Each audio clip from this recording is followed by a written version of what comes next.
This is Audible. Recorded Books presents an unabridged recording of Journey to Ixtlan, The Lessons of Don Juan, by Carlos Castaneda, narrated by Luis Moreno. Introduction. On Saturday, May 22nd, 1971, I went to Sonora, Mexico, to see Don Juan Matus, a Yaqui Indian sorcerer, with whom I had been associated since 1961. I thought that my visit on that day was going to be in no way different from the scores of times I had gone to see him in the 10 years I had been his apprentice. The events that took place on that day and on the following days, however, were momentous to me. On that occasion, my apprenticeship came to an end. This was not an arbitrary withdrawal on my part, but a bona fide termination. I've already presented the case of my apprenticeship in 2 previous works, The Teachings of Don Juan and A Separate Reality. My basic assumption in both books has been that the articulation points in learning to be a sorcerer were the states of non-ordinary reality produced by the ingestion of psychotropic plants. In this respect, Don Juan was an expert in the use of 3 such plants: Datura inoxia, commonly known as Jimson weed, Lophophora williamsii, known as peyote, and a hallucinogenic mushroom of the genus psilocybe. My perception of the world through the effects of those psychotropics had been so bizarre and impressive that I was forced to assume that such states were the only avenue to communicating and learning what Don Juan was attempting to teach me. That assumption was erroneous. For the purpose of avoiding any misunderstandings about my work with Don Juan, I would like to clarify the following issues at this point. So far, I have made no attempt whatsoever to place Don Juan in a cultural milieu. The fact that he considers himself to be a Yaqui Indian doesn't mean that his knowledge of sorcery is known to or practiced by the Yaqui Indians in general. All the conversations that Don Juan and I have had throughout the apprenticeship were conducted in Spanish, and only because of his thorough command of the language was I capable of obtaining complex explanations of his system of beliefs. I've maintained the practice of referring to that system as sorcery, and I've also maintained the practice of referring to Don Juan as a sorcerer, because these were categories he himself used. Since I was capable of writing down most of what he said in the beginning of the apprenticeship and everything that was said in the later phases of it, I gathered voluminous field notes. In order to render those notes readable and still preserve the dramatic unity of Don Juan's teachings, I've had to edit them, but what I've deleted is, I believe, immaterial to the points I want to raise. In the case of my work with Don Juan, I've limited my efforts solely to viewing him as a sorcerer and to acquiring membership in his knowledge. For the purpose of presenting my argument, I must first explain the basic premise of sorcery as Don Juan presented it to me. He said that for a sorcerer, the world of everyday life is not real or out there as we believe it is. For a sorcerer, reality, or the world we all know, is only a description. For the sake of validating this premise, Don Juan concentrated the best of his efforts into leading me to a genuine conviction that what I held in mind as the world at hand was merely a description of the world, a description that had been pounded into me from the moment I was born. He pointed out that everyone who comes into contact with a child is a teacher who incessantly describes the world to him, until the moment when the child is capable of perceiving the world as it is described. According to Don Juan, we have no memory of that portentous moment, simply because none of us could possibly have had any point of reference to compare it to anything else. From that moment on, however, the child is a member. He knows the description of the world, and his membership becomes full-fledged, I suppose, when he is capable of making all the proper perceptual interpretations, which, by conforming to that description, validate it. For Don Juan, then, the reality of our day-to-day life consists of an endless flow of perceptual interpretations which we, the individuals who share a specific membership, have learned to make in common. The idea that the perceptual interpretations that make up the world have a flow is congruous with the fact that they run uninterruptedly and are rarely, if ever, open to question. In fact, the reality of the world we know is so taken for granted that the basic premise of sorcery, that our reality is merely one of many descriptions, could hardly be taken as a serious proposition. Fortunately, in the case of my apprenticeship, Don Juan was not concerned at all with whether or not I could take his proposition seriously, and he proceeded to elucidate his points in spite of my opposition, my disbelief, and my inability to understand what he was saying. Thus, as a teacher of sorcery, Don Juan endeavored to describe the world to me from the very first time we talked. My difficulty in grasping his concepts and methods stemmed from the fact that the units of his description were alien and incompatible with those of my own. His contention was that he was teaching me how to see, as opposed to merely looking, and that stopping the world was the first step to seeing. For years I had treated the idea of stopping the world as a cryptic metaphor that really didn't mean anything. It was only during an informal conversation that took place towards the end of my apprenticeship that I came to fully realize its scope and importance as one of the main propositions of Don Juan's knowledge. Don Juan and I had been talking about different things in a relaxed and unstructured manner. I told him about a friend of mine, and his dilemma with his 9-year-old son. The child who'd been living with the mother for the past 4 years was then living with my friend, and the problem was what to do with him. According to my friend, the child was a misfit in school. He lacked concentration and wasn't interested in anything. He was given to tantrums, disruptive behavior, and to running away from home. "Your friend certainly does have a problem," Don Juan said, laughing. I wanted to keep on telling him all the terrible things the child had done, but he interrupted me. "There's no need to say any more about that poor little boy," he said. "There's no need for you or for me to regard his actions in our thoughts one way or another." His manner was abrupt, and his tone was firm, but then he smiled. "What can my friend do?" I asked. "The worst thing he could do is to force the child to agree with him," Don Juan said. "What do you mean?" "I mean that child shouldn't be spanked or scared by his father when he doesn't behave the way he wants him to." "How can he teach him anything if he isn't firm with him?" "Your friend should let someone else spank the child." "He can't let anyone else touch his little boy," I said, surprised at his suggestion. Don Juan seemed to enjoy my reaction, and giggled. "Your friend is not a warrior," he said.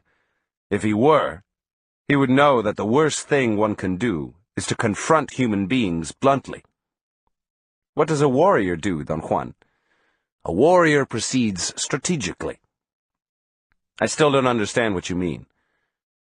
"I mean that if your friend were a warrior, he would help his child to stop the world." "How can my friend do that?" "He would need personal power. He would need to be a sorcerer." "But he isn't." "In that case, he must use ordinary means to help his son to change his idea of the world. It's not stopping the world, but it'll work just the same." I asked him to explain his statements. "If I were your friend," Don Juan said, "I would start by hiring someone to spank the little guy. I would go to Skid Row and hire the worst-looking man I could find. To scare a little boy? Not just to scare a little boy, you fool. That little fellow must be stopped, and being beaten by his father won't do it. If one wants to stop our fellow men, one must always be outside the circle that presses them. That way, one can always direct the pressure. The idea was preposterous, but somehow it was appealing to me. Don Juan was resting his chin on his left palm.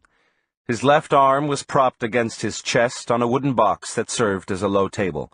His eyes were closed, but his eyeballs moved. I felt he was looking at me through his eyelids. The thought scared me. "Tell me more about what my friend should do with his little boy," I said.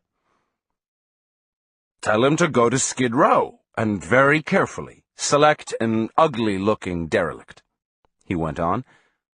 "Tell him to get a young one who still has some strength left in him." Don Juan then delineated a strange strategy. I was to instruct my friend to have the man follow him, or wait for him at a place where he would go with his son. The man, in response to a prearranged cue to be given after any objectionable behavior on the part of the child, was supposed to leap from a hiding place, pick the child up, and spank the living daylights out of him.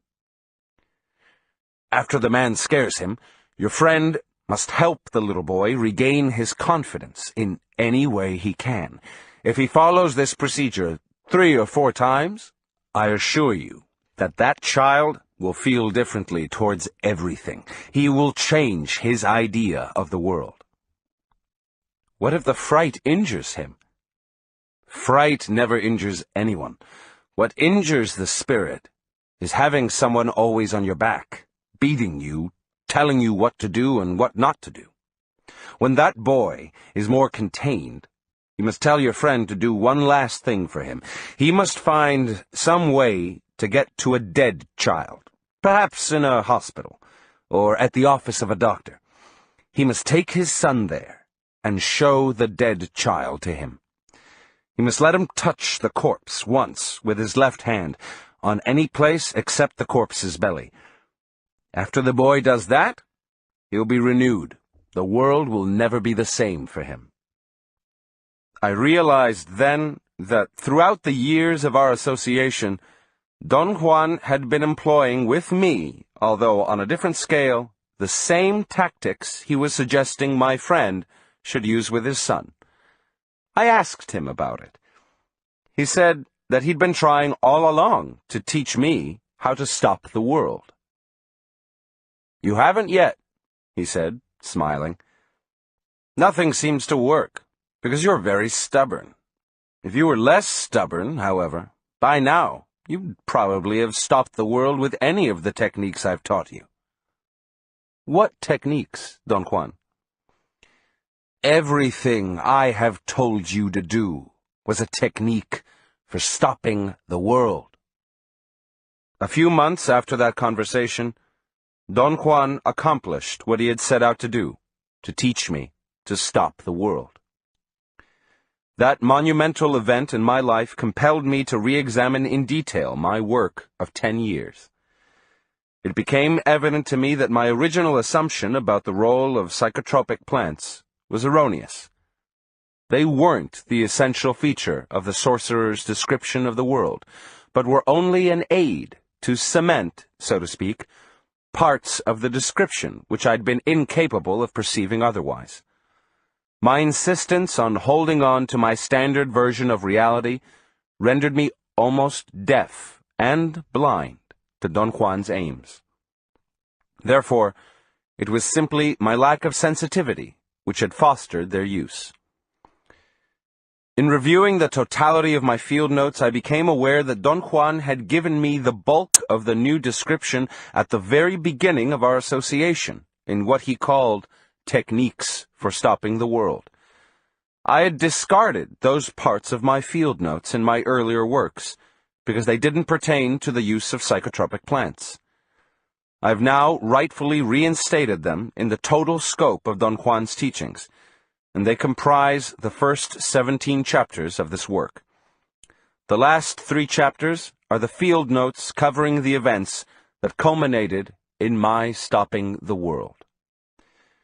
In summing up, I can say that when I began the apprenticeship, there was another reality. That is to say, there was a sorcery description of the world, which I didn't know.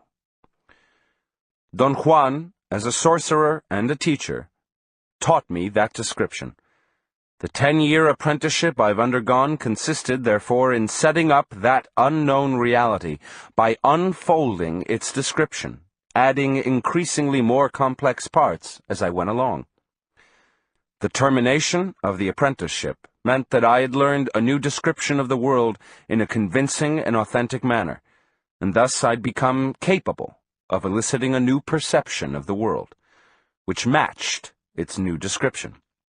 In other words, I had gained membership. Don Juan stated that in order to arrive at seeing, one first had to stop the world. Stopping the world was indeed an appropriate rendition of certain states of awareness in which the reality of everyday life is altered because the flow of interpretation, which ordinarily runs uninterruptedly, has been stopped by a set of circumstances alien to that flow. In my case, the set of circumstances alien to my normal flow of interpretations was the sorcery description of the world. Don Juan's precondition for stopping the world was that one had to be convinced. In other words, one had to learn the new description in a total sense, for the purpose of pitting it against the old one, and in that way break the dogmatic certainty which we all share that the validity of our perceptions or our reality of the world is not to be questioned. After stopping the world, the next step was seeing. By that, Don Juan meant what I would like to categorize as responding to the perceptual solicitations of a world outside the description we have learned to call reality. My contention is that all these steps can only be understood in terms of the description to which they belong, and since it was a description that he endeavored to give me from the beginning, I must then let his teachings be the only source of entrance into it. Thus, I have left Don Juan's words to speak for themselves. Carlos Castaneda, 1972. Journey to Ixtlan. The Lessons of Don Juan. Part 1. Stopping the World. 1. Reaffirmations from the world around us. I understand you know a great deal about plants, sir, I said to the old Indian in front of me. A friend of mine had just put us in contact, and left the room, and we had introduced ourselves to each other. The old man had told me that his name was Juan Matus. "Did your friend tell you that?" he asked casually. "Yes, he did." "I pick plants. Or rather, they let me pick them," he said softly. We were in the waiting room of a bus depot in Arizona. I asked him in very formal Spanish if he would allow me to question him.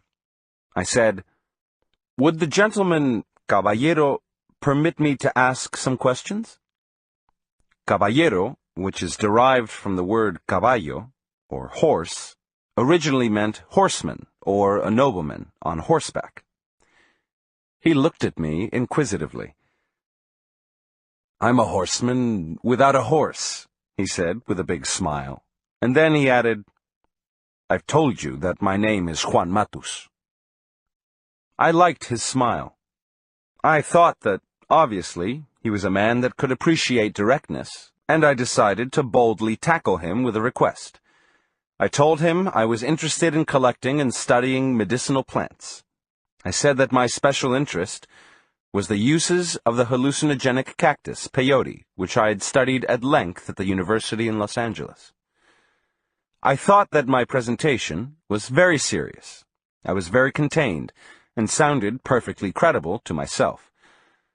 The old man shook his head slowly, and I, encouraged by his silence, added that it would no doubt be profitable for us to get together and talk about peyote.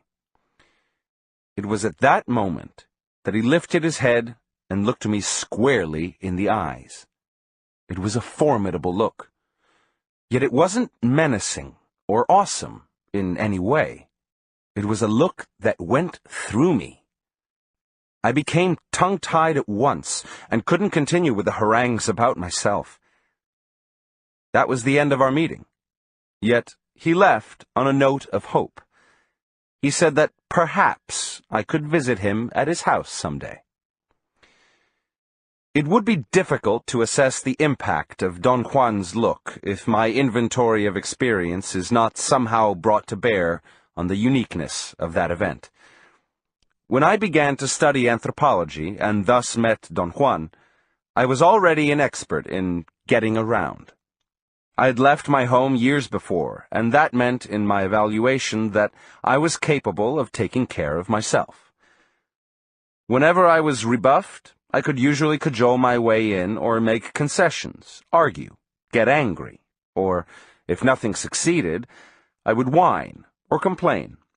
In other words, there was always something I knew I could do under the circumstances, and never in my life had any human being stopped my momentum so swiftly and so definitely as Don Juan did that afternoon. But it wasn't only a matter of being silenced. There had been times when I'd been unable to say a word to my opponent because of some inherent respect I felt for him. Still, my anger or frustration was manifested in my thoughts. Don Juan's look, however, numbed me to the point that I couldn't think coherently. I became thoroughly intrigued with that stupendous look and decided to search for him. I prepared myself for 6 months after that first meeting, reading up on the uses of peyote among the American Indians, especially about the peyote cult of the Indians of the Plains. I became acquainted with every work available, and when I felt I was ready, I went back to Arizona. Saturday, December 17th, 1960. I found his house after making long and taxing inquiries among the local Indians. It was early afternoon when I arrived and parked in front of it. I saw him sitting on a wooden milk crate. He seemed to recognize me and greeted me as I got out of my car. We exchanged social courtesies for a while, and then, in plain terms, I confessed that I'd been very devious with him the first time we had met. I'd boasted that I knew a great deal about peyote, when in reality I knew nothing about it. He stared at me. His eyes were very kind.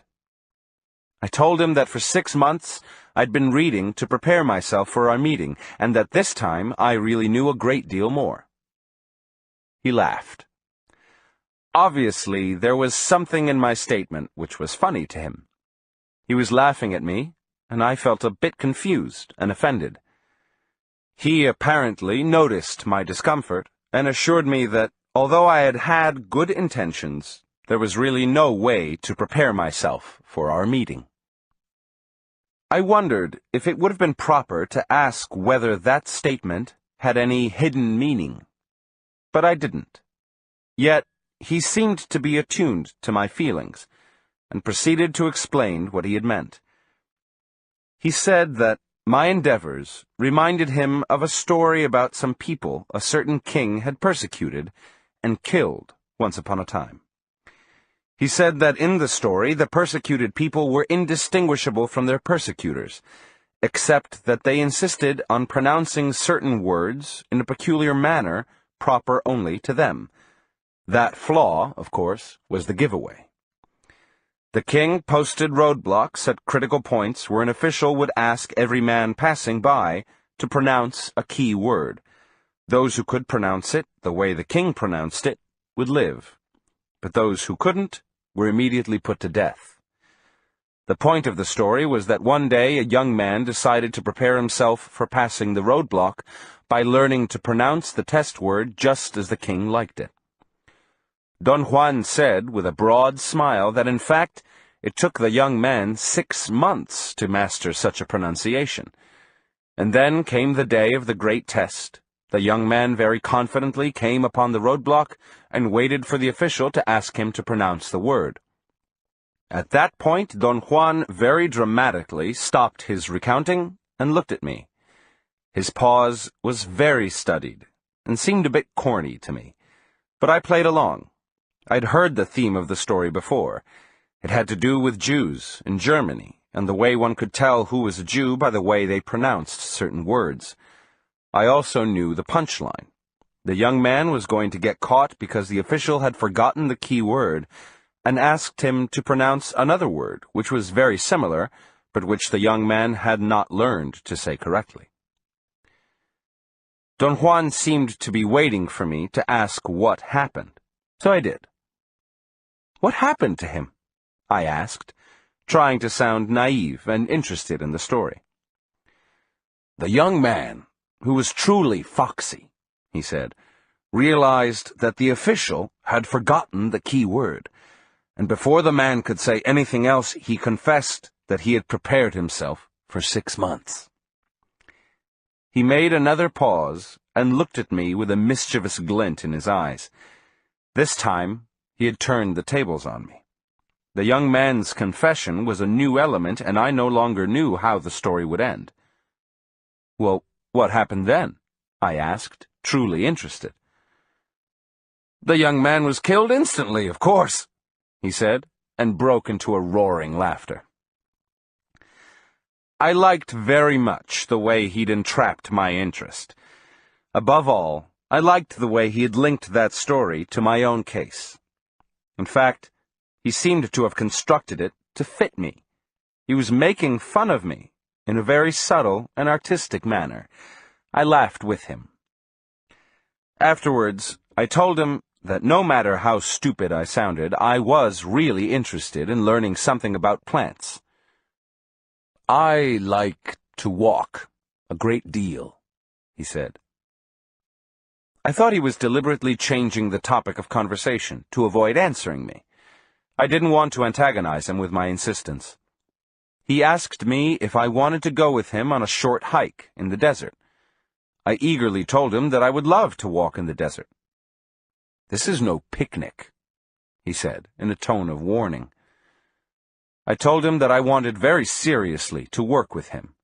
I said that I needed information, any kind of information, on the uses of medicinal herbs, and that I was willing to pay him for his time and effort. "You'll be working for me," I said, "and I'll pay you wages." "How much would you pay me?" he asked. I detected a note of greed in his voice. "Whatever you think is appropriate," I said. "Pay me for my time with your time," he said. I thought he was a most peculiar fellow. I told him I didn't understand what he meant. He replied that there was nothing to say about plants. Thus, to take my money would be unthinkable for him. He looked at me piercingly. "What are you doing in your pocket?" he asked, frowning. "Are you playing with your wanger?" He was referring to my taking notes on a minute pad inside the enormous pockets of my windbreaker. When I told him what I was doing, he laughed heartily. I said that I didn't want to disturb him by writing in front of him. "If you want to write, write," he said. "You don't disturb me." We hiked in the surrounding desert until it was almost dark.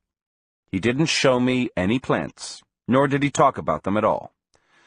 We stopped for a moment to rest by some large bushes. "Plants are very peculiar things," he said, without looking at me. "They are alive, and they feel." At the very moment he made that statement, a strong gust of wind shook the desert chaparral around us. The bushes made a rattling noise. "Do you hear that?" he asked me, putting his right hand to his ear as if he were aiding his hearing. "The leaves and the wind are agreeing with me." I laughed. The friend who had put us in contact had already told me to watch out because the old man was very eccentric. I thought the agreement with the leaves was one of his eccentricities. We walked for a while longer, but he still didn't show me any plants, nor did he pick any of them. He simply breezed through the bushes, touching them gently. Then he came to a halt and sat down on a rock and told me to rest and look around. I insisted on talking. Once more, I let him know that I wanted very much to learn about plants, especially peyote.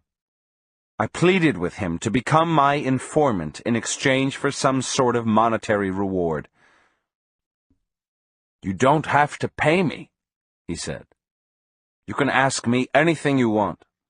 I'll tell you what I know, and then I'll tell you what to do with it." He asked me if I agreed with the arrangement. I was delighted. Then he added a cryptic statement. "Perhaps there's nothing to learn about plants, because there's nothing to say about them." I didn't understand what he'd said, or what he'd meant by it. "What did you say?" I asked. He repeated the statement 3 times, and then the whole area was shaken by the roar of an Air Force jet flying low. "There! The world has just agreed with me," he said, putting his left hand to his ear. I found him very amusing. His laughter was contagious. "Are you from Arizona, Don Juan?" I asked, in an effort to keep the conversation centered around his being my informant. He looked at me and nodded affirmatively. His eyes seemed to be tired. I could see the white underneath his pupils. "Were you born in this locality?" He nodded his head again, without answering me. It seemed to be an affirmative gesture, but it also seemed to be the nervous headshake of a person who's thinking. "And where are you from, yourself?" he asked. "I come from South America," I said. "That's a big place. Do you come from all of it?" His eyes were piercing again as he looked at me. I began to explain the circumstances of my birth, but he interrupted me. "We're alike in this respect," he said. "I live here now, but I'm really a Yaqui from Sonora." "Is that so? I myself come from—" He didn't let me finish. I know, he said. "You are who you are, from wherever you are, as I am a Yaqui from Sonora." His eyes were very shiny, and his laughter was strangely unsettling. He made me feel as if he'd caught me in a lie. I experienced a peculiar sensation of guilt. I had the feeling he knew something I didn't know, or didn't want to tell. My strange embarrassment grew. He must have noticed it, for he stood up and asked me if I wanted to go eat in a restaurant in town. Walking back to his home and then driving into town made me feel better, but I wasn't quite relaxed. I somehow felt threatened, although I couldn't pinpoint the reason. I wanted to buy him some beer in the restaurant. He said that he never drank, not even beer. I laughed to myself. I didn't believe him. The friend who had put us in contact had told me that the old man was plastered out of his mind most of the time. I really didn't mind if he was lying to me about not drinking. I liked him. There was something very soothing about his person. I must have had a look of doubt on my face, for he then went on to explain that he used to drink in his youth, but that one day he simply dropped it. "People hardly ever realize that we can cut anything from our lives, any time, just like that." He snapped his fingers. "Do you think that one can stop smoking or drinking that easily?" I asked. "Sure," he said, with great conviction. "Smoking and drinking are nothing. Nothing at all, if we want to drop them." At that very moment, the water that was boiling in the coffee percolator made a loud perking sound. "Hear that?" Don Juan exclaimed with a shine in his eyes. "The boiling water agrees with me." Then he added after a pause, "A man can get agreements from everything around him." At that crucial instant, the coffee percolator made a truly obscene gurgling sound. He looked at the percolator and softly said, "Thank you," nodded his head, and then broke into a roaring laughter. I was taken aback. His laughter was a bit too loud, but I was genuinely amused by it all. My first real session with my informant ended then. He said goodbye at the door of the restaurant. I told him I had to visit some friends and that I would like to see him again at the end of the following week. "When will you be home?" I asked. He scrutinized me. "Whenever you come," he replied. "I don't know exactly when I can come." "Just come then, and don't worry." "What if you're not in?" "I'll be there," he said, smiling, and walked away. I ran after him and asked him if he would mind my bringing a camera with me to take pictures of him in his house. "That's out of the question," he said, with a frown. "How about a tape recorder? Would you mind that?" "I'm afraid there's no possibility of that either." I became annoyed and began to fret. I said I saw no logical reason for his refusal. Don Juan shook his head negatively. "Forget it," he said forcefully, "and if you still want to see me, don't ever mention it again." I staged a weak final complaint. I said that pictures and recordings were indispensable to my work. He said that there was only one thing which was indispensable for anything we did. He called it the spirit. "One can't do without the spirit," he said, "and you don't have it. Worry about that, and not about pictures." "What do you—" He interrupted me with a movement of his hand, and walked backwards a few steps. "Be sure to come back," he said softly, and waved goodbye. 2. Erasing Personal History. Thursday, December 22nd, 1960. Don Juan was sitting on the floor by the door of his house, with his back against the wall. He turned over a wooden milk crate and asked me to sit down and make myself at home. I offered him some cigarettes. I had brought a carton of them. He said he didn't smoke, but he accepted the gift. We talked about the coldness of the desert nights and other ordinary topics of conversation. I asked him if I was interfering with his normal routine. He looked at me with a sort of frown and said he had no routines, and that I could stay with him all afternoon if I wanted to. I'd prepared some genealogy and kinship charts that I wanted to fill out with his help. I'd also compiled, from the ethnographic literature, a long list of culture traits that were purported to belong to the Indians of the area. I wanted to go through the list with him and mark all the items that were familiar to him. I began with the kinship charts. "What did you call your father?" I asked. "I called him Dad," he said with a very serious face. I felt a little bit annoyed, but I proceeded on the assumption that he hadn't understood. I showed him the chart and explained that one space was for the father and another space was for the mother. I gave as an example the different words used in English and in Spanish for father and mother. I thought that perhaps I should have taken mother first. "What did you call your mother?" I asked. "I called her Mom," he replied in a naive tone. "I mean, what other words did you use to call your father and mother? How did you call them?" I said, trying to be patient and polite. He scratched his head and looked at me with a stupid expression. "Golly," he said, "you got me there. Let me think."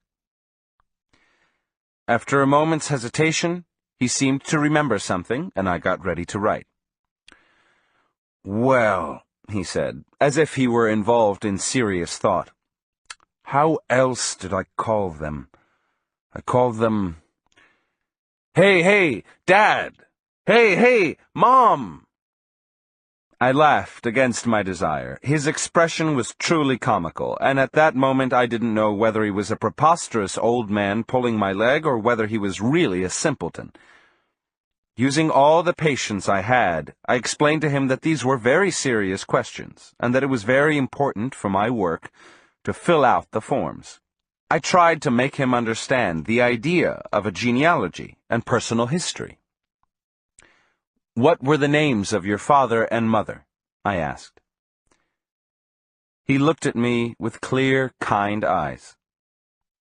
"Don't waste your time with that crap," he said softly, but with unsuspected force. I didn't know what to say. It was as if someone else had uttered those words. A moment before, he had been a fumbling, stupid Indian scratching his head, and then, in an instant, he'd reversed the roles. I was the stupid one, and he was staring at me with an indescribable look that wasn't a look of arrogance or defiance or hatred or contempt. His eyes were kind and clear and penetrating.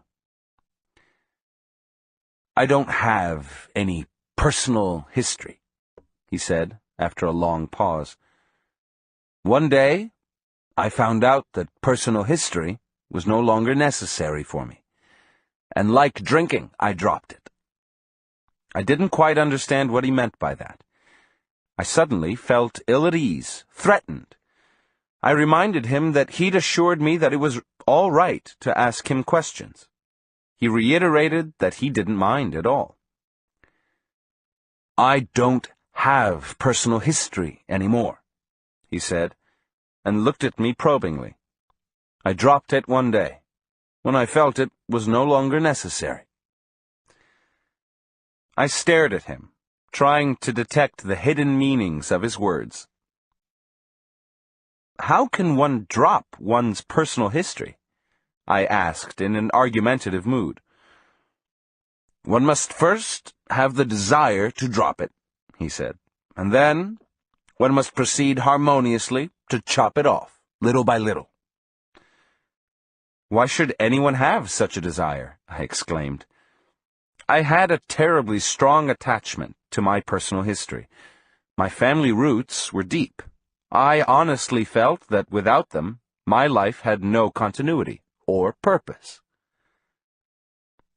"Perhaps you should tell me what you mean by dropping one's personal history," I said. "To do away with it, that's what I mean," he replied cuttingly. I insisted that I mustn't have understood the proposition. "Take you, for instance," I said. "You are a Yaqui. You can't change that." "Am I?" he asked, smiling. "How do you know that?" "True," I said. "I can't know that with certainty at this point, but you know it. And that's what counts. That's what makes it personal history." I felt I'd driven a hard nail in. "The fact that I know whether I'm a Yaqui or not doesn't make it personal history," he replied. "Only when someone else knows that does it become personal history, and I assure you that no one will ever know that for sure." I'd written down what he'd said in a clumsy way. I stopped writing and looked at him. I couldn't figure him out. I mentally ran through my impressions of him. The mysterious and unprecedented way he'd looked at me during our first meeting, the charm with which he'd claimed that he received agreement from everything around him, his annoying humor and his alertness, his look of bona fide stupidity when I asked about his father and mother, and then the unsuspected force of his statements which had snapped me apart. "You don't know what I am, do you?" he said, as if he were reading my thoughts. "You will never know who or what I am, because I don't have a personal history." He asked me if I had a father. I told him I did. He said that my father was an example of what he had in mind. He urged me to remember what my father thought of me. Your father knows everything about you, he said. So he has you all figured out. He knows who you are and what you do, and there's no power on earth that can make him change his mind about you.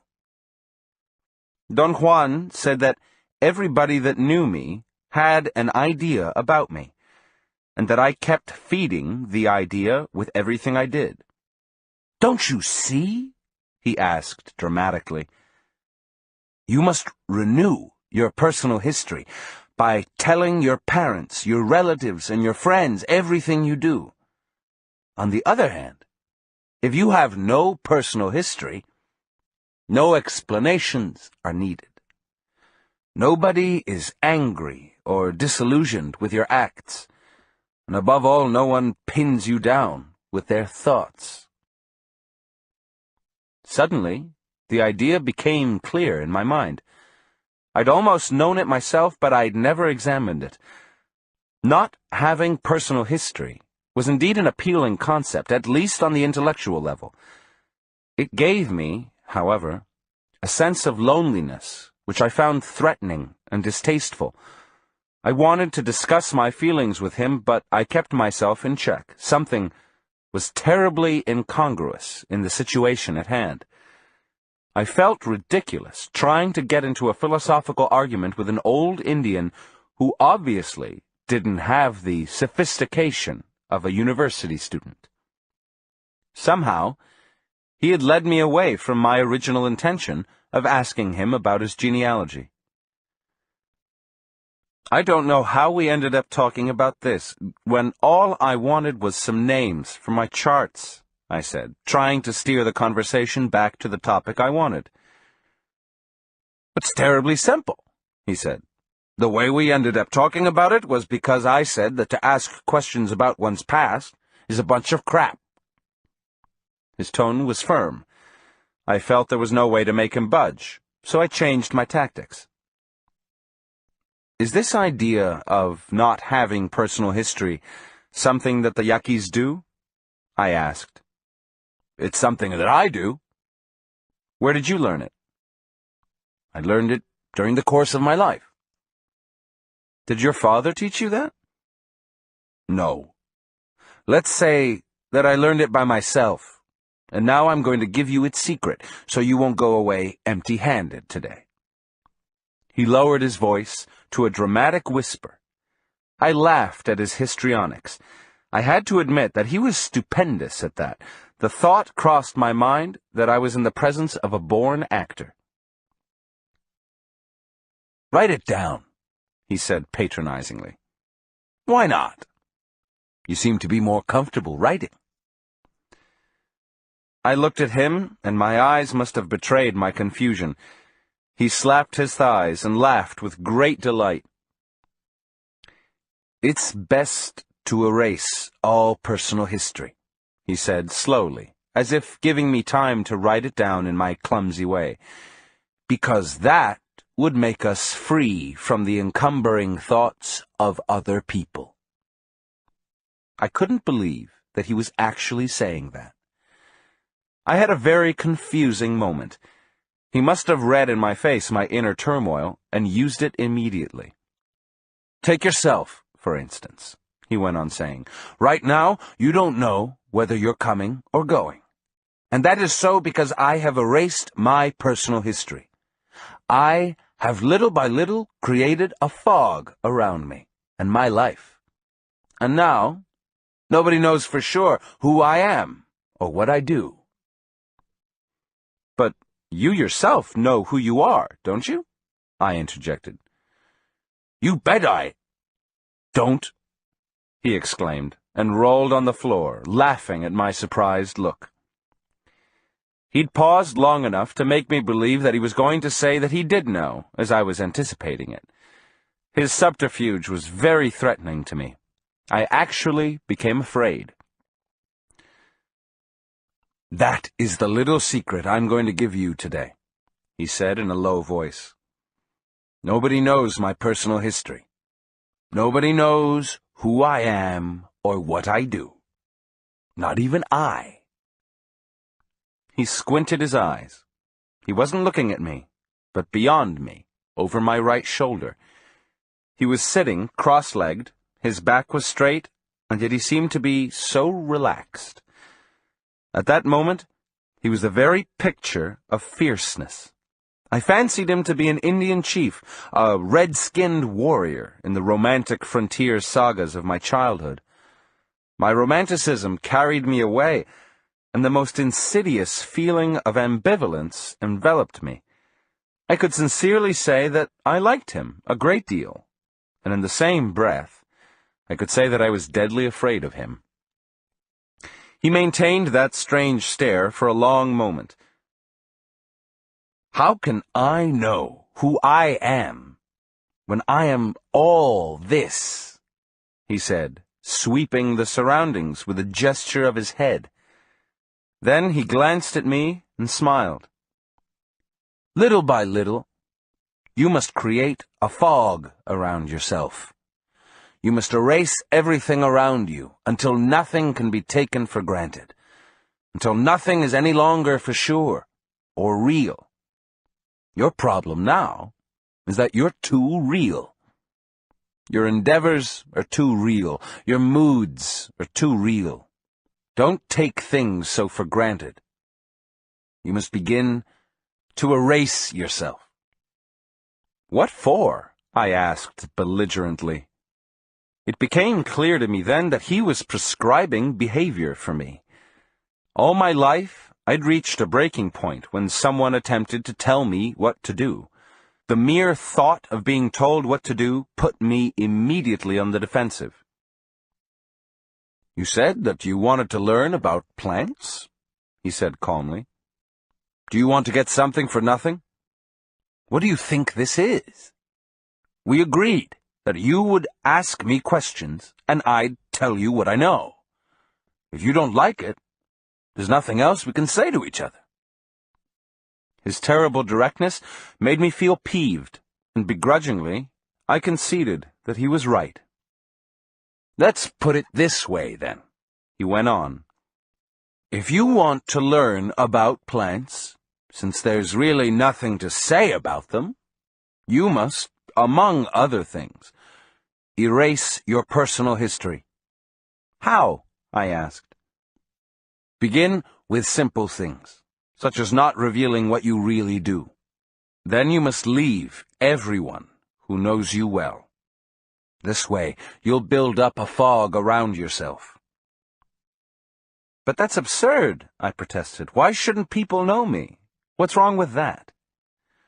"What's wrong is that once they know you, you're an affair take-it-for-granted, and from that moment on, you won't be able to break the tie of their thoughts. I personally like the ultimate freedom of being unknown. No one knows me with steadfast certainty, the way people know you, for instance." "But that would be lying." "I'm not concerned with lies or truths," he said severely.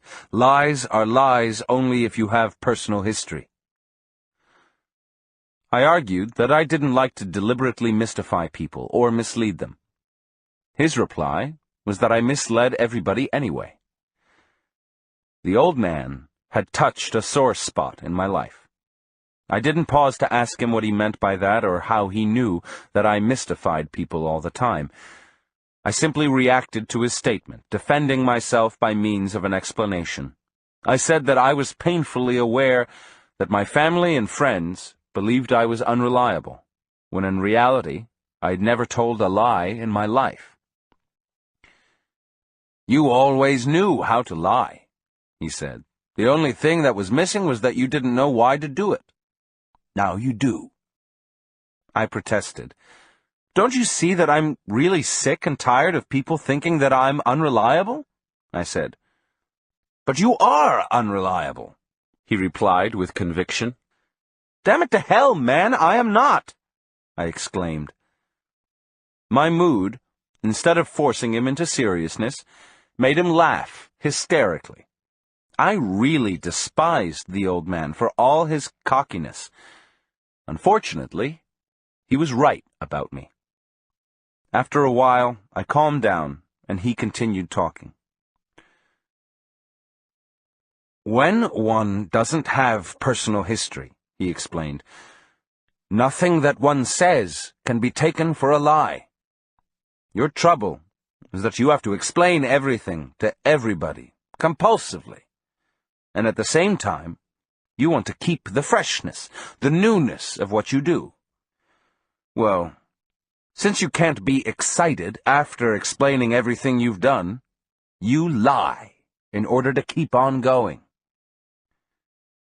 I was truly bewildered by the scope of our conversation. I wrote down all the details of our exchange in the best way I could, concentrating on what he was saying, rather than pausing to deliberate on my prejudices or on his meanings. From now on, he said, you must simply show people whatever you care to show them, but without ever telling exactly how you've done it. I can't keep secrets, I exclaimed. What you're saying is useless to me. Then change, he said cuttingly, and with a fierce glint in his eyes. He looked like a strange, wild animal, and yet he was so coherent in his thoughts and so verbal. My annoyance gave way to a state of irritating confusion.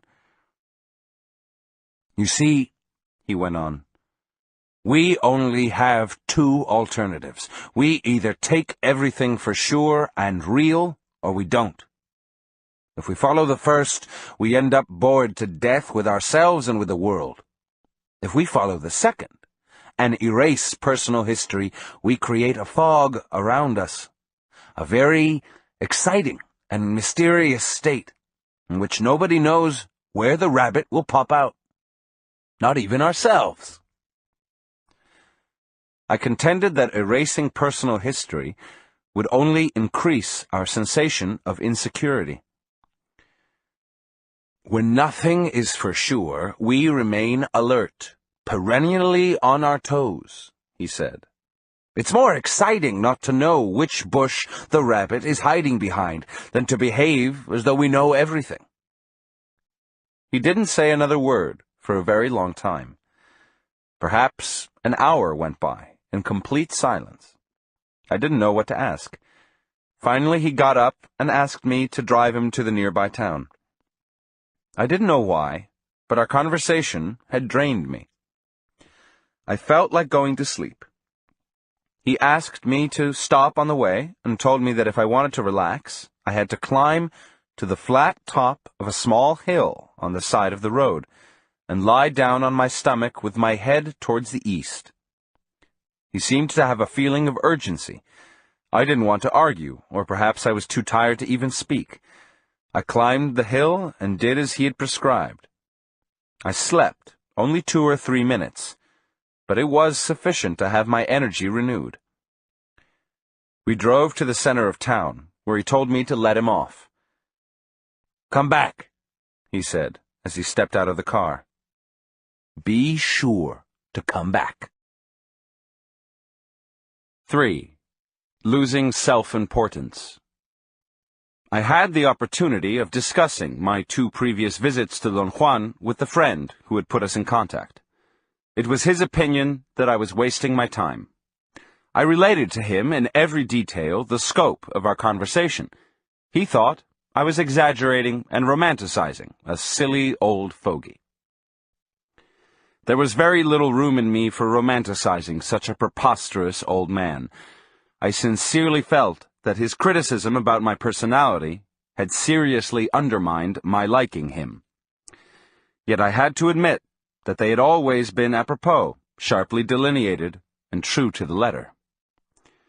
The crux of my dilemma at that point was my unwillingness to accept that Don Juan was very capable of disrupting all my preconceptions about the world, and my unwillingness to agree with my friend, who believed that the old Indian was just nuts. I felt compelled to pay him another visit before I made up my mind. Wednesday, December 28th, 1960. Immediately after I arrived at his house, he took me for a walk in the desert chaparral. He didn't even look at the bag of groceries that I brought him. He seemed to have been waiting for me. We walked for hours. He didn't collect or show me any plants. He did, however, teach me an appropriate form of walking. He said that I had to curl my fingers gently as I walked, so I would keep my attention on the trail and the surroundings. He claimed that my ordinary way of walking was debilitating, and that one should never carry anything in the hands. If things had to be carried, one should use a knapsack, or any sort of carrying net or shoulder bag. His idea was that by forcing the hands into a specific position, one was capable of greater stamina and greater awareness. I saw no point in arguing and curled my fingers as he had prescribed and kept on walking. My awareness was in no way different, nor was my stamina. We started our hike in the morning and we stopped to rest around noon. I was perspiring and tried to drink from my canteen, but he stopped me by saying that it was better to have only a sip of water. He cut some leaves from a small yellowish bush and chewed them. He gave me some and remarked that they were excellent, and if I chewed them slowly, my thirst would vanish. It didn't, but I wasn't uncomfortable either. He seemed to have read my thoughts and explained that I hadn't felt the benefits of the right way of walking, or the benefits of chewing the leaves, because I was young and strong, and my body didn't notice anything, because it was a bit stupid. He laughed. I wasn't in a laughing mood, and that seemed to amuse him even more. He corrected his previous statement, saying that my body wasn't really stupid, but somehow dormant. At that moment, an enormous crow flew right over us, cawing. That startled me, and I began to laugh. I thought that the occasion called for laughter. But to my utter amazement, he shook my arm vigorously and hushed me up. He had a most serious expression. "That wasn't a joke," he said severely, as if I knew what he was talking about. I asked for an explanation. I told him that it was incongruous that my laughing at the crow had made him angry when we had laughed at the coffee percolator. "What you saw was not just a crow," he exclaimed. "But I saw it, and it was a crow," I insisted. "You saw nothing, you fool," he said in a gruff voice. His rudeness was uncalled for. I told him that I didn't like to make people angry and that perhaps it would be better if I left, since he didn't seem to be in a mood to have company. He laughed uproariously, as if I were a clown performing for him. My annoyance and embarrassment grew in proportion. "You're very violent," he commented casually. "You're taking yourself too seriously." "But weren't you doing the same?" I interjected. "Taking yourself seriously when you got angry at me?" He said that to get angry at me was the farthest thing from his mind. He looked at me piercingly. "What you saw was not an agreement from the world," he said. "Crows flying or cawing are never an agreement. That was an omen." "An omen of what?" "A very important indication about you," he replied cryptically. At that very instant, the wind blew the dry branch of a bush right to our feet. "That was an agreement!" he exclaimed, and looked at me with shiny eyes and broke into a belly laugh. I had the feeling that he was teasing me by making up the rules of his strange game as we went along.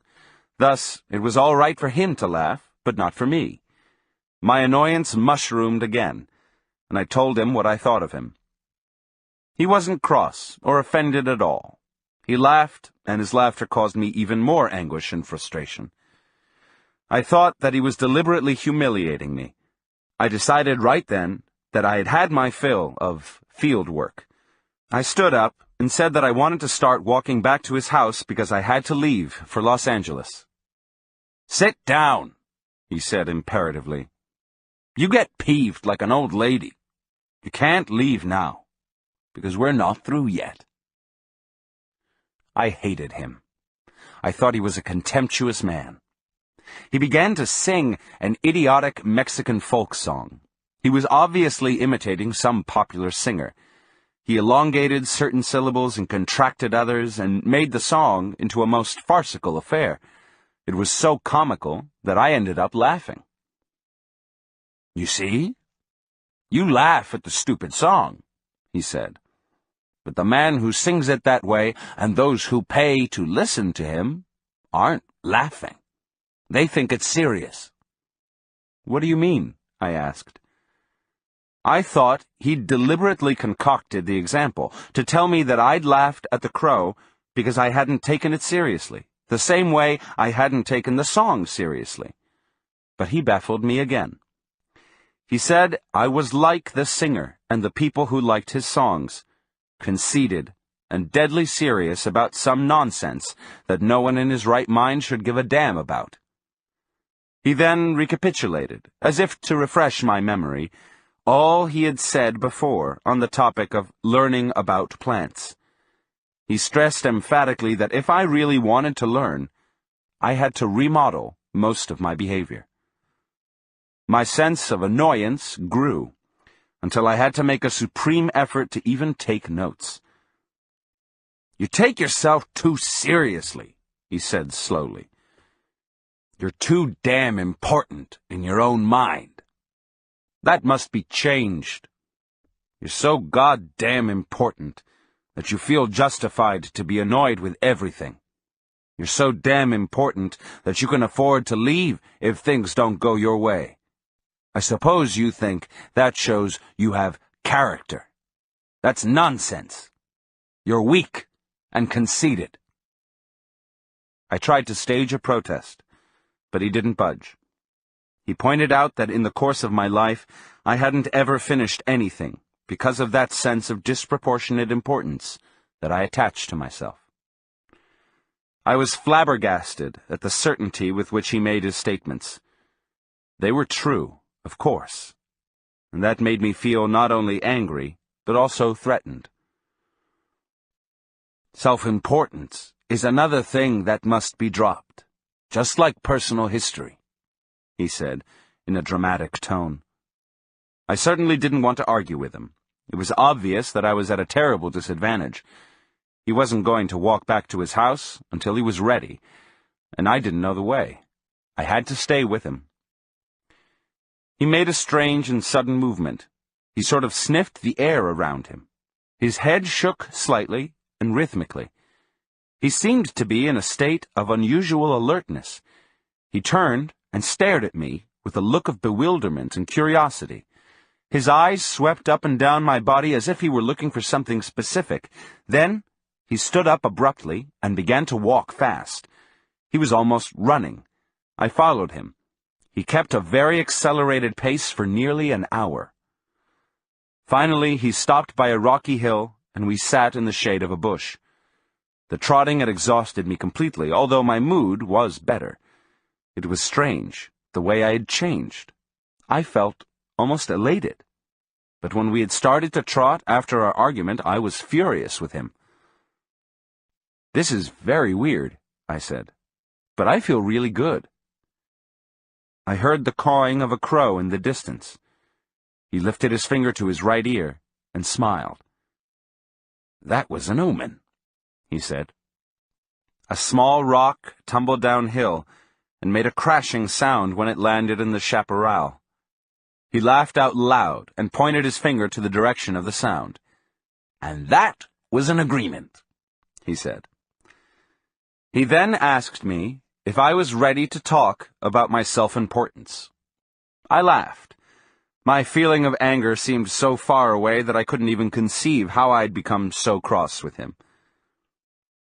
"I can't understand what's happening to me," I said. "I got angry, and now I don't know why I'm not angry anymore." "The world around us is very mysterious," he said. "It doesn't yield its secrets easily." I liked his cryptic statements. They were challenging and mysterious. I couldn't determine whether they were filled with hidden meanings or whether they were just plain nonsense. "If you ever come back to the desert here," he said, "stay away from that rocky hill where we stopped today. Avoid it like the plague." Why, what's the matter? This isn't the time to explain it, he said. Now, we are concerned with losing self-importance. As long as you feel that you're the most important thing in the world, you can't really appreciate the world around you. You're like a horse with blinders. All you see is yourself, apart from everything else. He examined me for a moment. I'm going to talk to my little friend here, he said, pointing to a small plant. He kneeled in front of it and began to caress it and to talk to it. I didn't understand what he was saying at first, but then he switched languages and talked to the plant in Spanish. He babbled inanities for a while. Then he stood up. It doesn't matter what you say to a plant, he said. You can just as well make up words. What's important is the feeling of liking it and treating it as an equal.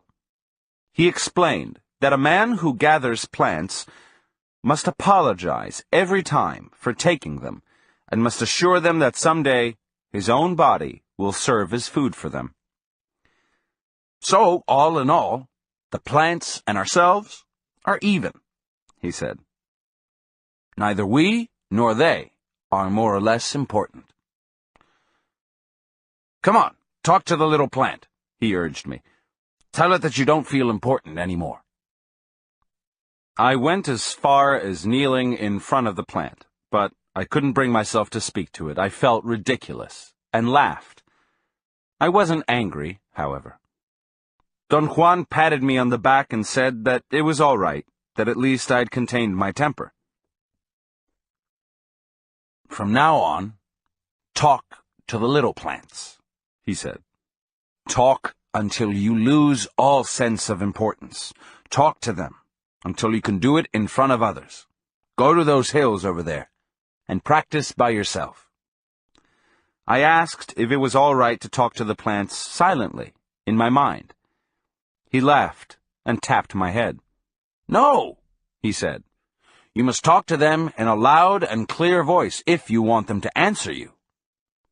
I walked to the area in question, laughing to myself about his eccentricities.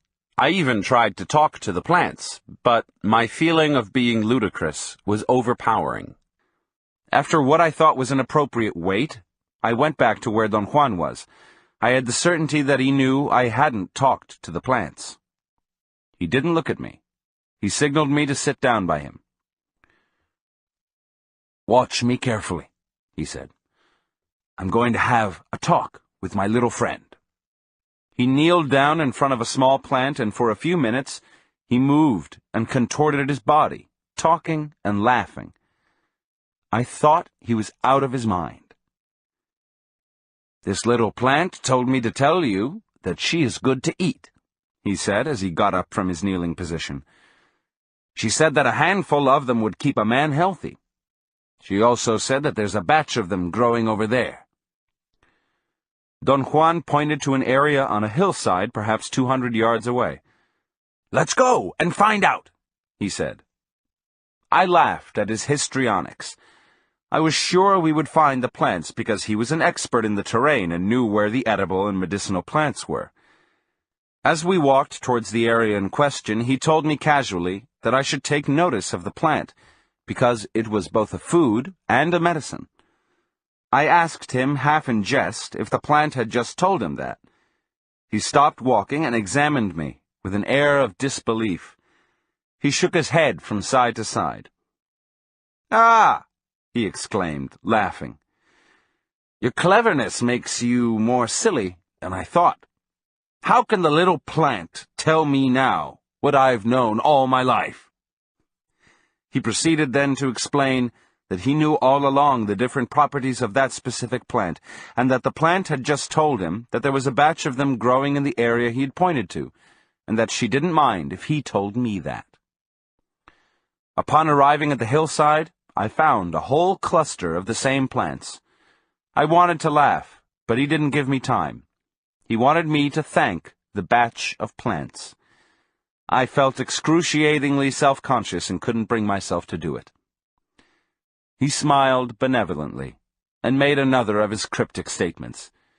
He repeated it 3 or 4 times, as if to give me time to figure out its meaning. "The world around us is a mystery," he said. "And men are no better than anything else. If a little plant is generous with us, we must thank her. Or perhaps she will not let us go." The way he looked at me when he said that gave me a chill. I hurriedly leaned over the plants and said, "Thank you," in a loud voice. He began to laugh in controlled and quiet spurts. We walked for another hour and then started on our way back to his house. At a certain time, I dropped behind and he had to wait for me. He checked my fingers to see if I had curled them. I had not. He told me imperatively that whenever I walked with him, I had to observe and copy his mannerisms or not come along at all. "I can't be waiting for you as though you're a child," he said in a scolding tone. That statement sunk me into the depths of embarrassment and bewilderment. How could it be possible that such an old man could walk so much better than I?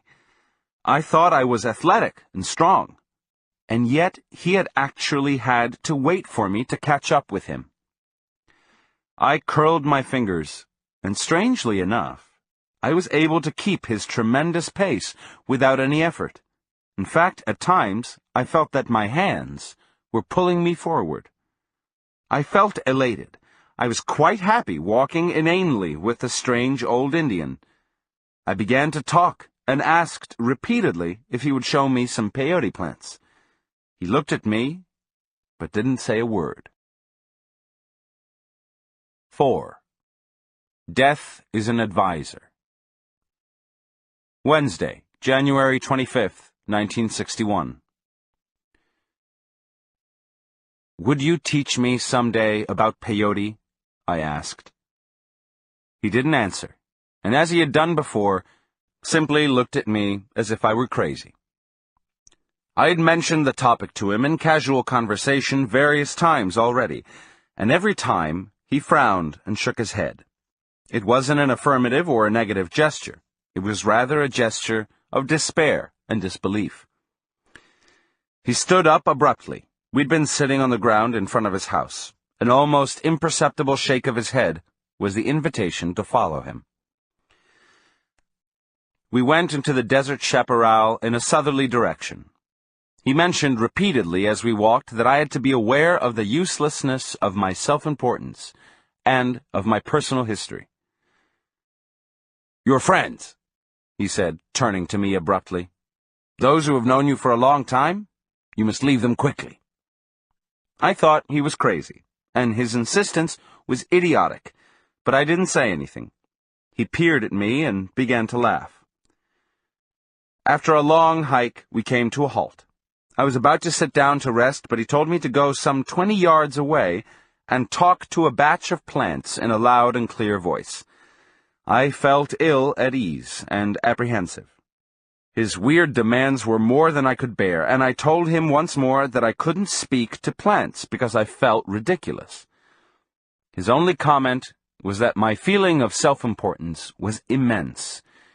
He seemed to have made a sudden decision and said that I shouldn't try to talk to plants until I felt easy and natural about it.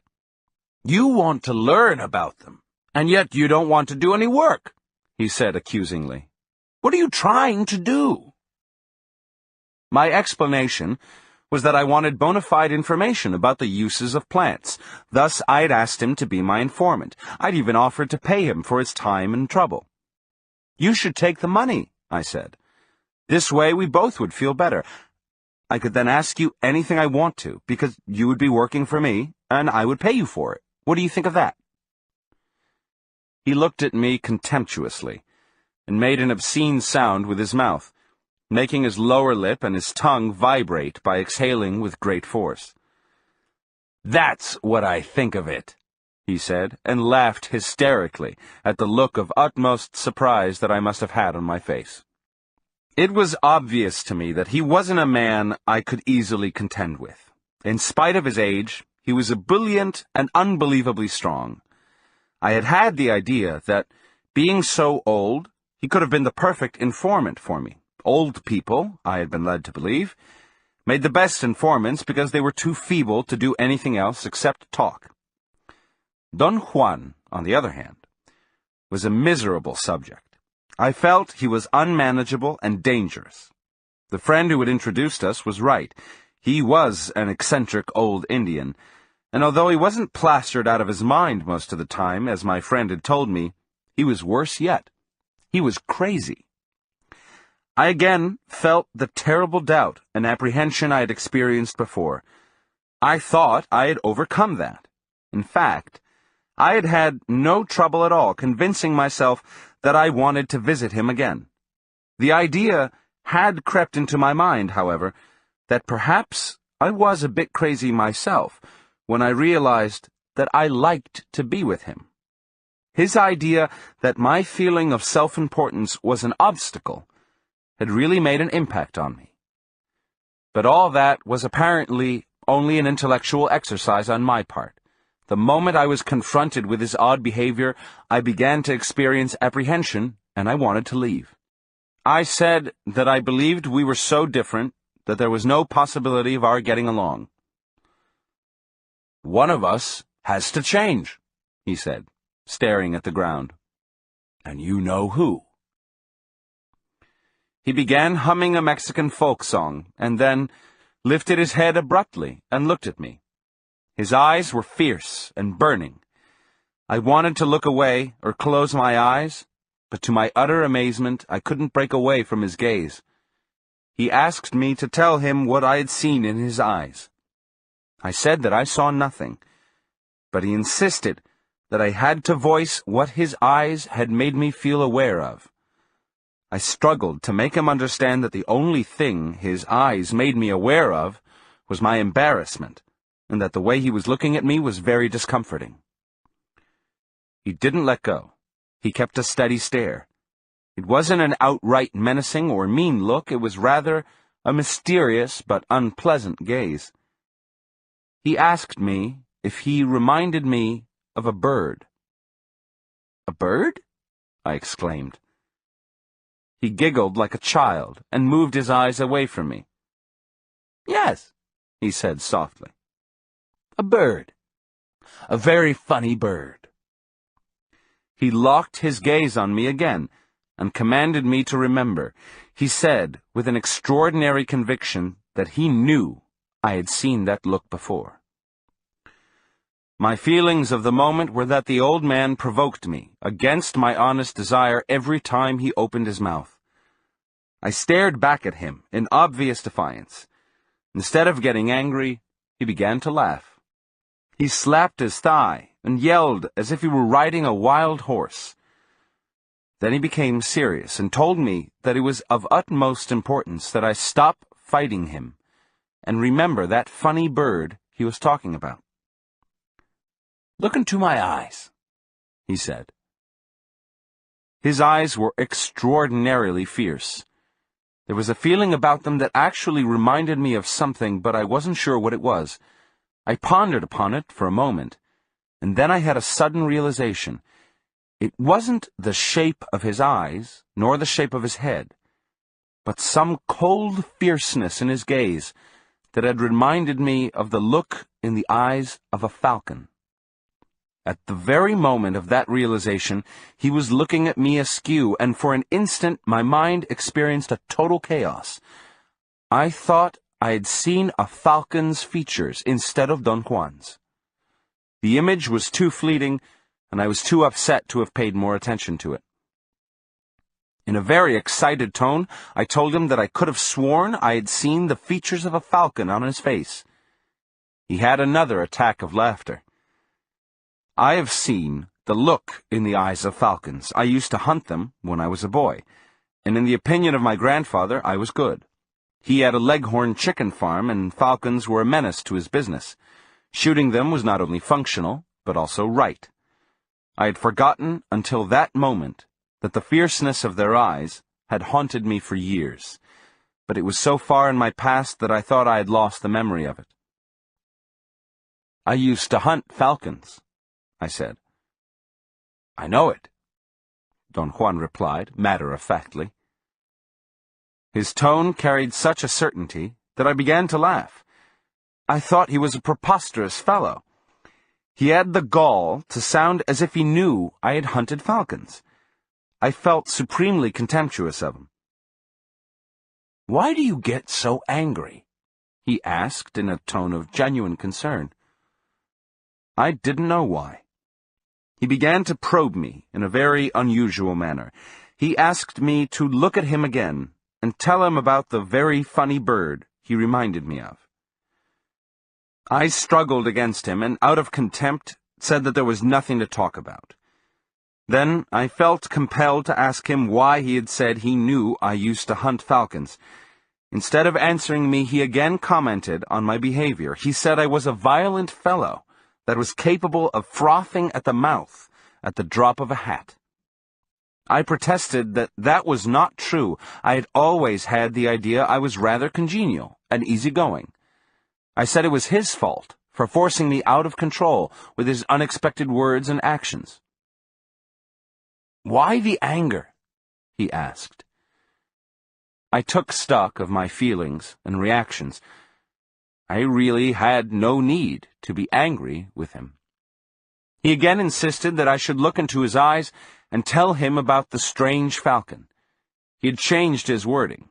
He had said before, "a very funny bird." Then he substituted it with "strange falcon." The change in wording summed up a change in my own mood. I had suddenly become sad. He squinted his eyes until they were two slits and said in an overdramatic voice that he was seeing a very strange falcon. He repeated his statement 3 times as if he were actually seeing it there in front of him. "Don't you remember it?" he asked. I didn't remember anything of the sort. "What's strange about the falcon?" I asked. "You must tell me that," he replied. I insisted that I had no way of knowing what he was referring to, therefore I couldn't tell him anything. "Don't fight me," he said. "Fight your sluggishness, and remember." I seriously struggled for a moment to figure him out. It didn't occur to me that I could just as well have tried to remember. "There was a time when you saw a lot of birds," he said, as though cueing me. I told him that when I was a child I had lived on a farm and had hunted hundreds of birds. He said that if that was the case I shouldn't have any difficulty remembering all the funny birds I had hunted. He looked at me with a question in his eyes, as if he had just given me the last clue. "I've hunted so many birds," I said, "that I can't remember anything about them." "This bird is special," he replied, almost in a whisper. "This bird is a falcon." I became involved again in figuring out what he was driving at. Was he teasing me? Was he serious? After a long interval, he urged me again to remember. I felt that it was useless for me to try to end his play. The only other thing I could do was to join him. "Are you talking about a falcon that I have hunted?" I asked. "Yes," he whispered, with his eyes closed. "So this happened when I was a boy?" "Yes." "But you said you're seeing a falcon in front of you now." "I am." "What are you trying to do to me?" "I'm trying to make you remember." "What, for heaven's sakes?" "A falcon swift as light," he said, looking at me in the eyes. I felt my heart had stopped. "Now look at me," he said. But I didn't. I heard his voice as a faint sound. Some stupendous recollection had taken me wholly. The white falcon. It all began with my grandfather's explosion of anger upon taking account of his young Leghorn chickens. They had been disappearing in a steady and disconcerting manner. He personally organized and carried out a meticulous vigil, and after days of steady watching, we finally saw a big white bird flying away with a young leghorn chicken in its claws. The bird was fast and apparently knew its route. It swooped down from behind some trees, grabbed the chicken, and flew away through an opening between two ranches. It happened so fast that my grandfather had hardly seen it, but I did, and I knew that it was indeed a falcon. My grandfather said that if that was the case, it had to be an albino. We started a campaign against the albino falcon, and twice I thought I had gotten it. It even dropped its prey, but it got away. It was too fast for me. It was also very intelligent. It never came back to hunt on my grandfather's farm. I would have forgotten about it had my grandfather not needled me to hunt the bird. For 2 months, I chased the albino falcon all over the valley where I lived. I learned its habits, and I could almost intuit its route of flight.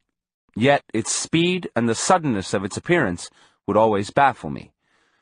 I could boast that I had prevented it from taking its prey, perhaps every time we had met, but I could never bag it. In the 2 months that I carried on the strange war against the albino falcon, I came close to it only once. I had been chasing it all day, and I was tired. I'd sat down to rest and fell asleep under a tall eucalyptus tree. The sudden cry of a falcon woke me up.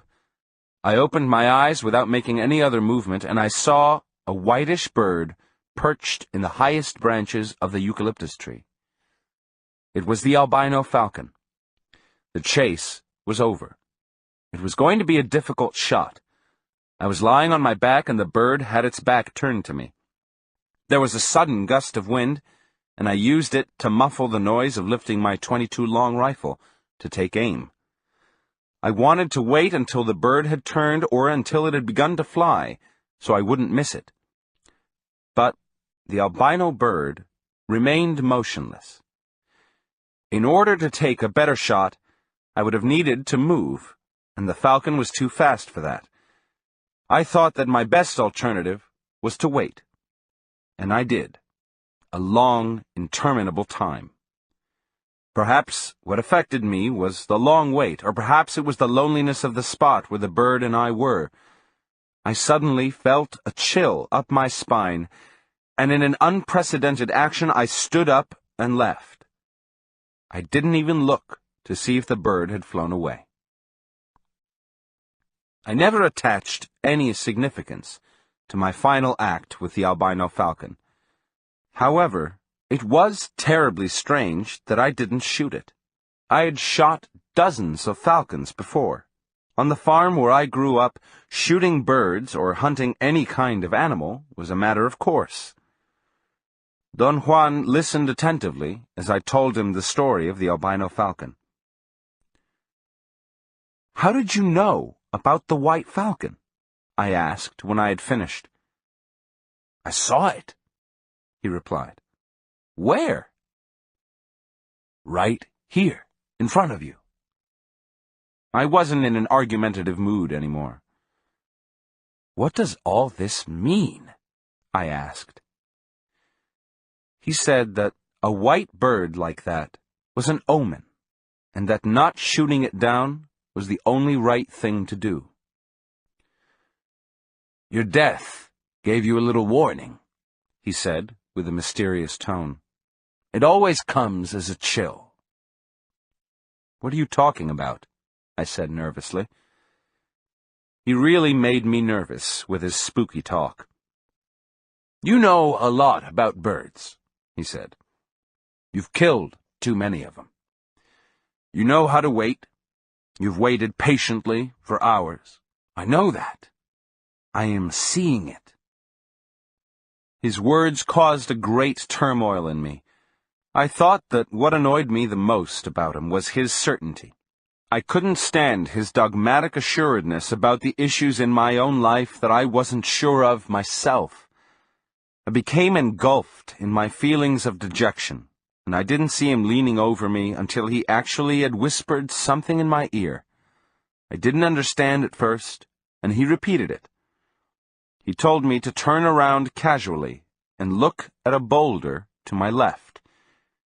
He said that my death was there, staring at me, and if I turned when he signaled me, I might be capable of seeing it. He signaled me with his eyes. I turned, and I thought I saw a flickering movement over the boulder. A chill ran through my body. The muscles of my abdomen contracted involuntarily, and I experienced a jolt, a spasm. After a moment, I regained my composure, and I explained away the sensation of seeing the flickering shadow as an optical illusion caused by turning my head so abruptly. "Death is our eternal companion," Don Juan said with a most serious air. "It is always to our left, at an arm's length. It was watching you when you were watching the White Falcon. It whispered in your ear, and you felt its chill as you felt it today. It's always been watching you. It always will, until the day it taps you." He extended his arm and touched me lightly on the shoulder, and at the same time he made a deep clicking sound with his tongue. The effect was devastating. I almost got sick to my stomach. "You're the boy who stalked a game and waited patiently as death waits. You know very well that death is to our left, the same way you were to the left of the White Falcon." His words had the strange power to plunge me into an unwarranted terror. My only defense was my compulsion to commit to writing everything he said. "How can anyone feel so important when we know that death is stalking us?" he asked. I had the feeling my answer was not really needed. I couldn't have said anything anyway. A new mood had possessed me. "The thing to do when you're impatient," he proceeded, "is to turn to your left and ask advice from your death. An immense amount of pettiness is dropped if your death makes a gesture to you, or if you catch a glimpse of it, or if you just have the feeling that your companion is there, watching you." He leaned over again and whispered in my ear that if I turned to my left suddenly, upon seeing his signal, I could again see my death on the boulder. His eyes gave me an almost imperceptible signal, but I didn't dare to look. I told him that I believed him, and that he didn't have to press the issue any further, because I was terrified. He had one of his roaring belly laughs. He replied that the issue of our death was never pressed far enough, and I argued that it would be meaningless for me to dwell upon my death, since such a thought would only bring discomfort and fear. "You're full of crap," he exclaimed. "Death is the only wise advisor that we have. Whenever you feel, as you always do, that everything is going wrong and you're about to be annihilated, turn to your death and ask if that is so.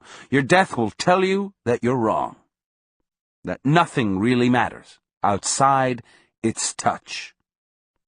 Your death will tell you, I haven't touched you yet."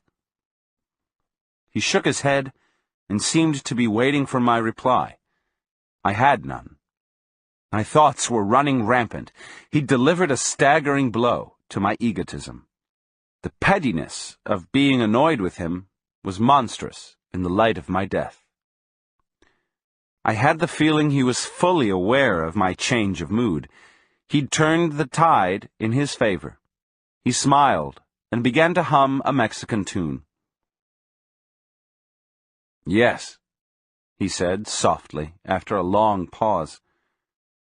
"One of us here has to change, and fast. One of us here has to learn again that death is the hunter, and that it is always to one's left. One of us here has to ask death's advice, and drop the cursed pettiness that belongs to men that live their lives as if death will never tap them."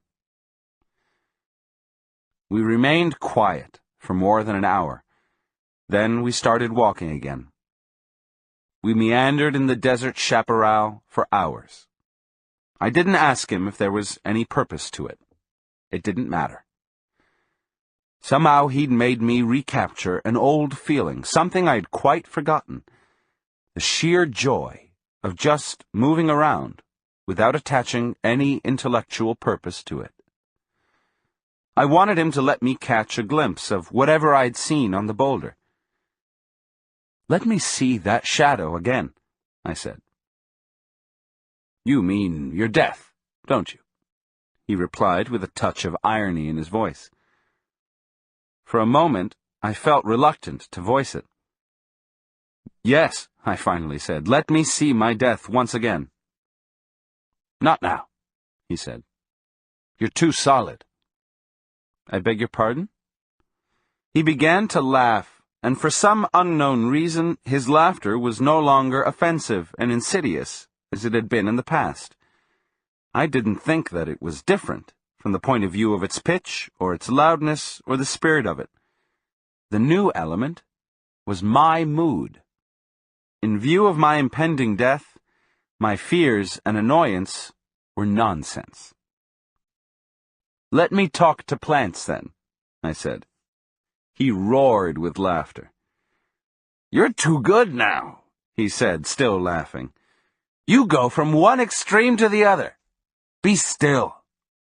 There's no need to talk to plants unless you want to know their secrets, and for that you need the most unbending intent. So save your good wishes. There's no need to see your death either. It's sufficient that you feel its presence around you."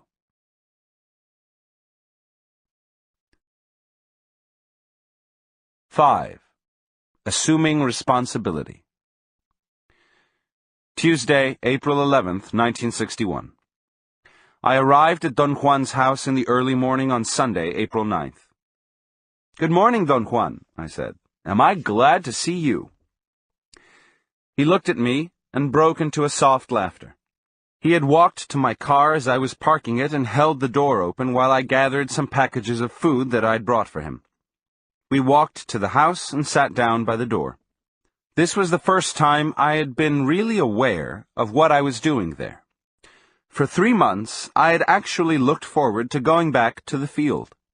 It was as if a time bomb set within myself had exploded, and suddenly I had remembered something transcendental to me. I had remembered that once in my life, I had been very patient and very efficient. Before Don Juan could say anything, I asked him the question that had been pressing hard in my mind. For 3 months, I had been obsessed with the memory of the albino falcon. How did he know about it when I myself had forgotten? He laughed, but didn't answer. I pleaded with him to tell me. "It was nothing," he said with his usual conviction. "Anyone could tell that you're strange. You're just numb, that's all." I felt that he was again getting me off guard and pushing me into a corner in which I didn't care to be. "Is it possible to see our death?" I asked, trying to remain within the topic. "Sure," he said, laughing. "It's here, with us." "How do you know that?" "I'm an old man. With age, one learns all kinds of things." "I know lots of old people, but they've never learned this. How come you did?" "Well, let's say that I know all kinds of things, because I don't have a personal history, and because I don't feel more important than anything else, and because my death is sitting with me, right here." He extended his left arm and moved his fingers as if he were actually petting something. I laughed. I knew where he was leading me. The old devil was going to clobber me again, probably with my self-importance, but I didn't mind this time. The memory that once I had had a superb patience had filled me with a strange, quiet euphoria that had dispelled most of my feelings of nervousness and intolerance towards Don Juan. What I felt instead was a sensation of wonder about his acts. "Who are you, really?" I asked. He seemed surprised. He opened his eyes to an enormous size and blinked like a bird, closing his eyelids as if they were a shutter. They came down and went up again, and his eyes remained in focus. His maneuvers startled me, and I recoiled, and he laughed with childlike abandon. "For you, I am Juan Matus, and I am at your service," he said, with exaggerated politeness. I then asked my other burning question. "What did you do to me the first day we met?" I was referring to the look he had given me. "Me? Nothing," he replied with a tone of innocence. I described to him the way I'd felt when he had looked at me, and how incongruous it had been for me to be tongue-tied by it. He laughed until tears rolled down his cheeks. I again felt a surge of animosity toward him. I thought that I was being so serious and thoughtful, and he was being so Indian in his coarse ways. He apparently detected my mood and stopped laughing all of a sudden. After a long hesitation, I told him that his laughter had annoyed me because I was seriously trying to understand what had happened to me. "There's nothing to understand," he replied, undisturbed. I reviewed for him the sequence of unusual events that had taken place since I had met him, starting with the mysterious look he had given me, to remembering the albino falcon, and seeing on the boulder the shadow he had said was my death. "Why are you doing all this to me?" I asked. There was no belligerence in my question. I was only curious as to why it was me in particular. "You asked me to tell you what I know about plants," he said. I noticed a tinge of sarcasm in his voice. He sounded as if he were humoring me. "But what you've told me so far has nothing to do with plants," I protested. His reply was that it took time to learn about them. My feeling was that it was useless to argue with him. I realized then the total idiocy of the easy and absurd resolutions I'd made. While I was at home, I had promised myself that I was never going to lose my temper or feel annoyed with Don Juan. In the actual situation, however, the minute he rebuffed me, I had another attack of peevishness. I felt there was no way for me to interact with him, and that angered me. "Think of your death now," Don Juan said suddenly. "It is at arm's length. It may tap you any moment. So really, you have no time for crappy thoughts and moods. None of us have time for that. Do you want to know what I did to you the first day we met? I saw you, and I saw that you thought you were lying to me. But you weren't. Not really." I told him that his explanation confused me even more. He replied that that was the reason he didn't want to explain his acts, and that explanations weren't necessary. He said that the only thing that counted was action. Acting instead of talking. He pulled out a straw mat and lay down, propping his head up with a bundle. He made himself comfortable, and then he told me that there was another thing I had to perform, if I really wanted to learn about plants. "What was wrong with you when I saw you, and what is wrong with you now, is that you don't like to take responsibility for what you do," he said slowly, as if to give me time to understand what he was saying. "When you were telling me all those things in the bus depot, you were aware that they were lies. Why were you lying?" I explained that my objective had been to find a key informant for my work. Don Juan smiled and began humming a Mexican tune. When a man decides to do something, he must go all the way, he said. But he must take responsibility for what he does. No matter what he does. He must know, first, why he is doing it. And then he must proceed with his actions without having doubts or remorse about them. He examined me. I didn't know what to say. Finally, I ventured an opinion, almost as a protest. "That's an impossibility," I said. He asked me why, and I said that perhaps, ideally, that was what everybody thought they should do. In practice, however, there was no way to avoid doubts and remorse. "Of course there is a way," he replied with conviction. "Look at me," he said. "I have no doubts or remorse. Everything I do is my decision and my responsibility. The simplest thing I do, to take you for a walk in the desert, for instance, may very well mean my death. Death is stalking me. Therefore, I have no room for doubts or remorse. If I have to die as a result of taking you for a walk, then I must die. You, on the other hand, feel that you're immortal, and the decisions of an immortal man can be cancelled or regretted or doubted. In a world where death is the hunter, my friend, there isn't time for regrets or doubts. There is only time for decisions." I argued in sincerity that in my opinion that was an unreal world, because it was arbitrarily made by taking an idealized form of behavior and saying that that was the way to proceed. I told him the story of my father, who used to give me endless lectures about the wonders of a healthy mind and a healthy body, and how young men should temper their bodies with hardships and with feats of athletic competition. He was a young man. When I was 8 years old, he was only 27.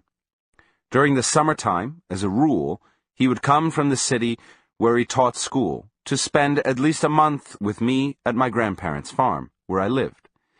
It was a hellish month for me. I told Don Juan one instance of my father's behavior that I thought would apply to the situation at hand. Almost immediately upon arriving at the farm, my father would insist on taking a long walk with me at his side, so we could talk things over. And while we were talking, he would make plans for us to go swimming every day at 6 a.m. At night he would set the alarm for 5:30 to have plenty of time, because at 6 sharp we had to be in the water. And when the alarm would go off in the morning, he would jump out of bed, put on his glasses, go to the window, and look out.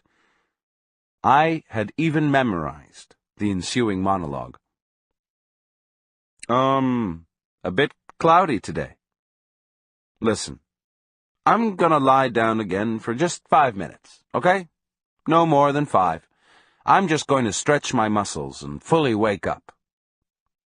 He would invariably fall asleep again until 10, sometimes until noon. I told Don Juan that what annoyed me was his refusal to give up his obviously phony resolutions. He would repeat this ritual every morning until I would finally hurt his feelings by refusing to set the alarm clock.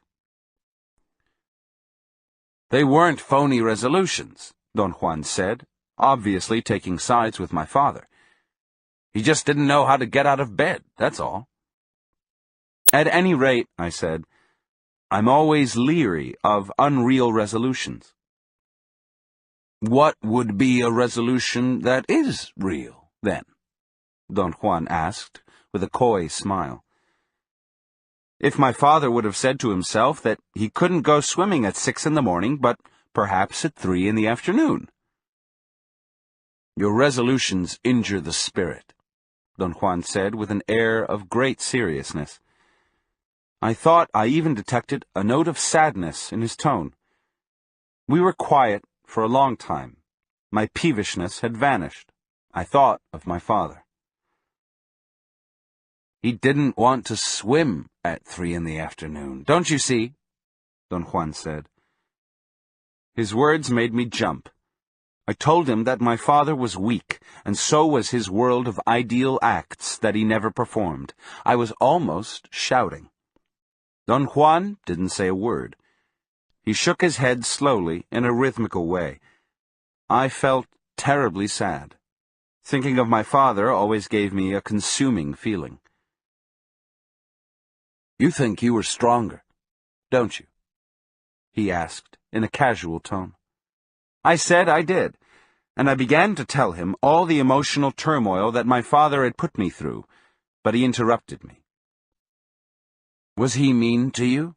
he asked. "No." "Was he petty with you?" "No." "Did he do all he could for you?" "Yes." "Then what was wrong with him?" Again I began to shout that he was weak, but I caught myself and lowered my voice. I felt a bit ludicrous being cross-examined by Don Juan. "What are you doing all this for?" I said. "We were supposed to be talking about plants." I felt more annoyed and despondent than ever. I told him that he had no business, or the remotest qualifications, to pass judgment on my behavior, and he exploded into a belly laugh. "When you get angry, you always feel righteous, don't you?" he said, and blinked like a bird. He was right. I had the tendency to feel justified at being angry. "Let's not talk about my father," I said, feigning a happy mood. "Let's talk about plants." "No, let's talk about your father," he insisted. "That's the place to begin today. If you think that you were so much stronger than he, why didn't you go swimming at 6 in the morning in his place?" I told him that I couldn't believe he was seriously asking me that. I had always thought that swimming at 6 in the morning was my father's business and not mine. "It was also your business, from the moment you accepted his idea," Don Juan snapped at me. I said that I had never accepted it, that I had always known my father wasn't truthful to himself. Don Juan asked me, matter-of-factly, why I hadn't voiced my opinion at the time. "You don't tell your father things like that," I said as a weak explanation. "Why not?" "That wasn't done in my house, that's all." "You've done worse things in your house," he declared like a judge from the bench. "The only thing you never did was to shine your spirit." There was such a devastating force in his words that they echoed in my mind. He brought all my defenses down. I couldn't argue with him. I took refuge in writing my notes. I tried a last feeble explanation and said that all my life I had encountered people of my father's kind who had, like my father, hooked me somehow into their schemes, and as a rule I had always been left dangling. "You're complaining," he said softly. "You've been complaining all your life because you don't assume responsibility for your decisions. If you would have assumed responsibility for your father's idea of swimming at 6 in the morning, you would have swum, by yourself if necessary. Or you would have told him to go to hell the first time he opened his mouth after you knew his devices. But you didn't say anything. Therefore, you were as weak as your father. To assume the responsibility of one's decisions means that one is ready to die for them." Wait, I said. "You're twisting this around." He didn't let me finish. I was going to tell him that I had used my father only as an example of an unrealistic way of acting, and that nobody in his right mind would be willing to die for such an idiotic thing. "It doesn't matter what the decision is," he said. "Nothing could be more or less serious than anything else, don't you see? In a world where death is the hunter, there are no small or big decisions. There are only decisions that we make in the face of our inevitable death." I couldn't say anything. Perhaps an hour went by. Don Juan was perfectly motionless on his mat, although he wasn't sleeping. "Why do you tell me all this, Don Juan?" I asked. Why are you doing this to me?" "You came to me," he said. "No, that wasn't the case. You were brought to me. And I've had a gesture with you." "I beg your pardon?" "You could have had a gesture with your father by swimming for him. But you didn't, perhaps because you were too young. I've lived longer than you. I have nothing pending. There's no hurry in my life.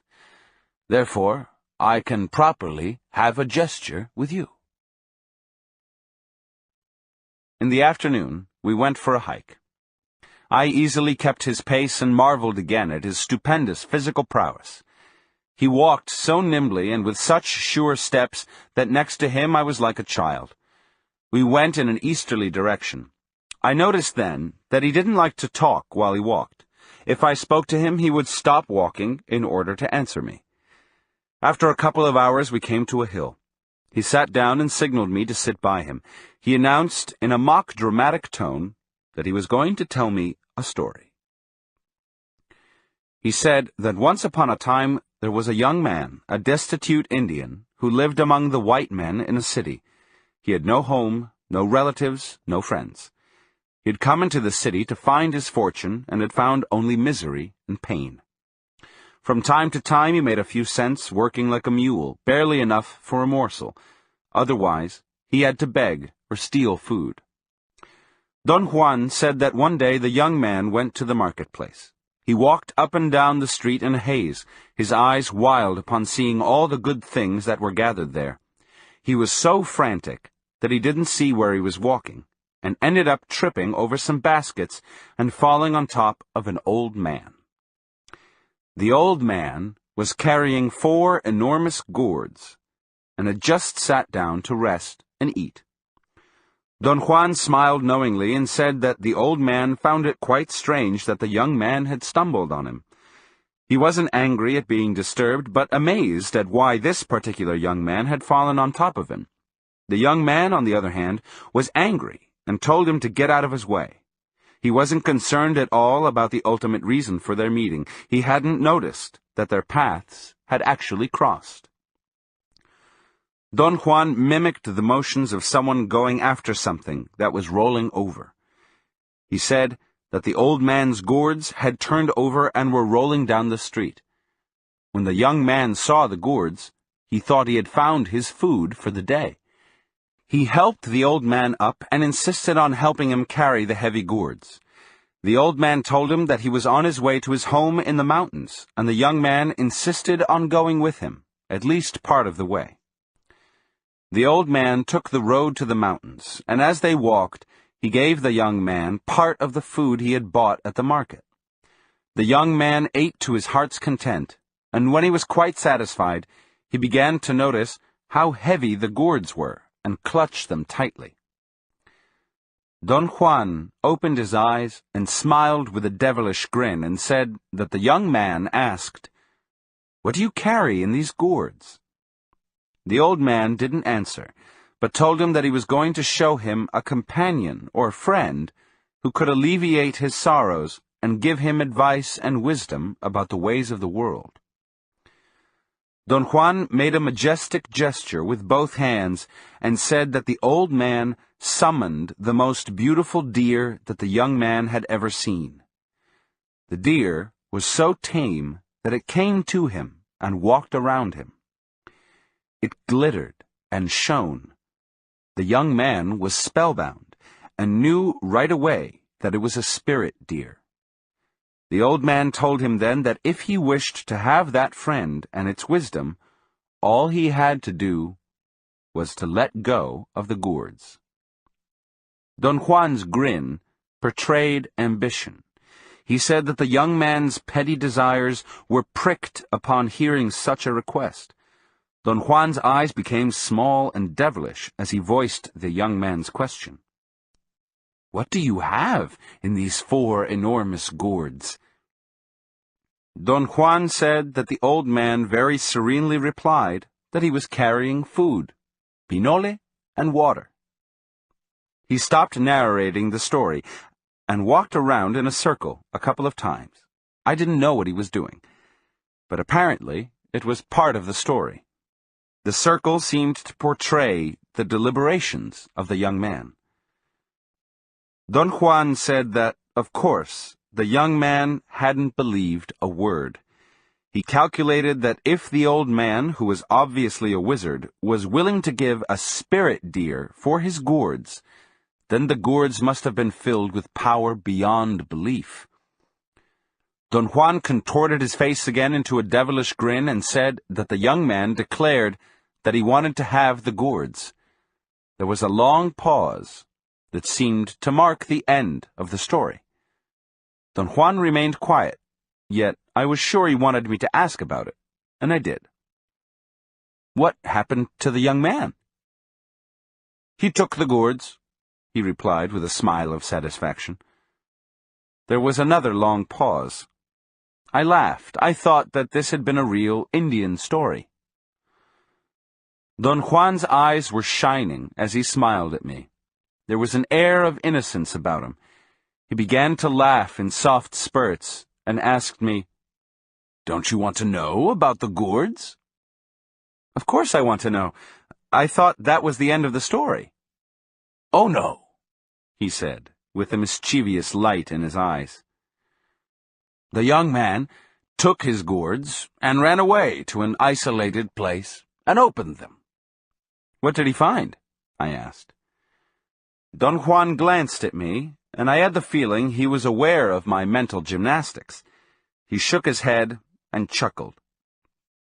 "Well," I urged him, "were the gourds empty?" "There was only food and water inside the gourds," he said, "and the young man, in a fit of anger, smashed them against the rocks." I said that his reaction was only natural. Anyone in his position would have done the same.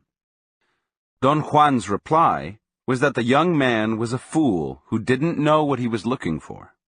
He didn't know what power was, so he couldn't tell whether or not he had found it. He hadn't taken responsibility for his decision, therefore he was angered by his blunder. He expected to gain something and got nothing instead. Don Juan speculated that if I were the young man, and if I had followed my inclinations, I would have ended up angry and remorseful, and would, no doubt, have spent the rest of my life feeling sorry for myself for what I had lost. Then he explained the behavior of the old man. He had cleverly fed the young man, so as to give him the daring of a satisfied stomach. Thus the young man, upon finding only food in the gourds, smashed them in a fit of anger. Had he been aware of his decision and assumed responsibility for it, Don Juan said, he would have taken the food and would have been more than satisfied with it. And perhaps he might have even realized that that food was power too.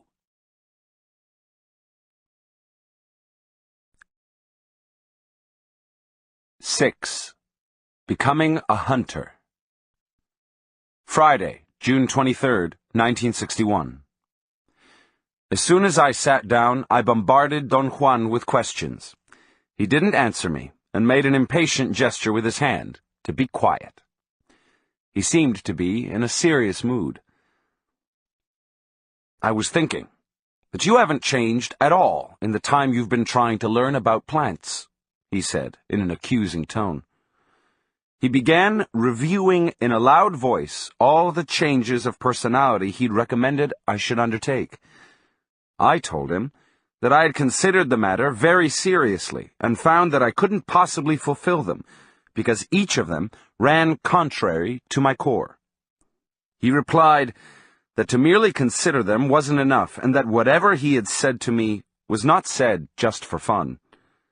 I again insisted that, although I had done very little in matters of adjusting my personal life to his ideas, I really wanted to learn the uses of plants.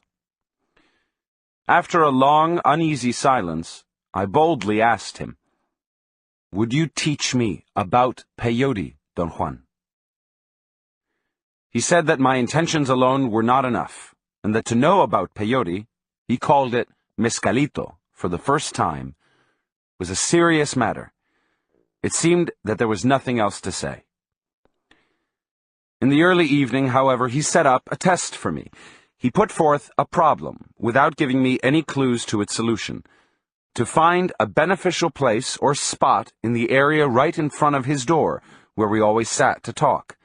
A spot where I could allegedly feel perfectly happy and invigorated. During the course of the night, while I attempted to find the spot by rolling on the ground, I twice detected a change of coloration on the uniformly dark dirt floor of the designated area. The problem exhausted me, and I fell asleep on one of the places where I detected the change in color. In the morning, Don Juan woke me up and announced that I had had a very successful experience.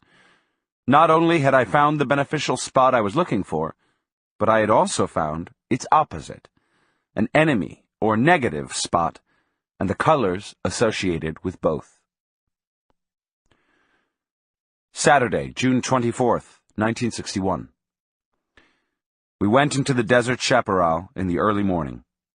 As we walked, Don Juan explained to me that finding a beneficial or an enemy spot was an important need for a man in the wilderness. I wanted to steer the conversation to the topic of peyote, but he flatly refused to talk about it. He warned me that there should be no mention of it unless he himself brought up the subject. We sat down to rest in the shade of some tall bushes in an area of thick vegetation. The desert chaparral around us was not quite dry yet. It was a warm day, and the flies kept on pestering me, but they didn't seem to bother Don Juan. I wondered whether he was just ignoring them, but then I noticed that they weren't landing on his face at all. Sometimes it's necessary to find a beneficial spot quickly, out in the open, Don Juan went on. Or maybe it is necessary to determine quickly whether or not the spot where one is about to rest is a bad one. One time, we sat to rest by some hill, and you got very angry and upset. That spot was your enemy. A little crow gave you a warning, remember? I remembered that he had made a point of telling me to avoid that area in the future. I also remembered that I had become angry because he hadn't let me laugh. I thought that the crow that flew overhead was an omen for me alone, he said. I would never have suspected that the crows were friendly towards you, too. What are you talking about? The crow was an omen, he went on. If you knew about crows, you would have avoided the place like the plague. Crows aren't always available to give warning, though, and you must learn to find, by yourself, a proper place to camp or to rest. After a long pause, Don Juan suddenly turned to me and said that in order to find the proper place to rest, all I had to do was to cross my eyes. He gave me a knowing look and in a confidential tone told me that I had done precisely that when I was rolling on his porch, and thus I had been capable of finding two spots and their colors. He let me know that he was impressed by my accomplishment. I really don't know what I did, I said. You crossed your eyes, he said emphatically. That's the technique. You must have done that, although you don't remember it. Don Juan then described the technique, which he said took years to perfect, and which consisted of gradually forcing the eyes to see separately the same image. The lack of image conversion entailed a double perception of the world. This double perception, according to Don Juan, allowed one the opportunity of judging changes in the surroundings, which the eyes were ordinarily incapable of perceiving. Don Juan coaxed me to try it. He assured me that it wasn't injurious to the sight. He said that I should begin by looking in short glances, almost with the corners of my eyes. He pointed to a large bush and showed me how. I had a strange feeling, seeing Don Juan's eyes taking incredibly fast glances at the bush. His eyes reminded me of those of a shifty animal that can't look straight. We walked for perhaps an hour while I tried not to focus my sight on anything. Then Don Juan asked me to start separating the images perceived by each of my eyes. After another hour or so, I got a terrible headache and had to stop. "Do you think you could find, by yourself, a proper place for us to rest?" he asked. I had no idea what the criterion for a proper place was. He patiently explained that looking in short glances allowed the eyes to pick out unusual sights. "Such as what?" I asked. "They aren't sights proper," he said. "They're more like feelings. If you look at a bush, or a tree, or a rock, where you may like to rest, your eyes can make you feel whether or not that's the best resting place." I again urged him to describe what those feelings were, but he either could not describe them, or he simply didn't want to. He said that I should practice by picking out a place, and then he would tell me whether or not my eyes were working. At one moment, I caught sight of what I thought was a pebble, which reflected light. I couldn't see it if I focused my eyes on it, but if I swept the area with fast glances, I could detect a sort of faint glitter. I pointed out the place to Don Juan. It was in the middle of an open, unshaded, flat area, devoid of thick bushes. He laughed uproariously, and then asked me why I had picked that specific spot. I explained that I was seeing a glitter. "I don't care what you see," he said. "You could be seeing an elephant. How you feel is the important issue." I didn't feel anything at all. He gave me a mysterious look and said that he wished he could oblige me and sit down to rest with me there, but he was going to sit somewhere else while I tested my choice. I sat down while he looked at me curiously from a distance of 30 or 40 feet away. After a few minutes, he began to laugh loudly. Somehow, his laughter made me nervous. It put me on edge. I felt he was making fun of me, and I got angry. I began to question my motives for being there. There was definitely something wrong in the way my total endeavor with Don Juan was proceeding. I felt that I was just a pawn in his clutches. Suddenly, Don Juan charged at me at full speed and pulled me by the arm, dragging me bodily for 10 or 12 feet. He helped me to stand up and wiped some perspiration from his forehead. I noticed then that he had exerted himself to his limit.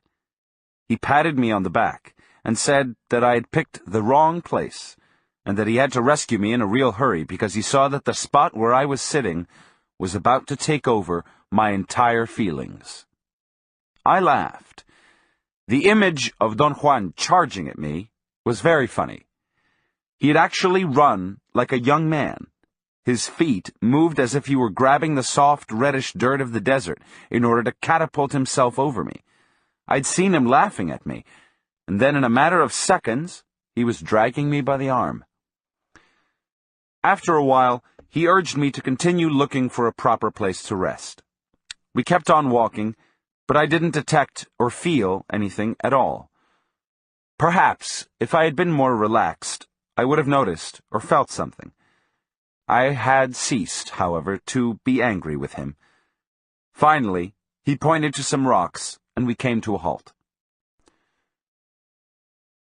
"Don't feel disappointed," Don Juan said. "It takes a long time to train the eyes properly." I didn't say anything. I wasn't going to be disappointed about something I didn't understand at all. Yet I had to admit that 3 times already since I'd begun to visit Don Juan, I had become very angry and had been agitated to the point of being nearly ill while sitting on places that he called bad. "The trick is to feel with your eyes," he said. "Your problem now is that you don't know what to feel. It'll come to you, though, with practice." "Perhaps you should tell me, Don Juan, what I'm supposed to feel." "That's impossible." "Why?" No one can tell you what you're supposed to feel. It isn't heat, or light, or glare, or color. It's something else. Can't you describe it? No. All I can do is give you the technique. Once you learn to separate the images and see two of everything, you must focus your attention in the area between the two images.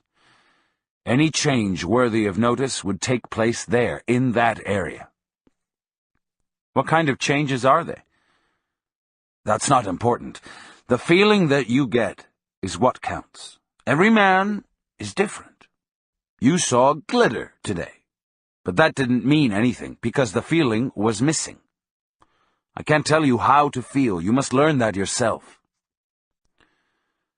We rested in silence for some time. Don Juan covered his face with his hat and remained motionless, as if he were asleep. I became absorbed in writing my notes, until he made a sudden movement that made me jolt. He sat up abruptly and faced me, frowning. You have a knack for hunting, he said, and that's what you should learn. Hunting. We're not going to talk about plants anymore. He puffed out his jaw for an instant, then candidly added, I don't think we ever have, anyway. Have we? And laughed. We spent the rest of the day walking in every direction while he gave me an unbelievably detailed explanation about rattlesnakes. The way they nest, the way they move around, their seasonal habits, their quirks of behavior. Then he proceeded to corroborate each of the points he had made, and finally he caught and killed a large snake, he cut its head off, cleaned its viscera, skinned it, and roasted the meat. His movements had such a grace and skill that it was a sheer pleasure just to be around him. I'd listened to him and watched him, spellbound. My concentration had been so complete that the rest of the world had practically vanished for me. Eating the snake was a hard re-entry into the world of ordinary affairs. I felt nauseated when I began to chew a bite of snake meat. It was an ill-founded queasiness, as the meat was delicious, but my stomach seemed to be rather an independent unit. I could hardly swallow at all. I thought Don Juan would have a heart attack from laughing so hard. Afterwards, we sat down for a leisurely rest in the shade of some rocks. I began to work on my notes, and the quantity of them made me realize that he had given me an astonishing amount of information about rattlesnakes. Your hunter's spirit has returned to you, Don Juan said suddenly and with a serious face. Now you're hooked. I beg your pardon? I wanted him to elaborate on his statement that I was hooked, but he only laughed and repeated it. How am I hooked? I insisted. Hunters will always hunt, he said. I am a hunter myself. Do you mean you hunt for a living? I hunt in order to live. I can live off the land, anywhere. He indicated the total surroundings with his head. To be a hunter means that one knows a great deal, he went on. It means that one can see the world in different ways. In order to be a hunter, one must be in perfect balance with everything else. Otherwise, hunting would become a meaningless chore. For instance, today, we took a little snake. I had to apologize to her for cutting her life off so suddenly and so definitely. I did what I did, knowing that my own life will also be cut off someday, in very much the same fashion, suddenly and definitely. So, all in all, we and the snakes are on a par. One of them fed us today. I'd never conceived a balance of that kind when I used to hunt, I said. That's not true. You didn't just kill animals. You and your family all ate the game. His statements carried the conviction of someone who had been there. He was, of course, right. There had been times when I had provided the incidental wild meat for my family. After a moment's hesitation, I asked, "How did you know that?" There are certain things that I just know, he said. I can't tell you how, though. I told him that my aunts and uncles would very seriously call all the birds I would bag pheasants. Don Juan said that he could easily imagine them calling a sparrow a tiny pheasant, and added a comical rendition of how they would chew it. The extraordinary movements of his jaw gave me the feeling that he was actually chewing a whole bird, bones and all.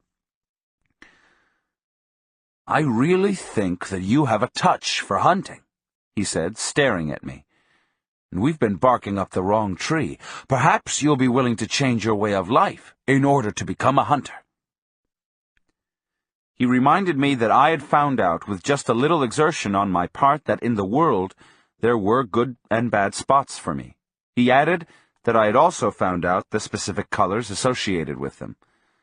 "That means that you have a knack for hunting," he declared.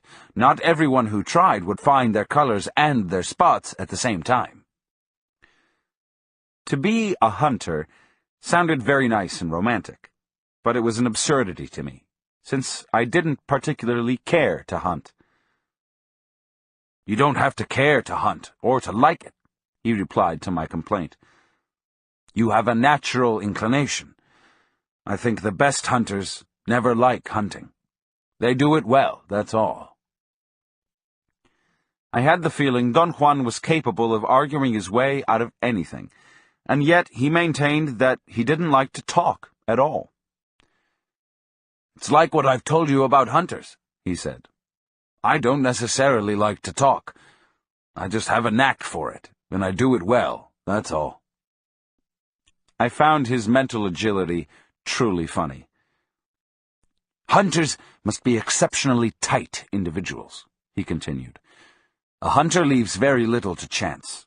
I've been trying all along to convince you that you must learn to live in a different way. So far, I haven't succeeded. There was nothing you could have grabbed onto.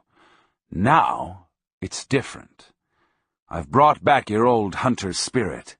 Perhaps, through it, you will change." I protested that I didn't want to become a hunter. I reminded him that in the beginning I just wanted him to tell me about medicinal plants, but he had made me stray so far away from my original purpose that I couldn't clearly recall anymore whether or not I had really wanted to learn about plants. "Good," he said, "really good.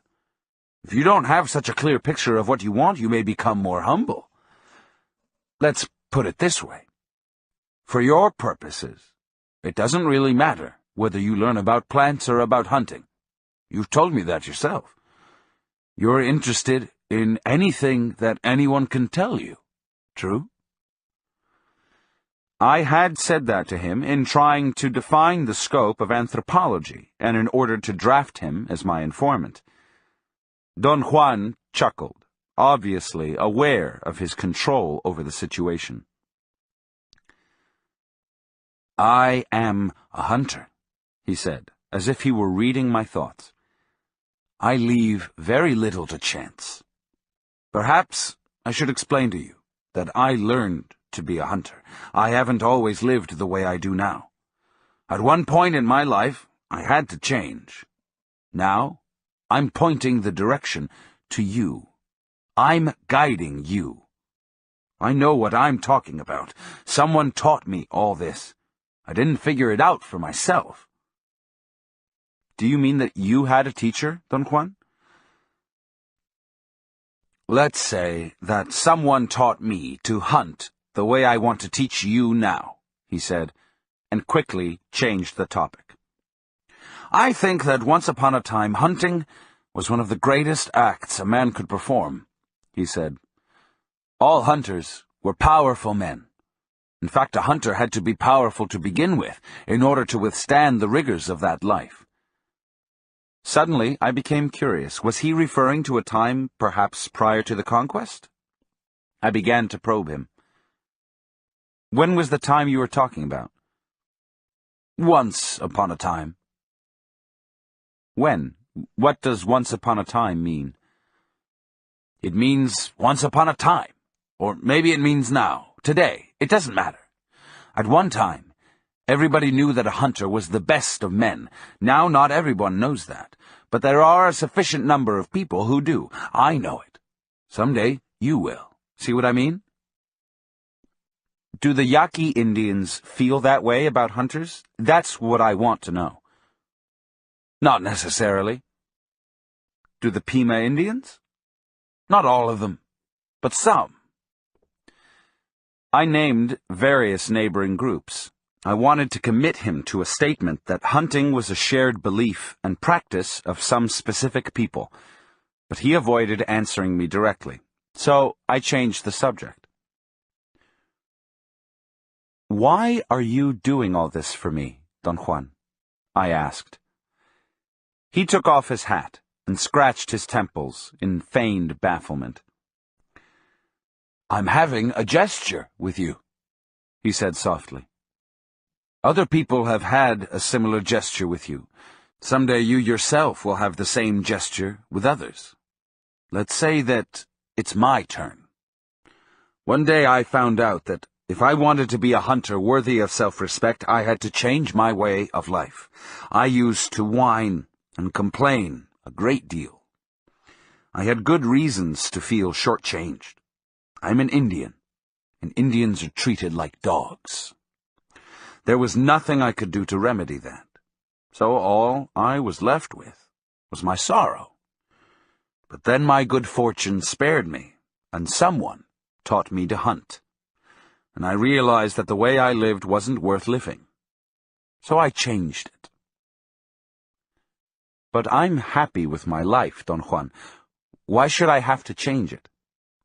He began to sing a Mexican song very softly, and then hummed the tune. His head bobbed up and down as he followed the beat of the song. "Do you think that you and I are equals?" he asked in a sharp voice. His question caught me off guard. I experienced a peculiar buzzing in my ears, as though he had actually shouted his words, which he hadn't done. However, there had been a metallic sound in his voice that was reverberating in my ears. I scratched the inside of my left ear with the small finger of my left hand. My ears itched all the time, and I had developed a rhythmical, nervous way of rubbing the inside of them with the small finger of either hand. The movement was more properly a shake of my whole arm. Don Juan watched my movements with apparent fascination. "Well, are we equals?" he asked. "Of course we're equals," I said. I was, naturally, being condescending. I felt very warm towards him, even though at times I didn't know what to do with him. Yet I still held in the back of my mind, although I would never voice it, the belief that I, being a university student, a man of the sophisticated Western world, was superior to an Indian. "No," he said calmly. "We are not." "Why, certainly we are," I protested. "No," he said in a soft voice. "We're not equals. I am a hunter and a warrior, and you are a pimp." My mouth fell open. I couldn't believe that Don Juan had actually said that. I dropped my notebook and stared at him dumbfoundedly, and then, of course, I became furious. He looked at me with calm and collected eyes. I avoided his gaze, and then he began to talk. He enunciated his words clearly. They poured out smoothly and deadly. He said that I was pimping for someone else, that I wasn't fighting my own battles, but the battles of some unknown people, that I didn't want to learn about plants or about hunting or about anything, and that his world of precise acts and feelings and decisions was infinitely more effective than the blundering idiocy I called my life. After he finished talking, I was numb. He'd spoken without belligerence or conceit, but with such power, and yet such calmness, that I wasn't even angry anymore. We remained silent. I felt embarrassed, and couldn't think of anything appropriate to say. I waited for him to break the silence. Hours went by. Don Juan became motionless by degrees, until his body had acquired a strange, almost frightening rigidity. His silhouette became difficult to make out as it got dark, and finally, when it was pitch black around us, he seemed to have merged into the blackness of the stones. His state of motionlessness was so total that it was as if he didn't exist any longer. It was midnight when I finally realized that he could and would stay motionless there in that wilderness, in those rocks. Perhaps forever, if he had to. His world of precise acts and feelings and decisions was indeed superior. I quietly touched his arms, and tears flooded me. 7. Being inaccessible. Thursday, June 29th, 1961. Again, Don Juan, as he had done every day for nearly a week, held me spellbound with his knowledge of specific details about the behavior of game. He first explained and then corroborated a number of hunting tactics based on what he called the quirks of quails. I became so utterly involved in his explanations that a whole day went by, and I hadn't noticed the passage of time. I even forgot to eat lunch. Don Juan made joking remarks that it was quite unusual for me to miss a meal. By the end of the day, he had caught 5 quail in a most ingenious trap, which he had taught me to assemble and set up. 2 are enough for us, he said, and let 3 of them loose. He then taught me how to roast quail. I had wanted to cut some shrubs and make a barbecue pit, the way my grandfather used to make it, lined with green branches and leaves and sealed with dirt. But Don Juan said that there was no need to injure the shrubs, since we had already injured the quail. After we finished eating, we walked very leisurely towards a rocky area. We sat on a sandstone hillside, and I said jokingly that if he would have left the matter up to me, I would have cooked all 5 of the quail, and that my barbecue would have tasted much better than his roast. "No doubt," he said. "But if you would have done all that, we might have never left this place in one piece." "What do you mean?" I asked. "What would have prevented us?" "The shrubs, the quail, everything around would have pitched in." "I never know when you're talking seriously," I said. He made a gesture of feigned impatience and smacked his lips. "You have a weird notion of what it means to talk seriously," he said. "I laugh a great deal because I like to laugh, yet everything I say is deadly serious, even if you don't understand it. Why should the world be only as you think it is? Who gave you the authority to say so?" "There's no proof that the world is otherwise," I said. It was getting dark. I was wondering if it was time to go back to his house, but he didn't seem to be in a hurry, and I was enjoying myself. The wind was cold. Suddenly, he stood up and told me that we had to climb to the hilltop and stand up on an area clear of shrubs. "Don't be afraid," he said. "I'm your friend, and I'll see that nothing bad happens to you." "What do you mean?" I asked, alarmed. Don Juan had the most insidious facility to shift me from sheer enjoyment to sheer fright.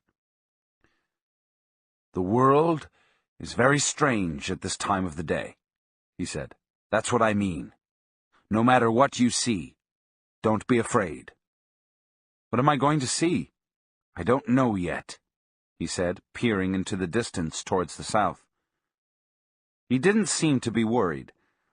I also kept on looking in the same direction. Suddenly, he perked up and pointed with his left hand toward a dark area in the desert shrubbery. "There it is," he said, as if he had been waiting for something which had suddenly appeared. "What is it?" I asked. "There it is," he repeated. "Look! Look!" I didn't see anything, just the shrubs.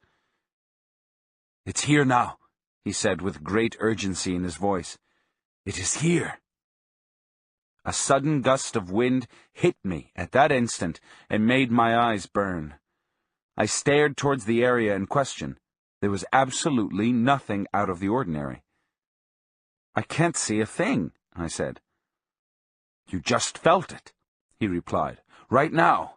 It got into your eyes and kept you from seeing." "What are you talking about?" "I've deliberately brought you to a hilltop," he said. "We are very noticeable here, and something is coming to us."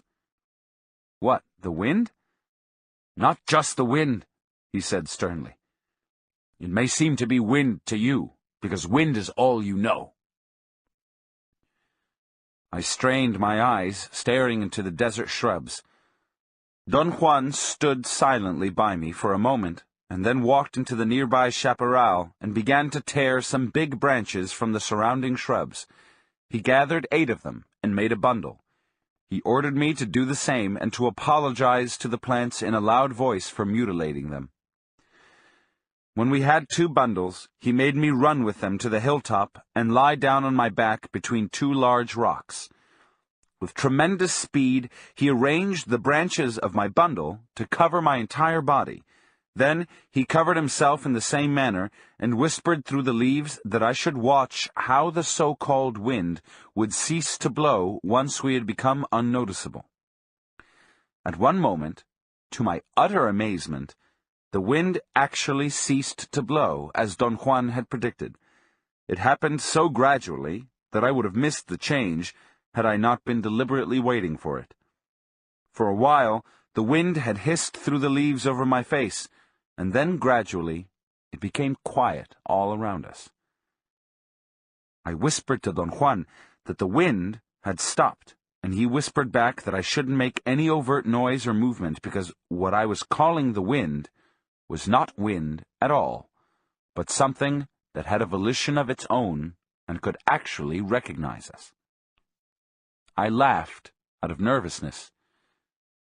In a muffled voice, Don Juan called my attention to the quietness around us and whispered that he was going to stand up and I should follow him, putting the branches aside very gently with my left hand. We stood up at the same time. Don Juan stared for a moment into the distance toward the south and then turned around abruptly and faced the west. "Sneaky.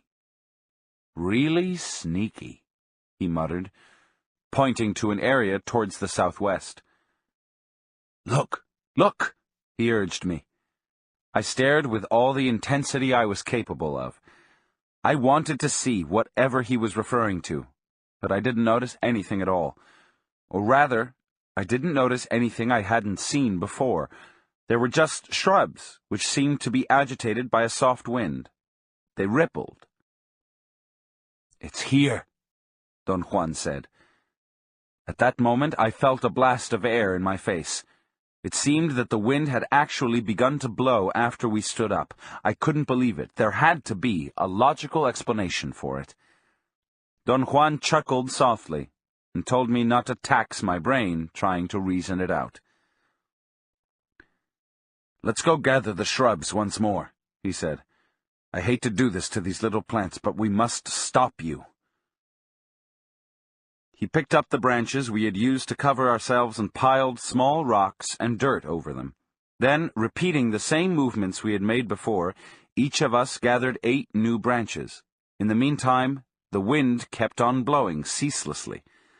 I could feel it ruffling the hair around my ears. Don Juan whispered that once he had covered me, I shouldn't make the slightest movement or sound. He very quickly put the branches over my body, and then he lay down and covered himself. We stayed in that position for about 20 minutes, and during that time, a most extraordinary phenomenon occurred. The wind again changed from a hard, continuous gust to a mild vibration. I held my breath, waiting for Don Juan's signal. At a given moment, he gently shoved off the branches. I did the same, and we stood up. The hilltop was very quiet. There was only a slight, soft vibration of leaves in the surrounding chaparral. Don Juan's eyes were fixedly staring at an area in the shrubs south of us. "There it is again!" he exclaimed in a loud voice. I involuntarily jumped, nearly losing my balance, and he ordered me in a loud, imperative voice to look. "What am I supposed to see?" I asked desperately. He said that it, the wind, or whatever, was like a cloud or a whorl that was quite a ways above the shrubs, twirling its way to the hilltop where we were. I saw a ripple forming on the bushes in the distance. "There it comes," Don Juan said in my ear. "Look, how it's searching for us." Right then, a strong, steady gust of wind hit my face, as it had hit it before. This time, however, my reaction was different. I was terrified. I hadn't seen what Don Juan had described, but I had seen a most eerie wave rippling the shrubs. I didn't want to succumb to my fear and deliberately sought any kind of suitable explanation. I said to myself that there must be continuous air currents in the area, and Don Juan, being thoroughly acquainted with the whole region, was not only aware of that, but was capable of mentally plotting their occurrence. All he had to do was to lie down, count, and wait for the wind to taper off, and once he stood up, he had only to wait again for its reoccurrence. Don Juan's voice shook me out of my mental deliberations. He was telling me that it was time to leave. I stalled. I wanted to make sure that the wind would taper off. "I didn't see anything, Don Juan," I said. "You noticed something unusual, though." "Perhaps you should tell me again what I was supposed to see." "I've already told you," he said. "Something that hides in the wind and looks like a whorl, a cloud, a mist, a face that twirls around." Don Juan made a gesture with his hands to depict a horizontal and a vertical motion. "It moves in a specific direction," he went on. "It either tumbles or it twirls. A hunter must know all that in order to move correctly." I wanted to humor him, but he seemed to be trying so hard to make his point that I didn't dare. He looked at me for a moment, and I moved my eyes away. "To believe that the world is only as you think it is stupid," he said. "The world is a mysterious place, especially in the twilight." He pointed towards the wind with a movement of his chin. "This can follow us," he said. "It can make us tired, or it might even kill us." "That wind? At this time of the day, in the twilight, there is no wind. At this time, there is only power." We sat on the hilltop for an hour. The wind blew hard and constantly all that time. Friday, June 30th, 1961. In the late afternoon, after eating, Don Juan and I moved to the area in front of his door. I sat on my spot and began working on my notes. He lay down on his back with his hands folded over his stomach. We had stayed around the house all day on account of the wind. Don Juan explained that we had disturbed the wind deliberately and that it was better not to fool around with it. I had even had to sleep covered with branches. A sudden gust of wind made Don Juan get up in one incredibly agile jump. "Damn it," he said, "the wind is looking for you." "I can't buy that, Don Juan," I said, laughing. "I really can't." I wasn't being stubborn. I just found it impossible to endorse the idea that the wind had its own volition and was looking for me, or that it had actually spotted us and rushed to us on top of the hill. I said that the idea of a willful wind was a view of the world that was rather simplistic. "What is the wind, then?" he asked in a challenging tone. I patiently explained to him that masses of hot and cold air produced different pressures, and that the pressure made the masses of air move vertically and horizontally. It took me a long while to explain all the details of basic meteorology. "You mean that all there is to the wind is hot and cold air?" he asked in a tone of bafflement. "I'm afraid so," I said, and silently enjoyed my triumph. Don Juan seemed to be dumbfounded, but then he looked at me and began to laugh uproariously. Your opinions are final opinions, he said with a note of sarcasm. They are the last word, aren't they? For a hunter, however, your opinions are pure crap. It makes no difference whether the pressure is 1 or 2 or 10. If you would live out here in the wilderness, you would know that during the twilight, the wind becomes power. A hunter that is worth his salt knows that and acts accordingly. How does he act? He uses the twilight and that power hidden in the wind. How? If it's convenient to him, the hunter hides from the power by covering himself and remaining motionless until the twilight is gone and the power has sealed him into its protection. Don Juan made a gesture of enveloping something with his hands. Its protection is like a... He paused in search of a word, and I suggested cocoon. That's right, he said. The protection of the power seals you like in a cocoon. A hunter can stay out in the open and no puma or coyote or slimy bug could bother him. A mountain lion could come up to the hunter's nose and sniff him, and if the hunter doesn't move, the lion would leave. I can guarantee you that. If the hunter, on the other hand, wants to be noticed, all he has to do is to stand on a hilltop at the time of the twilight, and the power will nag him and seek him all night. Therefore, if a hunter wants to travel at night, or if he wants to be kept awake, he must make himself available to the wind. Therein lies the secret of great hunters, to be available and unavailable at the precise turn of the road. I felt a bit confused, and asked him to recapitulate his point. Don Juan very patiently explained that he had used the twilight and the wind to point out the crucial importance of the interplay between hiding and showing oneself.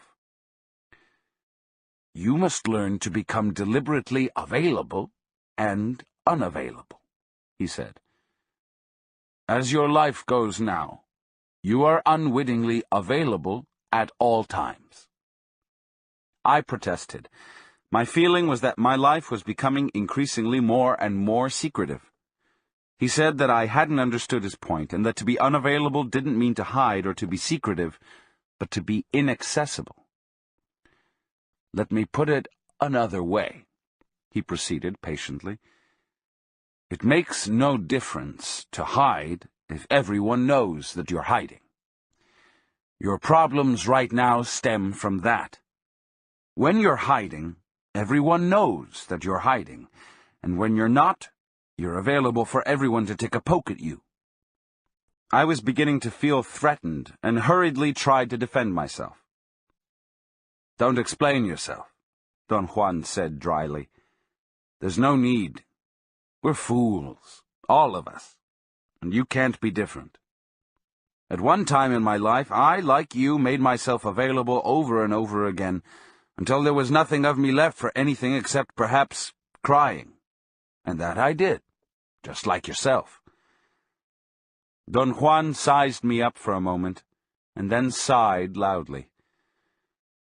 I was younger than you, though, he went on. But one day, I had enough, and I changed. Let's say that one day, when I was becoming a hunter, I learned the secret of being available and unavailable.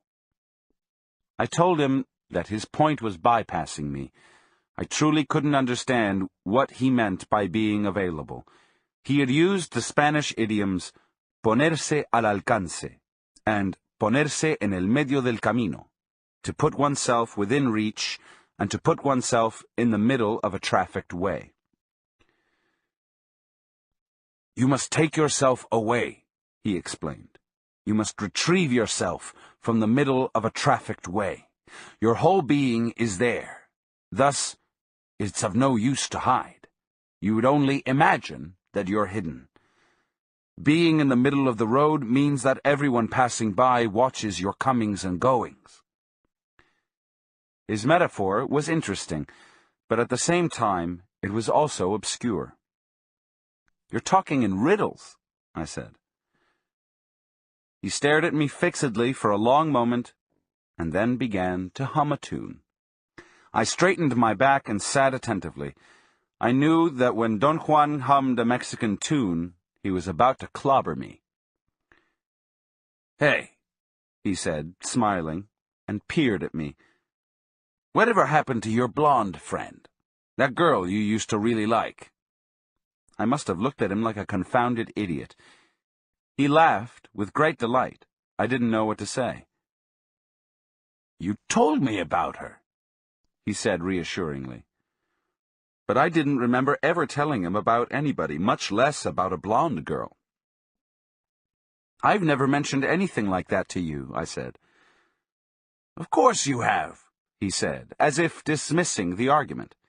I wanted to protest, but he stopped me, saying that it didn't matter how he knew about her, that the important issue was that I had liked her. I sensed a surge of animosity towards him building up within myself. "Don't stall," Don Juan said dryly. "This is a time when you should cut off your feelings of importance. You once had a woman, a very dear woman, and then one day you lost her." I began to wonder if I had ever talked about her to Don Juan. I concluded that there had never been an opportunity, yet I might have.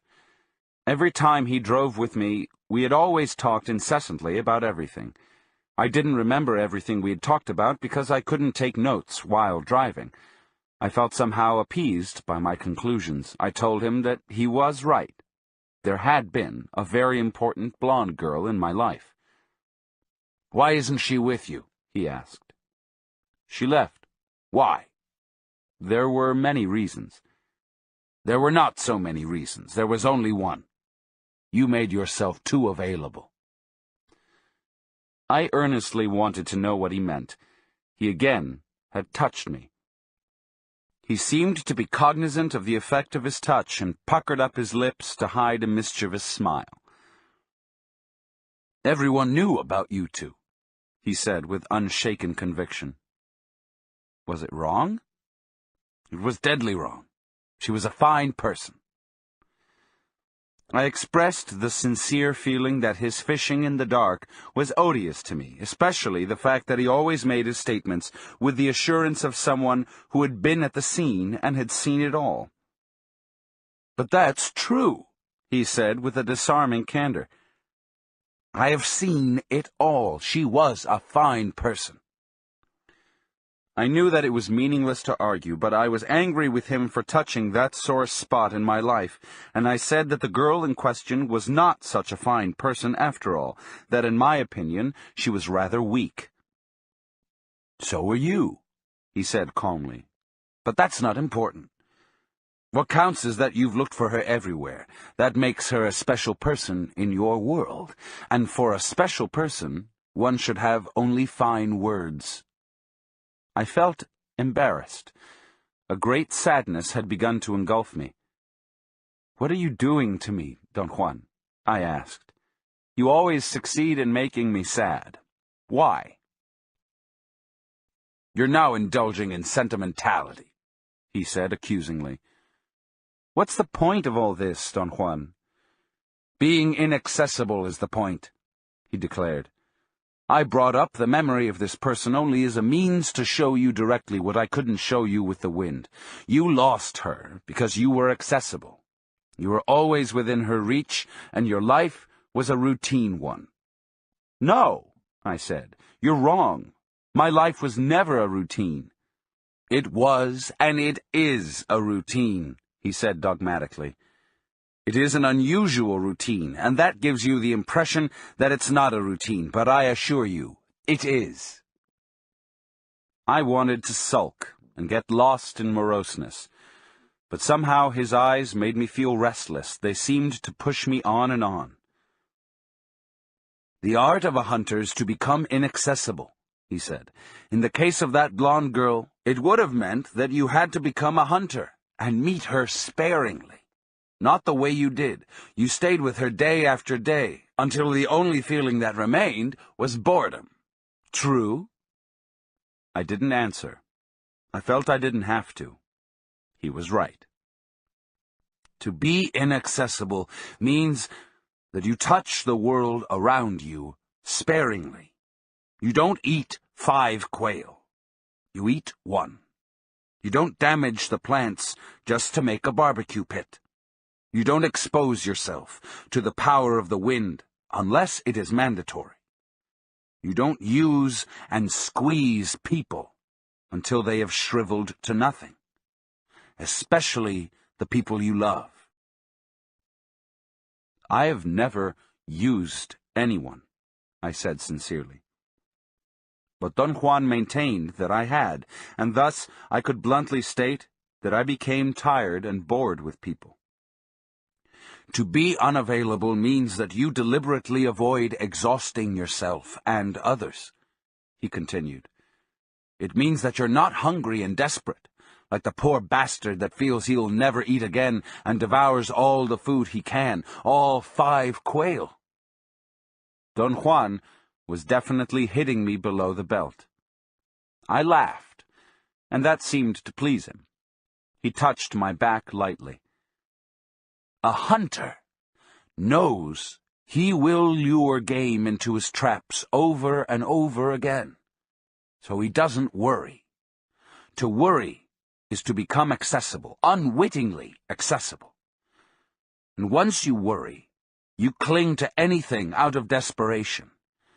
And once you cling, you are bound to get exhausted, or to exhaust whoever or whatever you're clinging to. I told him that in my day-to-day life it was inconceivable to be inaccessible. My point was that in order to function, I had to be within reach of everyone that had something to do with me. I've told you already that to be inaccessible doesn't mean to hide or to be secretive, he said calmly. It doesn't mean that you can't deal with people either. A hunter uses his world sparingly and with tenderness, regardless of whether the world might be things or plants or animal or people or power. A hunter deals intimately with his world, and yet he is inaccessible to that same world. That's a contradiction, I said. He can't be inaccessible if he is there in his world, hour after hour, day after day. You didn't understand, Don Juan said patiently. He is inaccessible because he's not squeezing his world out of shape. He taps it lightly, stays for as long as he needs to, and then swiftly moves away, leaving hardly a mark. 8. Disrupting the routines of life. Sunday, July 16th, 1961. We spent all morning watching some rodents that looked like fat squirrels. Don Juan called them water rats. He pointed out that they were very fast and getting out of danger. But after they had outrun any predator, they had the terrible habit of stopping or even climbing a rock to stand on their hind legs to look around and groom themselves. They have very good eyes, Don Juan said. You must move only when they are on the run. Therefore, you must learn to predict when and where they'll stop, so you would also stop at the same time. I became engrossed in observing them, and I had what would have been a field day for hunters, as I spotted so many of them. And finally, I could predict their movements almost every time. Don Juan then showed me how to make traps to catch them. He explained that a hunter had to take time to observe their eating or their nesting places in order to determine where to locate his traps. He would then set them during the night, and all he had to do the next day was to scare them off so they would scatter away into his catching devices. We gathered some sticks and proceeded to build the hunting contraptions. I had mine almost finished and was excitedly wondering whether or not it would work, when suddenly Don Juan stopped and looked at his left wrist, as if he were checking a watch which he had never had, and said that according to his timepiece, it was lunchtime. I was holding a long stick which I was trying to make into a hoop by bending it in a circle. I automatically put it down with the rest of my hunting paraphernalia. Don Juan looked at me with an expression of curiosity. Then he made the wailing sound of a factory siren at lunchtime. I laughed. His siren sound was perfect. I walked toward him and noticed that he was staring at me. He shook his head from side to side. "I'll be damned," he said. "What's wrong?" I asked. He again made the long wailing sound of a factory whistle. "Lunch is over," he said. "Go back to work." I felt confused for an instant, but then I had thought that he was joking, perhaps because we really had nothing to make lunch with. I had been so engrossed with the rodents that I had forgotten we had no provisions. I picked up the stick again and tried to bend it. After a moment, Don Juan again blew his whistle. "Time to go home," he said. He examined his imaginary watch and then looked at me and winked. "It's 5 o'clock," he said with an air of someone revealing a secret. I thought that he had suddenly become fed up with hunting and was calling the whole thing off. I simply put everything down and began to get ready to leave. I didn't look at him. I presumed that he also was preparing his gear.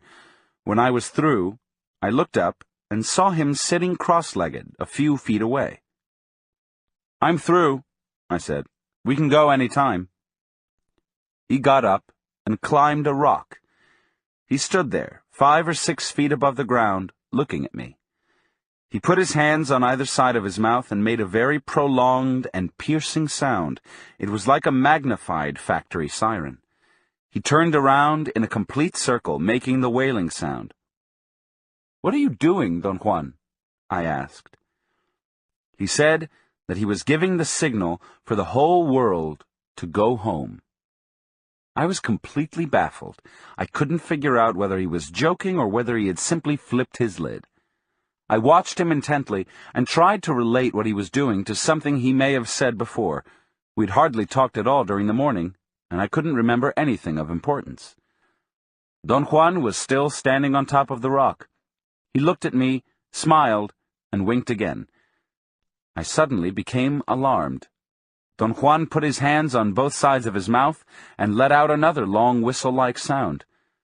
He said that it was 8 o'clock in the morning and that I had to set up my gear again because we had a whole day ahead of us. I was completely confused by then. In a matter of minutes, my fear mounted to an irresistible desire to run away from the scene. I thought Don Juan was crazy. I was about to flee when he slid down from the rock and came to me, smiling. "You think I'm crazy, don't you?" he asked. I told him that he was frightening me out of my wits with his unexpected behavior. He said that we were even. I didn't understand what he meant. I was deeply preoccupied with the thought that his acts seemed thoroughly insane.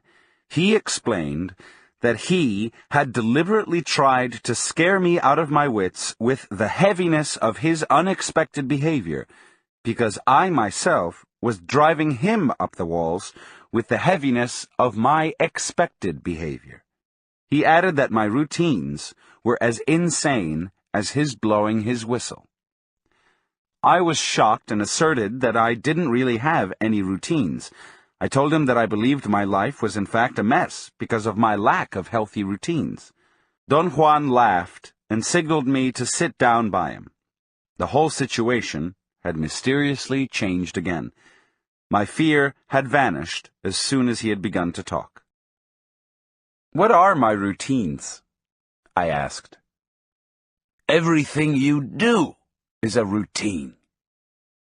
"Aren't we all that way?" "Not all of us. I don't do things out of routine." "What prompted all this, Don Juan? What did I do, or what did I say that made you act the way you did?" "You were worrying about lunch." "I didn't say anything to you. How did you know that I was worrying about lunch?" "You worry about eating every day around noontime, and around 6 in the evening, and around 8 in the morning," he said with a malicious grin. "You worry about eating at those times, even if you're not hungry. All I had to do to show your routine spirit was to blow my whistle. Your spirit is trained to work with a signal." He stared at me with a question in his eyes. I couldn't defend myself. "Now you're getting ready to make hunting into a routine," he went on. "You've already set your pace in hunting. You talk at a certain time, eat at a certain time, and fall asleep at a certain time." I had nothing to say. The way Don Juan had described my eating habits was the pattern I used for everything in my life. Yet I strongly felt that my life was less routine than that of most of my friends and acquaintances. "You know a great deal about hunting now," Don Juan continued. "It'll be easy for you to realize that a good hunter knows one thing above all. He knows the routines of his prey. That's what makes him a good hunter. If you would remember the way I've proceeded in teaching you hunting, you would perhaps understand what I mean. First, I taught you how to make and set up your traps. Then I taught you the routines of the game you were after. And then we tested the traps against their routines. Those parts are the outside forms of hunting. Now I have to teach you the final and by far the most difficult part. Perhaps years will pass before you can say that you understand it and that you're a hunter." Don Juan paused, as if to give me time. He took off his hat and imitated the grooming movements of the rodents we'd been observing. It was very funny to me. His round head made him look like one of those rodents. "To be a hunter is not just to trap game," he went on. "A hunter that is worth his salt doesn't catch game because he sets his traps or because he knows the routines of his prey, but because he himself has no routines. This is his advantage. He's not at all like the animals he's after, fixed by heavy routines and predictable quirks. He's free, fluid, unpredictable." What Don Juan was saying sounded to me like an arbitrary and irrational idealization. I couldn't conceive of a life without routines. I wanted to be very honest with him and not just agree or disagree with him. I felt that what he had in mind wasn't possible to accomplish, by me or by anyone. "I don't care how you feel," he said. "In order to be a hunter, you must disrupt the routines of your life. You have done well in hunting. You've learned quickly, and now you can see that you are like your prey. Easy to predict." I asked him to be specific and give me concrete examples. "I am talking about hunting," he said calmly. "Therefore I am concerned with the things animals do, the places they eat, the place, the manner, the time they sleep, where they nest, how they walk.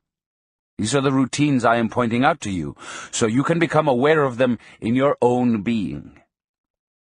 You've observed the habits of animals in the desert. They eat and drink at certain places. They nest at specific spots. They leave their tracks in specific ways. In fact, everything they do can be foreseen or reconstructed by a good hunter. As I told you before, in my eyes, you behave like your prey. Once in my life, someone pointed out the same thing to me, so you're not unique in that. All of us behave like the prey that we're after. That, of course, also makes us prey for something, or someone else. Now, the concern of a hunter who knows all this is to stop being a prey himself. Do you see what I mean?" I again expressed the opinion that his proposition was unattainable. "It takes time," Don Juan said. "You could begin by not eating lunch every single day at 12 o'clock. He looked at me and smiled benevolently. His expression was very funny and made me laugh. "There are certain animals, however, that are impossible to track," he went on. "There are certain types of deer, for instance, which a fortunate hunter might be able to come across by sheer luck once in his lifetime." Don Juan paused dramatically and looked at me piercingly. He seemed to be waiting for a question, but I didn't have any. "What do you think makes them so difficult to find and so unique?" he asked. I shrugged my shoulders because I didn't know what to say. "They have no routines," he said in a tone of revelation. "That's what makes them magical." "A deer has to sleep at night," I said. "Isn't that a routine?" "Certainly, if the deer sleeps every night at a specific time and in one specific place. But those magical beings don't behave like that. In fact, someday you may verify this for yourself. Perhaps it'll be your fate to chase one of them for the rest of your life." "What do you mean by that?" "You like hunting? Perhaps someday in some place in the world your path may cross the path of a magical being, and you might go after it.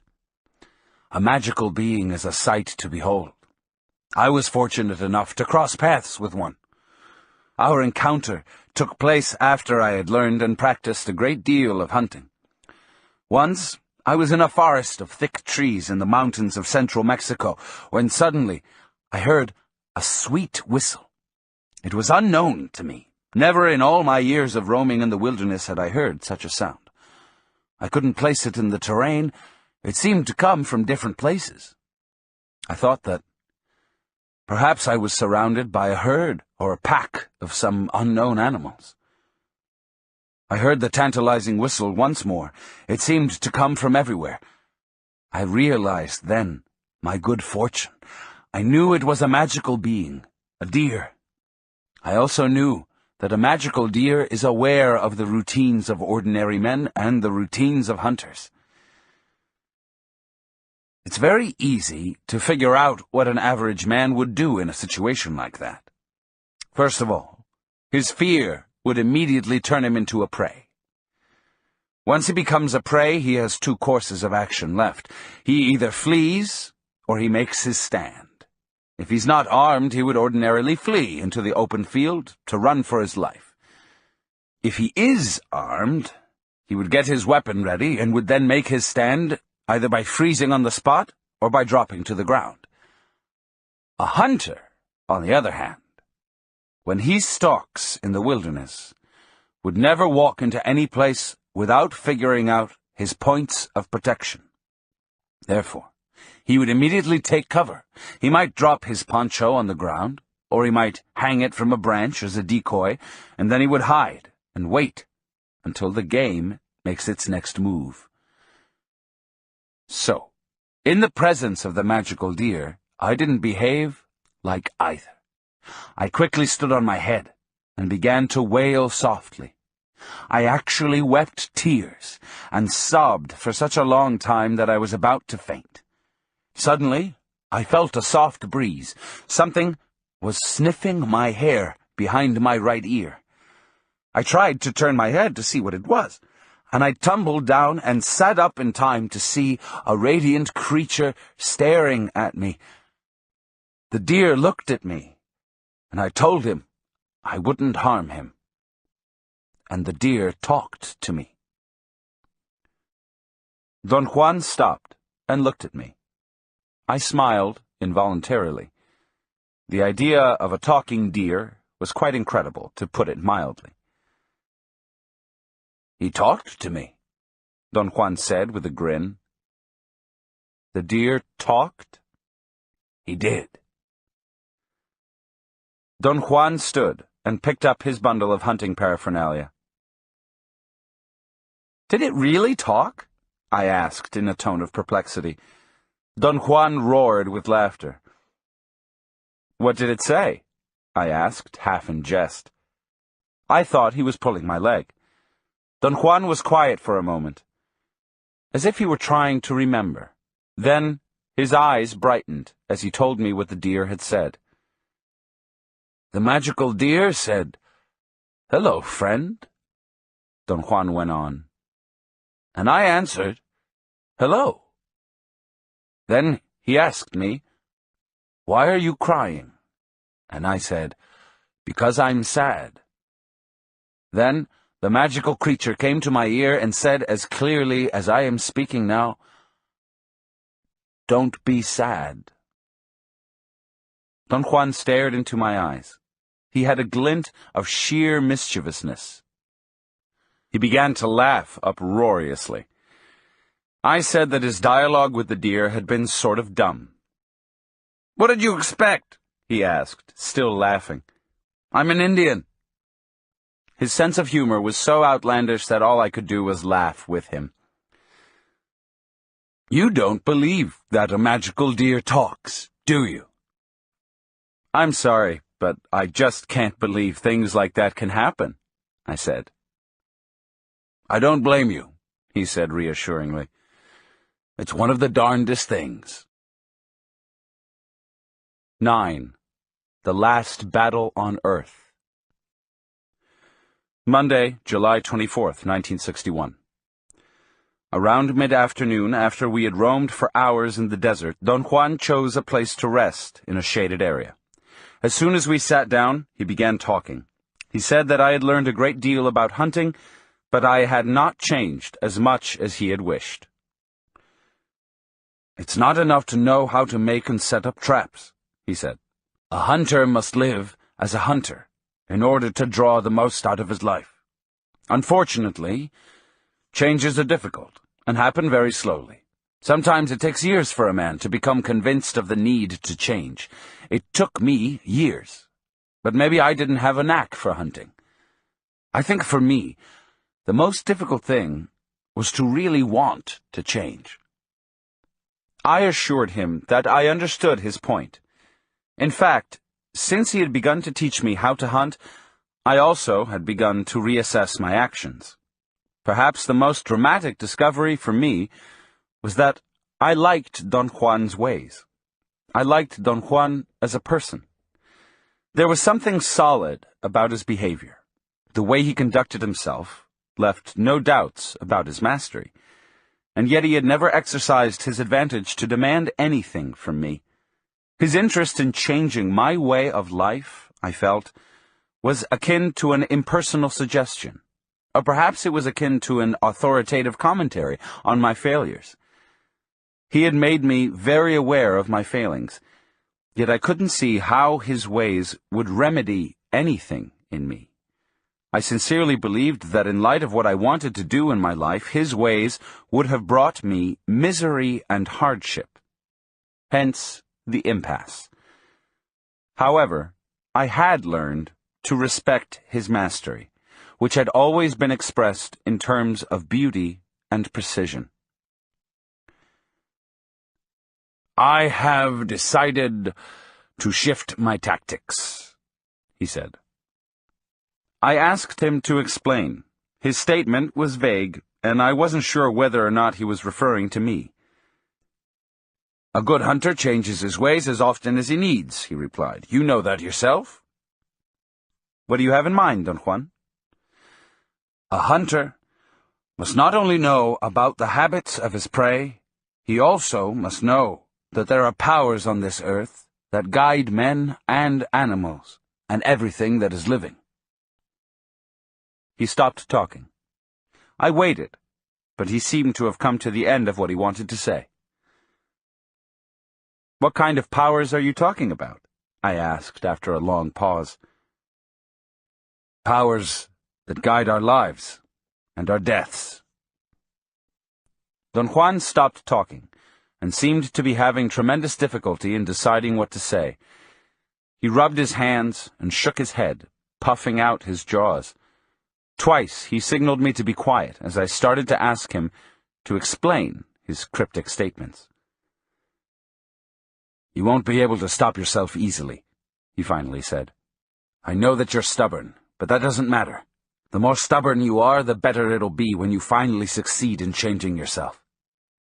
"I'm trying my best," I said. "No, I disagree. You're not trying your best. You just said that because it sounds good to you. In fact, you've been saying the same thing about everything you do. You've been trying your best for years, to no avail. Something must be done to remedy that." I felt compelled, as usual, to defend myself. Don Juan seemed to aim, as a rule, at my very weakest points. I remembered then that every time I had attempted to defend myself against his criticisms, I had ended up feeling like a fool, and I stopped myself in the midst of a long explanatory speech. Don Juan examined me with curiosity and laughed. He said in a very kind tone that he had already told me that all of us were fools. I was not an exception. You always feel compelled to explain your acts as if you are the only man on earth who's wrong, he said. It's your old feeling of importance. You have too much of it. You also have too much personal history. On the other hand, you don't assume responsibility for your acts. You're not using your death as an advisor. And above all, you're too accessible. In other words, your life is as messy as it was before I met you. Again, I had a genuine surge of pride and wanted to argue that he was wrong. He gestured for me to be quiet. One must assume responsibility for being in a weird world, he said. We are in a weird world, you know. I nodded my head affirmatively. We're not talking about the same thing, he said. For you, the world is weird because if you're not bored with it, you're at odds with it. For me, the world is weird because it is stupendous, awesome, mysterious, unfathomable. My interest has been to convince you that you must assume responsibility for being here, in this marvelous world, in this marvelous desert, in this marvelous time. I wanted to convince you that you must learn to make every act count, since you're going to be here for only a short while. In fact, too short for witnessing all the marvels of it. I insisted that to be bored with the world, or to be at odds with it, was the human condition. So, change it, he replied dryly. If you don't respond to that challenge, you're as good as dead. He dared me to name an issue, an item in my life that had engaged all my thoughts. I said art. I'd always wanted to be an artist, and for years I'd tried my hand at that. I still had the painful memory of my failure. You have never taken the responsibility for being in this unfathomable world, he said in an indicting tone. Therefore, you were never an artist, and perhaps you'll never be a hunter. This is my best, Don Juan. No, you don't know what your best is. I'm doing all I can. You're wrong again. You can do better. There is one simple thing wrong with you. You think you have plenty of time. He paused and looked at me as if waiting for my reaction. You think you have plenty of time, he repeated. Plenty of time for what, Don Juan? You think your life is going to last forever. No, I don't. Then, if you don't think your life is going to last forever, what are you waiting for? Why the hesitation to change? Has it ever occurred to you, Don Juan, that I may not want to change? Yes, it has occurred to me. I didn't want to change either, just like you. However, I didn't like my life. I was tired of it, just like you. Now, I don't have enough of it. I vehemently asserted that his insistence about changing my way of life was frightening and arbitrary. I said that I really agreed with him at a certain level, but the mere fact that he was always the master that called the shots made the situation untenable for me. You don't have time for this display, you fool, he said in a severe tone. This, whatever you're doing now, may be your last act on earth. It may very well be your last battle. There is no power which could guarantee that you are going to live one more minute. I know that, I said with contained anger. No, you don't. If you knew that, you would be a hunter. I contended that I was aware of my impending death, but it was useless to talk or think about it, since I couldn't do anything to avoid it. Don Juan laughed and said I was like a comedian going mechanically through a routine. If this were your last battle on earth, I would say that you're an idiot, he said calmly. You're wasting your last act on earth in some stupid mood. We were quiet for a moment. My thoughts ran rampant. He was right, of course. "You have no time, my friend, no time. None of us have time," he said. "I agree, Don Juan, but—" "Don't just agree with me," he snapped. "You must, instead of agreeing so easily, act upon it. Take the challenge. Change." "Just like that?" "That's right. The change I'm talking about never takes place by degrees. It happens suddenly. And you're not preparing yourself for that sudden act that will bring a total change." I believed he was expressing a contradiction. I explained to him that if I were preparing myself to change, I was certainly changing by degrees. "You haven't changed at all," he said. "That's why you believe you're changing little by little. Yet perhaps you will surprise yourself someday by changing suddenly and without a single warning. I know this is so, and thus I don't lose sight of my interest in convincing you." I couldn't persist in my arguing. I wasn't sure of what I really wanted to say. After a moment's pause, Don Juan went on explaining his point. "Perhaps I should put it in a different way," he said. "What I recommend you to do is to notice that we don't have any assurance that our lives will go on indefinitely. I've just said that change comes suddenly and unexpectedly, and so does death. What do you think we can do about it?" I thought he was asking a rhetorical question, but he made a gesture with his eyebrows, urging me to answer. "To live as happily as possible," I said. "Right. But do you know anyone who lives happily?" My first impulse was to say yes. I thought I could use a number of people I knew as examples. On second thought, however, I knew my effort would only be an empty attempt at exonerating myself. "No," I said. "I really don't." "I do," Don Juan said. "There are some people who are very careful about the nature of their acts. Their happiness is to act with the full knowledge that they don't have time.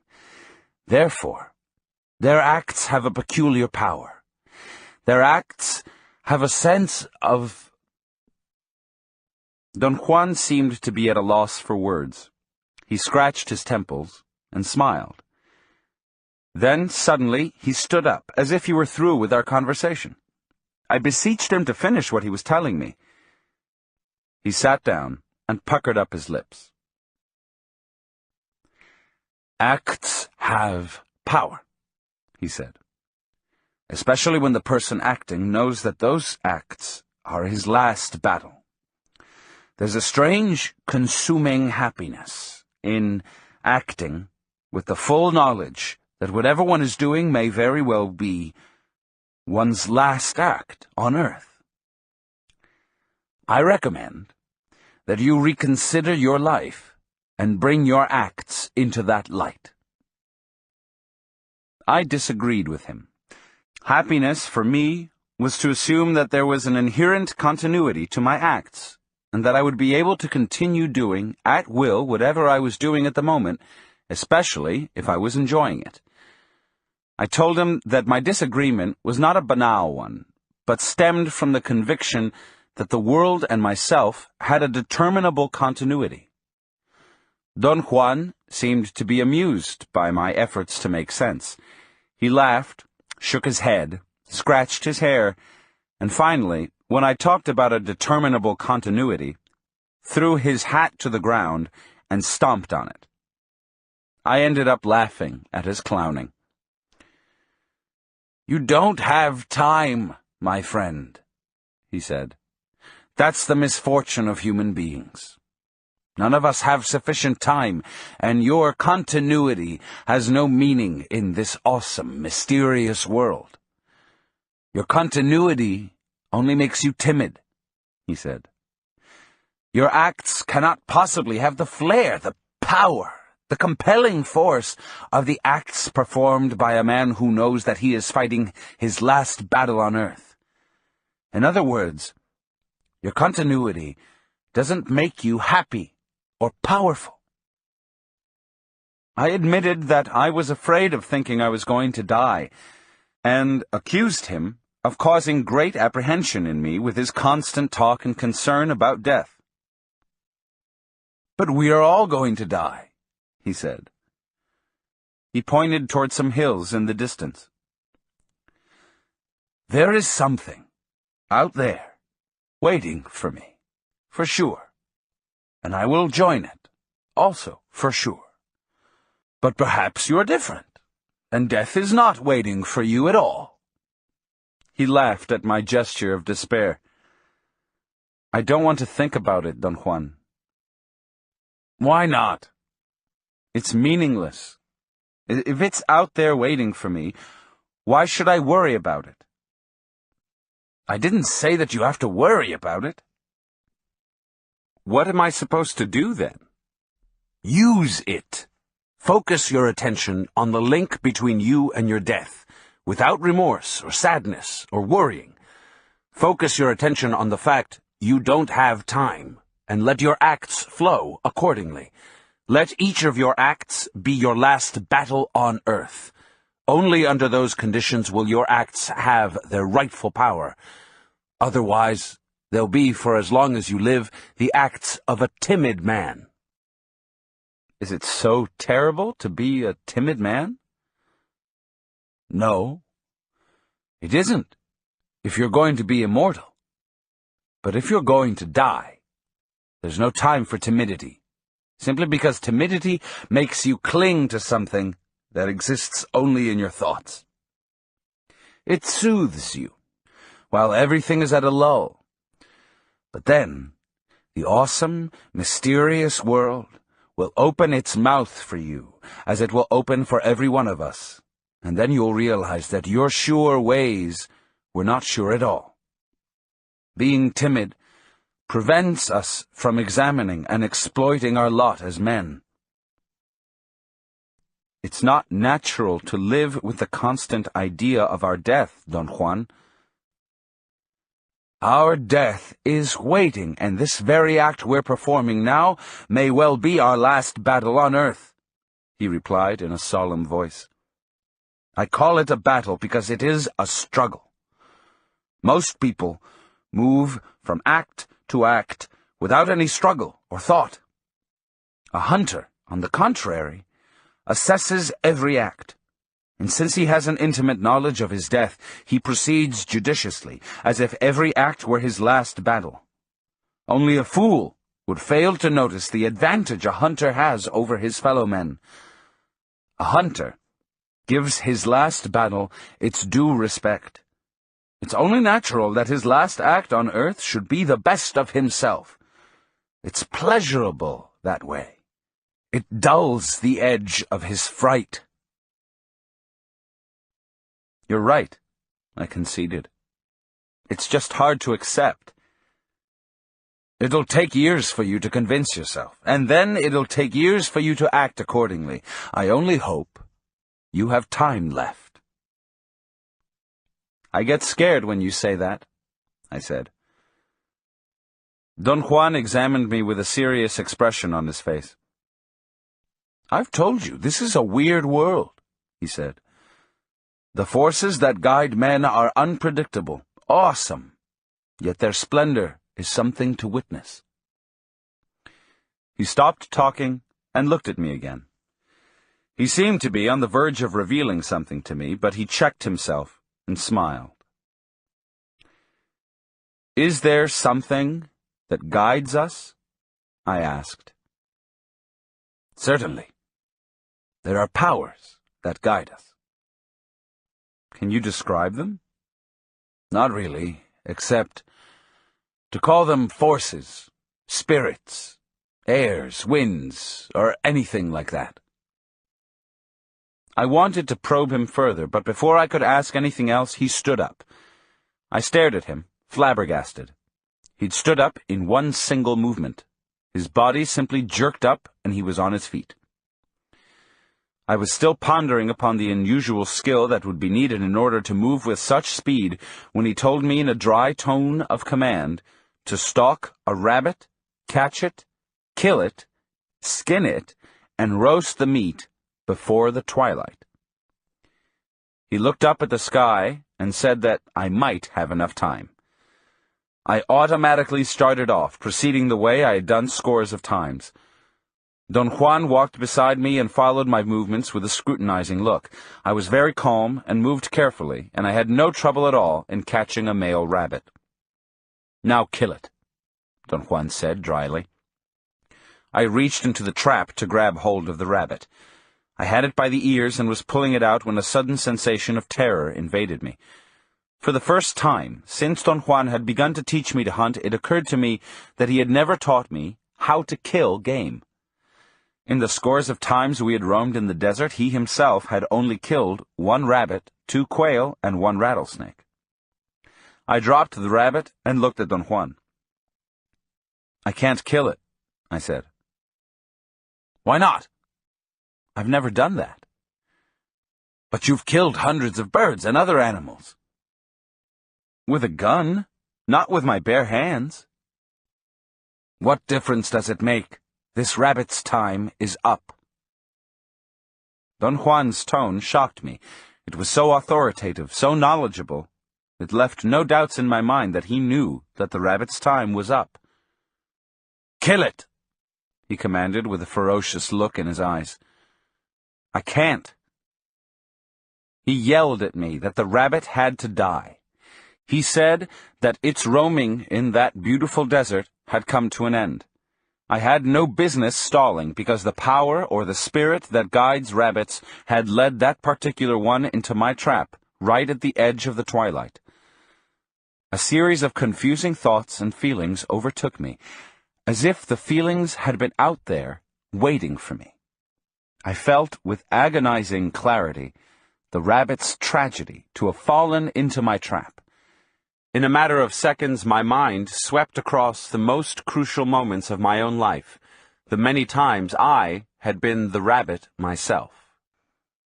I looked at it, and it looked at me. The rabbit had backed up against the side of the cage. It was almost curled up, very quiet and motionless. We exchanged a somber glance, and that glance, which I fancied to be of silent despair, cemented a complete identification on my part. "The hell with it," I said loudly. "I won't kill anything. That rabbit goes free." A profound emotion made me shiver. My arms trembled as I tried to grab the rabbit by the ears. It moved fast, and I missed. I again tried, and fumbled once more. I became desperate. I had the sensation of nausea, and quickly kicked the trap in order to smash it and let the rabbit go free. The cage was unsuspectedly strong, and didn't break as I thought it would. My despair mounted to an unbearable feeling of anguish. Using all my strength, I stomped on the edge of the cage with my right foot. The sticks cracked loudly. I pulled the rabbit out. I had a moment of relief, which was shattered to bits in the next instant. The rabbit hung limp in my hand. It was dead. I didn't know what to do. I became preoccupied with finding out how it had died. I turned to Don Juan. He was staring at me. A feeling of terror sent a chill through my body. I sat down by some rocks. I had a terrible headache. Don Juan put his hand on my head and whispered in my ear that I had to skin the rabbit and roast it before the twilight was over. I felt nauseated. He very patiently talked to me as if he were talking to a child. He said that the powers that guided men or animals had led that particular rabbit to me, in the same way they'll lead me to my own death. He said the rabbit's death had been a gift for me, in exactly the same way my own death will be a gift for something or someone else. I was dizzy. The simple events of that day had crushed me. I tried to think that it was only a rabbit. I couldn't, however, shake off the uncanny identification I had had with it. Don Juan said that I needed to eat some of its meat, if only a morsel, in order to validate my finding. "I can't do that," I protested meekly. "We are dregs in the hands of those forces," he snapped at me. "So stop your self-importance and use this gift properly." I picked up the rabbit. It was warm. Don Juan leaned over and whispered in my ear. "Your trap was his last battle on Earth. I told you. He had no more time to roam in this marvelous desert." 10. Becoming accessible to power. Thursday, August 17th, 1961. As soon as I got out of my car, I complained to Don Juan that I wasn't feeling well. Sit down," he said softly, and almost led me by the hand to his porch. He smiled and patted me on the back. 2 weeks before, on August 4th, Don Juan, as he had said, changed his tactics with me and allowed me to ingest some peyote buttons. During the height of my hallucinatory experience, I played with a dog that lived in the house where the peyote session took place. Don Juan interpreted my interaction with the dog as a very special event. He contended that at moments of power, such as the one I had been living then, the world of ordinary affairs didn't exist, and nothing could be taken for granted, that the dog was not really a dog, but the incarnation of Mescalito, the power of the deity contained in peyote. The post-effects of that experience were a general sense of fatigue and melancholy, plus the incidence of exceptionally vivid dreams and nightmares. "Where's your writing gear?" Don Juan asked as I sat down on the porch. I had left my notebooks in my car. Don Juan walked back to the car and carefully pulled out my briefcase and brought it to my side. He asked if I usually carried my briefcase when I walked. I said I did. "That's madness," he said. "I've told you never to carry anything in your hands when you walk. Get a knapsack." I laughed. The idea of carrying my notes in a knapsack was ludicrous. I told him that ordinarily I wore a suit, and a knapsack over a 3-piece suit would be a preposterous sight.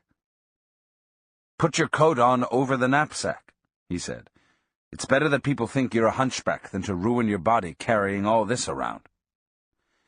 He urged me to get out my notebook and write. He seemed to be making a deliberate effort to put me at ease. I complained again about the feeling of physical discomfort and the strange sense of unhappiness I was experiencing. Don Juan laughed and said, "You're beginning to learn." We then had a long conversation. He said that Mescalito, by allowing me to play with him, had pointed me out as a chosen man, and that, although he was baffled by the omen because I was not an Indian, he was going to pass on to me some secret knowledge. He said that he had had a benefactor himself, who taught him how to become a man of knowledge. I sensed that something dreadful was about to happen. The revelation that I was his chosen man, plus the unquestionable strangeness of his ways, and the devastating effect that peyote had had on me, created a state of unbearable apprehension and indecision. But Don Juan disregarded my feelings, and recommended that I should only think of the wonder of Mescalito playing with me. "Think about nothing else," he said. "The rest will come to you of itself." He stood up and patted me gently on the head, and said in a very soft voice, "I am going to teach you how to become a warrior, in the same manner I've taught you how to hunt. I must warn you, though. Learning how to hunt has not made you into a hunter, nor would learning how to become a warrior make you one." I experienced a sense of frustration, a physical discomfort, that bordered on anguish. I complained about the vivid dreams and nightmares I was having. He seemed to deliberate for a moment and sat down again. "They're weird dreams," I said. "You've always had weird dreams," he retorted. "I'm telling you, this time, they're truly more weird than anything I've ever had." "Don't concern yourself. They're only dreams. Like the dreams of any ordinary dreamer, they don't have power. So what's the use of worrying about them or talking about them?" "They bother me, Don Juan. Isn't there something I can do to stop them?" "Nothing. Let them pass," he said. "Now it's time for you to become accessible to power, and you're going to begin by tackling dreaming." The tone of voice he used when he said dreaming made me think that he was using the word in a very particular fashion. I was pondering about a proper question to ask when he began to talk again. "I've never told you about dreaming, because until now I was only concerned with teaching you how to be a hunter," he said.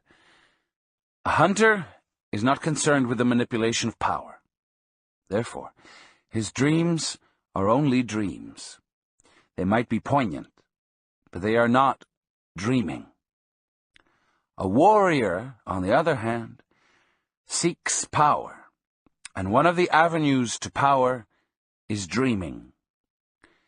You may say that the difference between a hunter and a warrior is that a warrior is on his way to power, while a hunter knows nothing, or very little about it.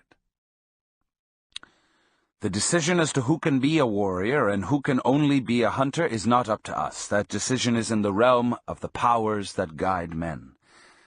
That's why your playing with Mescalito was such an important omen. Those forces guided you to me. They took you to that bus depot, remember? Some clown brought you to me. A perfect omen, a clown pointing you out. So I taught you how to be a hunter. And then the other perfect omen, Mescalito himself, playing with you. See what I mean? His weird logic was overwhelming. His words created visions of myself succumbing to something awesome and unknown, something which I hadn't bargained for, and which I had not conceived existed, even in my wildest fantasies. "What do you propose I should do?" I asked. "Become accessible to power. Tackle your dreams," he replied. "You call them dreams because you have no power. A warrior, being a man who seeks power, doesn't call them dreams. He calls them real." "You mean he takes his dreams as being reality?" "He doesn't take anything as being anything else. What you call dreams are real for a warrior. You must understand that a warrior is not a fool. A warrior is an immaculate hunter who hunts power. He's not drunk or crazed, and he has neither the time nor the disposition to bluff or to lie to himself or to make a wrong move. The stakes are too high for that. The stakes are his trimmed, orderly life, which he's taken so long to tighten and perfect. He's not going to throw that away by making some stupid miscalculation, by taking something for being something else. Dreaming is real for a warrior, because in it he can act deliberately, he can choose and reject, he can select from a variety of items those which lead to power, and then he can manipulate them and use them, while in an ordinary dream he cannot act deliberately. Do you mean then, Don Juan, that dreaming is real? Of course it's real. As real as what we're doing now. If you want to compare things, I can say that it's perhaps more real. In dreaming, you have power. You can change things. You may find out countless concealed facts. You can control whatever you want. Don Juan's premises always had appealed to me at a certain level. I could easily understand his liking the idea that one could do anything in dreams, but I couldn't take him seriously. The jump was too great. We looked at each other for a moment. His statements were insane, and yet he was, to the best of my knowledge, one of the most level-headed men I had ever met. I told him that I couldn't believe he took his dreams to be reality. He chuckled, as if he knew the magnitude of my untenable position. Then he stood up, without saying a word, and walked inside his house. I sat, for a long time, in a state of stupor, until he called me to the back of his house. He'd made some corn gruel, and handed me a bowl. I asked him about the time when one was awake. I wanted to know if he called it anything in particular. But he didn't understand, or didn't want to answer. "What do you call this? What we're doing now?" I asked, meaning that what we were doing was reality, as opposed to dreams. "I call it eating," he said, and contained his laughter. "I call it reality," I said, "because our eating is actually taking place." "Dreaming also takes place," he replied, giggling. "And so does hunting, walking, laughing." I didn't persist in arguing. I couldn't, however, even if I stretched myself beyond my limits, accept his premise. He seemed to be delighted with my despair. As soon as we had finished eating, he casually stated that we were going to go for a hike, but we weren't going to roam in the desert in the manner we had done before. "It's different this time," he said. "From now on, we're going to places of power. You're going to learn how to make yourself accessible to power." I again expressed my turmoil. I said I wasn't qualified for that endeavor. "Come on, you're indulging in silly fears," he said in a low voice, patting me on the back and smiling benevolently. "I've been catering to your hunter's spirit. You like to roam with me in this beautiful desert. It's too late for you to quit." He began to walk into the desert chaparral. He signaled me with his head to follow him. I could have walked to my car and left, except that I liked to roam in that beautiful desert with him. I liked the sensation, which I experienced only in his company, that this was indeed an awesome, mysterious, yet beautiful world. As he said, I was hooked. Don Juan led me to the hills towards the east. It was a long hike. It was a hot day. The heat, however, which ordinarily would have been unbearable to me, was somehow unnoticeable. We walked for quite a distance into a canyon until Don Juan came to a halt and sat down in the shade of some boulders. I took some crackers out of my knapsack, but he told me not to bother with them. He said that I should sit in a prominent place. He pointed to a single, almost round boulder, 10 or 15 feet away, and helped me climb to the top. I thought he was also going to sit there, but instead, he just climbed part of the way in order to hand me some pieces of dry meat. He told me with a deadly serious expression that it was power meat, and should be chewed very slowly, and should not be mixed with any other food. He then walked back to the shaded area and sat down with his back against a rock. He seemed relaxed, almost sleepy. He remained in the same position until I had finished eating. Then he sat up straight and tilted his head to the right.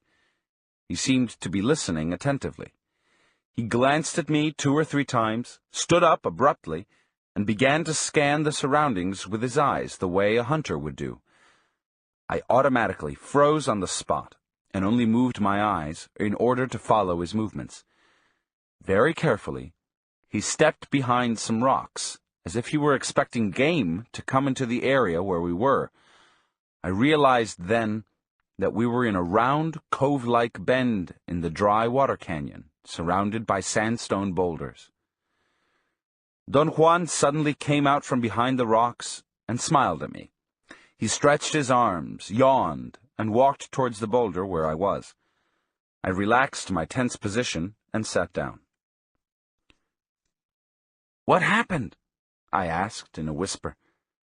He answered me, yelling that there was nothing around there to worry about. I felt an immediate jolt in my stomach. His answer was inappropriate, and it was inconceivable to me that he would yell unless he had a specific reason for it. I began to slide down from the boulder, but he yelled that I should stay there a while longer. "What are you doing?" I asked. He sat down and concealed himself between two rocks at the base of the boulder where I was, and then he said in a very loud voice that he had only been looking around because he thought he had heard something.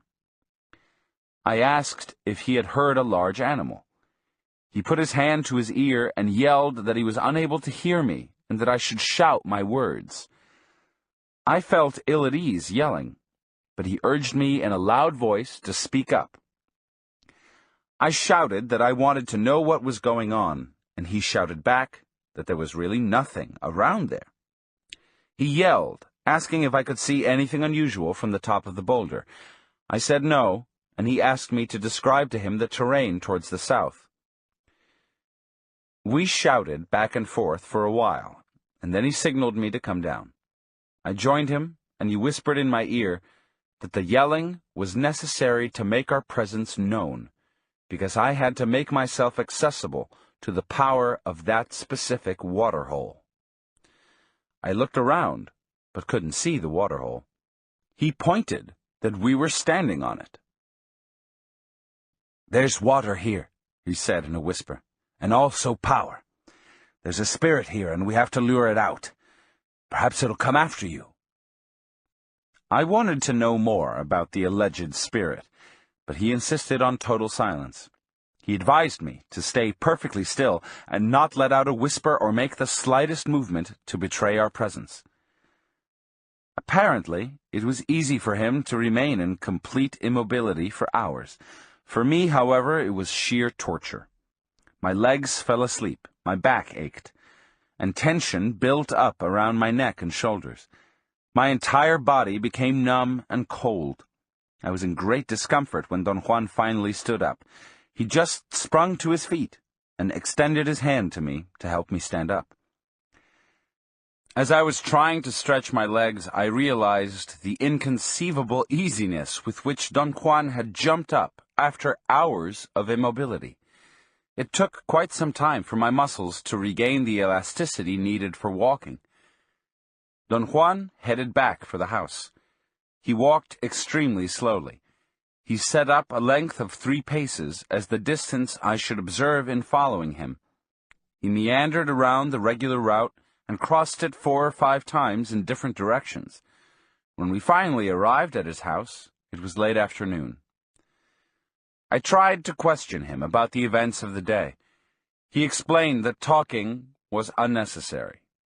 For the time being, I had to refrain from asking questions until we were in a place of power.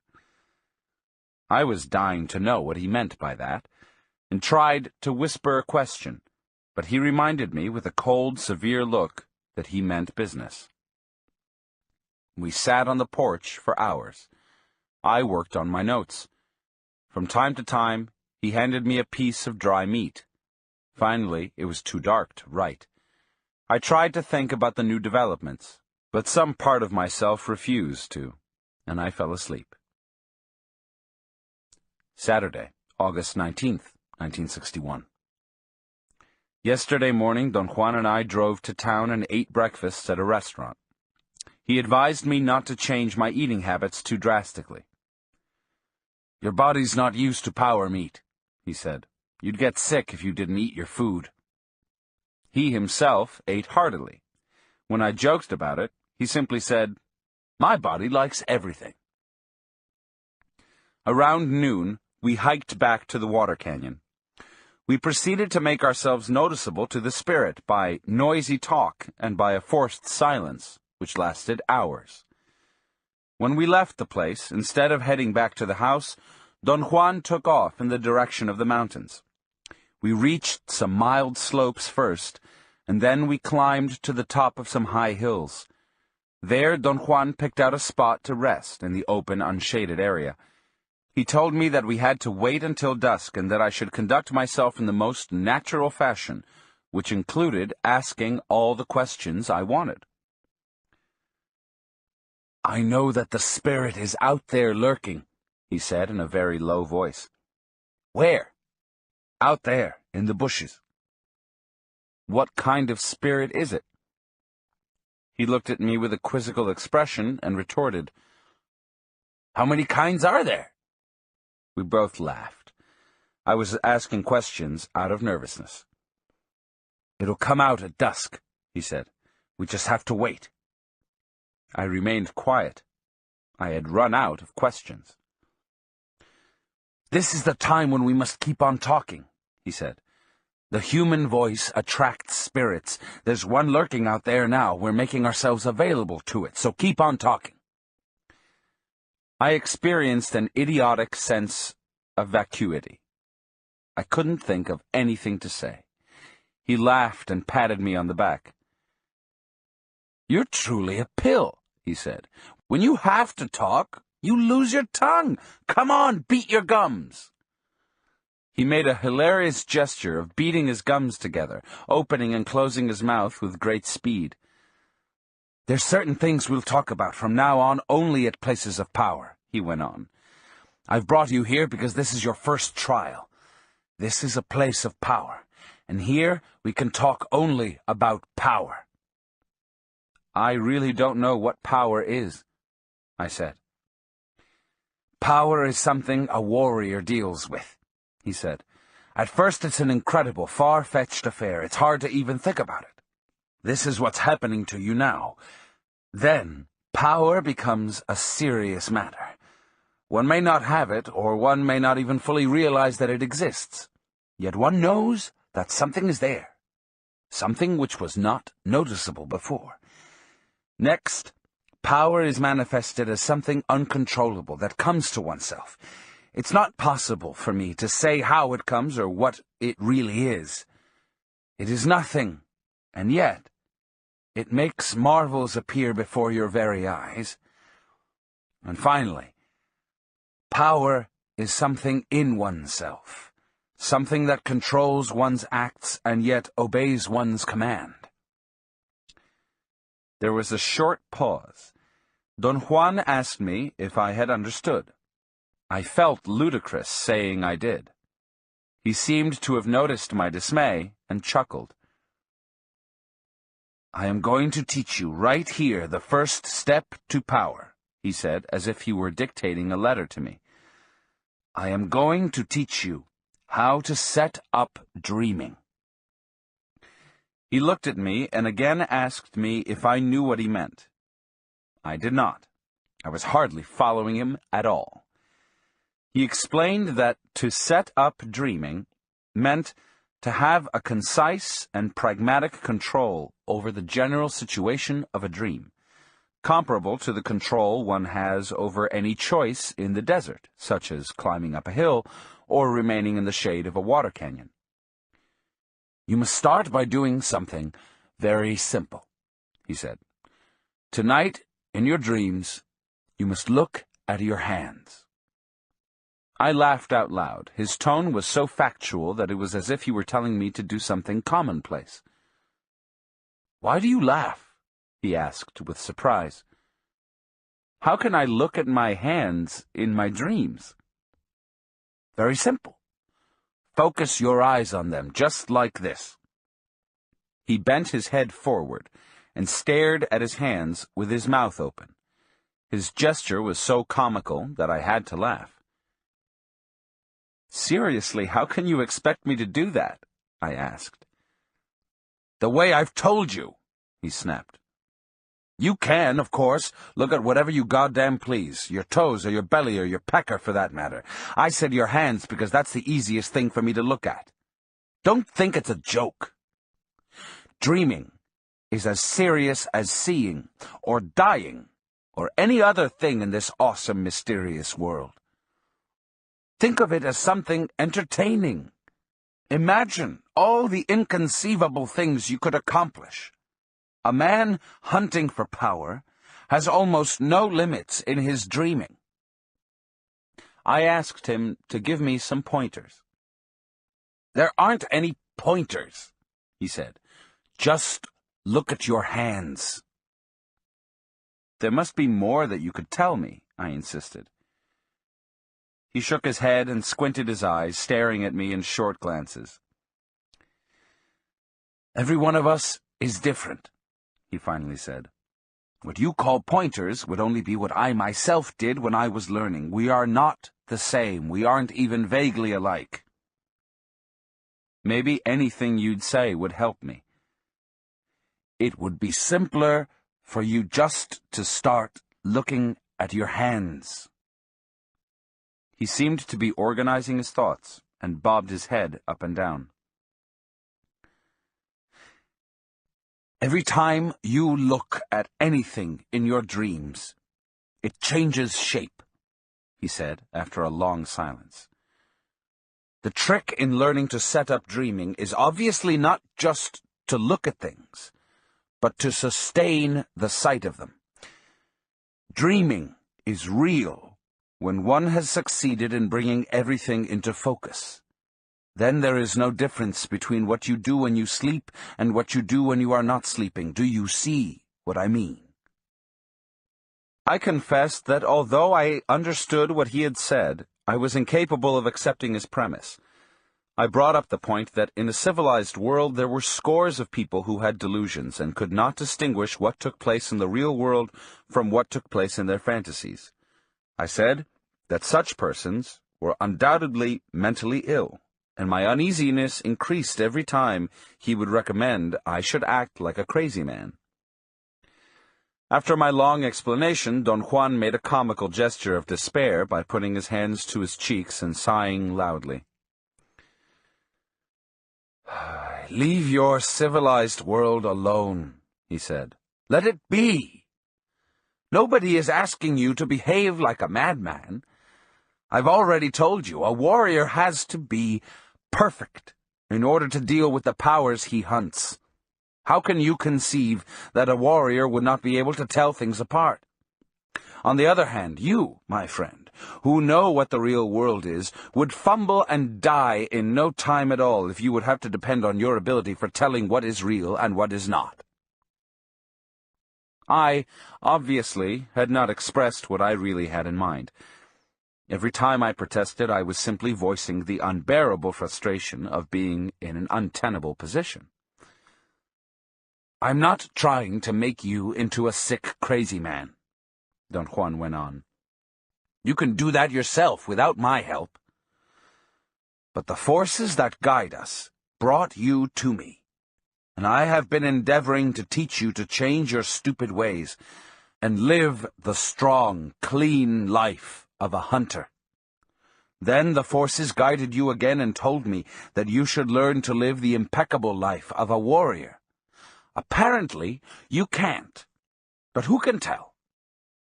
We are as mysterious and as awesome as this unfathomable world. So who can tell what you're capable of? There was an underlying tone of sadness in Don Juan's voice. I wanted to apologize, but he began to talk again. You don't have to look at your hands, he said. Like I've said, pick anything at all. But pick one thing in advance and find it in your dreams. I said your hands because they'll always be there.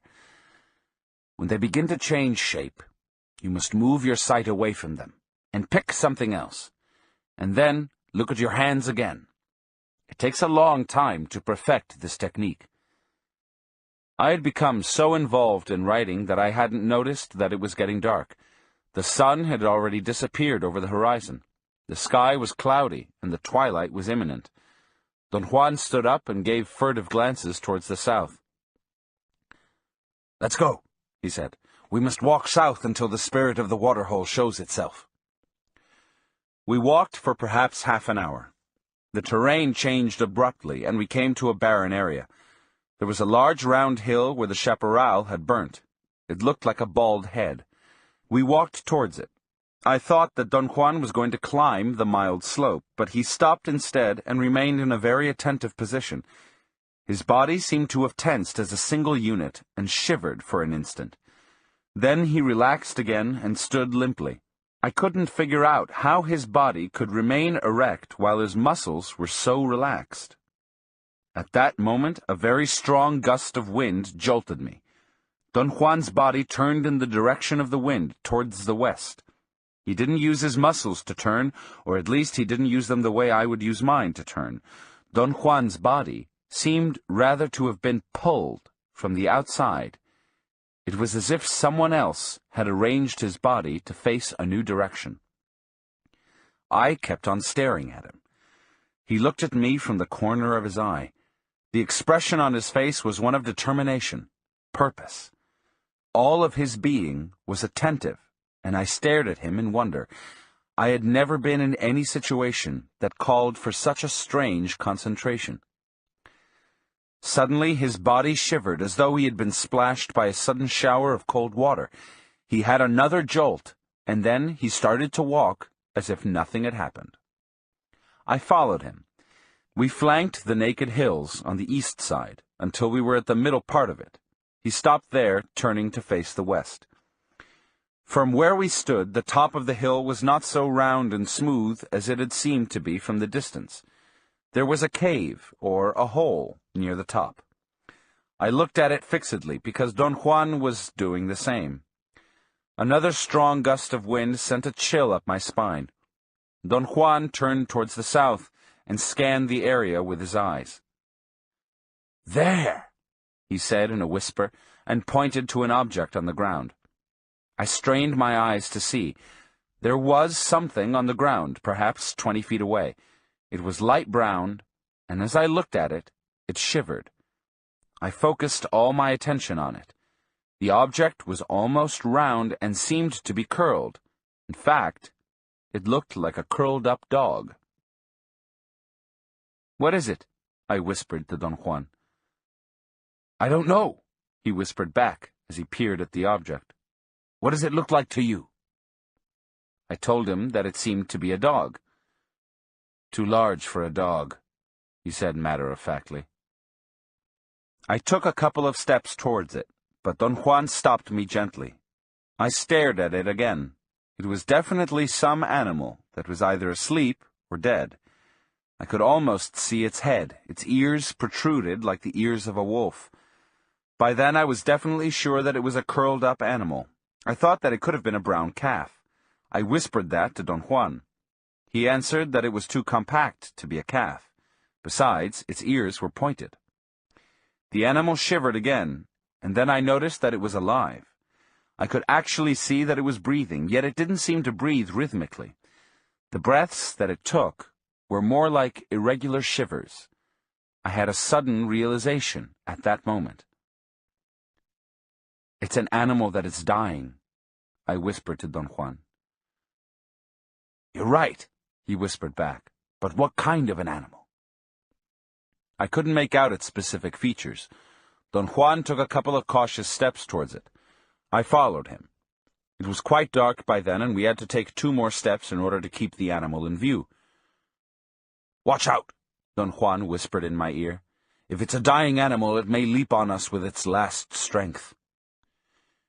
The animal, whatever it was, seemed to be on its last legs. Its breathing was irregular. Its body shook spasmodically, but it didn't change its curled-up position. At a given moment, however, a tremendous spasm actually lifted the animal off the ground. I heard an inhuman shriek, and the animal stretched its legs. Its claws were more than frightening. They were nauseating. The animal tumbled on its side after stretching its legs, and then rolled on its back. I heard a formidable growl, and Don Juan's voice shouting, "Run for your life!" And that was exactly what I did. I scrambled towards the top of the hill with unbelievable speed and agility. When I was halfway to the top, I looked back and saw Don Juan standing in the same place. He signaled me to come down. I ran down the hill. "What happened?" I asked, completely out of breath. "I think the animal is dead," he said. We advanced cautiously towards the animal. It was sprawled on its back. As I came closer to it, I nearly yelled with fright. I realized that it was not quite dead yet. Its body was still trembling. Its legs, which were sticking up in the air, shook wildly. The animal was definitely in its last gasps. I walked in front of Don Juan. A new jolt moved the animal's body, and I could see its head. I turned to Don Juan, horrified. Judging by its body, the animal was obviously a mammal, yet it had a beak, like a bird. I stared at it in complete and absolute horror. My mind refused to believe it. I was dumbfounded. I couldn't even articulate a word. Never in my whole existence had I witnessed anything of that nature. Something inconceivable was there, in front of my very eyes. I wanted Don Juan to explain that incredible animal, but I could only mumble to him. He was staring at me. I glanced at him, and glanced at the animal, and then something in me arranged the world, and I knew at once what the animal was. I walked over to it and picked it up. It was a large branch of a bush. It had been burnt, and possibly the wind had blown some burnt debris which got caught in the dry branch, and thus gave the appearance of a large, bulging, round animal. The color of the burnt debris made it look light brown in contrast with the green vegetation. I laughed at my idiocy, and excitedly explained to Don Juan that the wind blowing through it had made it look like a live animal. I thought he would be pleased with the way I had resolved the mystery, but he turned around and began walking to the top of the hill. I followed him. He crawled inside the depression that looked like a cave. It wasn't a hole, but a shallow dent in the sandstone. Don Juan took some small branches and used them to scoop up the dirt that had accumulated in the bottom of the depression. "We have to get rid of the ticks," he said. He signaled me to sit down and told me to make myself comfortable because we were going to spend the night there. I began to talk about the branch, but he hushed me up. "What you've done is no triumph," he said. "You've wasted a beautiful power, a power that blew life into that dry twig." He said that a real triumph would have been for me to let go and follow the power until the world had ceased to exist. He didn't seem to be angry with me or disappointed with my performance. He repeatedly stated that this was only the beginning, that it took time to handle power. He patted me on the shoulder and joked that earlier that day I was the person who knew what was real and what was not. I felt embarrassed. I began to apologize for my tendency of always being so sure of my ways. "It doesn't matter," he said. "That branch was a real animal, and it was alive at the moment the power touched it. Since what kept it alive was power, the trick was, like in dreaming, to sustain the sight of it. See what I mean?" I wanted to ask something else, but he hushed me up and said that I should remain completely silent but awake all night, and that he alone was going to talk for a while. He said that the spirit, which knew his voice, might become subdued with the sound of it and leave us alone.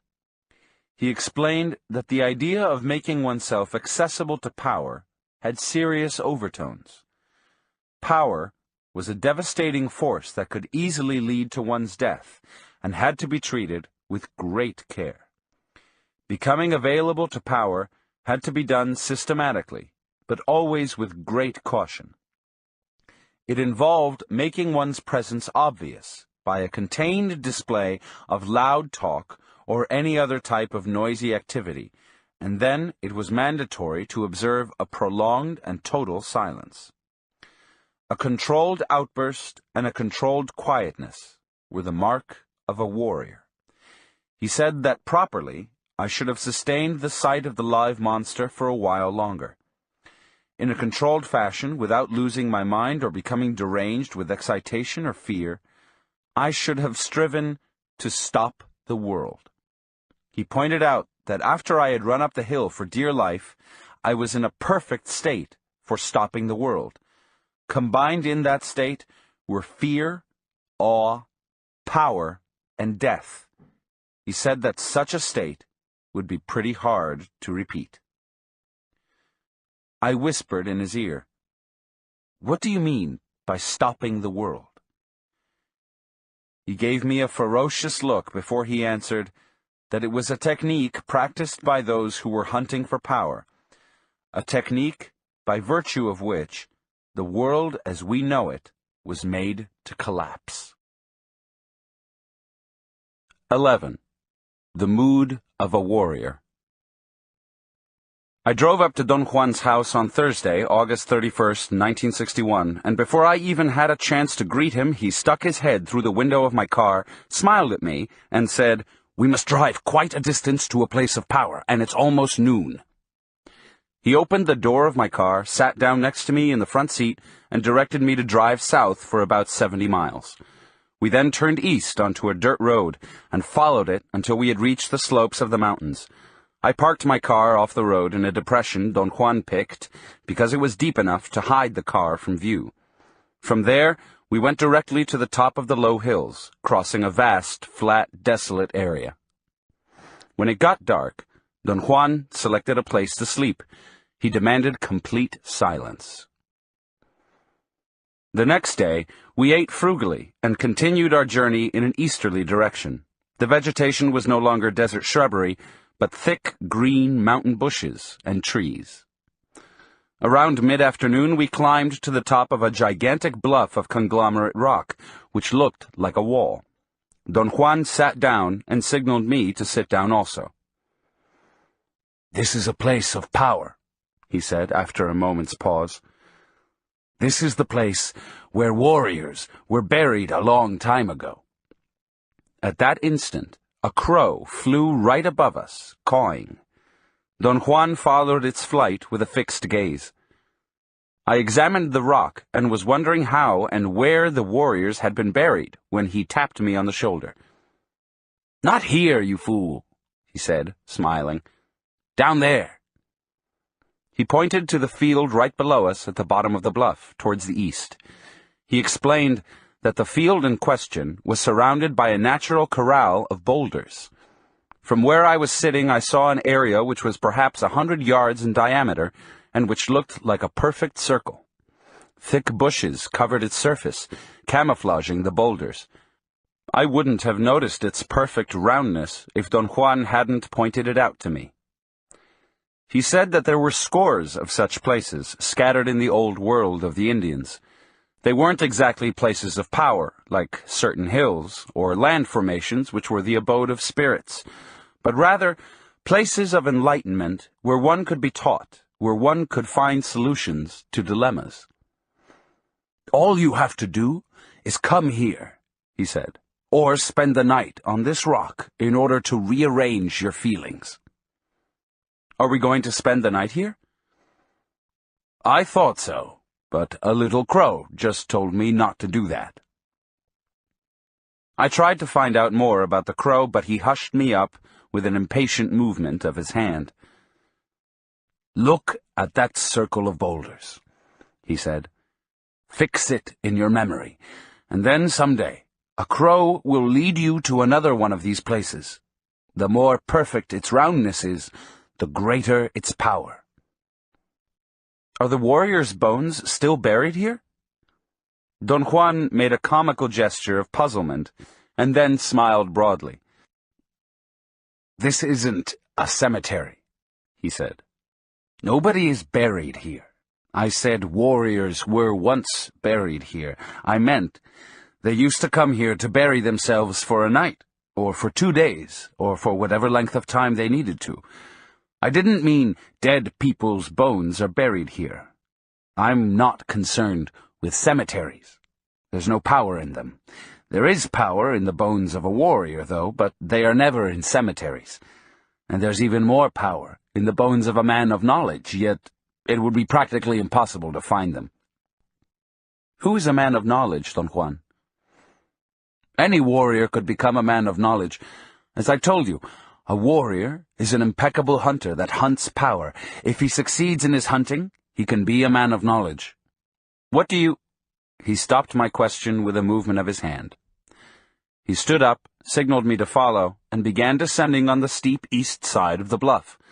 There was a definite trail in the almost perpendicular face leading to the round area. We slowly worked our way down the perilous path, and when we reached the bottom floor, Don Juan, without stopping at all, led me through the thick chaparral to the middle of the circle.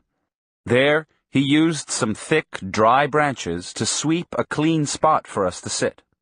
The spot was also perfectly round. "I intended to bury you here all night," he said. "But I know now that it's not time yet. You don't have power. I'm going to bury you only for a short while." I became very nervous with the idea of being enclosed and asked how he was planning to bury me. He giggled like a child and began collecting dry branches. He didn't let me help him and said I should sit down and wait. He threw the branches he was collecting inside the clean circle.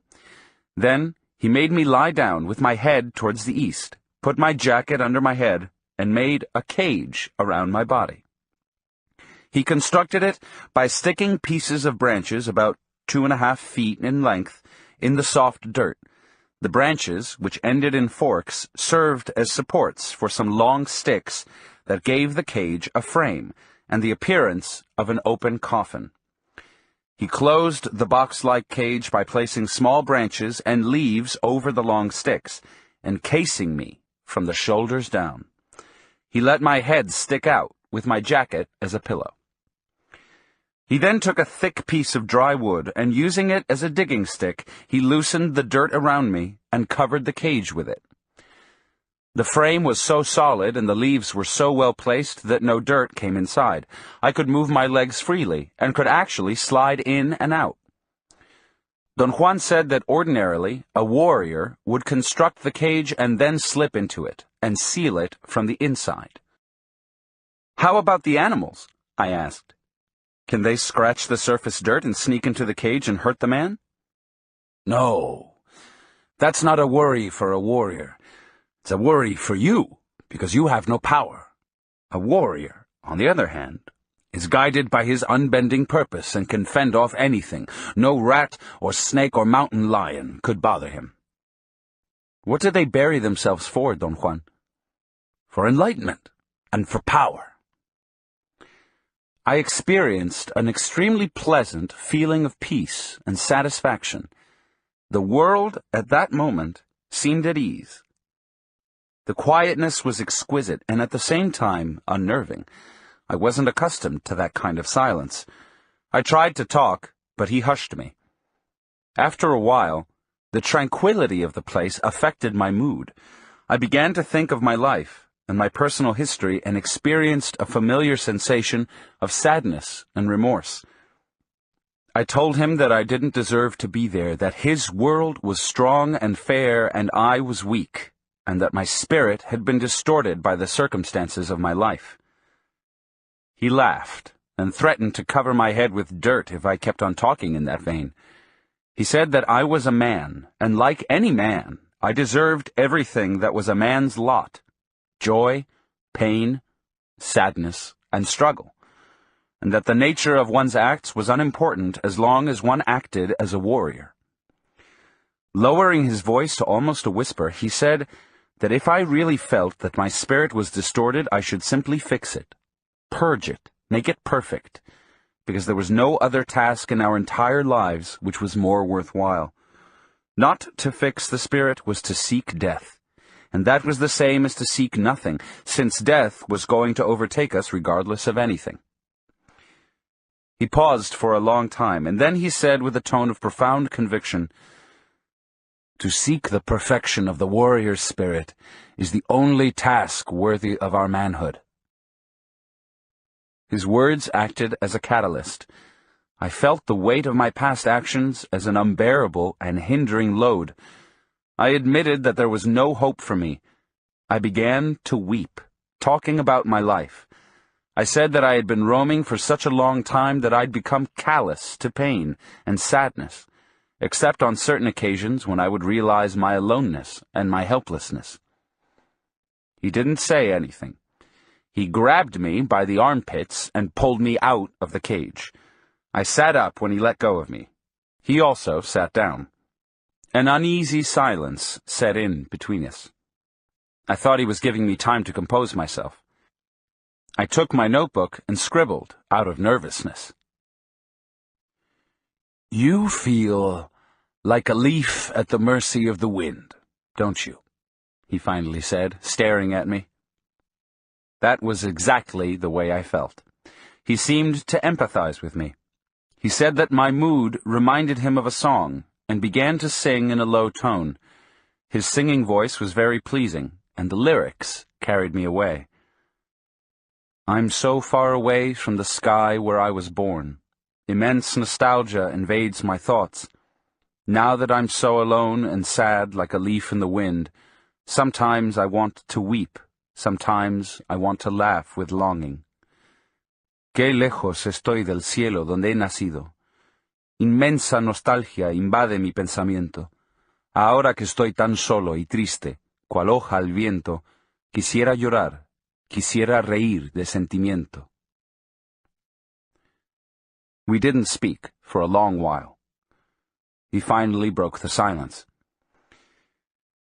"Since the day you were born, one way or another, someone has been doing something to you," he said. "That's correct," I said. "And they've been doing something to you against your will." "True. And by now, you're helpless, like a leaf in the wind." "That's correct, that's the way it is." I said that the circumstances of my life had sometimes been devastating. He listened attentively, but I couldn't figure out whether he was just being agreeable or genuinely concerned, until I noticed that he was trying to hide a smile. "No matter how much you like to feel sorry for yourself, you have to change that," he said in a soft tone. "It doesn't jibe with the life of a warrior." He laughed and sang the song again, but contorted the intonation of certain words. The result was a ludicrous lament. He pointed out that the reason I'd liked the song was because in my own life I had done nothing else but find flaws with everything and lament. I couldn't argue with him, he was correct. Yet I believed I had sufficient reasons to justify my feeling of being like a leaf in the wind. "The hardest thing in the world is to assume the mood of a warrior," he said. "It's of no use to be sad and complain and feel justified in doing so, believing that someone is always doing something to us. Nobody is doing anything to anybody, much less to a warrior.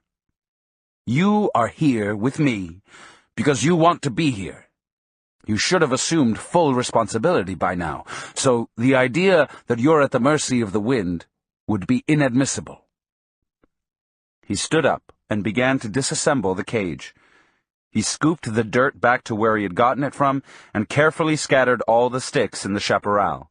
Then he covered the clean circle with debris, leaving the area as if nothing had ever touched it. I commented on his proficiency. He said that a good hunter would know that we'd been there no matter how careful he had been, because the tracks of men could not be completely erased. He sat cross-legged and told me to sit down as comfortably as possible, facing the spot where he had buried me, and stay put until my mood of sadness had dissipated. "A warrior buries himself in order to find power, not to weep with self-pity," he said. I attempted to explain, but he made me stop with an impatient movement of his head. He said that he had to pull me out of the cage in a hurry, because my mood was intolerable, and he was afraid that the place would resent my softness and injure me. "Self-pity doesn't jibe with power," he said. "The mood of a warrior calls for control over himself, and at the same time it calls for abandoning himself." "How can that be?" I asked. "How can he control and abandon himself at the same time?" "It is a difficult technique," he said. He seemed to deliberate whether or not to continue talking. Twice he was on the verge of saying something, but he checked himself and smiled. "You're not over your sadness yet," he said. "You still feel weak, and there's no point in talking about the mood of a warrior now."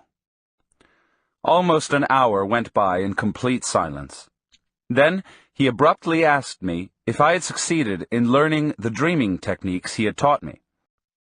I had been practicing assiduously, and had been able, after a monumental effort, to obtain a degree of control over my dreams.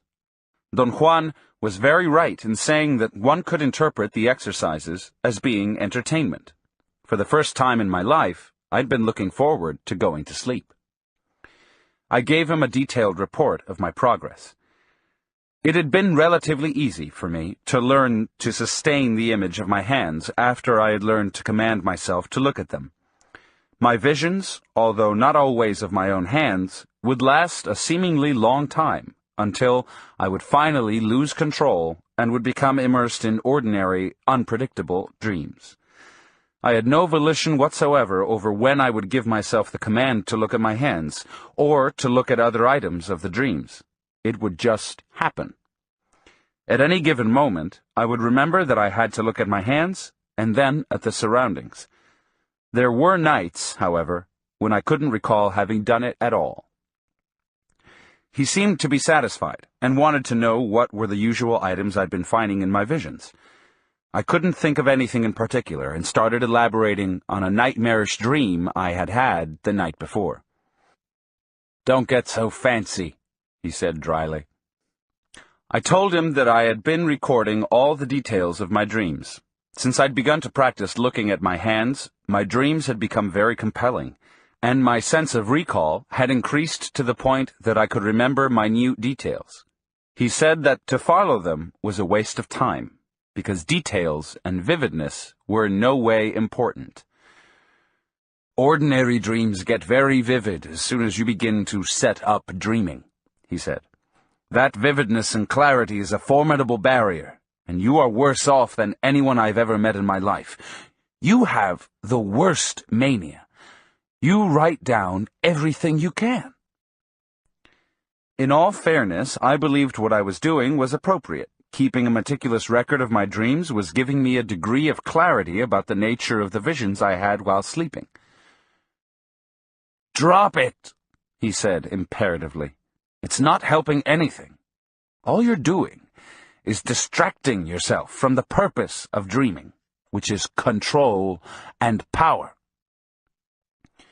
He lay down and covered his eyes with his hat and talked without looking at me. "I'm going to remind you of all the techniques you must practice," he said. "First, you must focus your gaze on your hands as the starting point. Then, shift your gaze to other items, and look at them in brief glances. Focus your gaze on as many things as you can. Remember that if you only glance briefly, the images don't shift. Then, go back to your hands. Every time you look at your hands, you renew the power needed for dreaming, so in the beginning, don't look at too many things. 4 items will suffice every time. Later on, you may enlarge the scope until you can cover all you want, but as soon as the images begin to shift and you feel you're losing control, go back to your hands. When you feel you can gaze at things indefinitely, you'll be ready for a new technique. I'm going to teach you this new technique now, but I expect you to put it to use only when you're ready." He was quiet for about 15 minutes. Finally, he sat up and looked at me. "The next step in setting up dreaming is to learn to travel," he said. "The same way you've learned to look at your hands, you can will yourself to move, to go places. First, you have to establish a place you want to go to. Pick a well-known spot. Perhaps your school, or a park, a friend's house. Then, will yourself to go there. This technique is very difficult. You must perform 2 tasks. You must will yourself to go to the specific locale. And then, when you have mastered that technique, you have to learn to control the exact time of your traveling." As I wrote down his statements, I had the feeling that I was really nuts. I was actually taking down insane instructions, knocking myself out in order to follow them. I experienced a surge of remorse and embarrassment.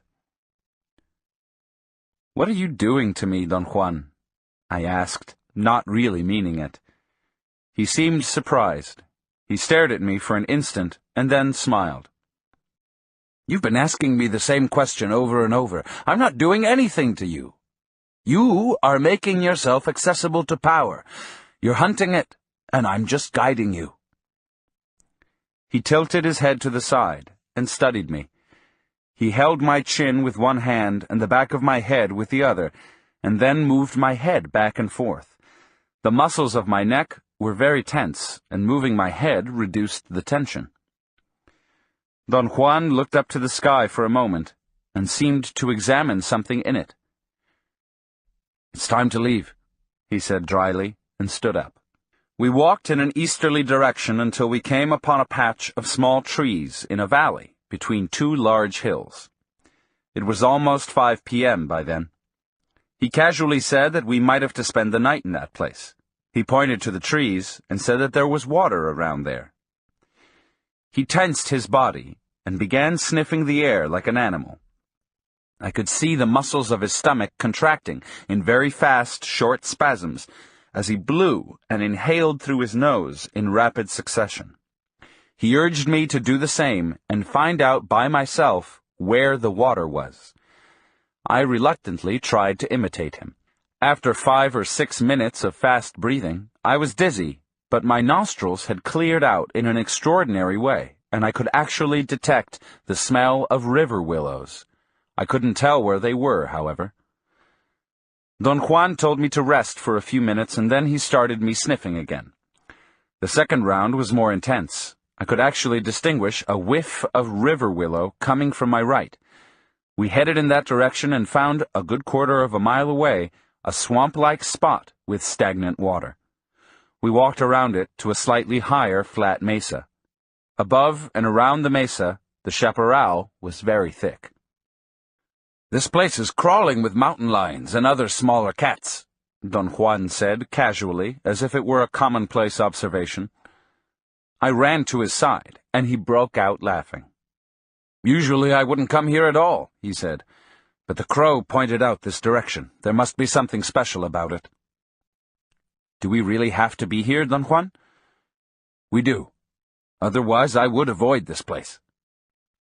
I'd become extremely nervous. He told me to listen attentively to what he had to say. "The only thing one can do in this place is hunt lions," he said. "So, I'm going to teach you how to do that. There's a special way of constructing a trap for water rats that live around waterholes. They serve as bait.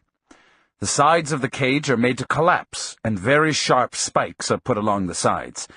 The spikes are hidden when the trap is up, and they don't affect anything unless something falls on the cage, in which case the sides collapse and the spikes pierce whatever hits the trap." I couldn't understand what he meant, but he made a diagram on the ground and showed me that if the side sticks of the cage were placed on pivot-like hollow spots on the frame, the cage would collapse onto either side if something pushed its top. The spikes were pointed, sharp slivers of hard wood, which were placed all around the frame and fixed to it. Don Juan said that usually a heavy load of rocks was placed over a net of sticks, which were connected to the cage and hung way above it. When the mountain lion came upon the trap baited with the water rats, it would usually try to break it by pawing it with all its might. Then the slivers would go through its paws, and the cat, in a frenzy, would jump up, unleashing an avalanche of rocks on top of him. "Someday, you might need to catch a mountain lion," he said. "They have special powers. They're terribly smart. The only way to catch them is by fooling them with pain and with the smell of river willows." With astounding speed and skill, he assembled a trap, and after a long wait, he caught 3 chubby squirrel-like rodents. He told me to pick a handful of willows from the edge of the swamp and made me rub my clothes with them. He did the same. Then, quickly and skillfully, he wove 2 simple carrying nets out of the reeds, scooped up a large clump of green plants and mud from the swamp, and carried it back to the mesa, where he concealed himself. In the meantime, the squirrel-like rodents had begun to squeak very loudly. Don Juan spoke to me from his hiding place and told me to use the other carrying net, gather a good chunk of mud and plants, and climb to the lower branches of a tree near the trap where the rodents were. Don Juan said that he didn't want to hurt the cat or the rodents, so he was going to hurl the mud at the lion if it came to the trap. He told me to be on the alert and hit the cat with my bundle after he had, in order to scare it away. He recommended I should be extremely careful not to fall out of the tree. His final instructions were to be so still that I would merge with the branches. I couldn't see where Don Juan was.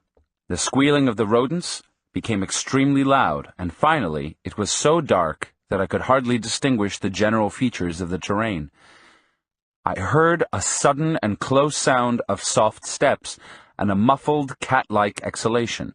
Then a very soft growl, and the squirrel-like rodents ceased to squeak.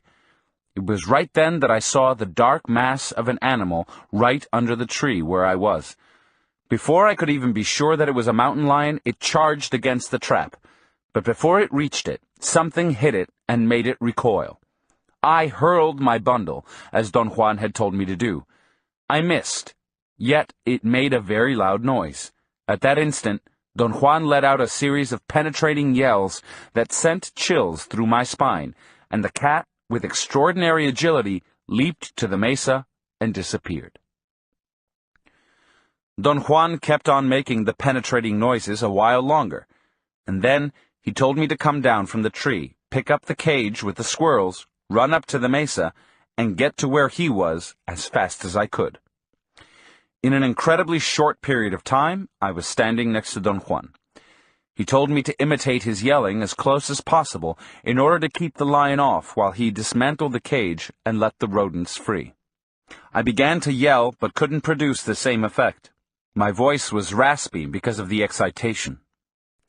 He said I had to abandon myself and yell with real feeling because the lion was still around. Suddenly, I fully realized the situation. The lion was real. I let out a magnificent series of piercing yells. Don Juan roared with laughter. He let me yell for a moment, and then he said we had to leave the place as quietly as possible because the lion was no fool and was probably retracing its steps back to where we were. "He'll follow us for sure," he said. "No matter how careful we are, we'll leave a trail as wide as the Pan American Highway." I walked very close to Don Juan. From time to time, he would stop for an instant and listen. At one moment, he began to run in the dark, and I followed him with my hands extended in front of my eyes to protect myself from the branches. We finally got to the base of the bluff where we'd been earlier. Don Juan said that if we succeeded in climbing to the top without being mauled by the lion, we were safe. He went up first to show me the way. We started to climb in the dark. I didn't know how, but I followed him with dead-sure steps. When we were near the top, I heard a peculiar animal cry. It was almost like the mooing of a cow, except that it was a bit longer and coarser. "Up! Up!" Don Juan yelled. I scrambled to the top in total darkness ahead of Don Juan. When he reached the flat top of the bluff, I was already sitting, catching my breath. He rolled on the ground. I thought for a second that the exertion had been too great for him, but he was laughing at my speedy climb. We sat in complete silence for a couple of hours, and then we started back to my car. Sunday, September 3rd, 1961. Don Juan was not in the house when I woke up. I worked over my notes and had time to get some firewood from the surrounding chaparral before he returned. I was eating when he walked into the house. He began to laugh at what he called my routine of eating at noon, but he helped himself to my sandwiches. I told him that what had happened with the mountain lion was baffling to me. In retrospect, it all seemed unreal. It was as if everything had been staged for my benefit. The succession of events had been so rapid that I really had not had time to be afraid. I had had enough time to act, but not to deliberate upon my circumstances. In writing my notes, the question of whether I had really seen the mountain lion came to mind. The dry branch was still fresh in my memory. "It was a mountain lion," Don Juan said imperatively. "Was it a real flesh-and-blood animal?" "Of course." I told him that my suspicions had been roused because of the easiness of the total event. It was as if the lion had been waiting out there and had been trained to do exactly what Don Juan had planned. He was unruffled by my barrage of skeptical remarks. He laughed at me. "You're a funny fellow," he said. "You saw and heard the cat. It was right under the tree where you were.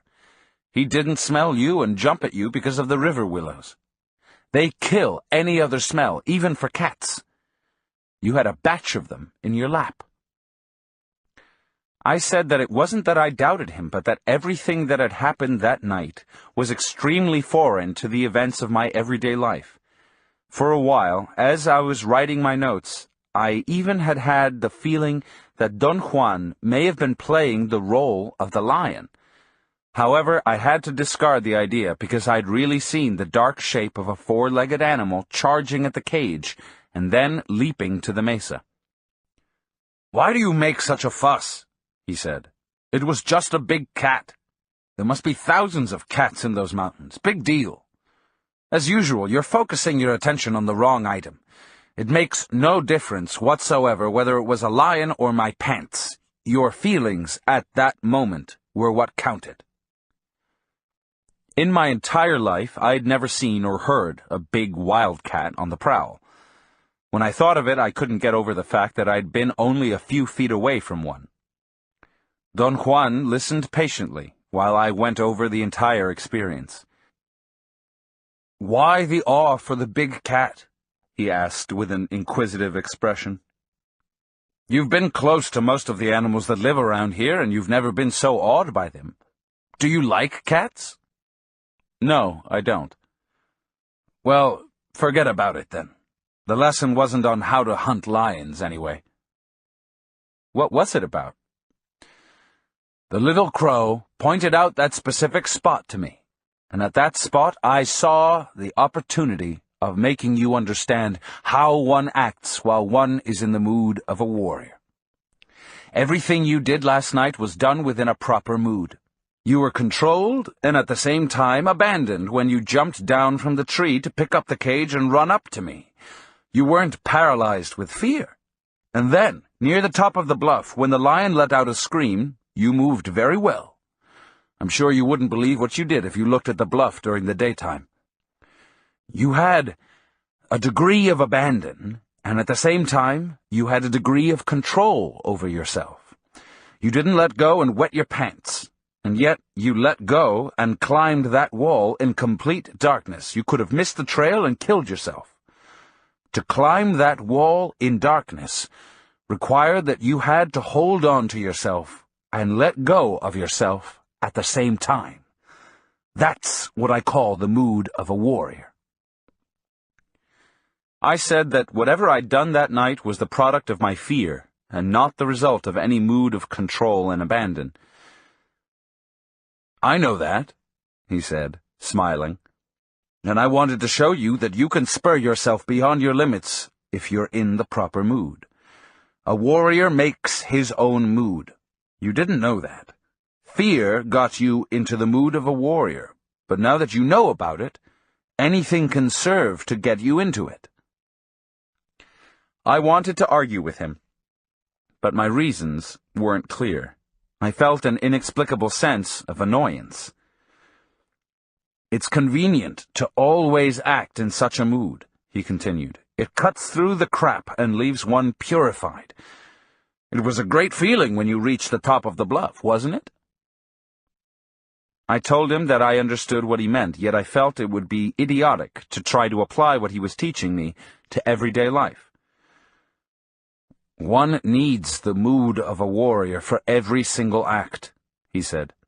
Otherwise, one becomes distorted and ugly. There's no power in a life that lacks this mood. Look at yourself. Everything offends and upsets you. You whine and complain and feel that everyone is making you dance to their tune. You're a leaf at the mercy of the wind. There's no power in your life. What an ugly feeling that must be. A warrior, on the other hand, is a hunter. He calculates everything. That's control. But once his calculations are over, he acts, he lets go. That's abandon. A warrior is not a leaf at the mercy of the wind. No one can push him. No one can make him do things against himself or against his better judgment. A warrior is tuned to survive, and he survives in the best of all possible fashions. I liked his stance, although I thought it was unrealistic. It seemed too simplistic for the complex world in which I lived.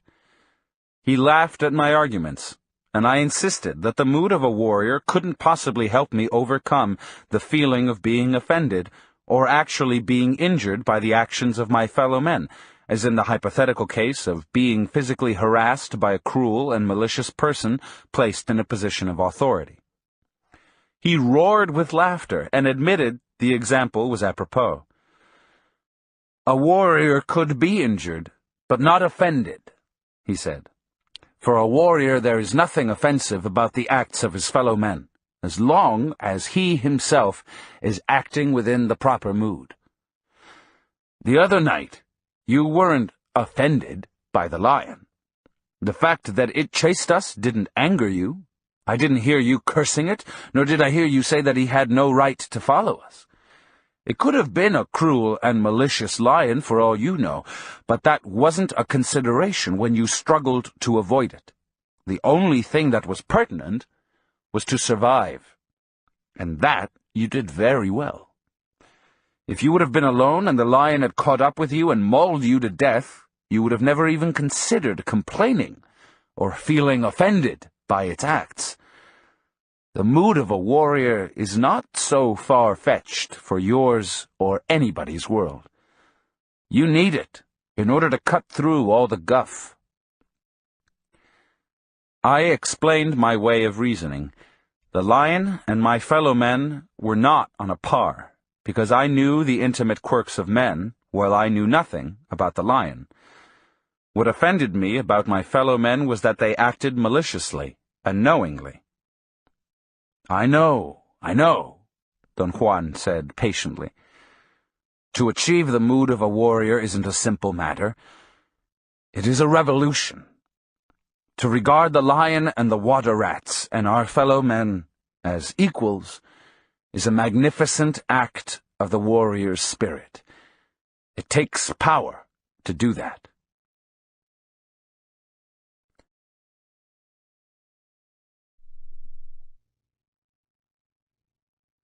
This audiobook has been broken into multiple parts to make the download faster. You have reached the end of a part, but not the end of the complete audiobook. So please check your library for the next part of this audiobook.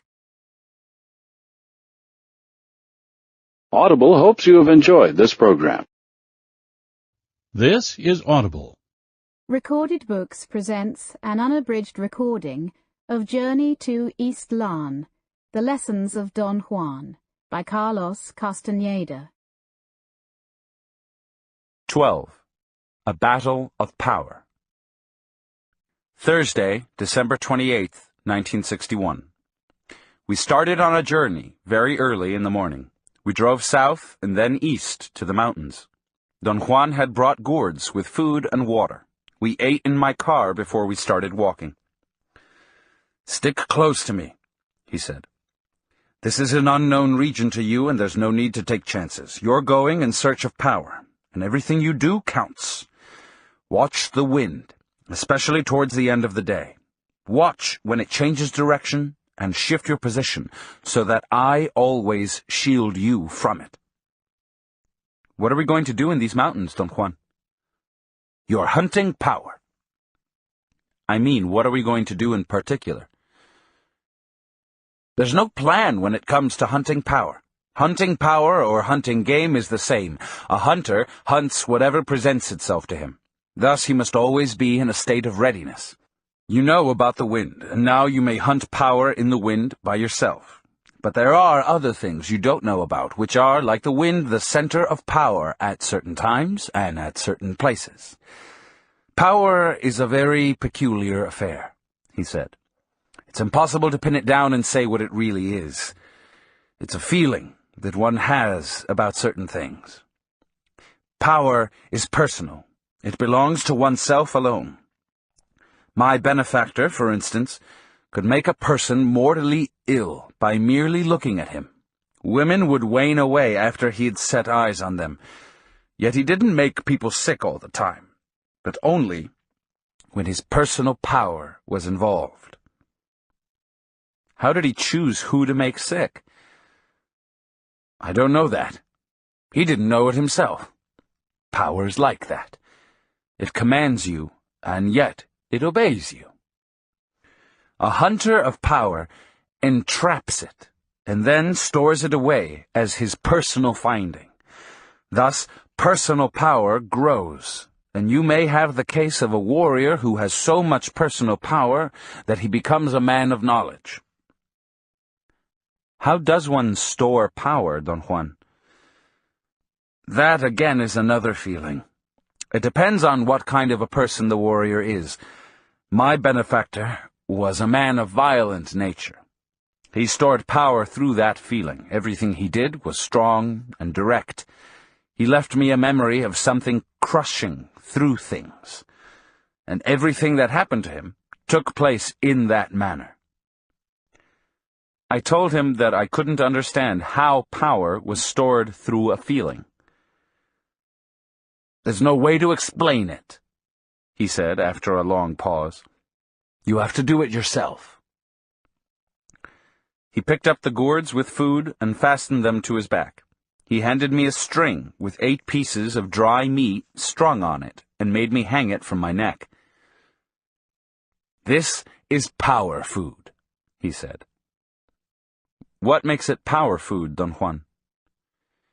It's the meat of an animal that had power, a deer, a unique deer. My personal power brought it to me.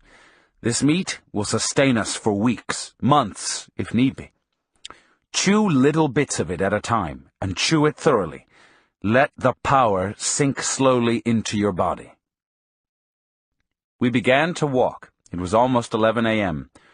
Don Juan reminded me once more of the procedure to follow. Watch the wind, he said.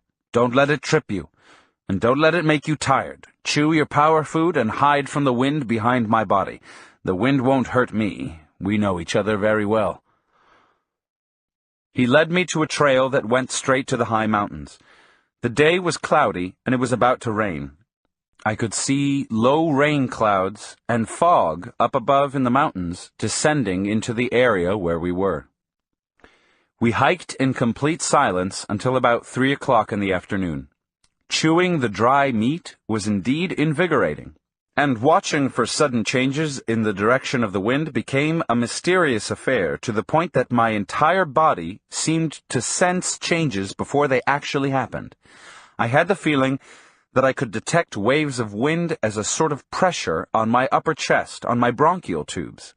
Every time I was about to feel a gust of wind, my chest and throat would itch. Don Juan stopped for a moment and looked around. He appeared to be orienting himself, and then he turned to the right. I noticed that he was also chewing dry meat. I felt very fresh and wasn't tired at all. The task of being aware of shifts in the wind had been so consuming that I hadn't been aware of time. We walked into a deep ravine, and then up one side to a small plateau on the sheer side of an enormous mountain.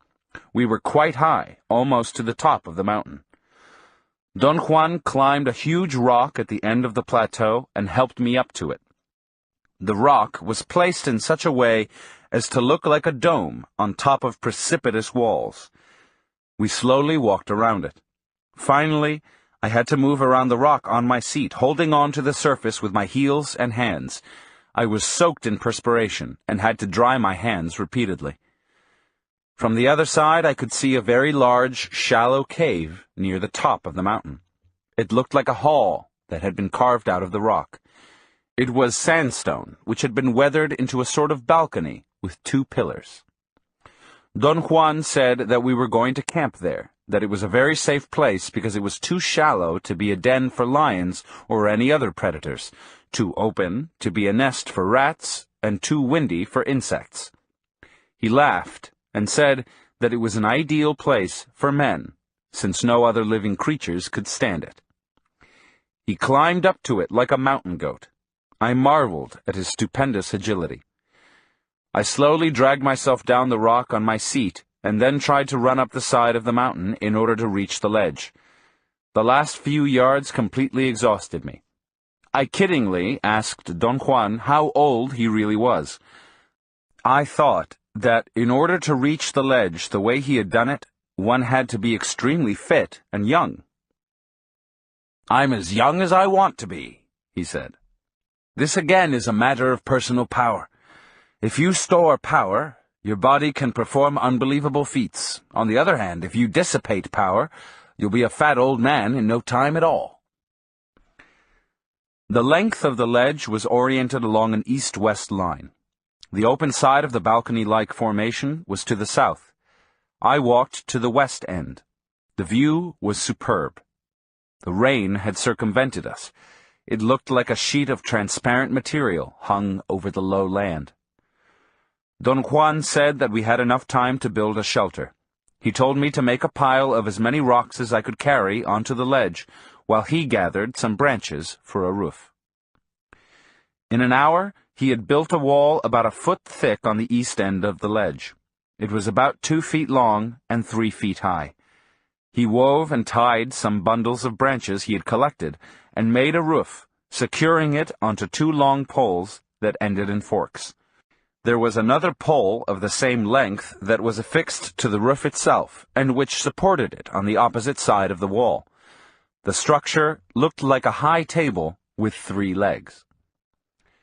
Don Juan sat cross-legged under it, on the very edge of the balcony.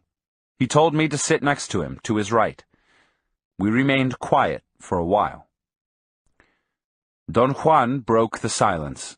He said in a whisper that we had to act as if nothing was out of the ordinary. I asked if there was something in particular that I should do. He said that I should get busy writing, and do it in such a way that it would be as if I were at my desk with no worries in the world except writing. At a given moment, he was going to nudge me, and then I should look where he was pointing with his eyes. He warned me that no matter what I saw, I shouldn't utter a single word. Only he could talk with impunity, because he was known to all the powers in those mountains. I followed his instructions and wrote for over an hour. I became immersed in my task. Suddenly, I felt a soft tap on my arm, and saw Don Juan's eyes and head move to point out a bank of fog about 200 yards away, which was descending from the top of the mountain. Don Juan whispered in my ear with a tone barely audible even at that close range. "Move your eyes back and forth along the bank of fog," he said, "but don't look at it directly. Blink your eyes and don't focus them on the fog. When you see a green spot on the bank of fog, point it out to me with your eyes." I moved my eyes from left to right along the bank of fog that was slowly coming down to us. Perhaps half an hour went by. It was getting dark. The fog moved extremely slowly. At one moment, I had a sudden feeling that I detected a faint glow to my right. At first, I thought that I had seen a patch of green shrubbery through the fog. When I looked at it directly, I didn't notice anything, but when I looked without focusing, I could detect a vague greenish area. I pointed it out to Don Juan. He squinted his eyes and stared at it. "Focus your eyes on that spot," he whispered in my ear. "Look without blinking until you see."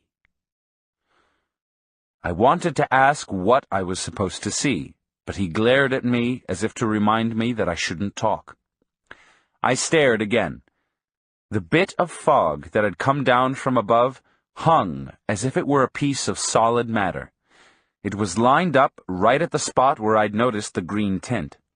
As my eyes became tired again, and I squinted, I saw, at first, the bit of fog superimposed on the fog bank, and then I saw a thin strip of fog in between that looked like a thin, unsupported structure, a bridge joining the mountain above me and the bank of fog in front of me. For a moment, I thought I could see the transparent fog, which was being blown down from the top of the mountain, going by the bridge without disturbing it. It was as if the bridge were actually solid. At one instant, the mirage became so complete that I could actually distinguish the darkness of the part under the bridge proper, as opposed to the light sandstone color of its side. I stared at the bridge, dumbfounded. And then I either lifted myself to its level, or the bridge lowered itself to mine. Suddenly, I was looking at a straight beam in front of me. It was an immensely long, solid beam, narrow and without railings, but wide enough to walk on. Don Juan shook me by the arm vigorously. I felt my head bobbing up and down, and then I noticed that my eyes itched terribly. I rubbed them quite unconsciously. Don Juan kept on shaking me until I opened my eyes again. He poured some water from his gourd into the hollow of his hand and sprinkled my face with it. The sensation was very unpleasant. The coldness of the water was so extreme that the drops felt like sores on my skin. I noticed then that my body was very warm. I was feverish. Don Juan hurriedly gave me some water to drink and then splashed water on my ears and neck. I heard a very loud, eerie, and prolonged bird cry. Don Juan listened attentively for an instant and then pushed the rocks of the wall with his foot and collapsed the roof. He threw the roof into the shrubs and tossed all the rocks one by one over the side. He whispered in my ear, "Drink some water and chew your dry meat. We can't stay here. That cry was not a bird." We climbed down the ledge and began to walk in an easterly direction. In no time at all, it was so dark that it was as if there were a curtain in front of my eyes. The fog was like an impenetrable barrier. I'd never realized how crippling the fog was at night. I couldn't conceive how Don Juan walked. I held on to his arm as if I were blind. Somehow, I had the feeling I was walking on the edge of a precipice. My legs refused to move on. My reason trusted Don Juan, and I was rationally willing to go on, but my body was not, and Don Juan had to drag me in total darkness. He must have known the terrain to ultimate perfection. He stopped at a certain point and made me sit down. I didn't dare let go of his arm.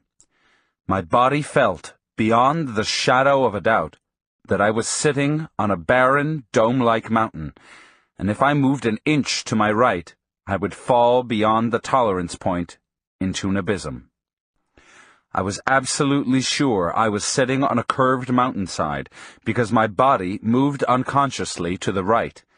I thought it did so in order to keep its verticality, so I tried to compensate by leaning to the left against Don Juan as far as I could. Don Juan suddenly moved away from me, and without the support of his body, I fell on the ground. Touching the ground restored my sense of equilibrium. I was lying on a flat area. I began to reconnoiter my immediate surroundings by touch. I recognized dry leaves and twigs. There was a sudden flash of lightning that illuminated the whole area and tremendous thunder. I saw Don Juan standing to my left. I saw huge trees and a cave a few feet behind him. Don Juan told me to get into the hole. I crawled into it and sat down with my back against the rock. I felt Don Juan leaning over to whisper that I had to be totally silent. There were 3 flashes of lightning, one after the other. In a glance, I saw Don Juan sitting cross-legged to my left. The cave was a concave formation, big enough for 2 or 3 persons to sit in.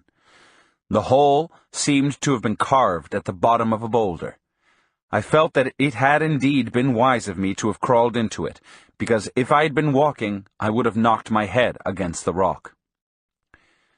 The brilliancy of the lightning gave me an idea of how thick the bank of fog was. I noticed the trunks of enormous trees as dark silhouettes against the opaque, light gray mass of the fog. Don Juan whispered that the fog and the lightning were in cahoots with each other, and I had to keep an exhausting vigil because I was engaged in a battle of power. At that moment, a stupendous flash of lightning rendered the whole scenery phantasmagorical. The fog was like a white filter that frosted the light of the electrical discharge and diffused it uniformly. The fog was like a dense, whitish substance hanging between the tall trees, but right in front of me at the ground level, the fog was thinning out. I plainly distinguished the features of the terrain. We were in a pine forest. Very tall trees surrounded us. They were so extremely big that I could have sworn we were in the redwoods, if I hadn't previously known our whereabouts. There was a barrage of lightning that lasted several minutes. Each flash made the features I'd already observed more discernible. Right in front of me, I saw a definite trail. There was no vegetation on it. It seemed to end in an area clear of trees. There were so many flashes of lightning that I couldn't keep track of where they were coming from. The scenery, however, had been so profusely illuminated that I felt much more at ease. My fears and uncertainties had vanished as soon as there had been enough light to lift the heavy curtain of darkness. So when there was a long pause between the flashes of lightning, I was no longer disoriented by the blackness around me. Don Juan whispered that I had probably done enough watching, and that I had to focus my attention on the sound of thunder.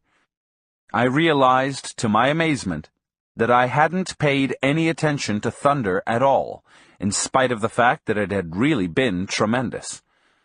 Don Juan added that I should follow the sound and look in the direction where I thought it came from.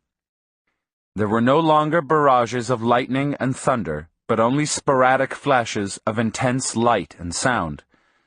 The thunder seemed to always come from my right. The fog was lifting, and I, already being accustomed to the pitch black, could distinguish masses of vegetation. The lightning and thunder continued, and suddenly the whole right side opened up, and I could see the sky. The electrical storm seemed to be moving towards my right. There was another flash of lightning, and I saw a distant mountain to my extreme right. The light illuminated the background, silhouetting the bulky mass of the mountain. I saw trees on top of it. They looked like neat black cutouts, superimposed on the brilliantly white sky. I even saw cumulus clouds over the mountains. The fog had cleared completely around us. There was a steady wind, and I could hear the rustling of leaves in the big trees to my left. The electrical storm was too distant to illuminate the trees, but their dark masses remained discernible. The light of the storm allowed me to establish, however, that there was a range of distant mountains to my right, and that the forest was limited to the left side. It seemed that I was looking down into a dark valley, which I couldn't see at all. The range over which the electrical storm was taking place was on the opposite side of the valley. Then it began to rain. I pressed back against the rock as far as I could. My hat served as a good protection. I was sitting with my knees to my chest, and only my calves and shoes got wet. It rained for a long time. The rain was lukewarm. I felt it on my feet. And then I fell asleep. The noises of birds woke me up. I looked around for Don Juan. He wasn't there. Ordinarily, I would have wondered whether he had left me there alone, but the shock of seeing my surroundings nearly paralyzed me. I stood up, My legs were soaking wet. The brim of my hat was soggy, and there was still some water in it that spilled over me. I wasn't in a cave at all, but under some thick bushes. I experienced a moment of unparalleled confusion. I was standing on a flat piece of land between two small dirt hills covered with bushes. There were no trees to my left and no valley to my right. Right in front of me, where I'd seen the path in the forest, there was a gigantic bush. I refused to believe what I was witnessing. The incongruency of my two versions of reality made me grapple for any kind of explanation. It occurred to me that it was perfectly possible that I had slept so soundly that Don Juan might have carried me on his back to another place without waking me. I examined the spot where I'd been sleeping. The ground there was dry, and so was the ground on the spot next to it, where Don Juan had been. I called him a couple of times, and then had an attack of anxiety and bellowed his name as loud as I could. He came out from behind some bushes. I immediately became aware that he knew what was going on. His smile was so mischievous that I ended up smiling myself. I didn't want to waste any time in playing games with him. I blurted out what was the matter with me. I explained as carefully as possible every detail of my night-long hallucinations. He listened without interrupting. He couldn't, however, keep a serious face, and started to laugh a couple of times, but he regained his composure right away. I asked for his comments 3 or 4 times. He only shook his head, as if the whole affair was also incomprehensible to him. When I ended my account, he looked at me and said, "You look awful. Maybe you need to go to the bushes." He cackled for a moment, and then added that I should take off my clothes and wring them out so they would dry. The sunlight was brilliant. There were very few clouds. It was a windy, brisk day. Don Juan walked away, telling me that he was going to look for some plants and that I should compose myself and eat something, and not call him until I was calm and strong. My clothes were really wet. I sat down in the sun to dry. I felt that the only way for me to relax was to get out my notebook and write. I ate while I worked on my notes. After a couple of hours, I was more relaxed, and I called Don Juan. He answered from a place near the top of the mountain. He told me to gather the gourds and climb up to where he was. When I reached the spot, I found him sitting on a smooth rock. He opened the gourds and served himself some food. He handed me 2 big pieces of meat. I didn't know where to begin. There were so many things I wanted to ask. He seemed to be aware of my mood, and laughed with sheer delight. "How do you feel?" he asked in a facetious tone. I didn't want to say anything. I was still upset. Don Juan urged me to sit down on the flat slab. He said that the stone was a power object, and that I would be renewed after sitting there for a while. "Sit down," he commanded me dryly. He didn't smile. His eyes were piercing. I automatically sat down. He said that I was being careless with power by acting morosely, and that I had to put an end to it, or power would turn against both of us, and we would never leave those desolate hills alive. After a moment's pause, he casually asked, "How's your dreaming?" I explained to him how difficult it had become for me to give myself the command to look at my hands. At first, it had been relatively easy, perhaps because of the newness of the concept. I had had no trouble at all in reminding myself that I had to look at my hands, but the excitation had worn off, and some nights I couldn't do it at all. "You must wear a headband to sleep," he said. "Getting a headband is a tricky maneuver. I can't give you one, because you yourself have to make it from scratch. But you can't make one until you've had a vision of it in dreaming. You see what I mean? The headband has to be made according to the specific vision, and it must have a strip across it that fits tightly on top of the head. Or it may very well be like a tight cap. Dreaming is easier when one wears a power object on top of the head. You could wear your hat or put on a cowl like a friar and go to sleep. But those items would only cause intense dreams, not dreaming. He was silent for a moment and then proceeded to tell me in a fast barrage of words that the vision of the headband didn't have to occur only in dreaming, but could happen in states of wakefulness and as a result of any far-fetched and totally unrelated event, such as watching the flight of birds, the movement of water, the clouds, and so on. A hunter of power watches everything, he went on, and everything tells him some secret.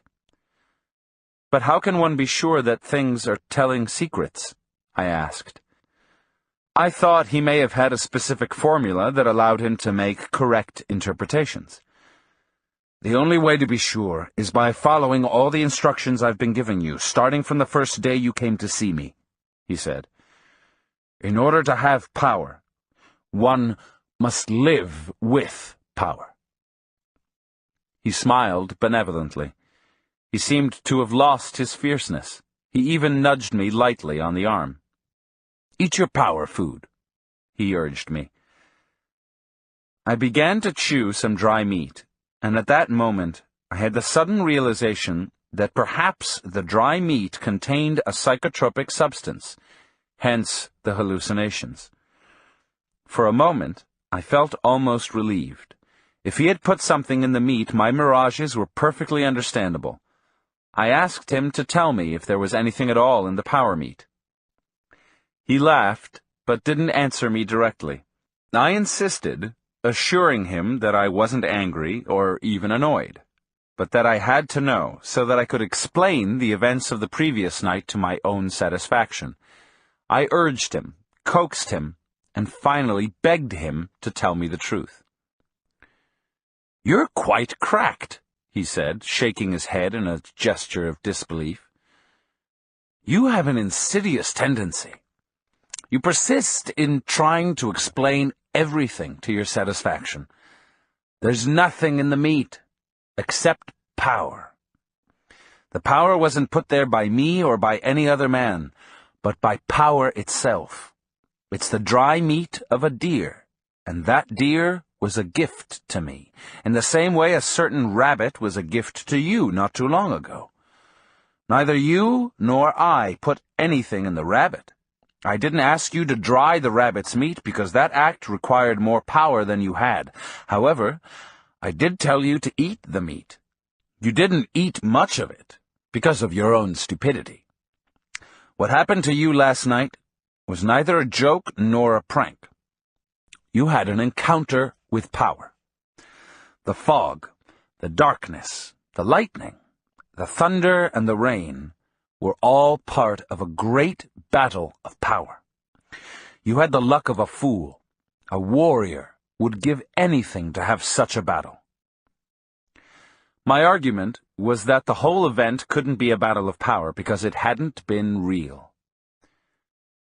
"And what is real?" Don Juan asked me very calmly. "This, what we're looking at, is real," I said, pointing to the surroundings. "But so was the bridge you saw last night, and so was the forest and everything else." "But if they were real, where are they now?" "They're here. If you had enough power, you could call them back. Right now, you can't do that, because you think it's very helpful to keep on doubting and nagging. It isn't, my friend. It isn't. There are worlds upon worlds, right here in front of us. And they're nothing to laugh at. Last night, if I hadn't grabbed your arm, you would have walked on that bridge whether you wanted to or not, and earlier I had to protect you from the wind that was seeking you out. What would have happened if you hadn't protected me? Since you don't have enough power, the wind would have made you lose your way, and perhaps even killed you by pushing you into a ravine. But the fog was the real thing last night. Two things could have happened to you in the fog. You could have walked across the bridge to the other side, or you could have fallen to your death. Either would have depended on power. One thing, however, would have been for sure. If I hadn't protected you, you would have had to walk on that bridge regardless of anything. That is the nature of power. As I told you before, it commands you, and yet it is at your command.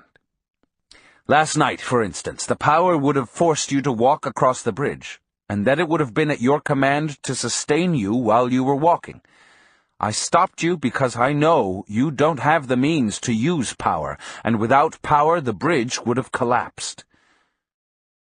Did you see the bridge yourself, Don Juan? No, I just saw power. It may have been anything. Power, for you, this time, was a bridge. I don't know why a bridge. We are most mysterious creatures. Have you ever seen a bridge in the fog, Don Juan? Never. But that's because I'm not like you. I saw other things. My battles of power are very different from yours. What did you see, Don Juan? Can you tell me? I saw my enemies during my first battle of power in the fog. You have no enemies. You don't hate people. I did at that time. I indulged in hating people. I don't do that anymore. I vanquished my hate. But at that time, my hate nearly destroyed me. Your battle of power, on the other hand, was neat. It didn't consume you. You are consuming yourself now with your own crappy thoughts and doubts. That's your way of indulging yourself. The fog was impeccable with you. You have an affinity with it. It gave you a stupendous bridge, and that bridge will be there in the fog from now on. It will reveal itself to you over and over, until someday you'll have to cross it. I strongly recommend that from this day on you don't walk into foggy areas by yourself until you know what you're doing. Power is a very weird affair. In order to have it and command it, one must have power to begin with. It's possible, however, to store it, little by little, until one has enough to sustain oneself in a battle of power. What is a battle of power? What happened to you last night was the beginning of a battle of power. The scenes that you beheld were the seat of power. Someday they'll make sense to you. Those scenes are most meaningful. Can you tell me their meaning yourself, Don Juan? No. Those scenes are your own personal conquest, which you can't share with anyone. But what happened last night was only the beginning. A skirmish. The real battle will take place when you cross that bridge. What's on the other side? Only you will know that. And only you will know what's at the end of that trail through the forest. But all that is something that may or may not happen to you. In order to journey through those unknown trails and bridges, one must have enough power of one's own. What happens if one doesn't have enough power? Death is always waiting, and when the warrior's power wanes, death simply taps him. Thus to venture into the unknown without any power is stupid. One will only find death. I wasn't really listening. I kept on playing with the idea that the dry meat may have been the agent that had caused the hallucinations. It appeased me to indulge in that thought. Don't tax yourself trying to figure it out, he said, as if he were reading my thoughts. The world is a mystery. This, what you're looking at, is not all there is to it. There's much more to the world, so much more, in fact, that it's endless. So when you're trying to figure it out, all you're really doing is trying to make the world familiar. You and I are right here, in the world that you call real, simply because we both know it. You don't know the world of power, therefore you can't make it into a familiar scene. You know that I really can't argue your point, I said, but my mind can't accept it either. He laughed and touched my head lightly. You're really crazy, he said. But that's all right. I know how difficult it is to live like a warrior. If you would have followed my instructions and performed all the acts I've taught you, you would by now have enough power to cross the bridge. Enough power to see and to stop the world. But why would I want power, Don Juan? You can't think of a reason now. However, if you would store enough power, the power itself will find you a good reason. Sounds crazy, doesn't it? Why did you want power yourself, Don Juan? I'm like you. I didn't want it. I couldn't find a reason to have it. I had all the doubts that you have, and never followed the instructions I was given, or I never thought I did. Yet in spite of my stupidity, I stored enough power, and one day, my personal power made the world collapse. But why would anyone wish to stop the world? Nobody does, that's the point. It just happens. And once you know what it's like to stop the world, you realize there is a reason for it. You see, one of the arts of the warrior is to collapse the world for a specific reason and then restore it again in order to keep on living. I told him that perhaps the surest way to help me would be to give me an example of a specific reason for collapsing the world. He remained silent for some time. He seemed to be thinking what to say. I can't tell you that, he said. It takes too much power to know that. Someday you'll live like a warrior, in spite of yourself. Then perhaps you'll have stored enough personal power to answer that question yourself. I've taught you nearly everything a warrior needs to know in order to start off in the world storing power by himself. Yet I know that you can't do that, and I have to be patient with you. I know for a fact that it takes a lifelong struggle to be by oneself in the world of power. Don Juan looked at the sky and the mountains. The sun was already on its descent towards the west, and rain clouds were rapidly forming on the mountains. I didn't know the time. I had forgotten to wind my watch. I asked if he could tell the time of day, and he had such an attack of laughter that he rolled off the slab into the bushes. He stood up and stretched his arms, yawning. "It's early," he said. "We must wait until the fog gathers on top of the mountain, and then you must stand alone on this slab and thank the fog for its favors. Let it come and envelop you. I'll be nearby to assist, if need be." Somehow, the prospect of staying alone in the fog terrified me. I felt idiotic for reacting in such an irrational manner. "You can't leave these desolate mountains without saying your thanks," he said in a firm tone. "A warrior never turns his back to power without atoning for the favors received." He lay down on his back with his hands behind his head and covered his face with his hat. "How should I wait for the fog?" I asked. "What should I do?"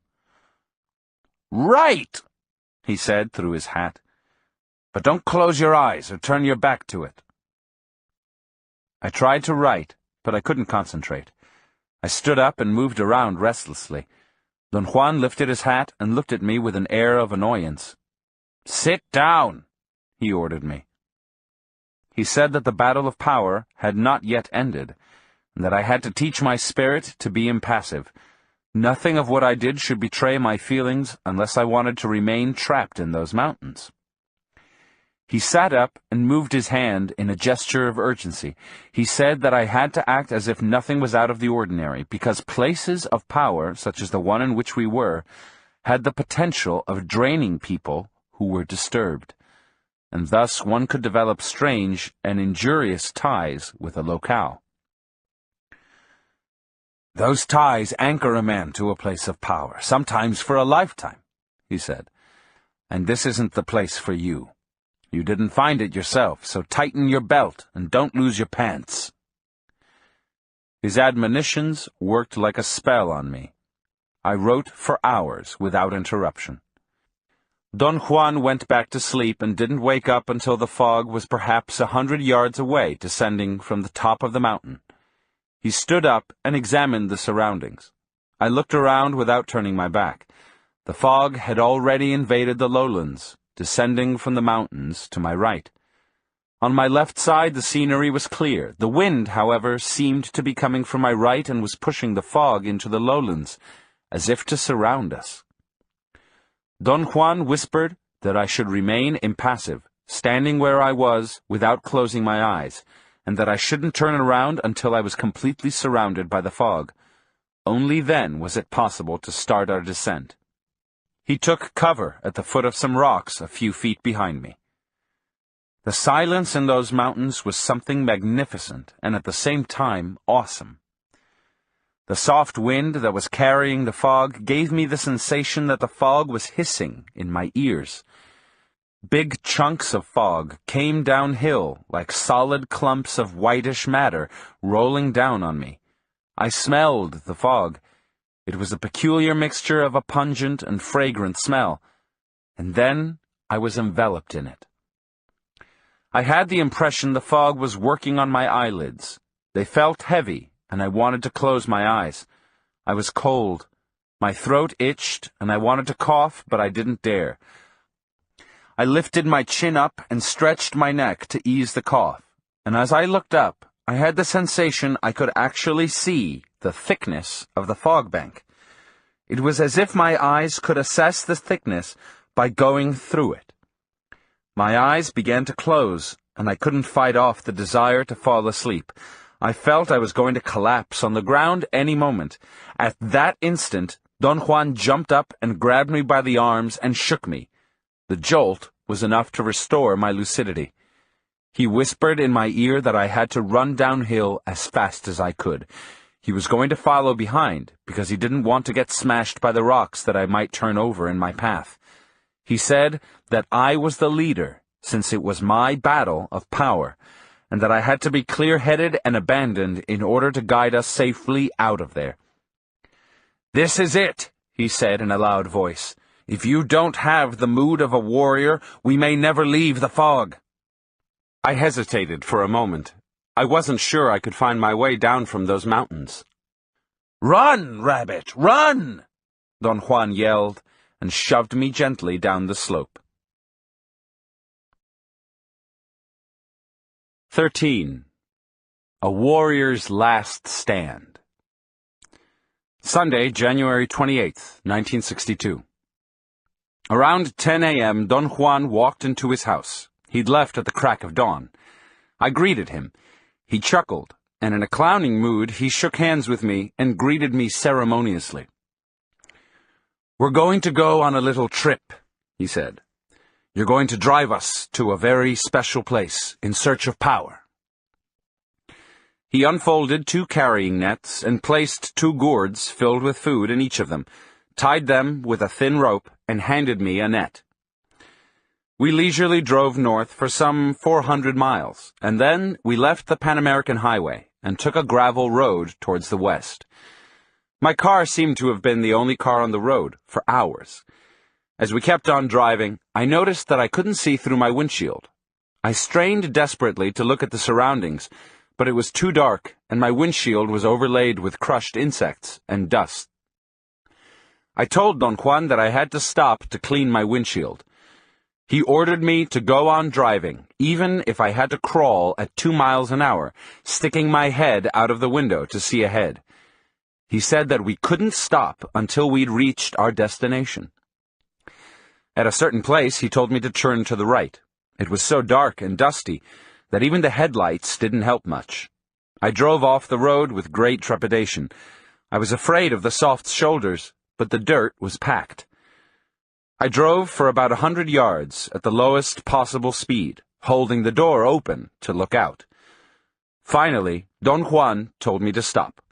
He said that I had parked right behind a huge rock that would shield my car from view. I got out of the car and walked around, guided by the headlights. I wanted to examine the surroundings because I had no idea where I was, but Don Juan turned off the lights. He said loudly that there was no time to waste, that I should lock my car so we could start on our way. He handed me my net with gourds. It was so dark that I stumbled and nearly dropped them. Don Juan ordered me in a soft, firm tone to sit down until my eyes were accustomed to the darkness. But my eyes were not the problem. Once I got out of my car, I could see fairly well. What was wrong was a peculiar nervousness that made me act as if I were absent-minded. I was glossing over everything. "Where are we going?" I asked. "We're going to hike in total darkness to a special place," he said. "What for?" "To find out for sure whether or not you're capable of continuing to hunt power." I asked him if what he was proposing was a test, and if I failed the test, would he still talk to me and tell me about his knowledge. He listened without interrupting. He said that what we were doing was not a test, that we were waiting for an omen, and if the omen didn't come, the conclusion would be that I hadn't succeeded in hunting power, in which case I would be free from any further imposition, free to be as stupid as I wanted. He said that no matter what happened, he was my friend, and he would always talk to me. Somehow, I knew I was going to fail. "The omen won't come," I said jokingly. "I know it. I have a little power." He laughed and patted me on the back gently. "Don't you worry," he retorted. "The omen will come, I know it. I have more power than you." He found his statement hilarious. He slapped his thighs and clapped his hands and roared with laughter. Don Juan tied my carrying net to my back and said that I should walk one step behind him and step in his tracks as much as possible. In a very dramatic tone, he whispered, "This is a walk for power, so everything counts." He said that if I would walk in his footsteps, the power that he was dissipating as he walked would be transmitted to me. I looked at my watch. It was 11 p.m. He made me line up like a soldier at attention. Then he pushed my right leg to the front and made me stand as if I'd just taken a step forward. He lined up in front of me in the same position, and then began to walk after repeating the instructions that I should try to match his footsteps to perfection. He said in a clear whisper that I shouldn't concern myself with anything else except stepping in his tracks. I shouldn't look ahead or to the side, but at the ground where he was walking. He started off at a very relaxed pace. I'd no trouble at all following him. We were walking on relatively hard ground. For about 30 yards I maintained his pace and I matched his steps perfectly. Then I glanced to the side for an instant, and the next thing I knew, I had bumped into him. He giggled and assured me that I hadn't injured his ankle at all when I'd stepped on it with my big shoes, but if I were going to keep on blundering, one of us would be a cripple by morning. He said, laughing in a very low but firm voice, that he didn't intend to get hurt by my stupidity and lack of concentration, and that if I stepped on him again, I would have to walk barefoot. "I can't walk without shoes," I said in a loud, raspy voice. Don Juan doubled up with laughter, and we had to wait until he'd stopped. He assured me again that he had meant what he said. We were journeying to tap power, and things had to be perfect. The prospect of walking in the desert without shoes scared me beyond belief. Don Juan joked that my family were probably the type of farmers that didn't take off their shoes even to go to bed. He was right, of course. I'd never walked barefoot, and to walk in the desert without shoes would have been suicidal for me. "This desert is oozing power," Don Juan whispered in my ear. "There's no time for being timid." We started walking again. Don Juan kept an easy pace. After a while, I noticed that we had left the hard ground, and we were walking on soft sand. Don Juan's feet sank into it and left deep tracks. We walked for hours before Don Juan came to a halt. He didn't stop suddenly, but warned me ahead of time that he was going to stop so I wouldn't bump into him. The terrain had become hard again, and it seemed that we were going up an incline. Don Juan said that if I needed to go to the bushes, I should do it, because from then on we had a solid stretch without a single pause. I looked at my watch. It was 1 a.m. After a 10 or 15-minute rest, Don Juan made me line up, and we began to walk again. He was right. It was a dreadful stretch. I'd never done anything that demanded so much concentration. Don Juan's pace was so fast, and the tension of watching every step mounted to such heights that at a given moment I couldn't feel that I was walking anymore. I couldn't feel my feet or my legs. It was as if I were walking on air, and some force were carrying me on and on. My concentration had been so total that I didn't notice the gradual change in light. Suddenly I became aware that I could see Don Juan in front of me. I could see his feet and his tracks, instead of half-guessing as I'd done most of the night.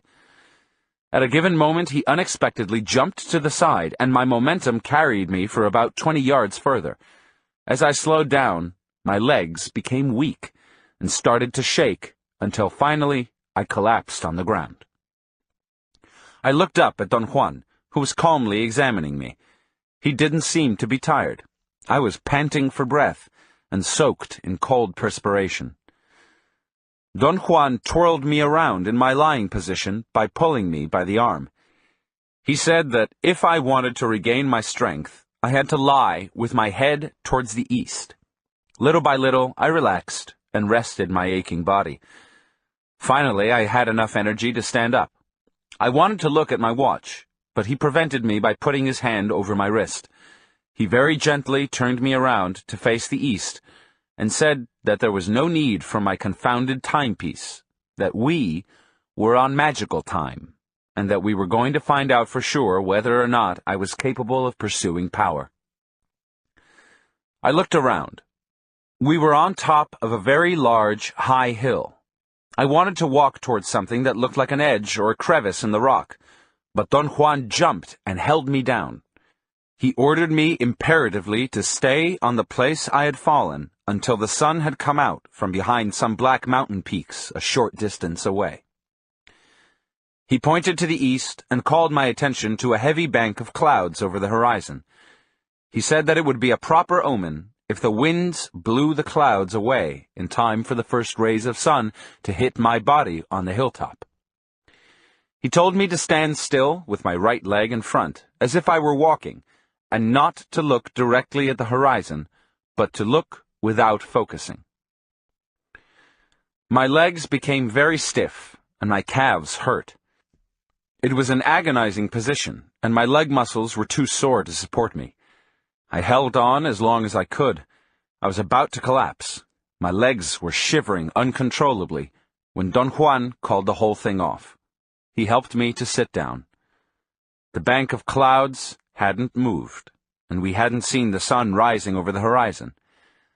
Don Juan's only comment was, "Too bad."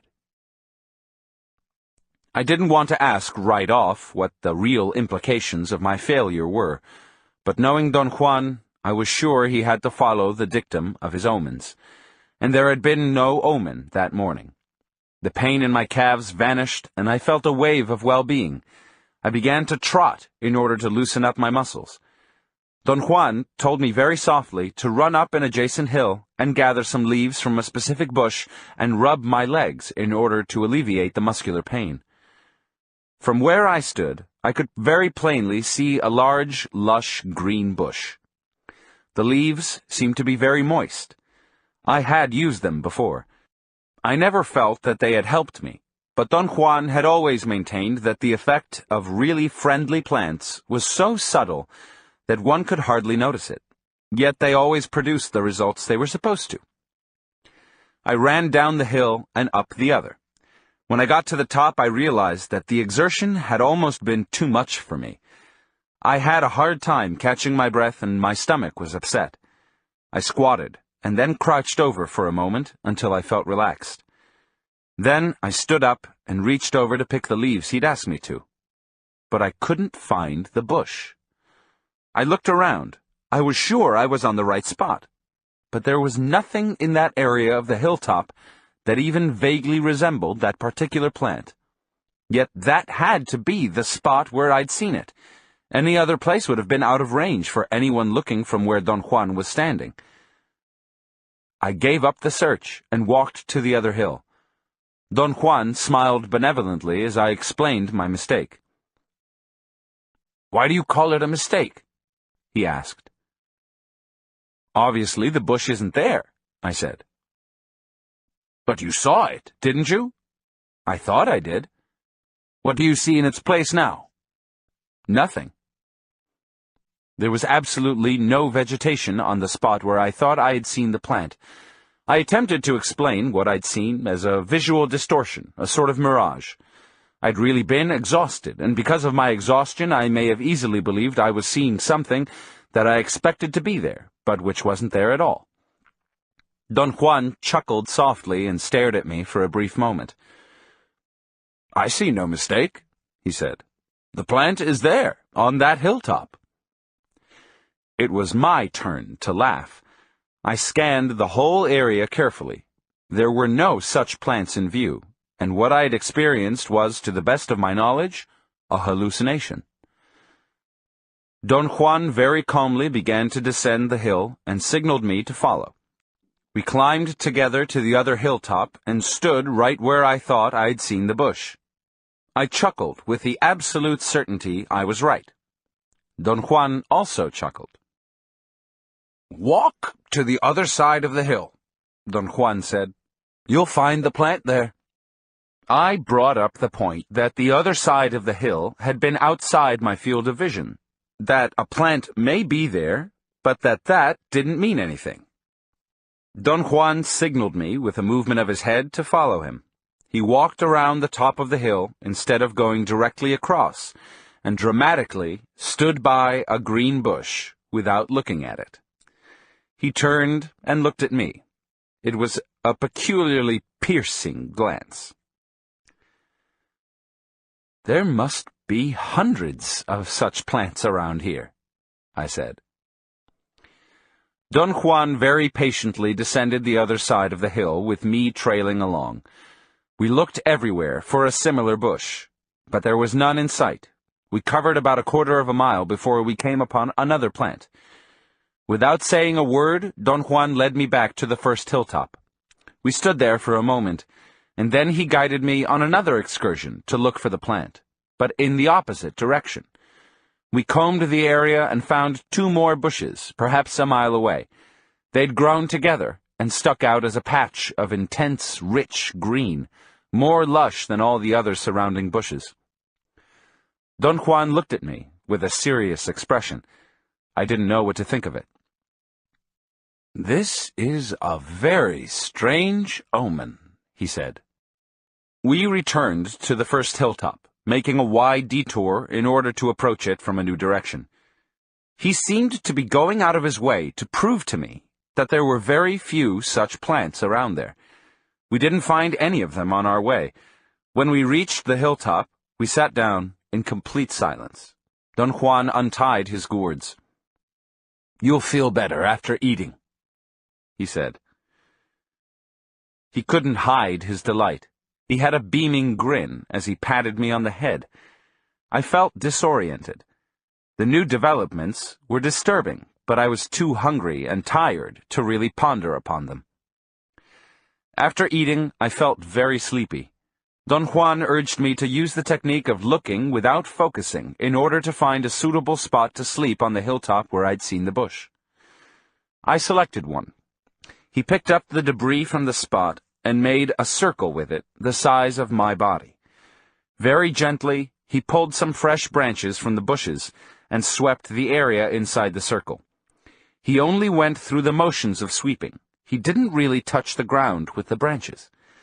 He then removed all the surface rocks from the area inside the circle and placed them in the center, after meticulously sorting them by size into two piles of equal number.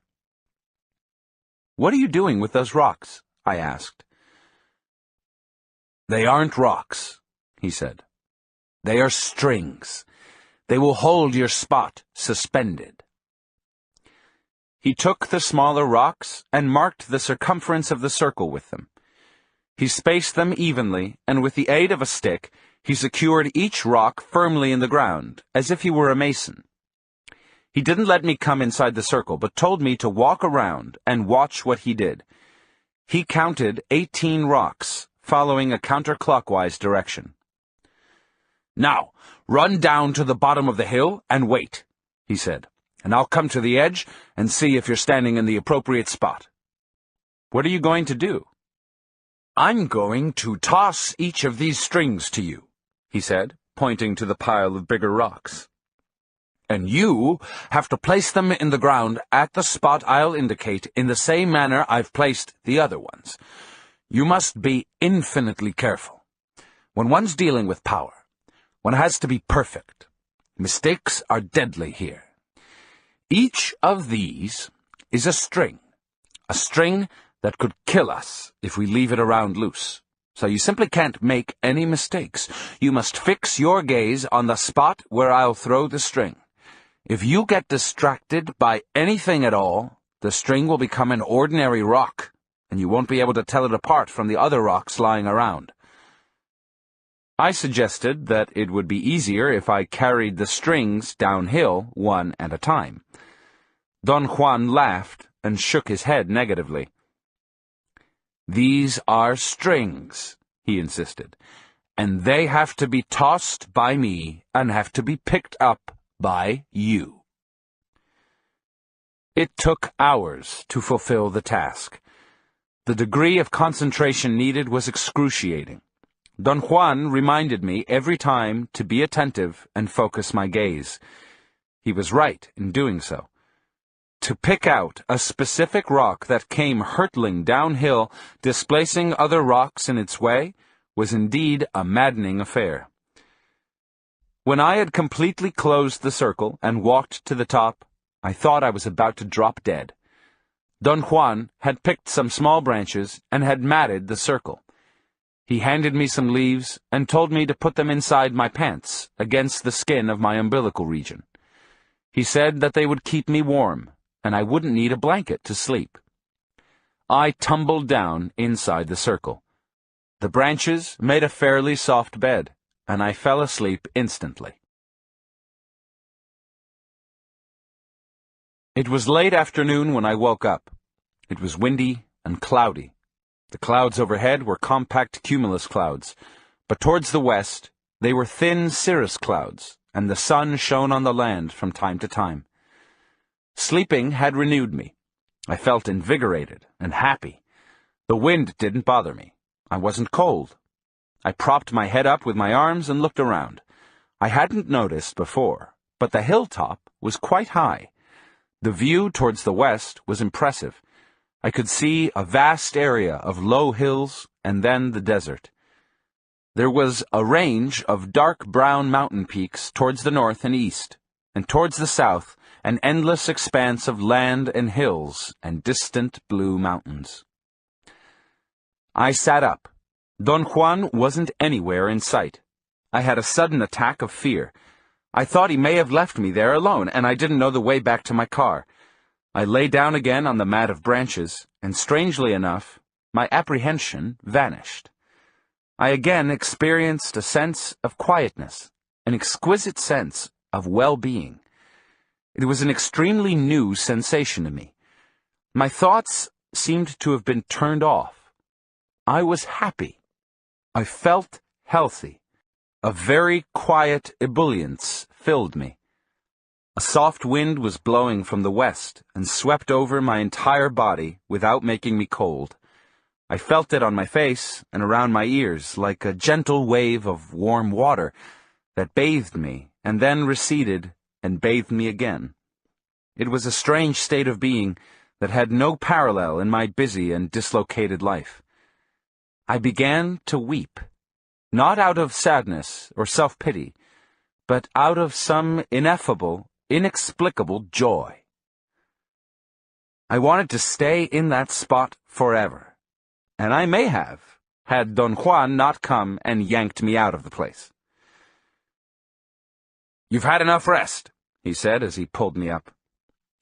He led me very calmly on a walk around the periphery of the hilltop.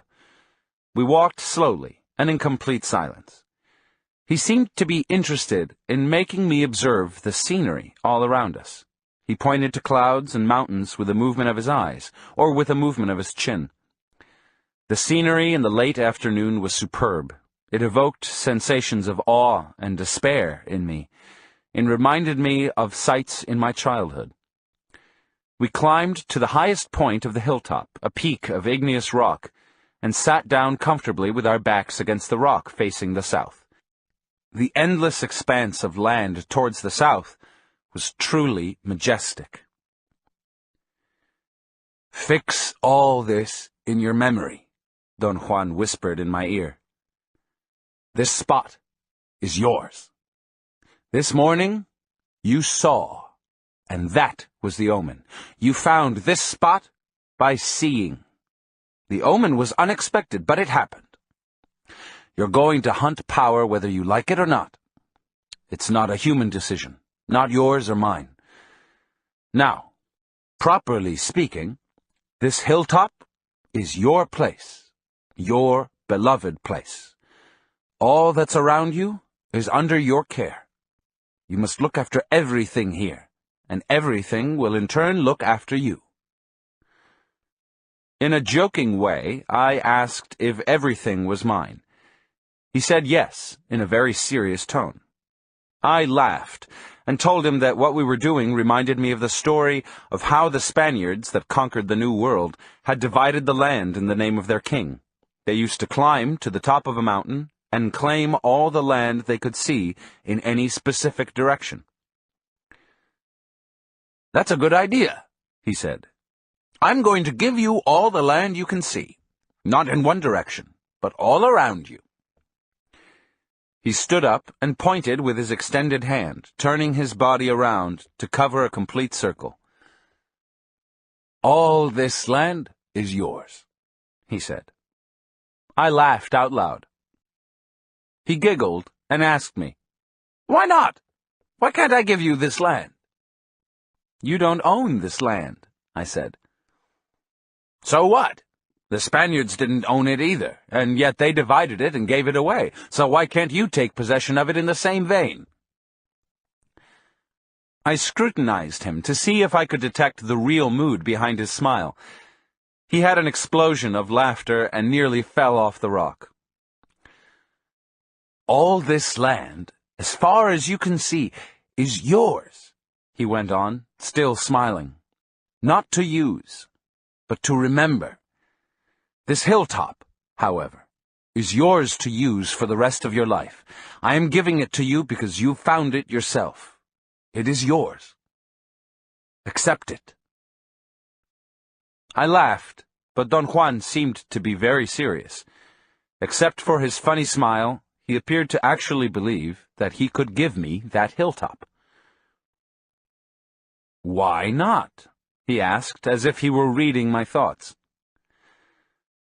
"I accept it," I said, half in jest.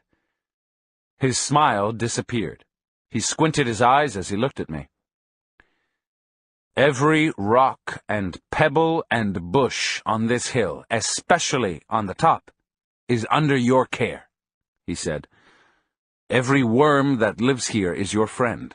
You can use them, and they can use you." We remained silent for a few minutes. My thoughts were unusually scarce. I vaguely felt that his sudden change of mood was foreboding to me, but I wasn't afraid or apprehensive. I just didn't want to talk anymore. Somehow, words seemed to be inaccurate, and their meanings difficult to pinpoint. I had never felt that way about talking, and upon realizing my unusual mood, I hurriedly began to talk. "But what can I do with this hill, Don Juan?" "Fix every feature of it in your memory. This is the place where you will come in dreaming. This is the place where you will meet with powers, where secrets will someday be revealed to you. You are hunting power, and this is your place, the place where you will store your resources. It doesn't make sense to you now, so let it be a piece of nonsense for the time being." We climbed down the rock, and he led me to a small bowl-like depression on the west side of the hilltop. We sat down and ate there. Undoubtedly, there was something indescribably pleasant for me on that hilltop. Eating, like resting, was an unknown, exquisite sensation. The light of the setting sun had a rich, almost copperish glow, and everything in the surroundings seemed to be dabbed with a golden hue. I was given totally to observing the scenery. I didn't even want to think. Don Juan spoke to me almost in a whisper. He told me to watch every detail of the surroundings, no matter how small or seemingly trivial, especially the features of the scenery that were most prominent in a westerly direction. He said that I should look at the sun without focusing on it until it had disappeared over the horizon. The last minutes of light, right before the sun hit a blanket of low clouds or fog, were, in a total sense, magnificent. It was as if the sun were inflaming the earth, kindling it like a bonfire. I felt a sensation of redness in my face. "Stand up!" Don Juan shouted as he pulled me up. He jumped away from me and ordered me in an imperative but urging voice to trot on the spot where I was standing. As I jogged on the same spot, I began to feel a warmth invading my body. It was a copperish warmth. I felt it in my palate and in the roof of my eyes. It was as if the top part of my head were burning with a cool fire that radiated a copperish glow. Something in myself made me trot faster and faster as the sun began to disappear. At a given moment, I truly felt I was so light that I could have flown away. Don Juan very firmly grabbed my right wrist. The sensation caused by the pressure of his hand brought back a sense of sobriety and composure. I plunked down on the ground, and he sat down by me.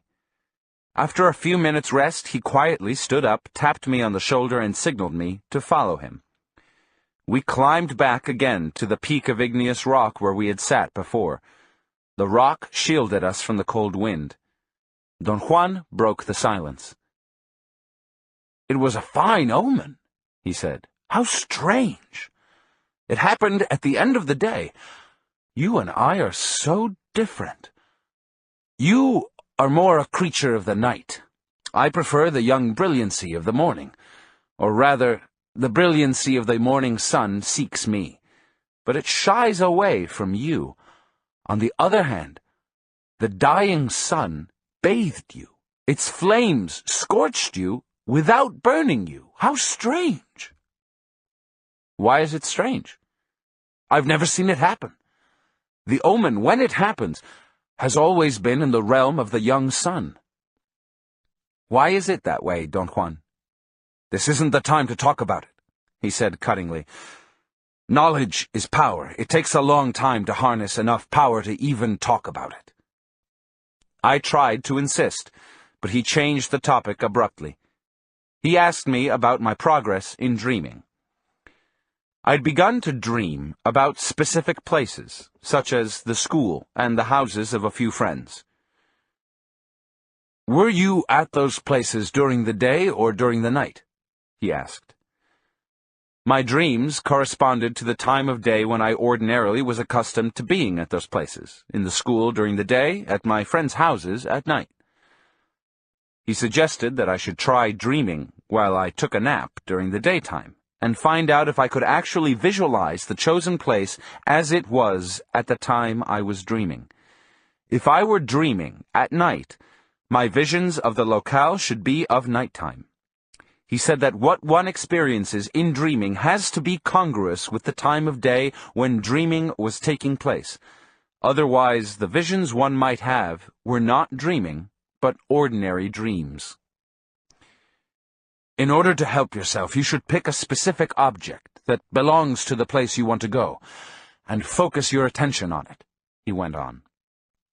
On this hilltop here, for instance, you now have a specific bush that you must observe until it has a place in your memory. You can come back here while dreaming, simply by recalling that bush, or by recalling this rock where we're sitting, or by recalling any other thing here. It's easier to travel in dreaming when you can focus on a place of power such as this one. But if you don't want to come here, you may use any other place. Perhaps the school where you go is a place of power for you. Use it. Focus your attention on any object there and then find it in dreaming. From the specific object you recall, you must go back to your hands and then to another object, and so on. But now, you must focus your attention on everything that exists on this hilltop, because this is the most important place in your life. He looked at me as if judging the effect of his words. "This is the place where you will die," he said in a soft voice. I fidgeted nervously, changing sitting positions, and he smiled. "I will have to come with you, over and over to this hilltop," he said. "And then you'll have to come by yourself, until you're saturated with it, until the hilltop is oozing you. You'll know the time when you're filled with it. This hilltop, as it is now, will then be the place of your last dance." "What do you mean by my last dance, Don Juan?" "This is the site of your last stand," he said. "You will die here, no matter where you are. Every warrior has a place to die, a place of his predilection which is soaked with unforgettable memories, where powerful events left their mark, a place where he's witnessed marvels, where secrets have been revealed to him, a place where he has stored his personal power. A warrior has the obligation to go back to that place of his predilection every time he taps power in order to store it there. He either goes there by means of walking or by means of dreaming.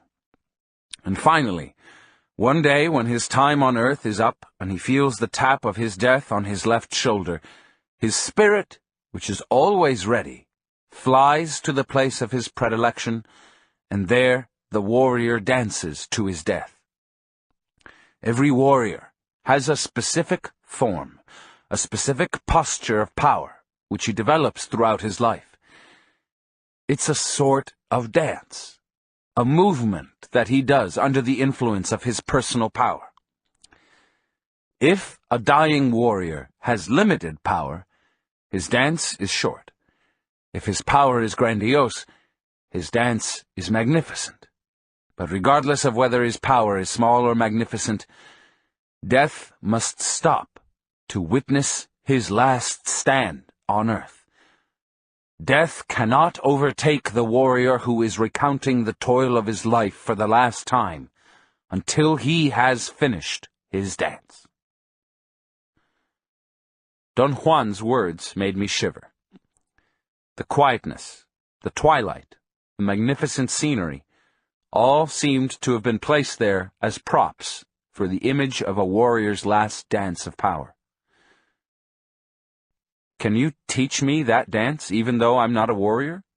I asked. "Any man that hunts power has to learn that dance," he said. "Yet I cannot teach you now. Soon you may have a worthy opponent, and I'll show you then the first movement of power. You must add the other movements yourself as you go on living. Every new one must be obtained during a struggle of power, so properly speaking, the posture, the form of a warrior, is the story of his life, a dance that grows as he grows in personal power." Does death really stop to see a warrior dance? A warrior is only a man, a humble man. He can't change the designs of his death, but his impeccable spirit, which has stored power after stupendous hardships, can certainly hold his death for a moment long enough to let him rejoice for the last time in recalling his power. We may say that that is a gesture which death has with those who have an impeccable spirit. I experienced an overwhelming anxiety, and I talk just to alleviate it. I asked him if he had known warriors that had died, and in what way their last dance had affected their dying. "Cut it out," he said dryly. "Dying is a monumental affair. It's more than kicking your legs and becoming stiff." "Will I, too, dance to my death, Don Juan?" "Certainly. You are hunting personal power even though you don't live like a warrior yet. Today the sun gave you an omen. Your best production in your life's work will be done towards the end of the day. Obviously you don't like the youthful brilliancy of early light. Journeying in the morning doesn't appeal to you. But your cup of tea is the dying sun, old, yellowish, and mellow. You don't like the heat. You like the glow. And thus you'll dance to your death here, on this hilltop, at the end of the day. And in your last dance, you will tell of your struggle, of the battles you have won, and of those you have lost. You will tell of your joys and bewilderments upon encountering personal power. Your dance will tell about the secrets and about the marvels you have stored. And your death will sit here and watch you. The dying sun will glow on you without burning, as it has done today. The wind will be soft and mellow, and your hilltop will tremble. As you reach the end of your dance, you'll look at the sun, for you'll never see it again in waking or in dreaming, and then your death will point to the south, to the vastness. 14. The Gate of Power. Saturday, April 8th, 1962. "Is death a personage, Don Juan?" I asked as I sat down on the porch. There was an air of bewilderment in Don Juan's look. He was holding a bag of groceries I'd brought him. He carefully placed them on the ground and sat down in front of me. I felt encouraged and explained that I wanted to know if death was a person, or like a person, when it watched a warrior's last dance. "What difference does it make?" Don Juan asked. I told him that the image was fascinating to me, and I wanted to know how he had arrived at it, how he knew that that was so. "It's all very simple," he said. "A man of knowledge knows that death is the last witness because he sees." Do you mean that you've witnessed a warrior's last dance yourself? No, one can't be such a witness. Only death can do that. But I have seen my own death watching me, and I've danced to it as though I were dying. At the end of my dance, death didn't point in any direction, and my place of predilection didn't shiver, saying goodbye to me. So my time on earth wasn't up yet, and I didn't die. When all that took place, I had limited power, and I didn't understand the designs of my own death. Thus, I believed I was dying. Was your death like a person? You're a funny bird. You think you're going to understand by asking questions. I don't think you will, but who am I to say? Death is not like a person. It is rather a presence. But one may also choose to say that it is nothing, and yet it is everything. One will be right on every count. Death is whatever one wishes. I am at ease with people. So death is a person for me. I am also given to mysteries, so death has hollow eyes for me. I can look through them. They are like two windows, and yet they move like eyes move. And so I can say that death, with its hollow eyes, looks at a warrior while he dances for the last time on earth. But is that so only for you, Don Juan, or is it the same for other warriors? It is the same for every warrior that has a dance of power, and yet it is not. Death witnesses a warrior's last dance, but the manner in which a warrior sees his death is a personal matter. It could be anything: a bird, a light, a person, a bush, a pebble, a piece of fog, or an unknown presence. Don Juan's images of death disturbed me. I couldn't find adequate words to voice my questions, and I stammered. He stared at me, smiling, and coaxed me to speak up. I asked him if the manner in which a warrior saw his death depended on the way he'd been brought up. I used the Yuma and Yaqui Indians as examples. My own ideal was that culture determined the way in which one would envision death. "It doesn't matter how one was brought up," he said. "What determines the way one does anything is personal power. A man is only the sum of his personal power, and that sum determines how he lives and how he dies." "What is personal power?" "Personal power is a feeling," he said. "Something like being lucky. Or one may call it a mood. Personal power is something that one acquires regardless of one's origin. I've already told you that a warrior is a hunter of power, and that I'm teaching you how to hunt and store it. The difficulty with you, which is the difficulty with all of us, is to be convinced. You need to believe that personal power can be used and that it is possible to store it. But you haven't been convinced so far." I told him that he had made his point and that I was as convinced as I would ever be. He laughed. "That's not the type of conviction I'm talking about," he said. He tapped my shoulder with 2 or 3 soft punches, and added with a cackle, "I don't need to be humored, you know." I felt obliged to assure him that I was serious. "I don't doubt it," he said. "But to be convinced means that you can act by yourself. It'll still take you a great deal of effort to do that. Much more has to be done. You've just begun." He was quiet for a moment. His face acquired a placid expression. "It's funny, the way you sometimes remind me of myself," he went on. "I, too, didn't want to take the path of a warrior. I believed that all that work was for nothing, and since we're all going to die, what difference would it make to be a warrior? I was wrong, but I had to find that out for myself. Whenever you do realize that you are wrong, and that it certainly makes a world of difference, you can say that you're convinced.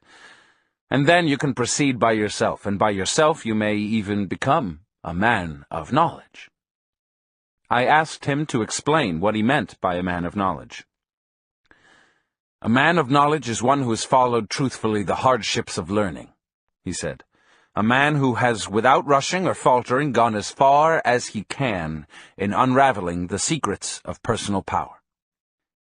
He discussed the concept in brief terms, and then discarded it as a topic of conversation, saying that I should only be concerned with the idea of storing personal power. "That's incomprehensible," I protested. "I can't really figure out what you're driving at." "Hunting power is a peculiar event," he said. "It first has to be an idea, then it has to be set up, step by step, and then, bingo, it happens." "How does it happen?" Don Juan stood up. He began stretching his arms and arching his back like a cat. His bones, as usual, made a series of cracking sounds. "Let's go," he said. "We have a long journey ahead of us." "But there's so many things I want to ask you," I said. "We're going to a place of power," he said as he stepped inside his house. "Why don't you save your questions for the time we're there? We may have an opportunity to talk." I thought we were going to drive, so I stood up and walked to my car, but Don Juan called me from the house and told me to pick up my net with gourds. He was waiting for me at the edge of the desert chaparral, behind his house. "We have to hurry up," he said. We reached the lower slopes of the western Sierra Madre Mountains around 3 p.m. It had been a warm day, but towards the late afternoon the wind became cold. Don Juan sat down on a rock and signaled me to do likewise. "What are we going to do here this time, Don Juan?" "You know very well that we're here to hunt power." "I know that, but what are we going to do here in particular?" "You know that I don't have the slightest idea." Do you mean that you never follow a plan? Hunting power is a very strange affair, he said. There's no way to plan it ahead of time. That's what's exciting about it. A warrior proceeds as if he had a plan, though, because he trusts his personal power. He knows for a fact that it'll make him act in the most appropriate fashion. I pointed out that his statements were somehow contradictory. If a warrior already had personal power, why was he hunting for it? Don Juan raised his brows and made a gesture of feigned disgust. "You're the one who's hunting personal power," he said, "and I am the warrior who already has it. You asked me if I had a plan, and I said that I trust my personal power to guide me, and that I don't need to have a plan." We remained quiet for a moment, and then began walking again. The slopes were very steep, and climbing them was very difficult and extremely tiring for me. On the other hand, there seemed to be no end to Don Juan's stamina. He didn't run or hurry. His walking was steady and tireless. I noticed that he wasn't even perspiring, even after having climbed an enormous and almost vertical slope. When I reached the top of it, Don Juan was already there, waiting for me. As I sat down next to him, I felt that my heart was about to burst out of my chest. I lay on my back, and perspiration literally poured from my brows. Don Juan laughed out loud and rolled me back and forth for a while. The motion helped me catch my breath. I told him that I was simply awed by his physical prowess. "I've been trying to draw your attention to it all along," he said. "You're not old at all, Don Juan." "Of course not. I've been trying to make you notice it." "How do you do it?" "I don't do anything. My body feels fine, that's all. I treat myself very well, therefore I have no reason to feel tired or ill at ease. The secret is not in what you do to yourself, but rather in what you don't do." I waited for an explanation. He seemed to be aware of my incapacity to understand. He smiled knowingly and stood up. "This is a place of power," he said. "Find a place for us to camp here on the hilltop." I began to protest. I wanted him to explain what I shouldn't do to my body. He made an imperative gesture. "Cut the guff," he said softly. "This time, just act for a change. It doesn't matter how long it takes you to find a suitable place to rest. It might take you all night. It's not important that you find the spot either.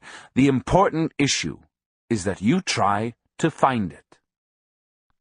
I put away my writing pad and stood up. Don Juan reminded me, as he'd done countless times whenever he'd asked me to find a resting place, that I had to look without focusing on any particular spot, squinting my eyes until my view was blurred. I began to walk, scanning the ground with my half-closed eyes. Don Juan walked a few feet to my right and a couple of steps behind me. I covered the periphery of the hilltop first. My intention was to work my way in a spiral to the center. But once I had covered the circumference of the hilltop, Don Juan made me stop. He said I was letting my preference for routines take over. In a sarcastic tone, he added that I was certainly covering the whole area systematically, but in such a stagnant way that I wouldn't be able to perceive the suitable place. He added that he himself knew where it was, so there was no chance for improvisations on my part. "What should I be doing instead?" I asked. Don Juan made me sit down. He then plucked a single leaf from a number of bushes and gave them to me. He ordered me to lie down on my back and loosen my belt and place the leaves against the skin of my umbilical region. He supervised my movements and instructed me to press the leaves against my body with both hands. He then ordered me to close my eyes and warned me that if I wanted perfect results, I shouldn't lose hold of the leaves or open my eyes or try to sit up when he shifted my body to a position of power. He grabbed me by the right armpit and swirled me around. I had an invincible desire to peek through my half-closed eyelids, but Don Juan put his hand over my eyes. He commanded me to concern myself only with the feeling of warmth that was going to come from the leaves. I lay motionless for a moment, and then I began to feel a strange heat emanating from the leaves. I first sensed it with the palms of my hands, then the warmth extended to my abdomen, and finally it literally invaded my entire body. In a matter of minutes, my feet were burning up with a heat that reminded me of times when I had had a high temperature. I told Don Juan about the unpleasant sensation and my desire to take off my shoes. He said that he was going to help me stand up, that I shouldn't open my eyes until he told me to, and that I should keep pressing the leaves to my stomach until I'd found the suitable spot to rest. When I was on my feet, he whispered in my ear that I should open my eyes, and that I should walk without a plan, letting the power of the leaves pull me and guide me. I began to walk aimlessly. The heat of my body was uncomfortable. I believed I was running a high temperature, and I became absorbed in trying to conceive by what means Don Juan had produced it. Don Juan walked behind me. He suddenly let out a scream that nearly paralyzed me. He explained, laughing, that abrupt noises scare away unpleasant spirits. I squinted my eyes and walked back and forth for about half an hour. In that time, the uncomfortable heat of my body turned into a pleasurable warmth. I experienced a sensation of lightness as I paced up and down the hilltop. I felt disappointed, however. I had somehow expected to detect some kind of visual phenomenon, but there were no changes whatsoever in the periphery of my field of vision, no unusual colors or glare or dark masses. I finally became tired of squinting my eyes and opened them. I was standing in front of a small ledge of sandstone, which was one of the few barren, rocky places on the hilltop. The rest was dirt with widely spaced small bushes. It seemed that the vegetation had burned some time before, and the new growth was not fully mature yet. For some unknown reason, I thought that the sandstone ledge was beautiful. I stood in front of it for a long time, and then I simply sat down on it. "Good, good," Don Juan said, and patted me on the back. He then told me to carefully pull the leaves from under my clothes and place them on the rock. As soon as I'd taken the leaves away from my skin, I began to cool off. I took my pulse. It seemed to be normal. Don Juan laughed and called me Dr. Carlos, and asked me if I could also take his pulse. He said that what I'd felt was the power of the leaves, and that power had cleared me and had enabled me to fulfill my task. I asserted in all sincerity that I'd done nothing in particular, and that I sat down on that place because I was tired, and because I found the color of the sandstone very appealing. Don Juan didn't say anything. He was standing a few feet away from me. Suddenly, he jumped back and with incredible agility ran and leaped over some bushes to a high crest of rocks some distance away. "What's the matter?" I asked, alarmed. "Watch the direction in which the wind will blow your leaves," he said. "Count them quickly. The wind is coming. Keep half of them and put them back against your belly." I counted 20 leaves. I stuck 10 under my shirt, and then a strong gust of wind scattered the other 10 in a westerly direction. I had the eerie feeling, as I saw the leaves being blown off, that a real entity was deliberately sweeping them into the amorphous mass of green shrubbery. Don Juan walked back to where I was, and sat down next to me, to my left, facing the south. We didn't speak a word for a long time. I didn't know what to say. I was exhausted. I wanted to close my eyes, but I didn't dare. Don Juan must have noticed my state, and said that it was all right to fall asleep. He told me to place my hands on my abdomen, over the leaves, and try to feel that I was lying suspended on the bed of strings that he'd made for me, on the place of my predilection. I closed my eyes, and a memory of the peace and plenitude I'd experienced while sleeping on that other hilltop invaded me. I wanted to find out if I could actually feel I was suspended, but I fell asleep. I woke up just before the sunset. Sleeping had refreshed and invigorated me. Don Juan had also fallen asleep. He opened his eyes at the same time I did. It was windy, but I didn't feel cold. The leaves on my stomach seemed to have acted as a furnace, a heater of some sort. I examined the surroundings. The place I'd selected to rest was like a small basin. One could actually sit on it, as on a long couch.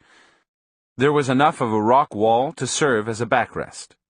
I also found out that Don Juan had brought my writing pads and placed them underneath my head. "You found the right place," he said, smiling. "And the whole operation took place as I told you it would. Power guided you here, without any plan on your part."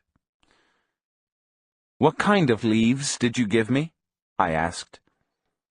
The warmth that had radiated from the leaves and had kept me in such a comfortable state without any blankets or extra thick clothing was indeed an absorbing phenomenon for me. "They were just leaves," Don Juan said. "Do you mean that I could grab leaves from any bush and they would produce the same effect on me?" "No, I don't mean that you yourself can do that. You have no personal power. I mean that any kind of leaves would help you, providing that the person who gives them to you has power. What helped you today was not the leaves, but power." "Your power, Don Juan." "I suppose you could say that it was my power, although that's not really accurate. Power doesn't belong to anyone. Some of us may gather it, and then it could be given directly to someone else. You see, the key to stored power is that it can be used only to help someone else store power." I asked him if that meant that his power was limited only to helping others. Don Juan patiently explained that he could use his personal power however he pleased, in anything he himself wanted. But when it came to giving it directly to another person, it was useless unless that person utilized it for his own search of personal power. "Everything a man does hinges on his personal power," Don Juan went on. "Therefore, for one who doesn't have any, the deeds of a powerful man are incredible. It takes power to even conceive what power is. This is what I've been trying to tell you all along. But I know you don't understand, not because you don't want to, but because you have very little personal power." "What should I do, Don Juan?" "Nothing. Just proceed as you are now. Power will find a way." He stood up and turned around in a complete circle, staring at everything in the surroundings. His body moved at the same time his eyes moved. The total effect was that of a hieratic mechanical toy that turned in a complete circle in a precise and unaltered movement. I looked at him with my mouth open. He hid a smile, cognizant of my surprise. "Today you're going to hunt power in the darkness of the day," he said, and sat down. "I beg your pardon?" "Tonight, you'll venture into those unknown hills. In the darkness, they are not hills." "What are they?" "They're something else. Something unthinkable for you, since you've never witnessed their existence." "What do you mean, Don Juan? You always scare me with that spooky talk." He laughed and kicked my calf softly. "The world is a mystery," he said, "and it's not at all as you picture it." He seemed to reflect for a moment. His head bobbed up and down with a rhythmical shake. Then he smiled and added, "Well, it is also as you picture it, but that's not all there is to the world. There's much more to it. You have been finding that out all along, and perhaps tonight you'll add one more piece." His tone sent a chill through my body. "What are you planning to do?" "I don't plan anything. All is decided by the same power that allowed you to find this spot." Don Juan got up and pointed to something in the distance. I assumed that he wanted me to stand up and look. I tried to jump to my feet, but before I'd fully stood up, Don Juan pushed me down with great force. "I didn't ask you to follow me," he said in a severe voice. Then he softened his tone and added, "You're going to have a difficult time tonight, and you'll need all the personal power you can muster. Stay where you are and save yourself for later." He explained that he wasn't pointing at anything, but just making sure that certain things were out there. He assured me that everything was all right, and said that I should sit quietly and get busy because I had a lot of time to write before total darkness had set in the land. His smile was contagious and very comforting. "But what are we going to do, Don Juan?" He shook his head from side to side in an exaggerated gesture of disbelief. "Write!" he commanded me, and turned his back to me. There was nothing else for me to do. I worked on my notes until it was too dark to write. Don Juan maintained the same position all the time I was working. He seemed to be absorbed in staring into the distance towards the west. But as soon as I stopped, he turned to me and said in a joking tone that the only ways to shut me up were to give me something to eat, or make me write, or put me to sleep. He took a small bundle from his knapsack and ceremoniously opened it. It contained pieces of dry meat. He handed me a piece and took another for himself and began to chew on it. He casually informed me that it was power food, which both of us needed on that occasion. I was too hungry to think about the possibility that the dry meat may have contained a psychotropic substance. We ate in complete silence until there was no more meat, and by that time it was quite dark. Don Juan stood up and stretched his arms and back. He suggested I should do the same. He said it was a good practice to stretch the entire body after sleeping, sitting, or walking.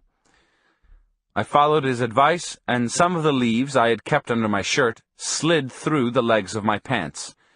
I wondered if I should try to pick them up, but he said to forget about it, that there was no longer any need for them, and that I should let them fall as they might. Then Don Juan came very close to me, and whispered in my right ear that I was supposed to follow him at very close range and imitate everything he did. He said that we were safe on the spot where we stood, because we were, so to speak, at the edge of the night. "This is not the night," he whispered, stomping on the rock where we were standing. "The night is out there." He pointed to the darkness all around us. He then checked my carrying net to see if the food gourds and my writing pads were secured, and in a soft voice said that a warrior always made sure that everything was in proper order, not because he believed that he was going to survive the ordeal he was about to undertake, but because that was part of his impeccable behavior. Instead of making me feel relieved, his admonitions created the complete certainty that my doom was approaching. I wanted to weep. Don Juan was, I was sure, completely aware of the effect of his words. "Trust your personal power," he said in my ear. "That's all one has in this whole mysterious world." He pulled me gently, and we started to walk. He took the lead a couple of steps ahead of me. I followed him with my eyes fixed on the ground. Somehow, I didn't dare to look around, and focusing my sight on the ground made me feel strangely calm. It almost mesmerized me. After a short walk, Don Juan stopped. He whispered that total darkness was near, and that he was going to get ahead of me, but was going to give me his position by imitating the cry of a specific small owl. He reminded me that I already knew that his particular imitation was raspy at the beginning, and then it became as mellow as the cry of a real owl. He warned me to be deadly aware of other owl cries which did not bear that mark. By the time Don Juan finished giving me all those instructions, I was practically panic-stricken. I grabbed him by the arm and wouldn't let go. It took 2 or 3 minutes for me to calm myself enough so I could articulate my words. A nervous ripple ran along my stomach and abdomen and kept me from talking coherently. In a calm, soft voice, he urged me to get hold of myself, because the darkness was like the wind, an unknown entity at large that could trick me if I wasn't careful, and I had to be perfectly calm in order to deal with it. You must let yourself go so your personal power will merge with the power of the night, he said in my ear. He said that he was going to move ahead of me, and I had another attack of irrational fear. This is insane, I protested. Don Juan didn't get angry or impatient. He laughed quietly and said something in my ear which I didn't quite understand. What did you say? I said loudly through chattering teeth. Don Juan put his hand over my mouth and whispered that a warrior acted as if he knew what he was doing, when in effect he knew nothing. He repeated one statement 3 or 4 times, as if he wanted me to memorize it. He said, "A warrior is impeccable when he trusts his personal power, regardless of whether it is small or enormous." After a short wait, he asked me if I was all right. I nodded, and he went swiftly out of sight with hardly a sound. I tried to look around. I seemed to be standing in an area of thick vegetation. All I could distinguish was the dark mass of shrubs, or perhaps small trees. I concentrated my attention on sounds, but nothing was outstanding. The whizzing of the wind muffled every other sound except the sporadic piercing cries of large owls and the whistling of other birds. I waited for a while in a state of utmost attention. And then came the raspy, prolonged cry of a small owl. I had no doubt it was Don Juan. It came from a place behind me. I turned around and began to walk in that direction. I moved slowly because I felt inextricably encumbered by the darkness. I walked for perhaps 10 minutes. Suddenly, some dark mass jumped in front of me. I screamed and fell backward on my seat. My ears began buzzing. The fright was so great that it cut my wind. I had to open my mouth to breathe. "Stand up," Don Juan said softly. "I didn't mean to scare you. I just came to meet you." He said that he had been watching my crappy way of walking, and that when I moved in the darkness, I looked like a crippled old lady trying to tiptoe between mud puddles. He found this image funny, and laughed out loud. He then proceeded to demonstrate a special way of walking in the darkness, a way which he called the gate of power. He stooped over in front of me and made me run my hands over his back and knees in order to get an idea of the position of his body. Don Juan's trunk was slightly bent forward, but his spine was straight. His knees were also slightly bent. He walked slowly in front of me, so I could take notice that he raised his knees almost to his chest every time he took a step. And then he actually ran out of sight, and came back again. I couldn't conceive how he could run, in total darkness.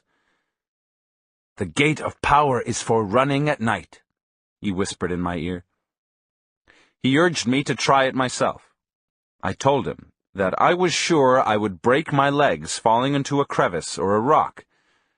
Don Juan very calmly said that the gate of power was completely safe. I pointed out that the only way I could understand his acts was by assuming he knew those hills to perfection and thus could avoid the pitfalls. Don Juan took my head in his hands and whispered forcefully, "This is the night, and it is power." He let go of my head and then added in a soft voice that at night the world was different, and that his ability to run in the darkness had nothing to do with his knowledge of those hills.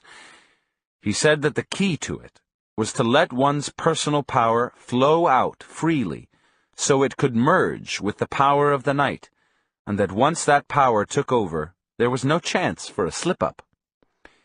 He added, in a tone of utmost seriousness, that if I doubted it, I should consider, for a moment, what was taking place.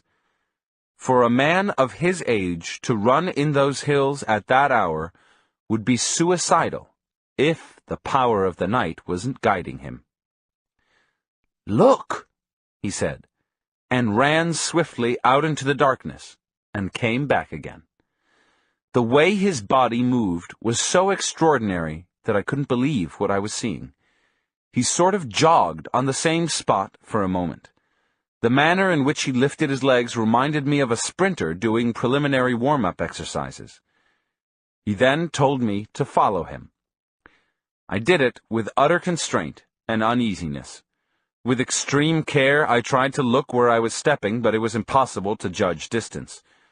Don Juan came back and jogged by my side.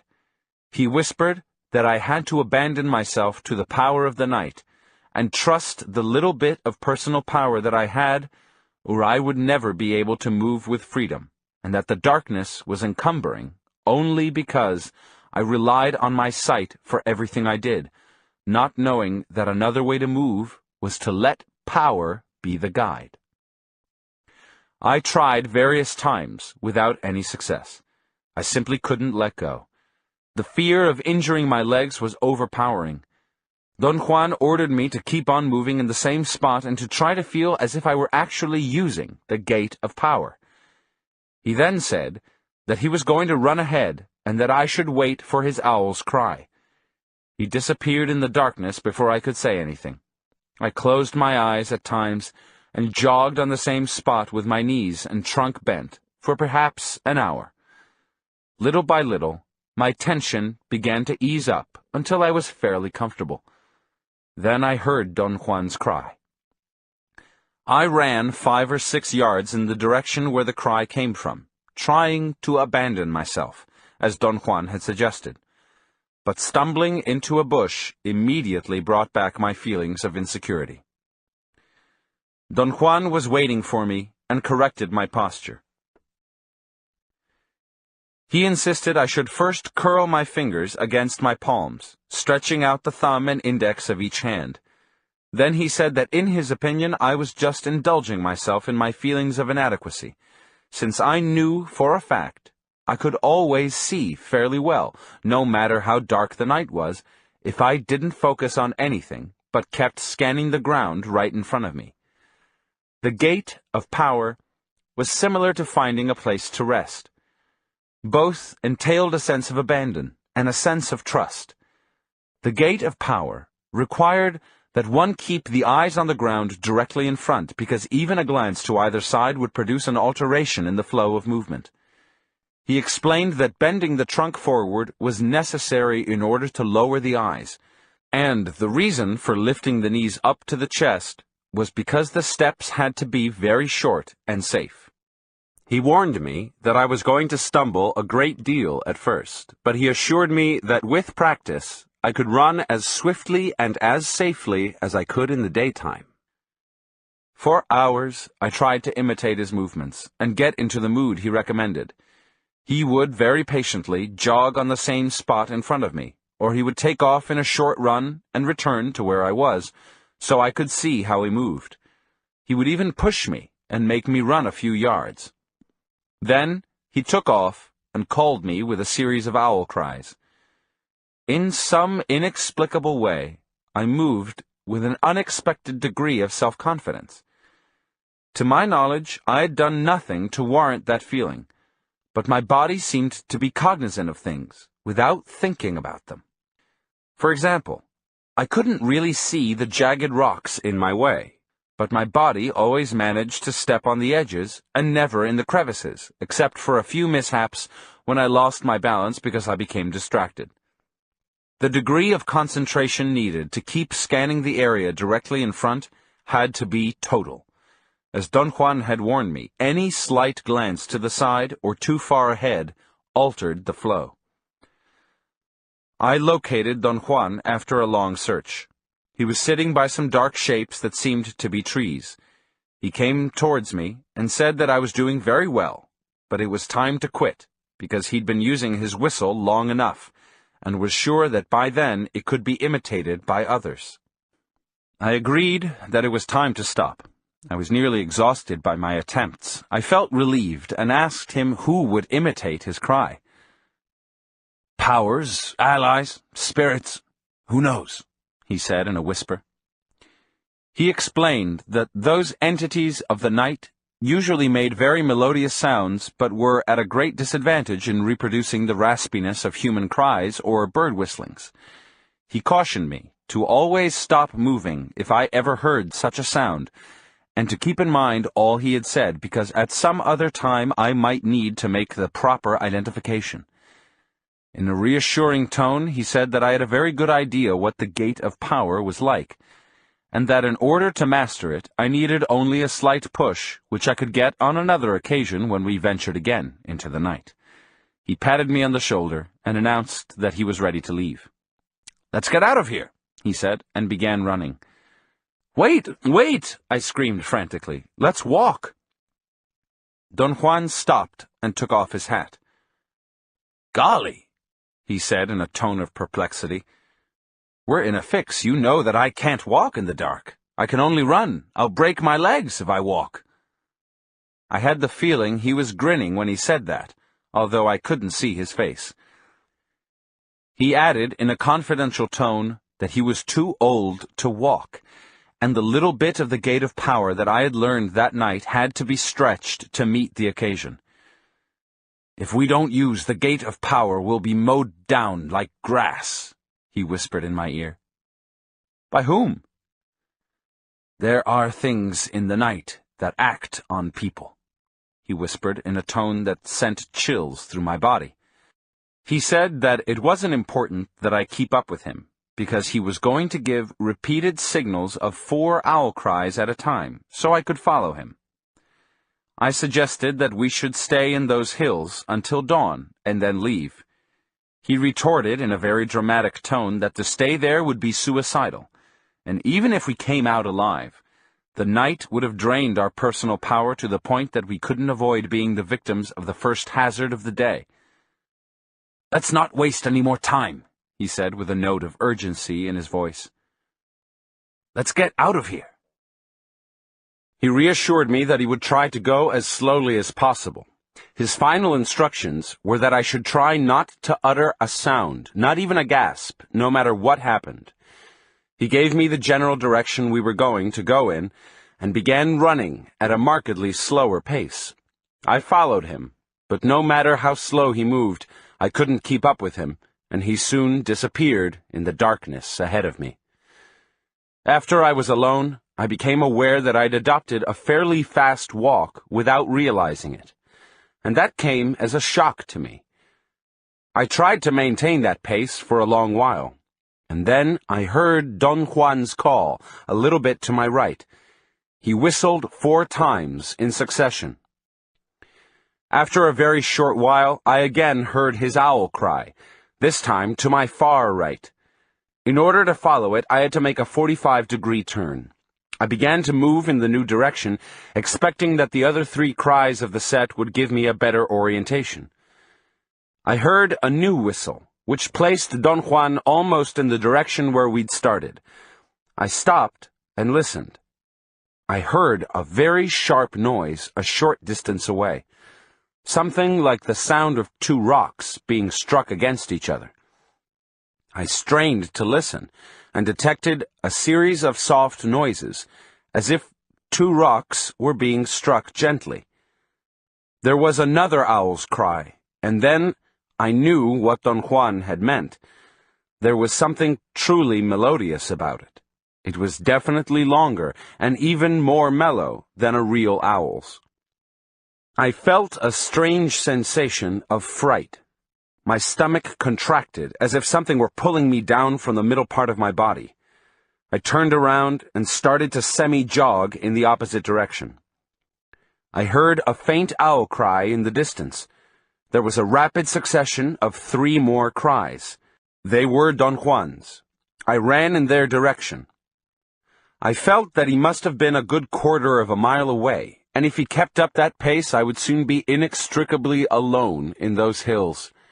I couldn't understand why Don Juan would run ahead when he could have run around me if he needed to keep that pace. I noticed then that there seemed to be something moving with me to my left. I could almost see it in the extreme periphery of my visual field. I was about to panic, but a sobering thought crossed my mind. I couldn't possibly see anything in the dark. I wanted to stare in that direction, but I was afraid to lose my momentum. Another owl cry jolted me out of my deliberations. It came from my left. I didn't follow it, because it was without a doubt the most sweet and melodious cry I'd ever heard. It didn't frighten me, though. There was something very appealing, or perhaps haunting, or even sad about it. Then a very swift, dark mass crossed from left to right ahead of me. The suddenness of its movements made me look ahead. I lost my balance and crashed noisily against some shrubs. I fell down on my side, and then I heard the melodious cry a few steps to my left. I stood up, but before I could start moving forward again, there was another cry, more demanding and compelling than the first. It was as if something there wanted me to stop and listen. The sound of the owl cry was so prolonged and gentle that it eased my fears. I would have actually stopped had I not heard at that precise moment Don Juan's 4 raspy cries. They seemed to be nearer. I jumped and took off in that direction. After a moment, I noticed again a certain flicker or a wave in the darkness to my left. It wasn't a sight proper, but rather a feeling. And yet I was almost sure I was perceiving it with my eyes. It moved faster than I did, and again it crossed from left to right, making me lose my balance. This time, I didn't fall down, and strangely enough, not falling down annoyed me. I suddenly became angry, and the incongruency of my feelings threw me into true panic. I tried to accelerate my pace. I wanted to give out an owl cry myself to let Don Juan know where I was, but I didn't dare to disobey his instructions. At that moment, some gruesome thing came to my attention. There was actually something like an animal to my left, almost touching me. I jumped involuntarily and veered to my right. The fright almost suffocated me. I was so intensely gripped by fear that there were no thoughts in my mind as I moved in the darkness as fast as I could. My fear seemed to be a bodily sensation that had nothing to do with my thoughts. I found that condition very unusual. In the course of my life, my fears had always been mounted on an intellectual matrix, and had been engendered by threatening social situations, or by people behaving towards me in dangerous ways. This time, however, my fear was a true novelty. It came from an unknown part of the world and hit me in an unknown part of myself. I heard an owl cry very close and slightly to my left. I couldn't catch the details of its pitch, but it seemed to be Don Juan's. It wasn't melodious. I slowed down. Another cry followed. The raspiness of Don Juan's whistles was there, so I moved faster. A third whistle came from a very short distance away. I could distinguish a dark mass of rocks or perhaps trees. I heard another owl's cry, and I thought that Don Juan was waiting for me because we were out of the field of danger. I was almost at the edge of the darker area when a fifth cry froze me on the spot. I strained to see ahead into the dark area, but a sudden rustling sound to my left made me turn around in time to notice a black object, blacker than the surroundings, rolling or sliding by my side. I gasped and jumped away. I heard a clicking sound, as if someone were smacking his lips, and then a very large, dark mass lurched out of the darker area. It was square, like a door, perhaps 8 to 10 feet high. The suddenness of its appearance made me scream. For a moment, my fright was all out of proportion, but a second later, I found myself awesomely calm, staring at the dark shape. My reactions were, as far as I was concerned, another total novelty. Some part of myself seemed to pull me towards the dark area with an eerie insistence, while another part of me resisted. It was as if I wanted to find out for sure on the one hand, and on the other I wanted to run hysterically out of there.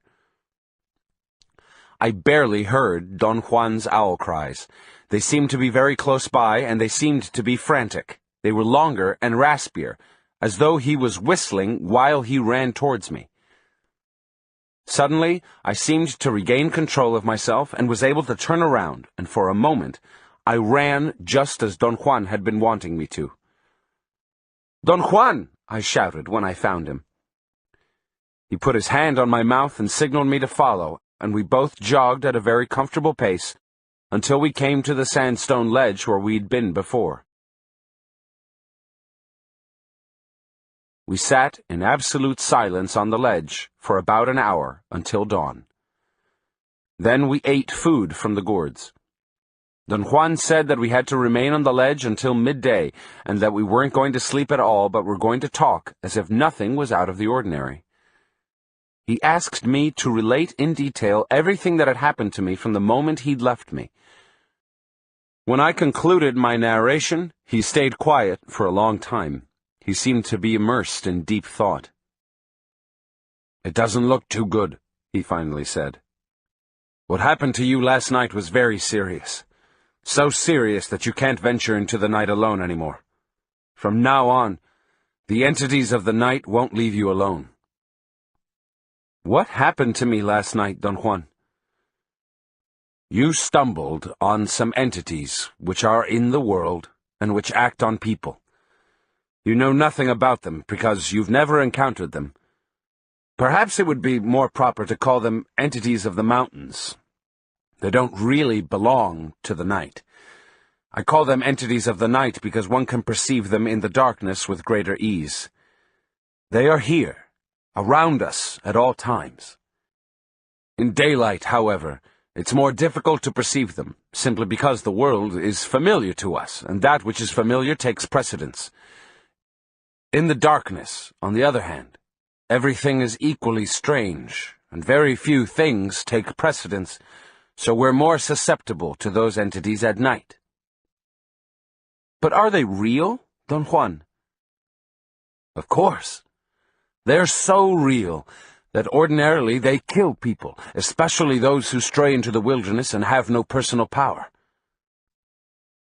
"If you knew they were so dangerous, why did you leave me alone there?" "There's only one way to learn, and that way is to get down to business. To only talk about power is useless. If you want to know what power is, if you want to stress it, you must tackle everything yourself. The road to knowledge and power is very difficult and very long. You may have noticed that I haven't let you venture into the darkness by yourself until last night. You didn't have enough power to do that. Now you do have enough to wage a good battle, but not enough to stay in the dark by yourself." "What would happen if I did?" "You'll die. The entities of the night will crush you like a bug." "Does that mean I can't spend a night by myself?" "You can spend the night by yourself in your bed, but not in the mountains." "What about the flatlands?" "It applies only to the wilderness, where there are no people around, especially the wilderness in high mountains. Since the natural abodes of the entities of the night are rocks and crevices, you can't go into the mountains from now on unless you've stored enough personal power." "But how can I store personal power?" "You're doing it, by living the way I've recommended. Little by little, you're plugging up all your points of drainage.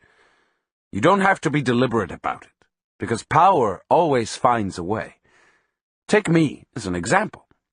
I didn't know I was storing power when I first began to learn the ways of a warrior. Just like you, I thought I wasn't doing anything in particular. But that wasn't so. Power has the peculiarity of being unnoticeable when it's being stored." I asked him to explain how he'd arrived at the conclusion that it was dangerous for me to stay by myself in the darkness. The entities of the night moved along your left, he said. They were trying to merge with your death, especially the door that you saw.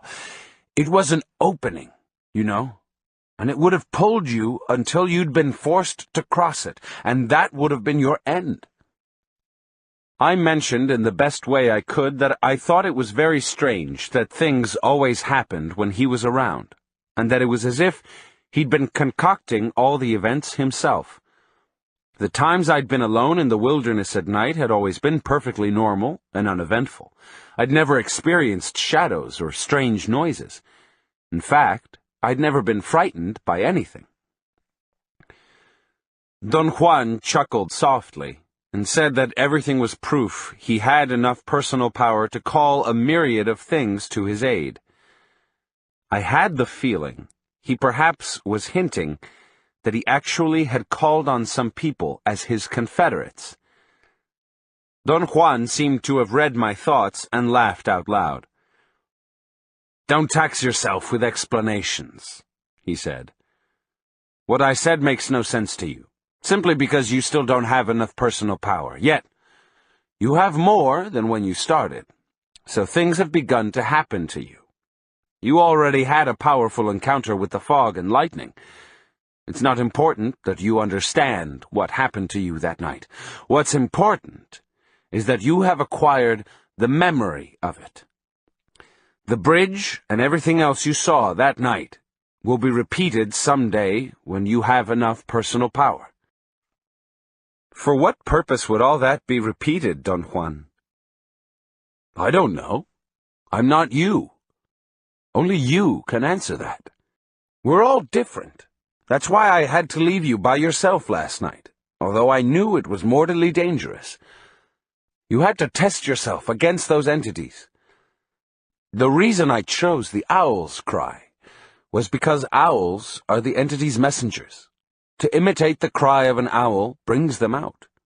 They became dangerous to you, not because they're naturally malevolent, but because you were not impeccable. There's something in you that's very chintzy, and I know what it is. You're just humoring me. You've been humoring everybody all along, and of course that places you automatically above everyone and everything. But you know yourself that that cannot be so. You're only a man, and your life is too brief to encompass all the wonders and all the horrors of this marvelous world. Therefore, your humoring is chintzy. It cuts you down to a crappy size." I wanted to protest. Don Juan had nailed me, as he had done dozens of times before. For a moment, I became angry, but, as it had happened before, writing detached me enough so I could remain impassive. "I think I have a cure for it," Don Juan went on after a long interval. "Even you would agree with me if you could remember what you did last night. You ran as fast as any sorcerer, only when your opponent became unbearable. We both know that, and I believe I've already found a worthy opponent for you." "What are you going to do, Don Juan?" He didn't answer. He stood up and stretched his body. He seemed to contract every muscle. He ordered me to do the same. "You must stretch your body many times during the day," he said. "The more times, the better, but only after a long period of work or a long period of rest." "What kind of opponent are you going to find for me?" I asked. "Unfortunately, only our fellow men are our worthy opponents," he said. "Other entities have no volition of their own, and one must go to meet them and lure them out. Our fellow men, on the contrary, are relentless." "We've talked long enough," Don Juan said in an abrupt tone, and turned to me. "Before we leave, you must do one thing, the most important of all. I'm going to tell you something right now, to set your mind at ease about why you're here. The reason you keep on coming to see me is very simple. Every time you've seen me, your body has learned certain things, even against your desire. And finally, your body now needs to come back to me to learn more. Let's say that your body knows that it's going to die, even though you never think about it. So I've been telling your body that I too am going to die. And before I do, I'd like to show your body certain things which you can't give to your body yourself.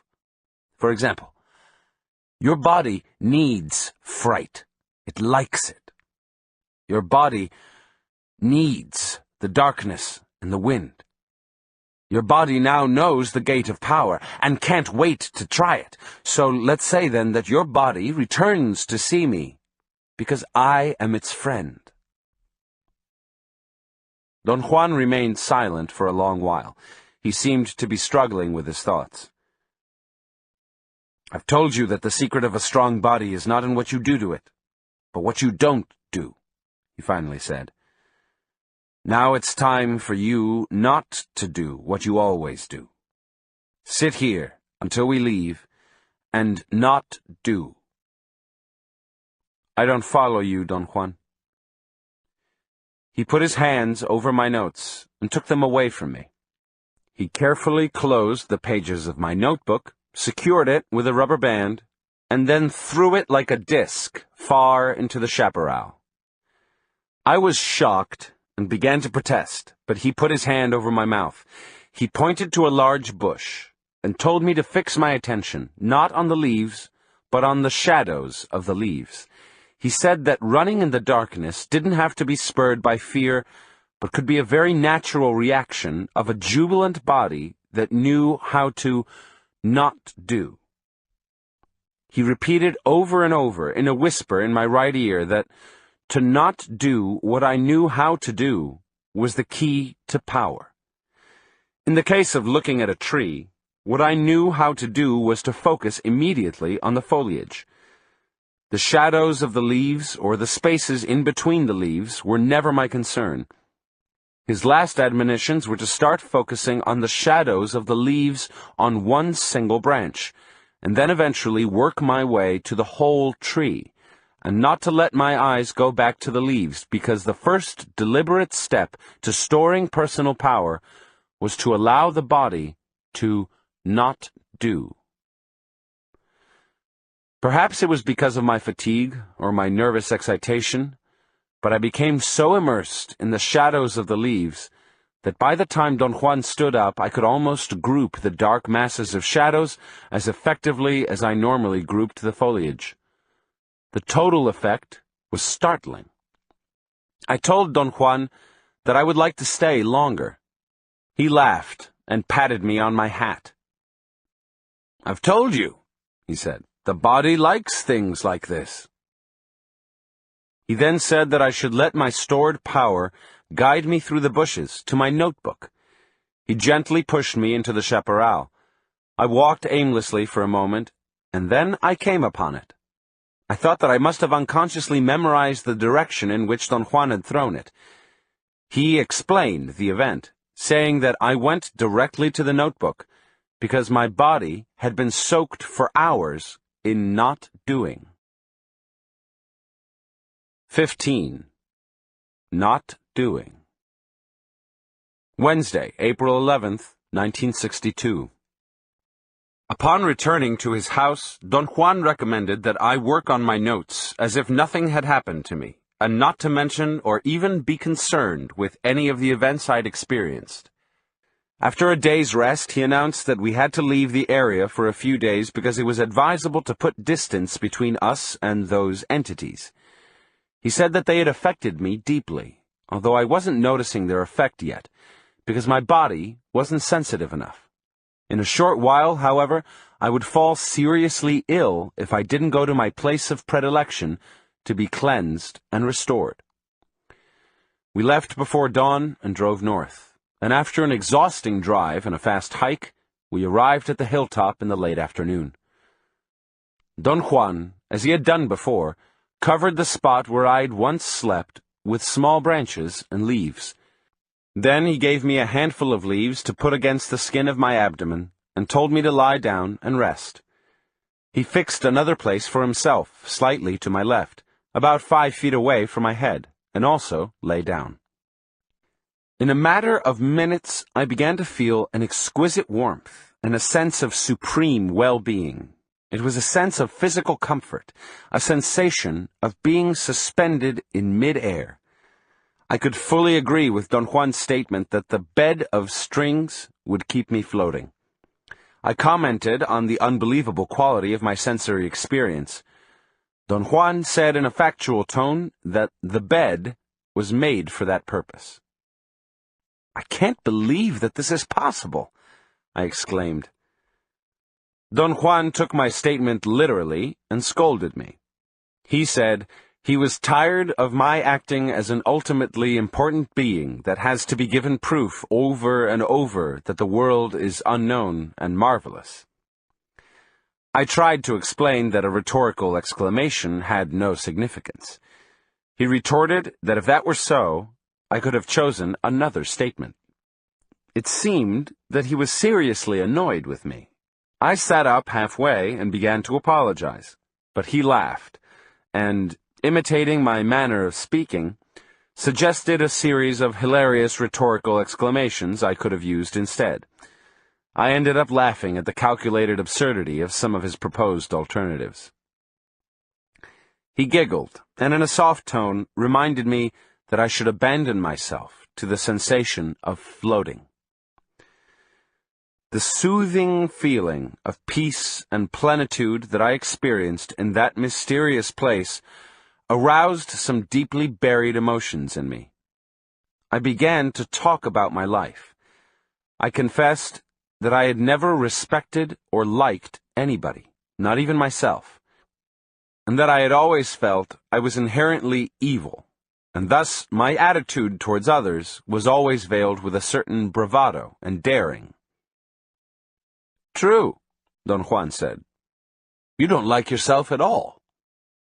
He cackled and told me that he had been seeing while I talked. His recommendation was that I shouldn't have remorse for anything I'd done, because to isolate one's acts as being mean or ugly or evil was to place an unwarranted importance on the self. I moved nervously, and the bed of leaves made a rustling sound. Don Juan said that if I wanted to rest, I shouldn't make my leaves feel agitated, and that I should imitate him and lie without making a single movement. He added that in his seeing, he had come across one of my moods. He struggled for a moment, seemingly to find a proper word, and said that the mood in question was a frame of mind I continually lapsed into. He described it as a sort of trap door that opened at unexpected times and swallowed me. I asked him to be more specific. He replied that it was impossible to be specific about seeing. Before I could say anything else, he told me I should relax, but not fall asleep, and be in a state of awareness for as long as I could. He said that the bed of strings was made exclusively to allow a warrior to arrive at a certain state of peace and well-being. In a dramatic tone, Don Juan stated that well-being was a condition one had to groom, a condition one had to become acquainted with in order to seek it. "You don't know what well-being is, because you've never experienced it," he said. I disagreed with him, but he continued arguing that well-being was an achievement one had to deliberately seek. He said that the only thing I knew how to seek was a sense of disorientation, ill-being, and confusion. He laughed mockingly and assured me that in order to accomplish the feat of making myself miserable, I had to work in a most intense fashion, and that it was absurd I had never realized I could work just the same in making myself complete and strong. "The trick is in what one emphasizes," he said. "We either make ourselves miserable or we make ourselves strong. The amount of work is the same." I closed my eyes and relaxed again, and began to feel I was floating. For a short while, it was as if I were actually moving through space like a leaf. Although it was utterly pleasurable, The feeling somehow reminded me of times when I'd become sick and dizzy and would experience a sensation of spinning. I thought perhaps I'd eaten something bad. I heard Don Juan talking to me, but I didn't really make an effort to listen. I was trying to make a mental inventory of all the things I'd eaten that day, but I couldn't become interested in it. It didn't seem to matter. "Watch the way the sunlight changes," he said. His voice was clear. I thought it was like water, fluid and warm. The sky was totally free of clouds towards the west, and the sunlight was spectacular. Perhaps the fact that Don Juan was cueing me made the yellowish glow of the afternoon sun truly magnificent. "Let that glow kindle you," Don Juan said.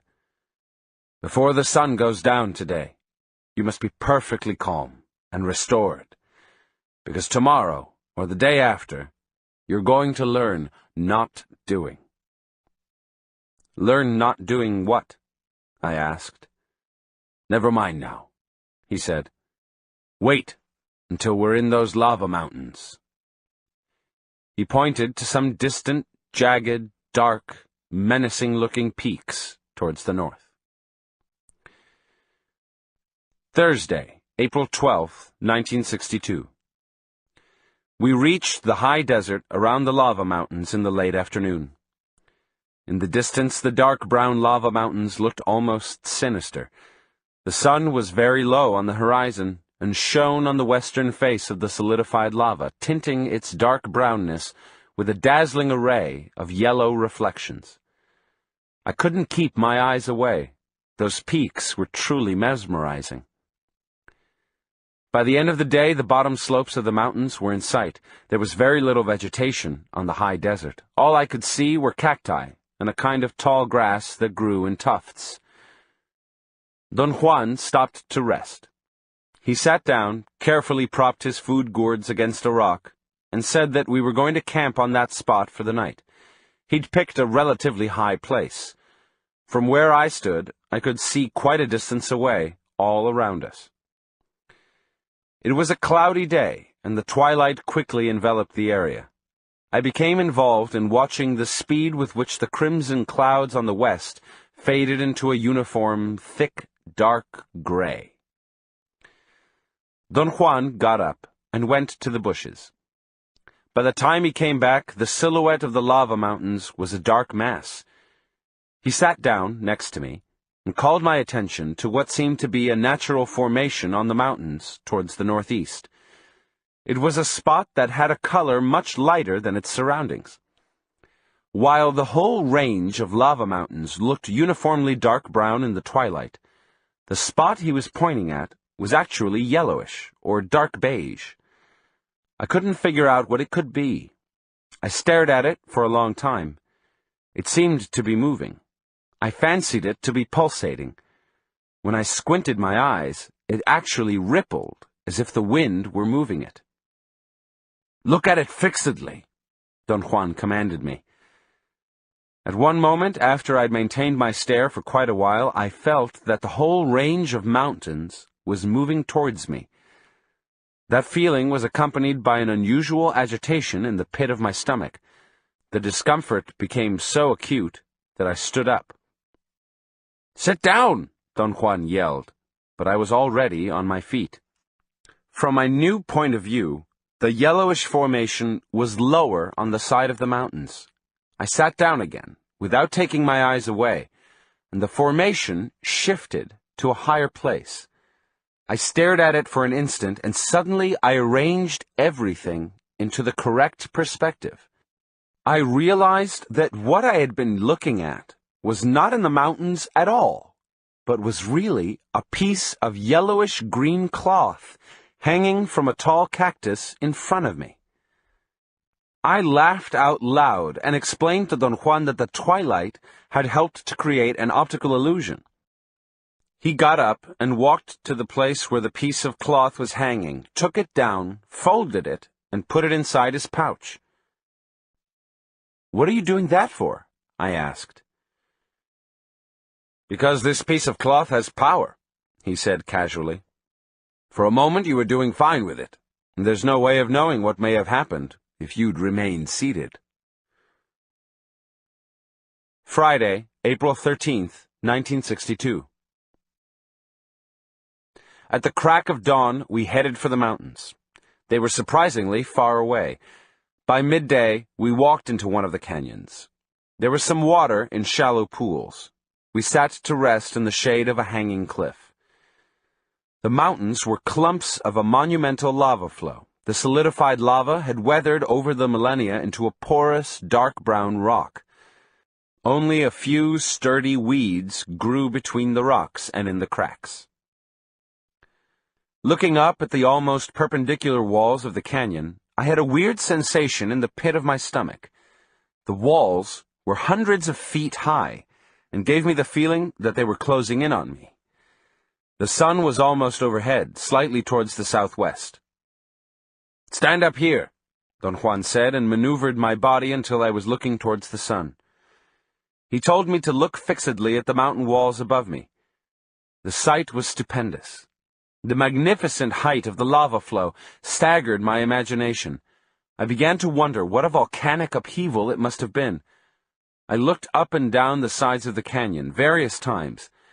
I became immersed in the richness of color in the rock wall.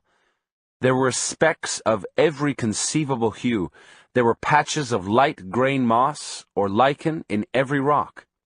I looked right above my head and noticed that the sunlight was producing the most exquisite reflections when it hit the brilliant specks of the solidified lava.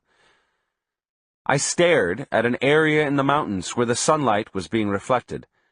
As the sun moved, the intensity diminished, then it faded completely. I looked across the canyon and saw another area of the same exquisite light refractions. I told Don Juan what was happening, and then I spotted another area of light, and then another in a different place, and another, until the whole canyon was blotched with big patches of light. I felt dizzy. Even if I closed my eyes, I could still see the brilliant lights. I held my head in my hands and tried to crawl under the hanging cliff, but Don Juan grabbed my arm firmly and imperatively told me to look at the walls of the mountains and try to figure out spots of heavy darkness in the midst of the fields of light. I didn't want to look because the glare bothered my eyes. I said that what was happening to me was similar to staring into a sunny street through a window and then seeing the window frame as a dark silhouette everywhere else. Don Juan shook his head from side to side and began to chuckle. He let go of my arm, and we sat down again under the hanging cliff. I was jotting down my impressions of the surroundings when Don Juan, after a long silence, suddenly spoke in a dramatic tone. "I have brought you here to teach you one thing," he said, and paused. "You're going to learn not doing. We might as well talk about it, because there's no other way for you to proceed. I thought you might catch on to not doing without my having to say anything. I was wrong." "I don't know what you're talking about, Don Juan." "It doesn't matter," he said. "I'm going to tell you about something that is very simple, but very difficult to perform. I'm going to talk to you about not doing, in spite of the fact that there's no way to talk about it, because it is the body that does it." He stared at me in glances, and then said that I had to pay the utmost attention to what he was going to say. I closed my notebook, but to my amazement he insisted that I should keep on writing. "Not doing is so difficult and so powerful that you shouldn't mention it," he went on. "Not until you have stopped the world. Only then can you talk about it freely, if that's what you'd want to do." Don Juan looked around, and then pointed to a large rock.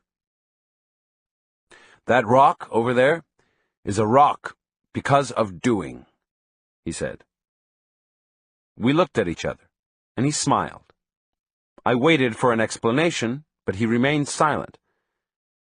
Finally, I had to say that I hadn't understood what he meant. "That's doing," he exclaimed. Pardon me? That's also doing. What are you talking about, Don Juan? Doing is what makes that rock a rock and that bush a bush. Doing is what makes you yourself and me myself. I told him that his explanation didn't explain anything. He laughed and scratched his temples. That's the problem with talking, he said. It always makes one confuse the issues. If one starts talking about doing, one always ends up talking about something else. It's better to just act. Take that rock, for instance.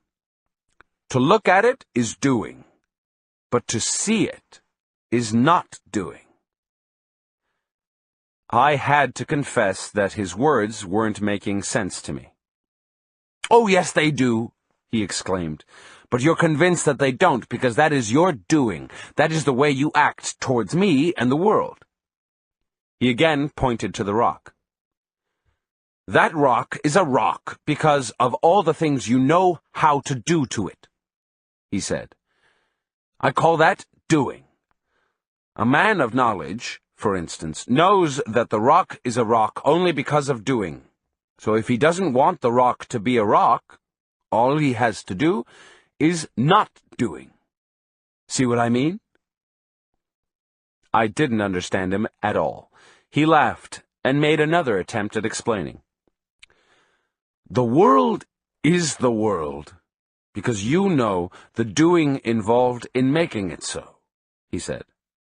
If you didn't know its doing, the world would be different. He examined me with curiosity. I stopped writing. I just wanted to listen to him. He went on explaining that without that certain doing, there would be nothing familiar in the surroundings. He leaned over and picked up a small rock between the thumb and index of his left hand and held it in front of my eyes. This is a pebble because you know the doing involved in making it into a pebble, he said.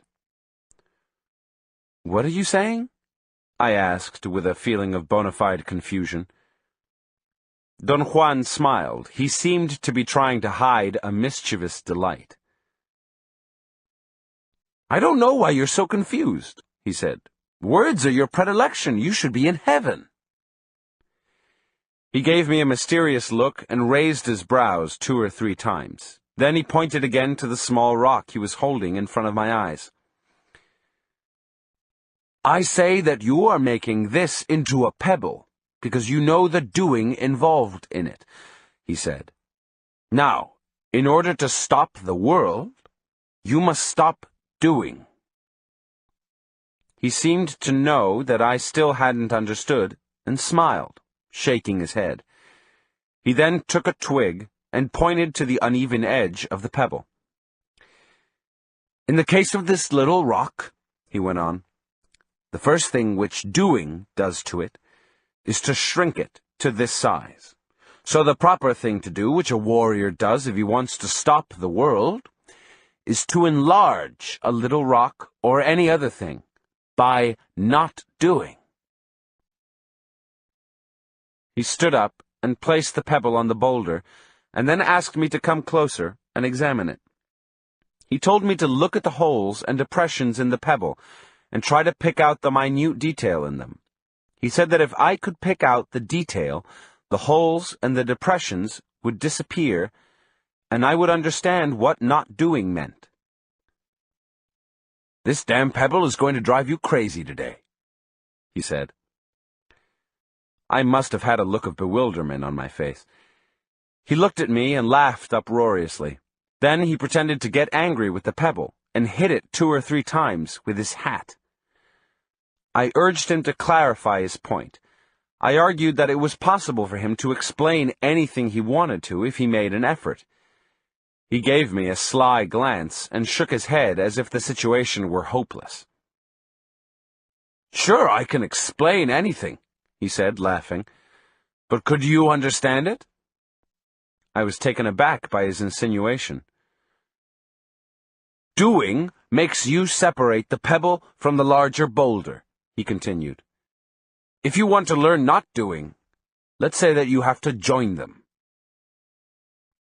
He pointed to the small shadow that the pebble cast on the boulder, and said that it wasn't a shadow, but a glue which bound them together. He then turned around and walked away, saying that he was coming back to check on me later. I stared at the pebble for a long time. I couldn't focus my attention on the minute detail in the holes and depressions, but the tiny shadow that the pebble cast on the boulder became a most interesting point.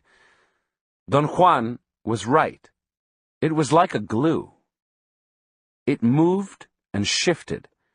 I had the impression it was being squeezed from underneath the pebble. When Don Juan returned, I related to him what I'd observed about the shadow. "That's a good beginning," he said. "A warrior can tell all kinds of things from the shadows." He then suggested that I should take the pebble and bury it somewhere. "Why?" I asked. "You've been watching it for a long time," he said. "It has something of you now. A warrior always tries to affect the force of doing by changing it into not doing. Doing would be to leave the pebble lying around because it's merely a small rock. Not doing would be to proceed with that pebble as if it were something far beyond a mere rock. In this case, that pebble has soaked in you for a long time, and now it is you, and as such, you can't leave it lying around, but must bury it. If you would have personal power, however, not doing would be to change that pebble into a power object. Can I do that now?" "Your life isn't tight enough to do that. If you would see, you would know that your heavy concern has changed that pebble into something quite unappealing. Therefore, the best thing you can do is to dig a hole, and bury it, and let the earth absorb its heaviness." "Is all this true, Don Juan?" "To say yes or no to your question is doing. But since you're learning not doing, I have to tell you that it really doesn't matter whether or not all this is true. It's here that a warrior has a point of advantage over the average man. An average man cares that things are either true or false, but a warrior doesn't. An average man proceeds in a specific way with things that he knows are true, and in a different way with things that he knows are not true. If things are said to be true, he acts and believes in what he does. But if things are said to be untrue, he doesn't care to act, or he doesn't believe in what he does. A warrior, on the other hand, acts in both instances. If things are said to be true, he would act in order to do doing. If things are said to be untrue, he still would act in order to do not doing. See what I mean?" "No, I don't see what you mean at all," I said. Don Juan's statements put me in a belligerent mood. I couldn't make sense of what he was saying. I told him it was gibberish, and he mocked me, and said that I didn't even have an impeccable spirit in what I liked to do the most, talking. He actually made fun of my verbal command and found it faulty and inadequate. "If you're going to be all mouth, be a mouth warrior," he said, and roared with laughter. I felt dejected. My ears were buzzing. I experienced an uncomfortable heat in my head. I was actually embarrassed and presumably red in the face. I stood up and went into the chaparral and buried the pebble. "I was teasing you a little bit," Don Juan said when I returned and sat down again. "And yet I know that if you don't talk, you don't understand. Talking is doing for you, but talking's not appropriate. And if you want to know what I mean by not doing, you have to do a simple exercise. Since we're concerned with not doing, it doesn't matter whether you do the exercise now or 10 years from now." He made me lie down and took my right arm and bent it at my elbow. Then he turned my hand until the palm was facing the front. He curved my fingers so my hand looked as if I were holding a doorknob, and then he began to move my arm back and forth with a circular motion that resembled the act of pushing and pulling a lever attached to a wheel. Don Juan said that a warrior executed that movement every time he wanted to push something out of his body, something like a disease or an unwelcoming feeling. The idea was to push and pull an imaginary opposing force until one felt a heavy object, a solid body, stopping the free movements of the hand. In the case of the exercise, not doing consisted in repeating it until one felt the heavy body with the hand, in spite of the fact that one could never believe it was possible to feel it. I began moving my arm, and in a short while, my hand became ice cold. I had begun to feel a sort of mushiness around my hand. It was as if I were paddling through some heavy, viscous liquid matter. Don Juan made a sudden movement and grabbed my arm to stop the motion. My whole body shivered, as though stirred by some unseen force. He scrutinized me as I sat up, and then walked around me before he sat back down on the place where he'd been. "You've done enough," he said. "You may do this exercise some other time, when you have more personal power." "Did I do something wrong?" "No. Not doing is only for very strong warriors, and you don't have the power to deal with it yet. Now you'll only trap horrendous things with your hand, so do it little by little, until your hand doesn't get cold anymore. Whenever your hand remains warm, you can actually feel the lines of the world with it." He paused, as if to give me time to ask about the lines. But before I had a chance to, he started explaining that there were infinite numbers of lines that joined us to things. He said that the exercise of not doing that he had just described would help anyone to feel a line that came out from the moving hand, a line that one could place or cast wherever one wanted to. Don Juan said that this was only an exercise because the lines formed by the hand weren't durable enough to be of real value in a practical situation. "A man of knowledge uses other parts of his body to produce durable lines," he said. "What parts of the body, Don Juan?" "The most durable lines that a man of knowledge produces come from the middle of the body," he said, "but he can also make them with his eyes." "Are they real lines?" "Surely." "Can you see them and touch them?" "Let's say that you can feel them.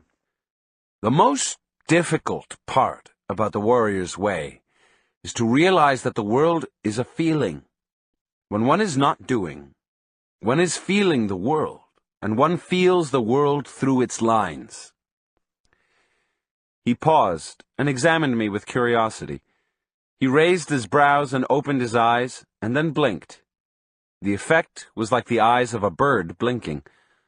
Almost immediately, I felt a sensation of discomfort and queasiness. It was actually as if something was applying pressure to my stomach. "See what I mean?" Don Juan asked, and moved his eyes away. I mentioned that I felt nauseated, and he replied in a matter-of-fact tone that he knew it, and that he was trying to make me feel the lines of the world with his eyes.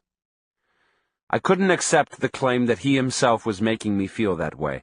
I voiced my doubts. I could hardly conceive the idea that he was causing my feeling of nausea, since he hadn't, in any physical way, impinged on me. "Not doing is very simple, but very difficult," he said. "It's not a matter of understanding, but of mastering it. Seeing, of course, is the final accomplishment of a man of knowledge, and seeing is attained only when one stopped the world through the technique of not doing." I smiled involuntarily. I hadn't understood what he meant. "When one does something with people," he said, "the concern should be only with presenting the case to their bodies.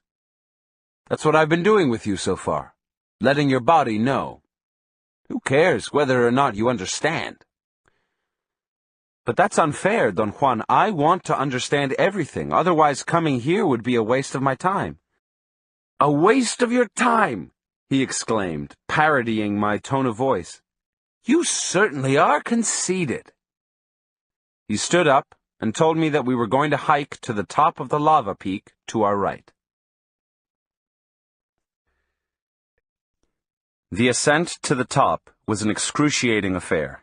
It was actual mountain climbing, except that there were no ropes to aid and protect us. Don Juan repeatedly told me not to look down, and he had to actually pull me up bodily a couple of times after I'd begun to slide down the rock. I felt terribly embarrassed that Don Juan, being so old, had to help me. I told him that I was in poor physical condition because I was too lazy to do any exercise.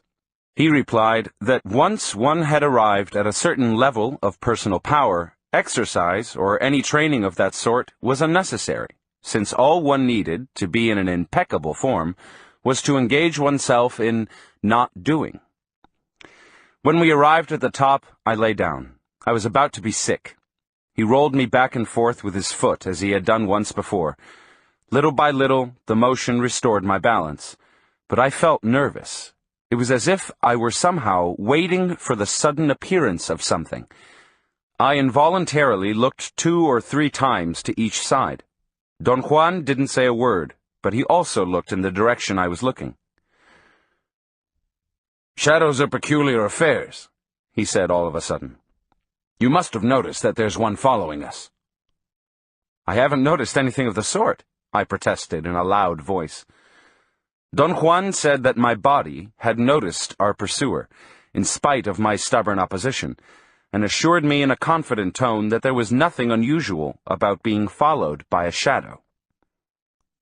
It's just a power, he said. These mountains are filled with them. It's just like one of those entities that scared you the other night. I wanted to know if I could actually perceive it myself.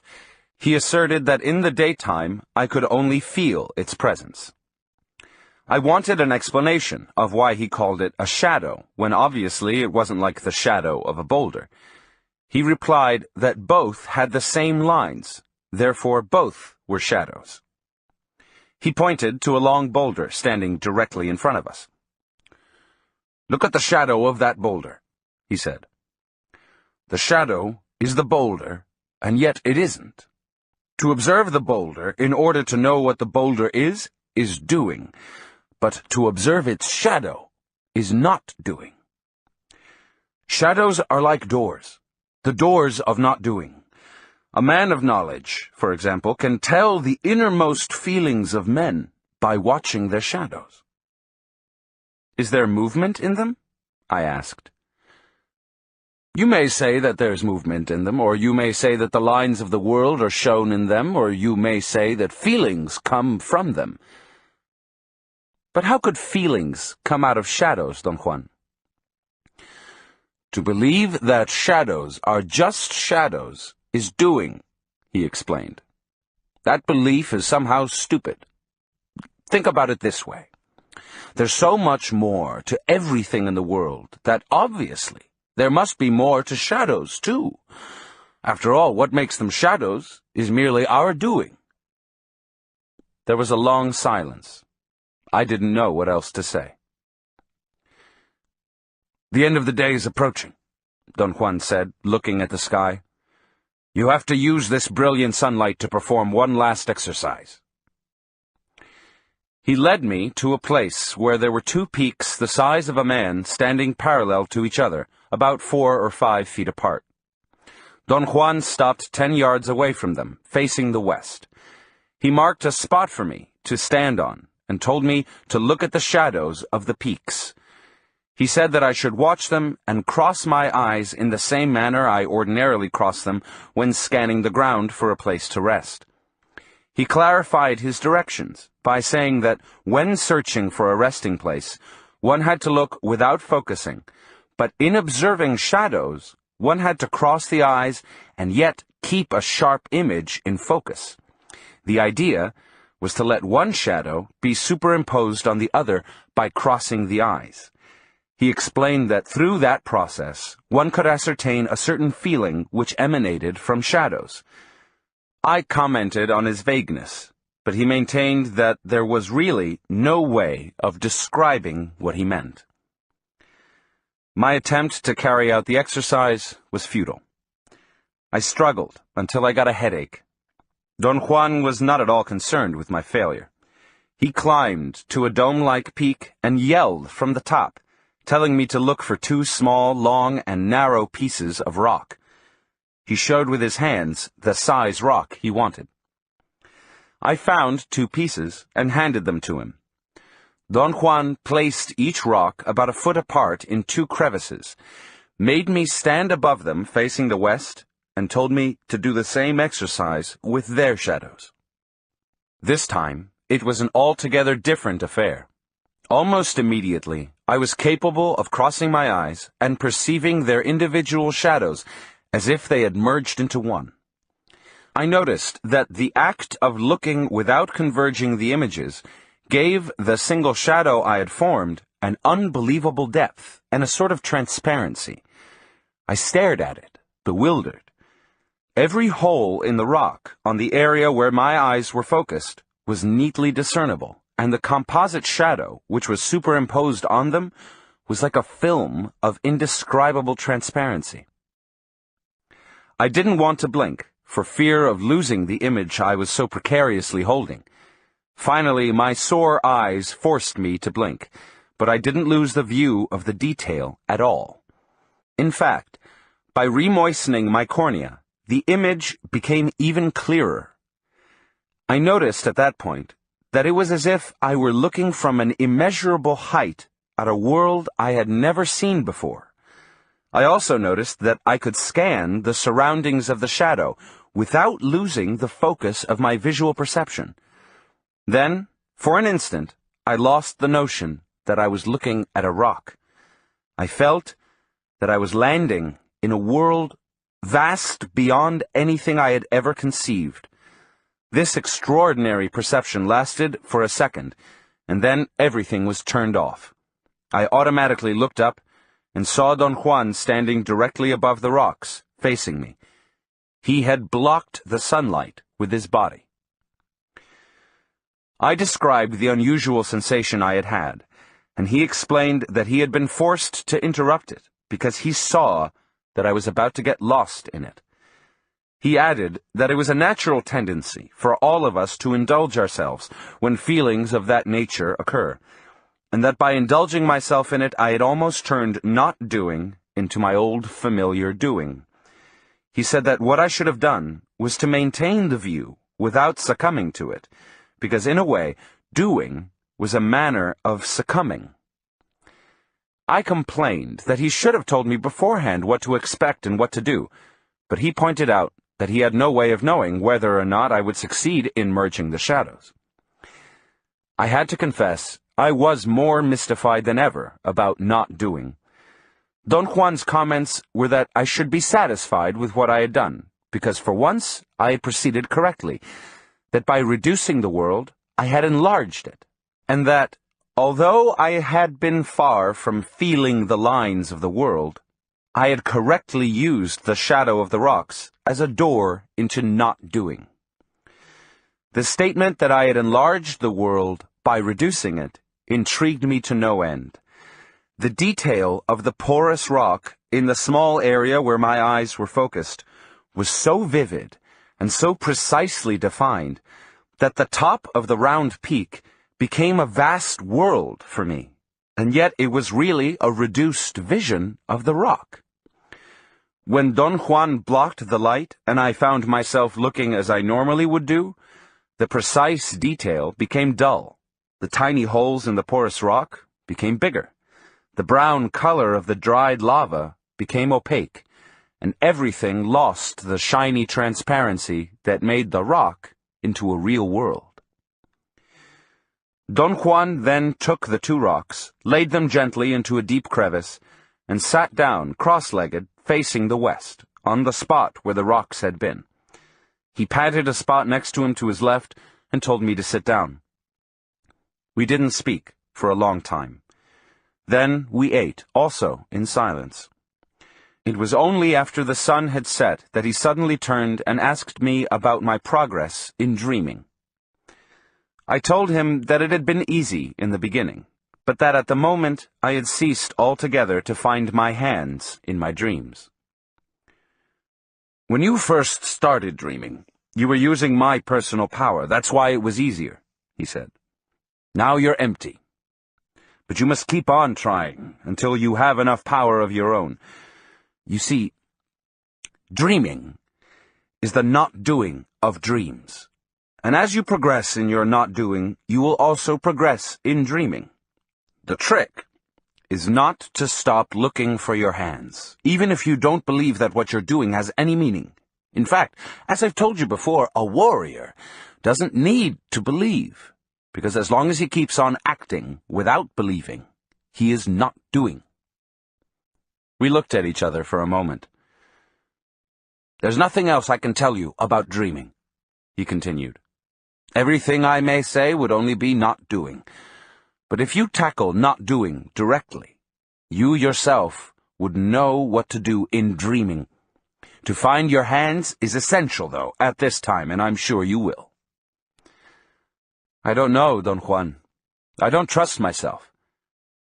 This isn't a matter of trusting anybody. This whole affair is a matter of a warrior's struggle. And you'll keep on struggling, if not under your own power, then perhaps under the impact of a worthy opponent, or with the help of some allies, like the one which is already following you. I made a jerky, involuntary movement with my right arm. Don Juan said that my body knew much more than I suspected, because the force that had been pursuing us was to my right. He confided in a low voice that twice that day the ally had come so close to me that he had had to step in and stop it. During the day, shadows are the doors of not doing, he said. But at night, since very little doing prevails in the dark, everything is a shadow, including the allies. I've already told you about this when I taught you the gate of power. I laughed out loud, and my own laughter scared me. Everything I've taught you so far has been an aspect of not doing, he went on. A warrior applies not doing to everything in the world. And yet, I can't tell you more about it than what I've said today. You must let your own body discover the power and the feeling of not doing. I had another fit of nervous cackling. It's stupid for you to scorn the mysteries of the world simply because you know the doing of scorn, he said with a serious face. I assured him that I wasn't scorning anything or anyone, but that I was more nervous and incompetent than he thought. I've always been that way, he said. And yet I want to change, but I don't know how. I'm so inadequate. I already know that you think you're rotten, he said. That's your doing. Now, in order to affect that doing, I'm going to recommend that you learn another doing. From now on, and for a period of 8 days, I want you to lie to yourself. Instead of telling yourself the truth that you're ugly and rotten and inadequate, you'll tell yourself that you are the complete opposite, knowing that you're lying and that you're absolutely beyond hope. But what would be the point of lying like that, Don Juan? It may hook you to another doing, and then you may realize that both doings are lies, unreal, and that to hinge yourself to either one is a waste of time, because the only thing that is real is the being in you that is going to die. To arrive at that being is the not doing of the self. 16. The Ring of Power. Saturday, April 14th, 1962. Don Juan felt the weight of our gourds and concluded that we'd exhausted our food supply and that it was time to return home. I casually mentioned that it was going to take us at least a couple of days to get to his house. He said he wasn't going back to Sonora, but to a border town where he had some business to take care of. I thought we were going to start our descent through a water canyon, but Don Juan headed towards the northwest on the high plateaus of the lava mountains. After about an hour of walking, he led me into a deep ravine, which ended at a point where two peaks almost joined. There was a slope there, going almost to the top of the range, a strange slope which looked like a slanted, concave bridge between the two peaks. Don Juan pointed to an area on the face of the slope. "Look there, fixedly," he said. "The sun's almost right." He explained that at midday the light of the sun could help me with not doing. He then gave me a series of commands: to loosen all the tight garments I had on, to sit in a cross-legged position, and to look intently at the spot he had specified. There were very few clouds in the sky, and none towards the west. It was a hot day, and the sunlight beamed on the solidified lava. I kept a very close watch over the area in question. After a long vigil, I asked what, specifically, I was supposed to look for. He made me be quiet with an impatient gesture of his hand. I was tired. I wanted to go to sleep. I half closed my eyes. They were itching, and I rubbed them. But my hands were clammy, and the sweat made my eyes sting. I looked at the lava peaks through half-closed eyelids, and suddenly, the whole mountain was lit up. I told Don Juan that if I squinted my eyes, I could see the whole range of mountains as an intricate array of light fibers. He told me to breathe as little as possible in order to maintain the view of the light fibers, and not to stare intently into it, but to look casually at a point on the horizon, right above the slope. I followed his instructions, and was able to hold the view of an interminable extension covered with a web of light. Don Juan said in a very soft voice that I should try to isolate areas of darkness within the field of light fibers, and that right after finding a dark spot, I should open my eyes and check where that spot was on the face of the slope. I was incapable of perceiving any dark areas. I squinted my eyes and then opened them up various times. Don Juan drew closer to me and pointed to an area to my right, and then to another one right in front of me. I tried to change the position of my body. I thought that perhaps if I shifted my perspective, I would be able to perceive the supposed area of darkness he was pointing to. But Don Juan shook my arm and told me in a severe tone to keep still and be patient. I again squinted my eyes and once more saw the web of light fibers. I looked at it for a moment, and then I opened my eyes wider. At that instant, I heard a faint rumble. It could have easily been explained as the distant sound of a jet plane. And then, with my eyes wide open, I saw the whole range of mountains in front of me as an enormous field of tiny dots of light. It was as if, for a brief moment, some metallic specks in the solidified lava were reflecting the sunlight in unison. Then the sunlight grew dim and was suddenly turned off, and the mountains became a mass of dull, dark brown rock, and at the same time it also became windy and cold. I wanted to turn around to see if the sun had disappeared behind a cloud, but Don Juan held my head and didn't let me move. He said that if I turned, I might catch a glimpse of an entity of the mountains, the ally that was following us.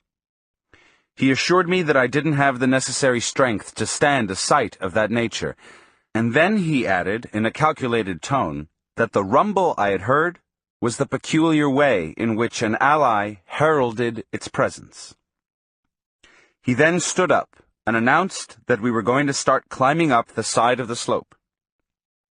"Where are we going?" I asked. He pointed to one of the areas he had isolated as being a spot of darkness. He explained that not doing had allowed him to single out that spot as a possible center of power, or perhaps as a place where power objects might be found. We reached the spot he had in mind after a painful climb. He stood motionless for a moment, a few feet in front of me. I tried to come closer to him, but he signaled me with his hand to stop. He seemed to be orienting himself. I could see the back of his head moving, as if he were sweeping his eyes up and down the mountain. Then, with sure steps, he led the way to a ledge. He sat down and began to wipe some loose dirt off the ledge with his hand. He dug with his fingers around a small piece of rock that was sticking out, cleaning the dirt around it. Then he ordered me to dig it out. Once I had dislodged the piece of rock, he told me to immediately put it inside my shirt, because it was a power object that belonged to me. He said that he was giving it to me to keep, and that I should polish and care for it. Right after that, we began our descent into a water canyon, and a couple of hours later, we were in the high desert at the foot of the lava mountains. Don Juan walked about 10 feet ahead of me and kept up a very good pace. We went south until just before sunset. A heavy bank of clouds in the west prevented us from seeing the sun, but we paused until it had presumably disappeared over the horizon. Don Juan changed directions then, and headed towards the southeast. We went over a hill, and as we got to the top, I spotted 4 men coming towards us from the south. I looked at Don Juan. We had never encountered people in our excursions, and I didn't know what to do in a case like that. But he didn't seem to be concerned. He kept on walking as if nothing had happened. The men moved as if they weren't in a hurry. They meandered towards where we were in a leisurely way. When they were closer to us, I noticed that they were 4 young Indians. They seemed to recognize Don Juan. He talked to them in Spanish. They were very soft-spoken and treated him with great deference. Only one of them spoke to me. I asked Don Juan in a whisper if I could also talk to them, and he nodded his head affirmatively. Once I engaged them in conversation, they were very friendly and communicative, especially the one who had first spoken to me. They told me they were there in search of power quartz crystals. They said that they had been wandering around the lava mountains for several days, but they hadn't had any luck. Don Juan looked around and pointed to a rocky area about 200 yards away. "That's a good place to camp for a while," he said. He began to walk towards the rocks, and we all followed him. The area he had selected was very rugged. There were no bushes on it. We sat down on the rocks. Don Juan announced that he was going to go back into the chaparral to gather dry branches for a fire. I wanted to help him, but he whispered to me that this was a special fire for those brave young men, and he didn't need my help. The young men sat down around me in a close cluster. One of them sat with his back against mine. I felt a bit embarrassed. When Don Juan returned with a pile of sticks, he commended them for their carefulness, and told me that the young men were a sorcerer's apprentices, and that it was the rule to make a circle and have 2 people back to back in the center when going on hunting parties for power objects. One of the young men asked me if I had ever found any crystals myself. I told him that Don Juan had never taken me to look for them. Don Juan selected a place close to a big boulder and started to make a fire.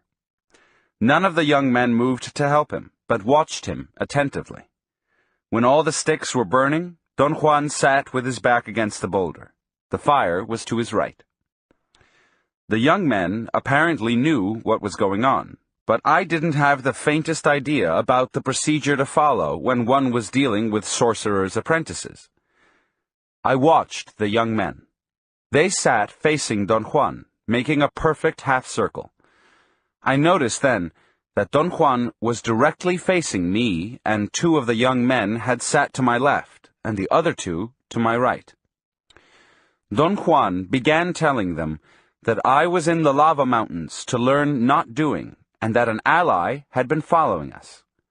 I thought that was a very dramatic beginning, and I was right. The young men changed positions, and sat with their left legs tucked under their seats. I hadn't observed how they were sitting before. I had assumed that they were sitting the same way I was, cross-legged. A casual glance at Don Juan revealed to me that he was also sitting with his left leg tucked in. He made a barely perceptible gesture with his chin to point at my sitting position. I casually tucked in my left leg. Don Juan had once told me that that was the posture that a sorcerer used when things were uncertain.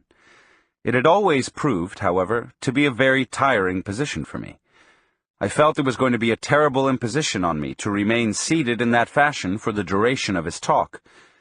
Don Juan seemed to be thoroughly aware of my handicap, and in a succinct manner explained to the young men that quartz crystals could be found in certain specific spots in that area, that once they were found, they had to be coaxed to leave their abode by means of special techniques.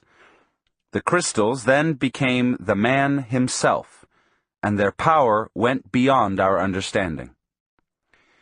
He said that ordinarily quartz crystals were found in clusters, and that it was up to the man who had found them to choose 5 of the longest and best-looking blades of quartz and sever them from their matrix. The finder was responsible for carving and polishing them in order to make them pointed and to make them fit perfectly to the size and shape of the fingers of his right hand. Then he told us that the quartz crystals were weapons used for sorcery, that they were usually hurled to kill, and that they penetrated the enemy's body and then returned to their owner's hand as though they had never left it. Next, he talked about the search for the spirit that would turn the ordinary crystals into weapons, and said that the first thing one had to do was to find a propitious place to lure out the spirit. That place had to be on a hilltop, and was found by sweeping the hand, with the palm turned towards the earth, until a certain heat was detected with the palm of the hand. A fire had to be made on that spot. Don Juan explained that the ally was attracted by the flames and manifested itself through a series of consistent noises. The person searching for an ally had to follow the direction of the noises until the ally revealed itself, and then wrestle it to the ground in order to overpower it. It was at that point that one could make the ally touch the crystals to imbue them with power. He warned us that there were other forces at large in those lava mountains, forces which didn't resemble the allies. They didn't make any noise, but appeared only as fleeting shadows, and didn't have any power at all. Don Juan added that a brilliantly colored feather or some highly polished quartz crystals would attract the attention of an ally, but in the long run, any object whatever would be equally effective, because the important part was not to find the objects, but to find the force that would imbue them with power. "What's the use of having beautifully polished crystals if you never find the spirit giver of power?" he said. "On the other hand, if you don't have the crystals, but do find the spirit, you may put anything in his way to be touched. You could put your dicks in the way if you can't find anything else." The young men giggled. The most daring of them, the one who talked to me first, laughed loudly. I noticed that Don Juan had crossed his legs and was sitting in a relaxed manner. All the young men had also crossed their legs.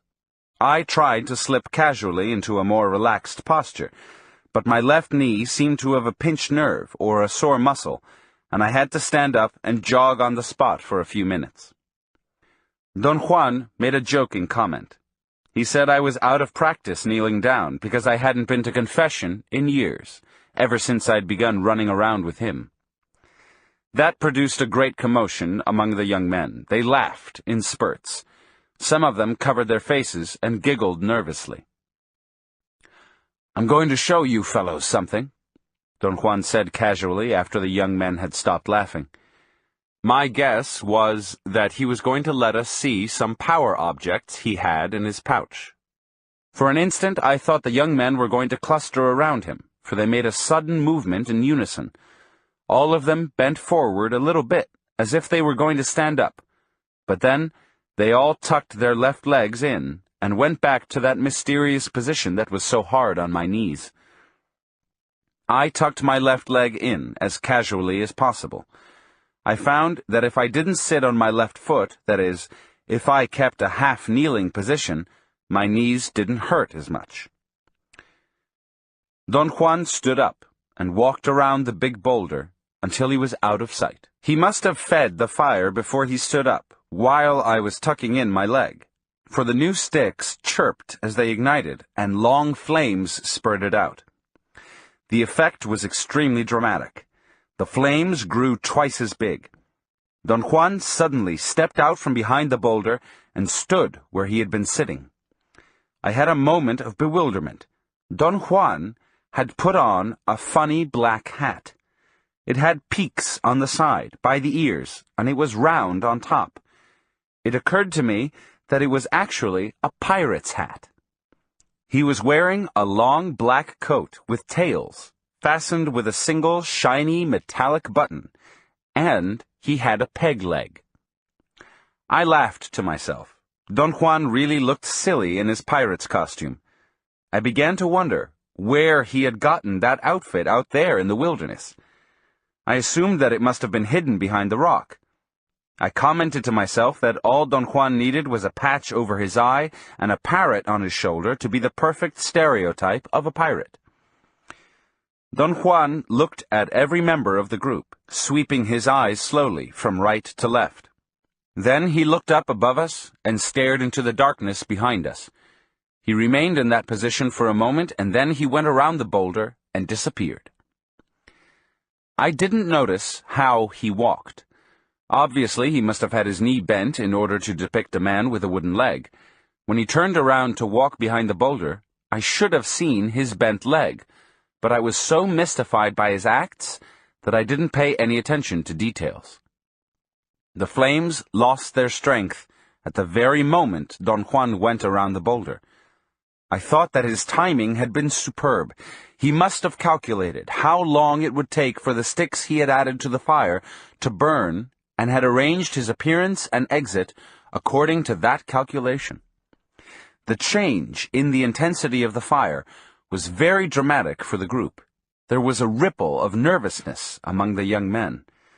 As the flames diminished in size, the young men went back in unison to a cross-legged sitting position. I expected Don Juan to step out from behind the boulder right away and sit down again, but he didn't. He remained out of sight. I waited impatiently. The young men were sitting with an impassive look on their faces. I couldn't understand what Don Juan had intended with all those histrionics. After a long wait, I turned to the young man on my right and asked him in a low voice if any of the items Don Juan had put on, the funny hat and the long tail coat and the fact he was standing on a peg leg, had any meaning to him. The young man looked at me with a funny, blank expression. He seemed confused. I repeated my question, and the other young man next to him looked at me attentively in order to listen. They looked at each other, seemingly in utter confusion. I said that, to me, the hat and the stump and the coat made him into a pirate. By then, all four men had come closer together around me. They giggled softly and fretted nervously. They seemed to be at a loss for words. The most daring of them finally spoke to me. He said that Don Juan didn't have a hat on, wasn't wearing a long coat, and was certainly not standing on a stump, but that he had a black cowl or shawl over his head and a jet-black tunic, like a friar's, that went all the way to the ground. "No!" another young man exclaimed softly. "He didn't have a cowl." "That's right," the others said. The young man who had spoken first looked at me with an expression of total disbelief. I told them that we had to review what had happened very carefully and very quietly, and that I was sure Don Juan had wanted us to do so, and thus he had left us alone. The young man who was to my extreme right said that Don Juan was in rags. He had on a tattered poncho, or some sort of Indian coat, and a most beat-up sombrero. He was holding a basket with things in it, but he wasn't sure what those things were. He added that Don Juan wasn't really dressed as a beggar, but rather as a man who was coming back from an interminable journey loaded with strange things. The young man who had seen Don Juan with a black cowl said that he had nothing in his hands, but that his hair was long and wild, as if he were a wild man that had just killed a friar and had put on his clothes, but couldn't hide his wildness. The young man to my left chuckled softly and commented on the weirdness of it all.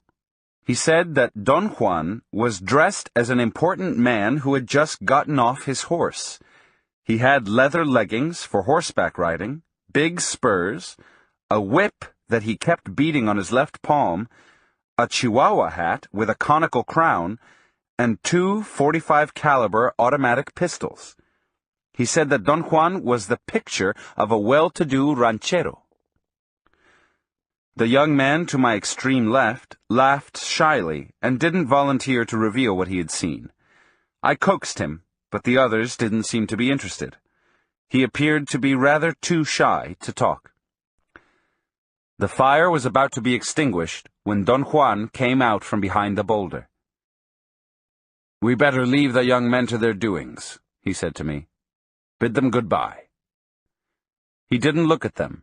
He began to walk away slowly to give me time to say goodbye. The young men embraced me. There were no flames in the fire, but the live coals reflected enough glare. Don Juan was like a dark shadow a few feet away, and the young men were a circle of neatly defined, static silhouettes. They were like a row of jet-black statues set in a background of darkness.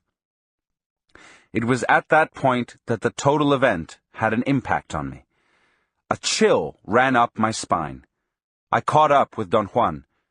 He told me, in a tone of great urgency, not to turn around to look at the young men, because at that moment they were a circle of shadows. My stomach felt a force coming from the outside. It was as if a hand had grabbed me. I screamed involuntarily. Don Juan whispered that there was so much power in that area that it would be very easy for me to use the gate of power. We jogged for hours. I fell down 5 times. Don Juan counted out loud every time I lost my balance. Then he came to a halt. "Sit down, huddle against the rocks, and cover your belly with your hands," he whispered in my ear. Sunday, April 15th, 1962. As soon as there was enough light in the morning, we started walking. Don Juan guided me to the place where I'd left my car. I was hungry, but I felt otherwise invigorated and well-rested. We ate some crackers and drank some bottled mineral water that I had in my car. I wanted to ask him some questions that were overwhelming me, but he put his finger to his lips. By mid-afternoon, we were in the border town where he wanted me to leave him. We went to a restaurant to eat lunch. The place was empty. We sat at a table by a window looking out at the busy main street and ordered our food. Don Juan seemed relaxed. His eyes shone with a mischievous glint. I felt encouraged and began a barrage of questions. I mainly wanted to know about his disguise. "I showed you a little bit of my not doing," he said, and his eyes seemed to glow. "But none of us saw the same disguise," I said. "How did you do that?" "It's all very simple," he replied. "They were only disguises, because everything we do is in some way merely a disguise. Everything we do, as I've told you, is a matter of doing. A man of knowledge could hook himself to everyone's doing and come up with weird things.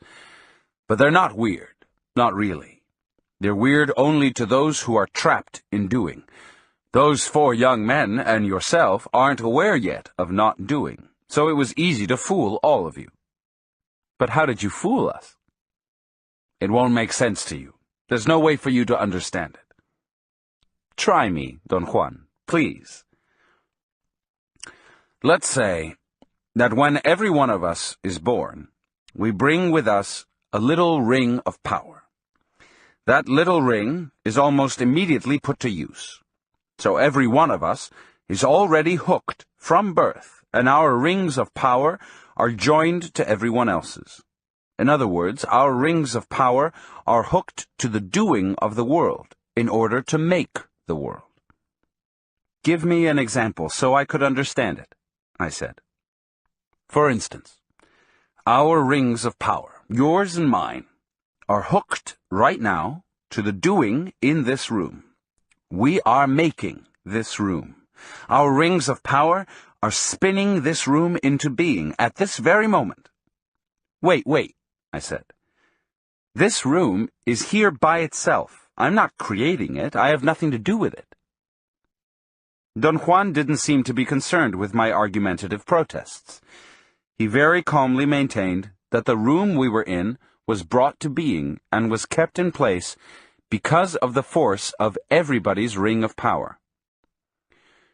You see, he continued, every one of us knows the doing of rooms because, in one way or another, we've spent much of our lives in rooms. A man of knowledge, on the other hand, develops another ring of power. I would call it the ring of not doing because it is hooked to not doing. With that ring, therefore, he can spin another world. A young waitress brought our food and seemed to be suspicious of us. Don Juan whispered that I should pay her to show her that I had enough money. I don't blame her for distrusting you, he said, and roared with laughter. You look like hell.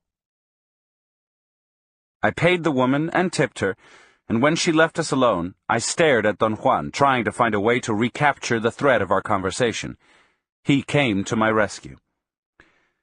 Your difficulty is that you haven't yet developed your extra ring of power, and your body doesn't know not doing, he said. I didn't understand what he'd said. My mind was locked in quite a prosaic concern. All I wanted to know was whether or not he had put on a pirate's outfit. Don Juan didn't answer, but laughed uproariously. I begged him to explain. But I've just explained it to you, he retorted.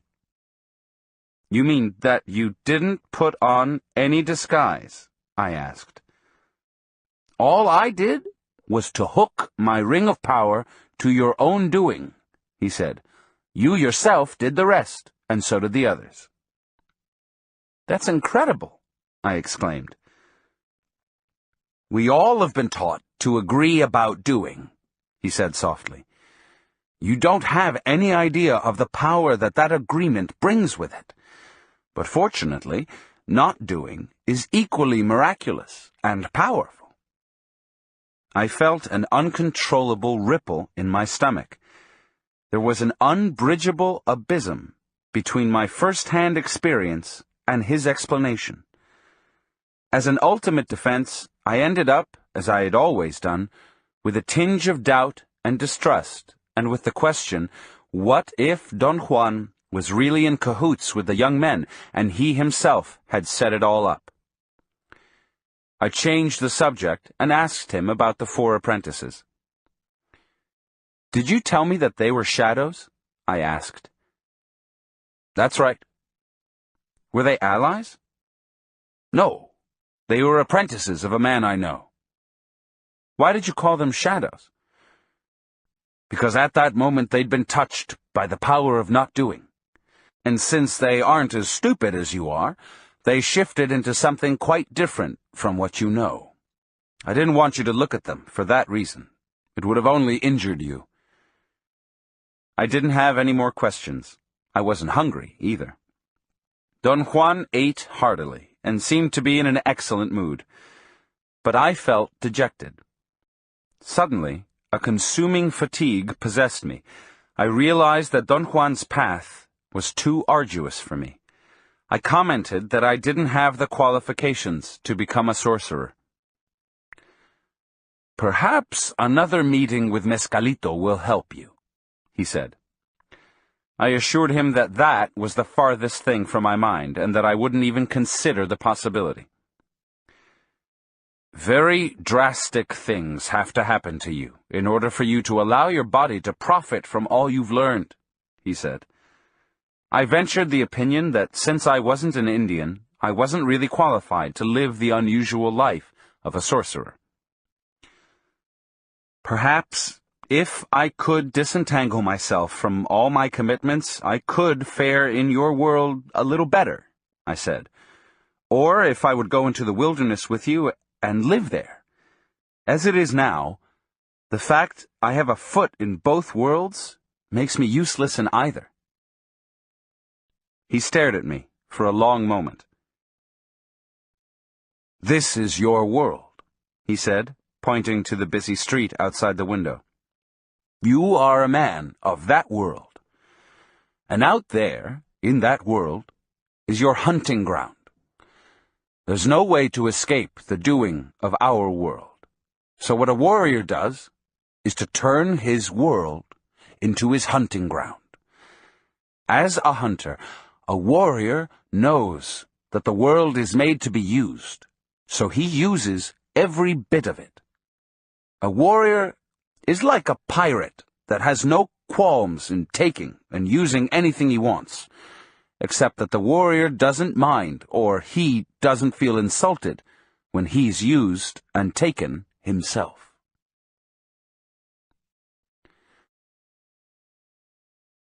"17. A worthy opponent. Tuesday, December 11th, 1962. My traps were perfect. The setting was correct. I saw rabbits, squirrels, and other rodents, quail, and birds, but I couldn't catch anything at all during the whole day.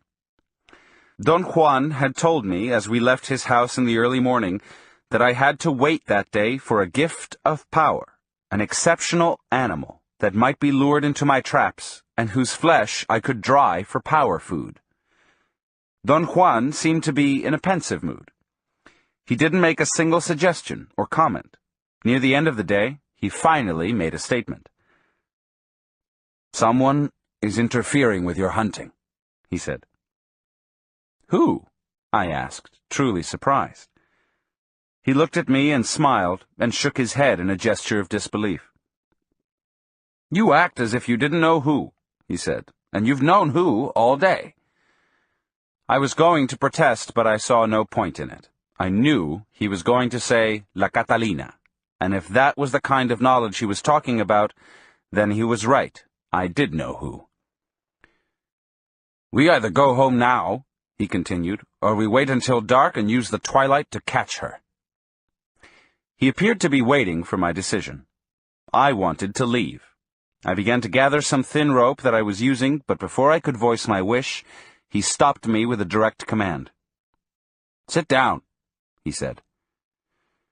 It would be a simpler and more sober decision to just leave now.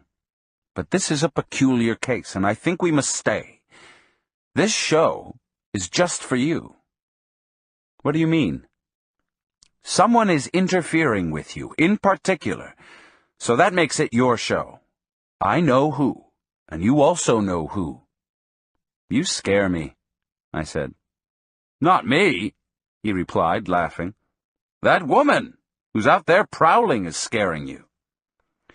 He paused, as if he were waiting for the effect of his words to show on me. I had to admit that I was terrified. Over a month before, I had had a horrendous confrontation with a sorceress called La Catalina. I had faced her at the risk of my life, because Don Juan had convinced me that she was after his life, and that he was incapable of fending off her onslaughts. After I had come in contact with her, Don Juan disclosed to me that she had never really been of any danger to him, and that the whole affair had been a trick, not in the sense of a malicious prank, but in the sense of a trap to ensnare me. His method was so unethical to me that I became furious with him. Upon hearing my angry outburst, Don Juan had begun to sing some Mexican tunes. He imitated popular crooners, and his renditions were so comical that I had ended up laughing like a child. He entertained me for hours. I never knew he had such a repertoire of idiotic songs. "Let me tell you something," he'd finally said on that occasion. "If we wouldn't be tricked, we would never learn. The same thing happened to me, and it'll happen to anyone. The art of a benefactor is to take us to the brink. A benefactor can only point the way and trick. I tricked you before. You remember the way I recaptured your hunter's spirit, don't you? You yourself told me that hunting made you forget about plants. You were willing to do a lot of things in order to be a hunter, things you wouldn't have done in order to learn about plants. Now, you must do a lot more in order to survive."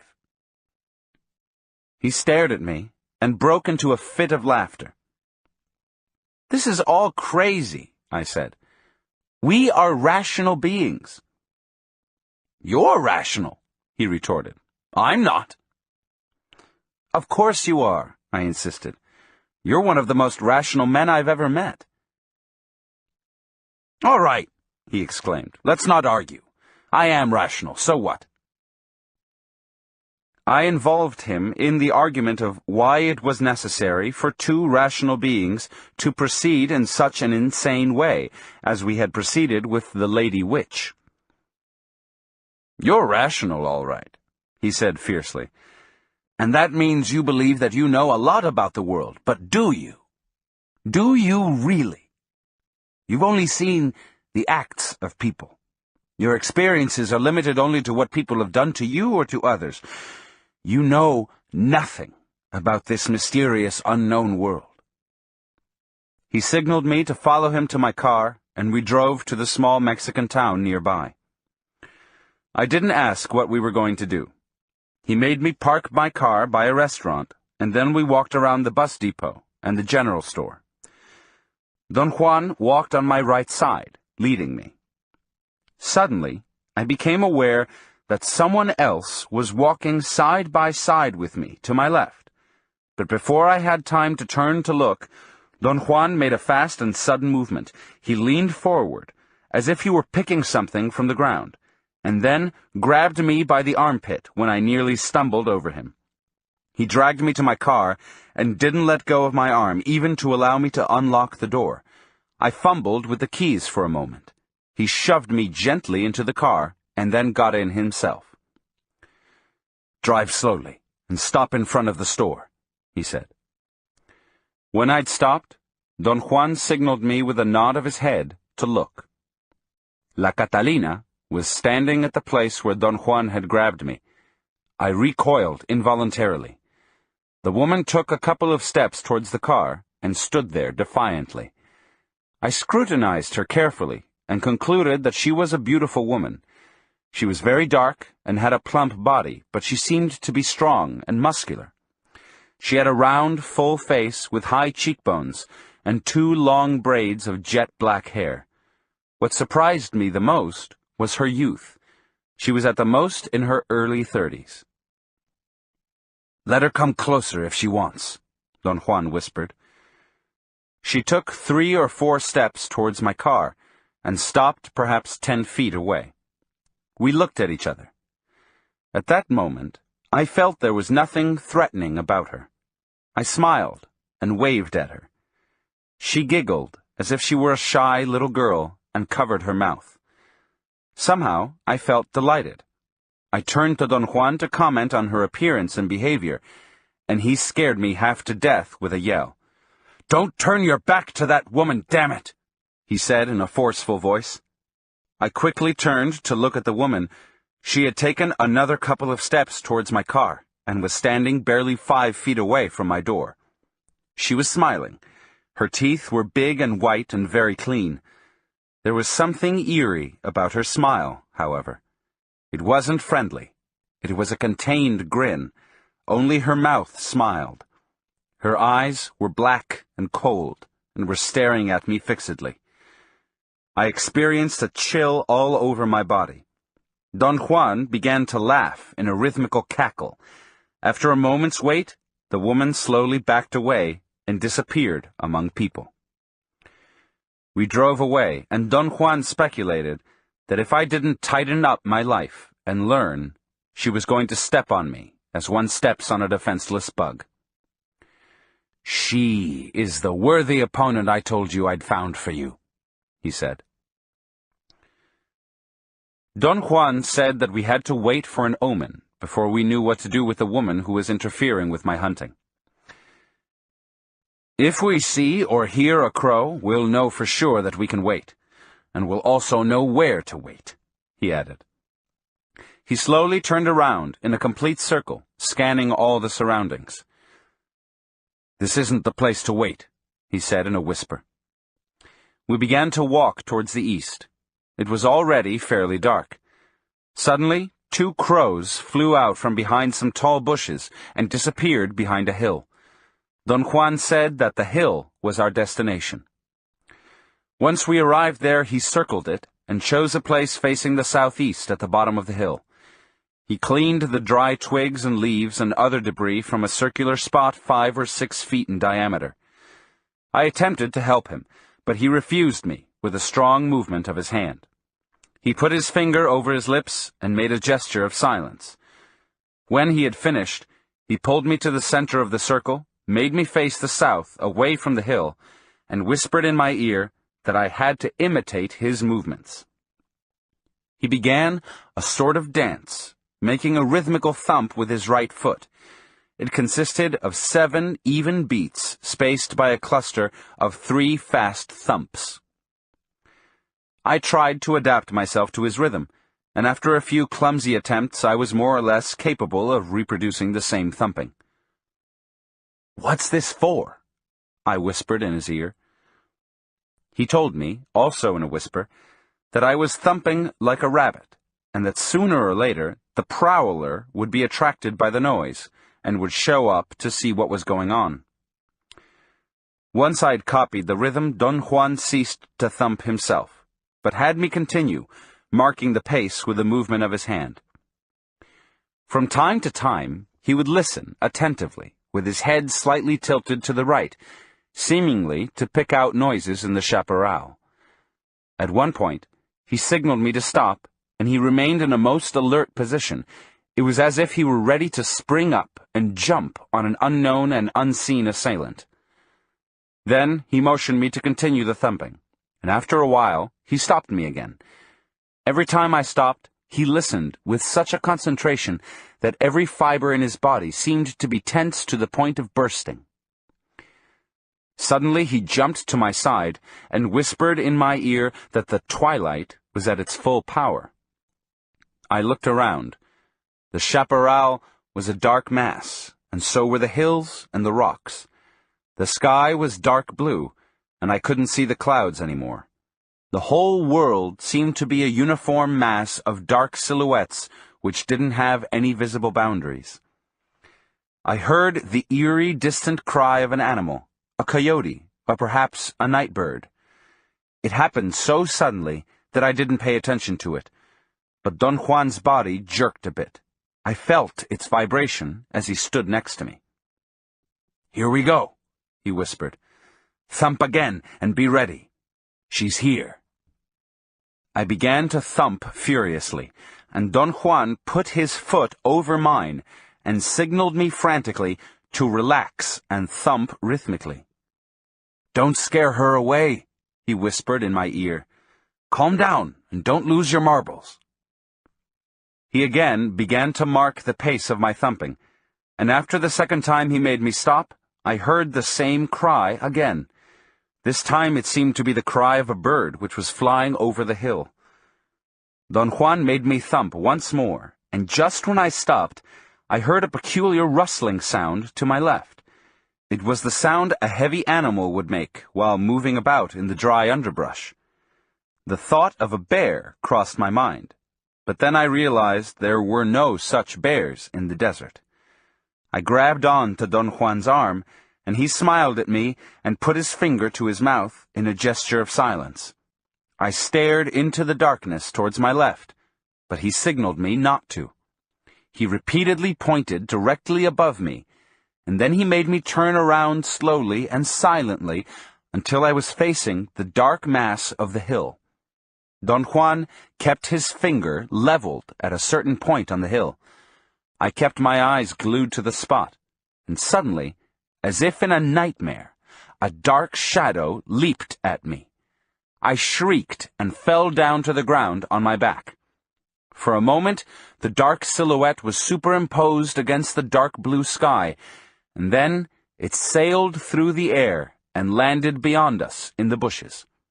I heard the sound of a heavy body crashing into the shrubs, and then an eerie outcry. Don Juan helped me up and guided me in the darkness to the place where I'd left my traps. He made me gather and disassemble them, and then he scattered the pieces away in all directions. He performed all this without saying a single word. We didn't speak at all on our way back to his house. "What do you want me to say?" Don Juan asked, after I had urged him repeatedly to explain the events I had witnessed a few hours before. "What was it?" I asked. "You know damn well who it was," he said. "Don't water it down with what was it. It's who it was that's important." I had worked out an explanation that seemed to suit me. The figure I had seen looked very much like a kite that someone had let out over the hill while someone else, behind us, had pulled it to the ground, thus the effect of a dark silhouette sailing through the air perhaps 15 or 20 yards. He listened attentively to my explanation and then laughed until tears rolled down his cheeks. "Quit beating around the bush," he said. "Get to the point. Wasn't it a woman?" I had to admit that when I fell down and looked up, I saw the dark silhouette of a woman with a long skirt leaping over me in a very slow motion. Then something seemed to have pulled the dark silhouette, and it flew over me with great speed and crashed into the bushes. In fact, that movement was what had given me the idea of a kite. Don Juan refused to discuss the incident any further. The next day, he left to fulfill some mysterious errand, and I went to visit some Yaqui friends in another community. Wednesday, December 12th, 1962. As soon as I arrived at the Yaqui community, the Mexican storekeeper told me that he had rented a record player and 20 records from an outfit in Ciudad Obregón for the fiesta he was planning to give that night, in honor of the Virgin of Guadalupe. He'd already told everybody that he'd made all the necessary arrangements through Julio, the traveling salesman who came to the Yaqui settlement twice a month to collect installments on a layaway plan for cheap articles of clothing, which he had succeeded in selling to some Yaqui Indians.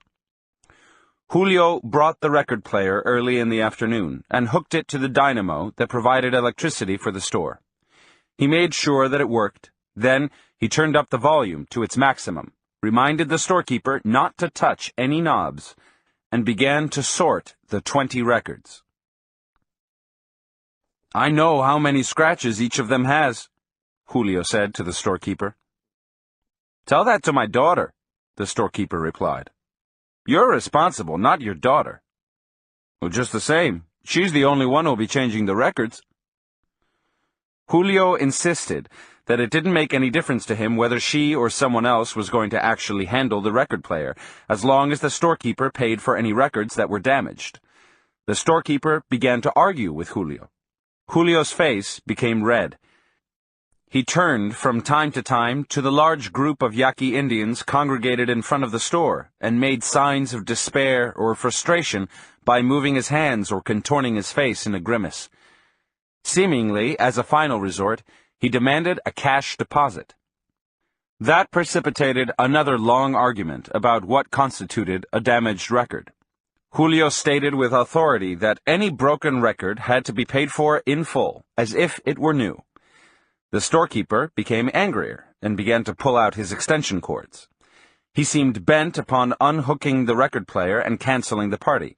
He made it clear to his clients congregated in front of the store that he'd tried his best to come to terms with Julio. For a moment, it seemed that the party was going to fail before it had started.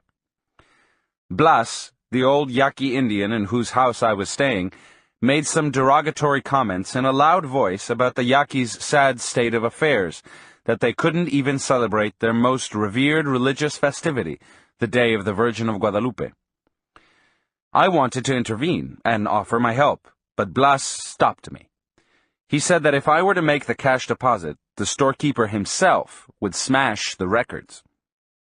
"He's worse than anybody," he said. "Let him pay the deposit. He bleeds us, so why shouldn't he pay?" After a long discussion, in which, strangely enough, everyone present was in favor of Julio, the storekeeper hit upon terms which were mutually agreeable. He didn't pay a cash deposit, but accepted responsibility for the records and the record player.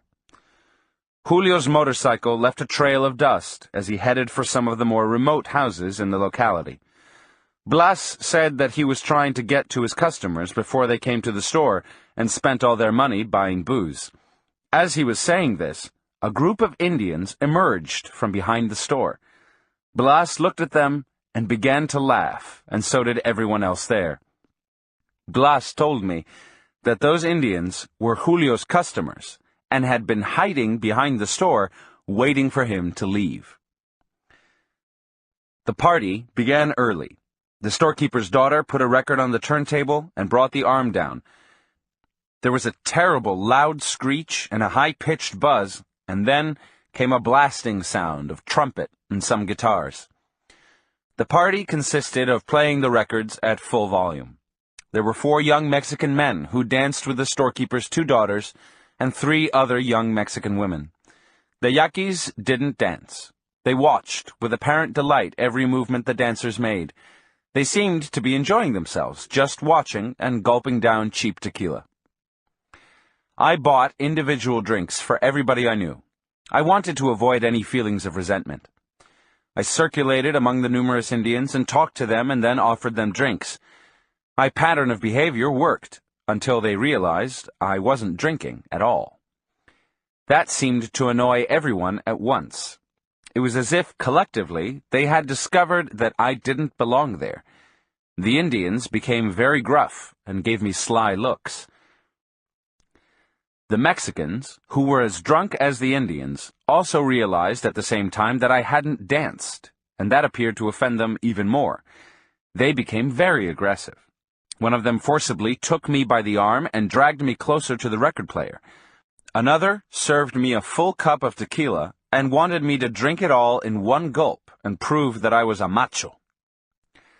I tried to stall them and laughed idiotically, as if I were actually enjoying the situation. I said that I would like to dance first and then drink. One of the young men called out the name of a song. The girl in charge of the record player began to search in the pile of records. She seemed to be a little tipsy, although none of the women had openly been drinking, and had trouble fitting a record on the turntable.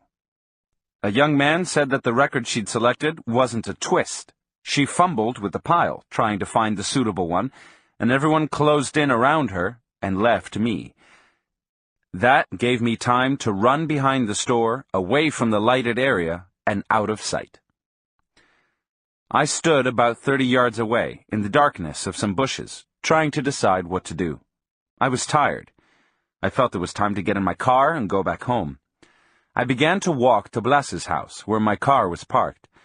I figured that if I drove slowly, no one would notice that I was leaving. The people in charge of the record player were apparently still looking for the record. All I could hear was the high-pitched buzzing of the loudspeaker.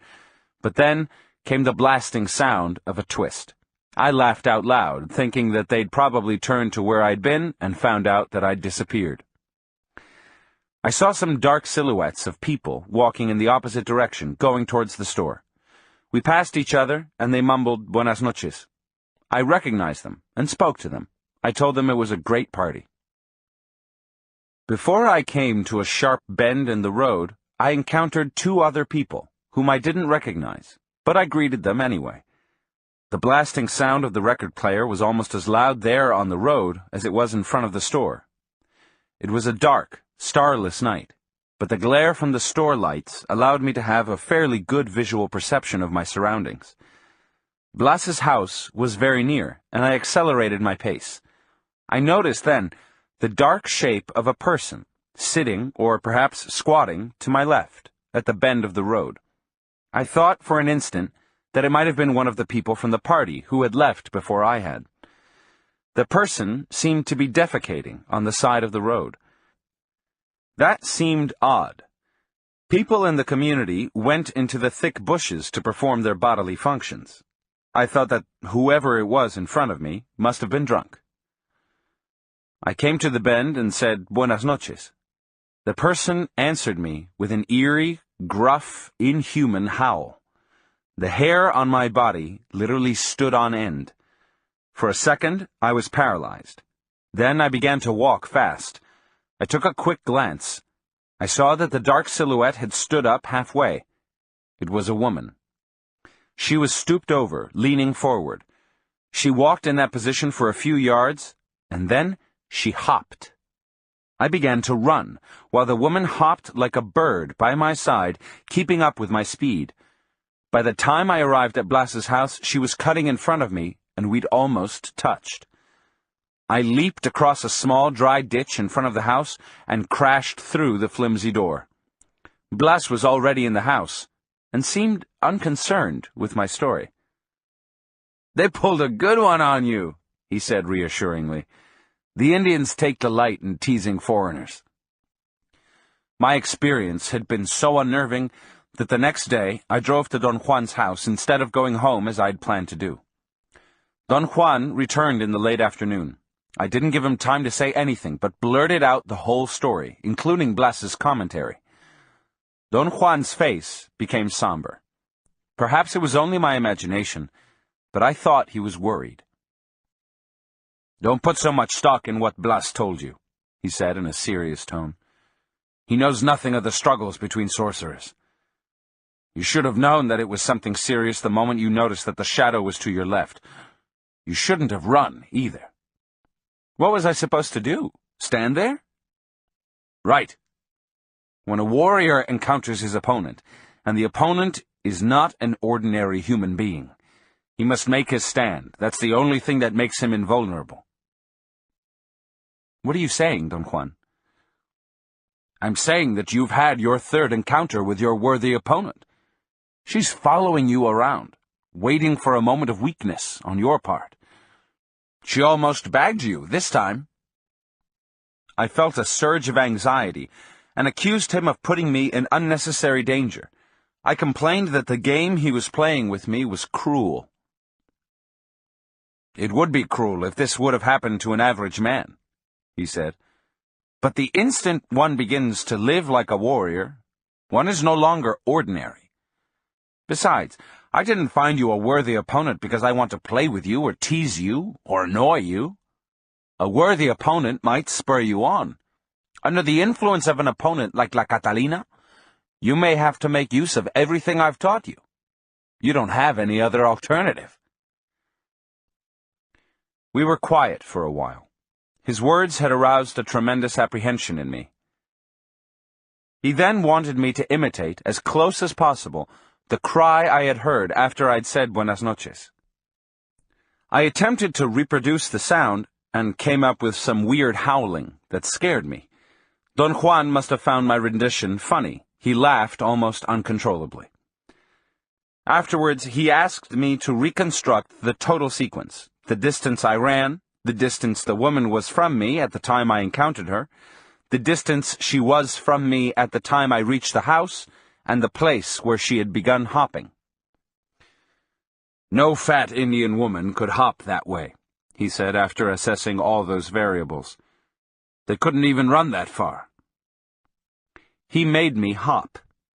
I couldn't cover more than 4 feet each time, and if I were correct in my perception, the woman had hopped at least 10 feet with each leap. "Of course you know that from now on you must be on the lookout," he said in a tone of great urgency. "She'll try to tap you on your left shoulder during a moment when you're unaware and weak." "What should I do?" I asked. It's meaningless to complain, he said. What's important from this point on is the strategy of your life. I couldn't concentrate at all on what he was saying. I took notes automatically. After a long silence, he asked if I had any pain behind my ears or in the nape of my neck. I said no, and he told me that if I had experienced an uncomfortable sensation in either of those two areas, it would have meant that I had been clumsy and that La Catalina had injured me. Everything you did that night was clumsy, he said. First of all, you went to the party to kill time, as though there's any time to kill. That weakened you. You mean I shouldn't go to parties? No, I don't mean that. You may go to any place you wish, but if you do, you must assume the full responsibility for that act. A warrior lives his life strategically. He would attend a party or a reunion like that only if his strategy calls for it. That means, of course, that he would be in total control and would perform all the acts that he deems necessary. He looked at me fixedly and smiled, then covered his face and chuckled softly. You're in a terrible bind, he said. Your opponent's on your trail, and for the first time in your life you can't afford to act helter-skelter. This time, you'll have to learn a totally different doing, the doing of strategy. Think of it this way. If you survive the onslaughts of La Catalina, you'll have to thank her someday for having forced you to change your doing. What a terrible way of putting it, I exclaimed. What if I don't survive? A warrior never indulges in thoughts like that, he said. When he has to act with his fellow men, a warrior follows the doing of strategy, and in that doing there are no victories or defeats. In that doing, there are only actions. I asked him what the doing of strategy entailed. It entails that one's not at the mercy of people, he replied. At that party, for instance, you were a clown. Not because it served your purposes to be a clown, but because you placed yourself at the mercy of those people. You never had any control, and thus you had to run away from them. What should I have done? Not go there at all, or else go there to perform a specific act. After horsing around with the Mexicans, you were weak, and La Catalina used that opportunity, so she placed herself in the road to wait for you. Your body knew that something was out of place, though, and yet you spoke to her. That was terrible. You mustn't utter a single word to your opponent during one of those encounters. Then, you turned your back to her. That was even worse. Then, you ran away from her, and that was the worst thing you could have done. Apparently, she's clumsy. A sorcerer that's worth his salt would have mowed you down right then, the instant you turned your back and ran away.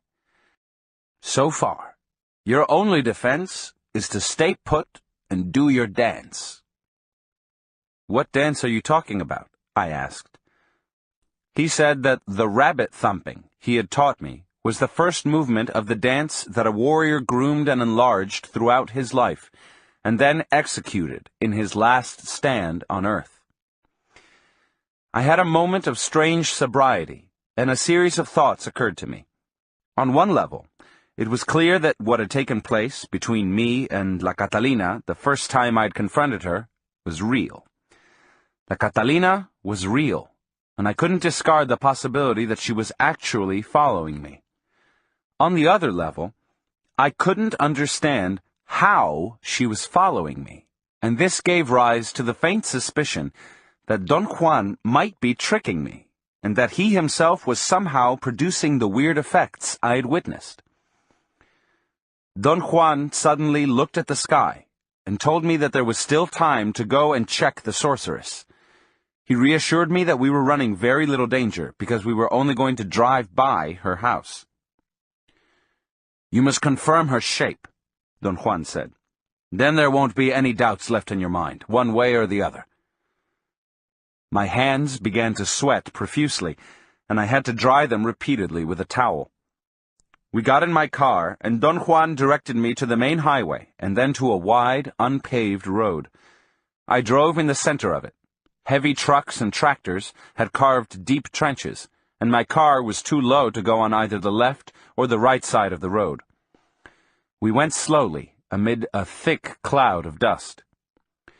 The coarse gravel which was used to level the road had lumped with dirt during the rains, and chunks of dry mud rocks bounced against the metal underside of my car, making loud, explosive sounds.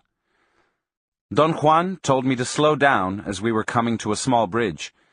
There were 4 Indians sitting there, and they waved at us. I wasn't sure whether or not I knew them. We passed the bridge, and the road curved gently. "That's the woman's house," Don Juan whispered to me as he pointed with his eyes to a white house with a high bamboo fence all around it. He told me to make a U-turn and stop in the middle of the road and wait to see if the woman became suspicious enough to show her face. We stayed there perhaps 10 minutes. I thought it was an interminable time. Don Juan didn't say a word. He sat motionless, looking at the house. "There she is," he said, and his body gave a sudden jump. I saw the dark, foreboding silhouette of a woman standing inside the house, looking through the open door. The room was dark, and that only accentuated the darkness of the woman's silhouette. After a few minutes, the woman stepped out of the darkness of the room and stood in the doorway and watched us. We looked at her for a moment, and then Don Juan told me to drive on. I was speechless. I could have sworn that she was the woman I'd seen hopping by the road in the darkness. About half an hour later, when we turned onto the paved highway, Don Juan spoke to me. "What do you say?" he asked. "Did you recognize the shape?" I hesitated for a long time before answering. I was afraid of the commitment entailed in saying yes. I carefully worded my reply and said that I thought it had been too dark to be completely sure. He laughed and tapped me gently on my head. "She was the one, wasn't she?" he asked. He didn't give me time to reply. He put a finger to his mouth in a gesture of silence and whispered in my ear that it was meaningless to say anything, and that in order to survive La Catalina's onslaughts, I had to make use of everything he had taught me.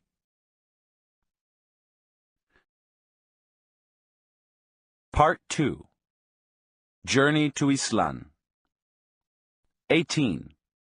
The Sorcerer's Ring of Power.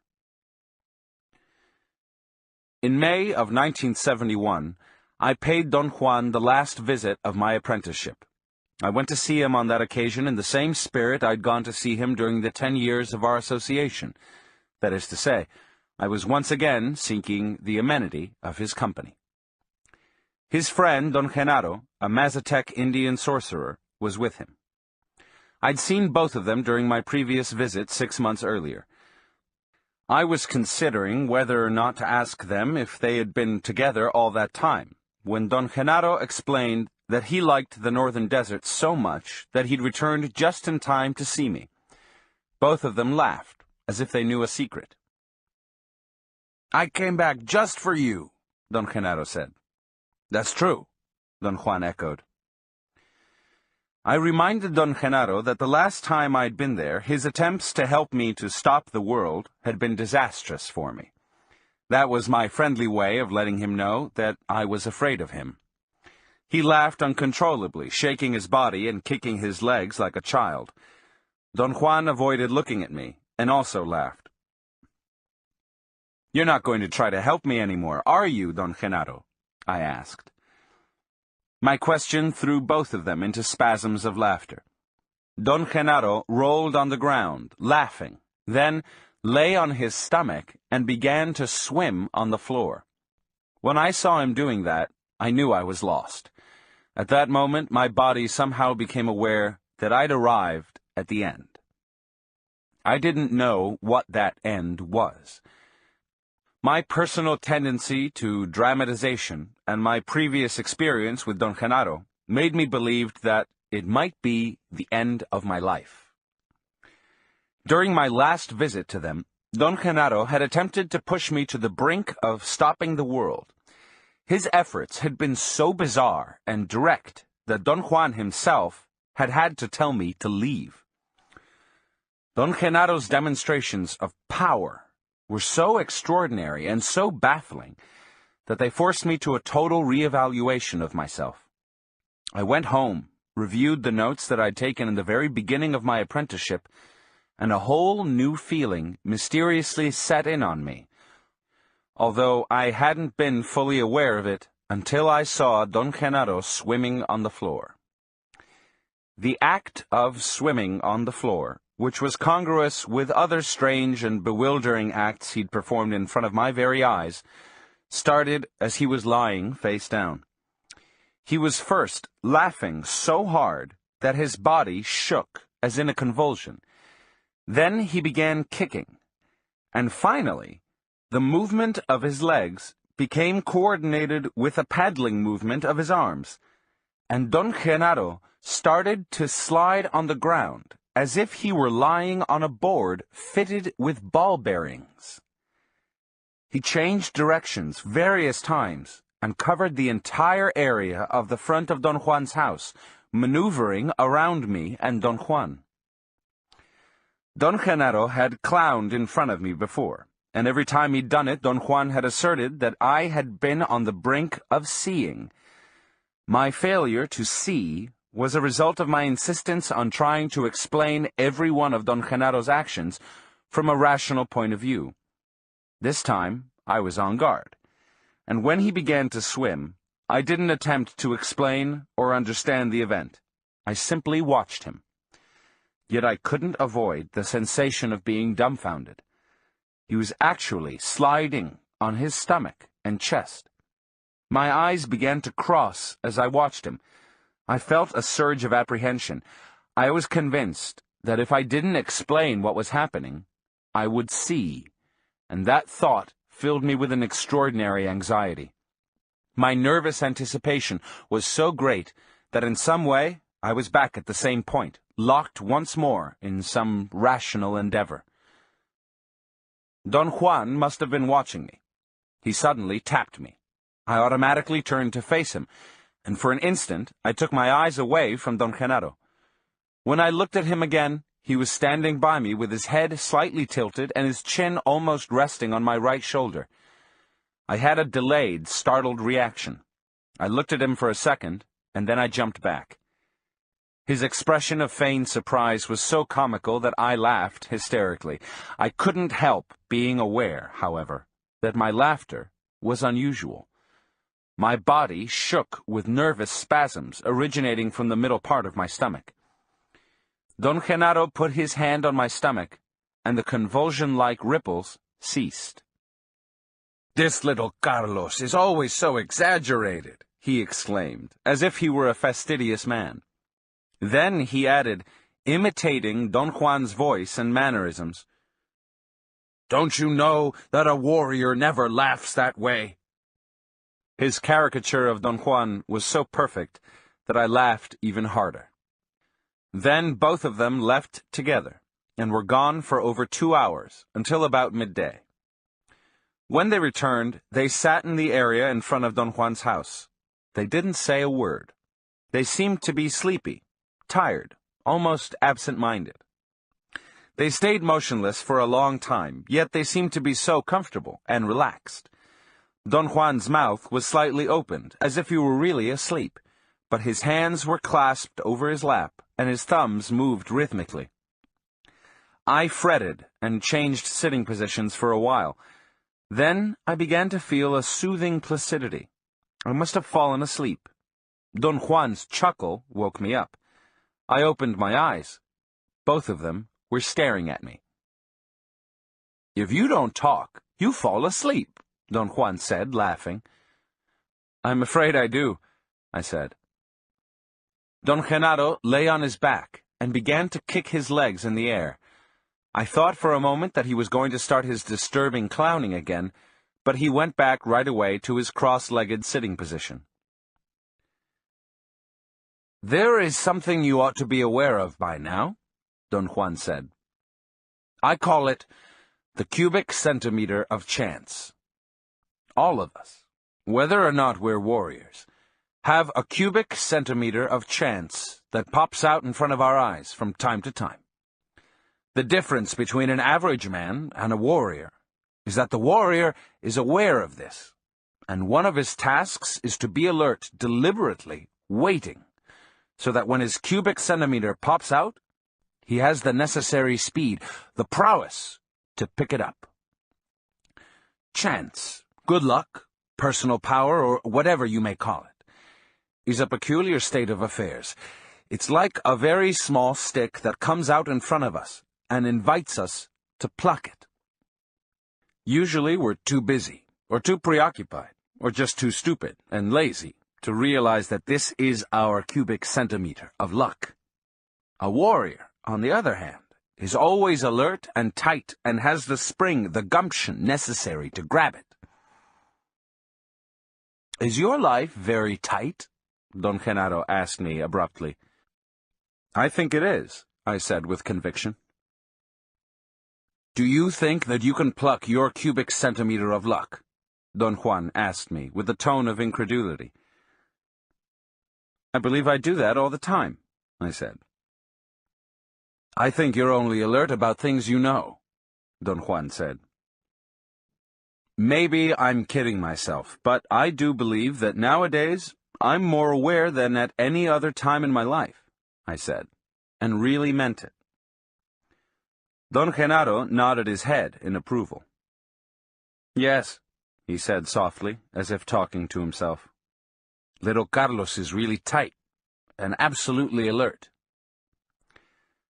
I felt that they were humoring me. I thought that perhaps my assertion about my alleged condition of tightness may have annoyed them. I didn't mean to brag, I said. Don Genaro arched his eyebrows and enlarged his nostrils. He glanced at my notebook and pretended to be writing.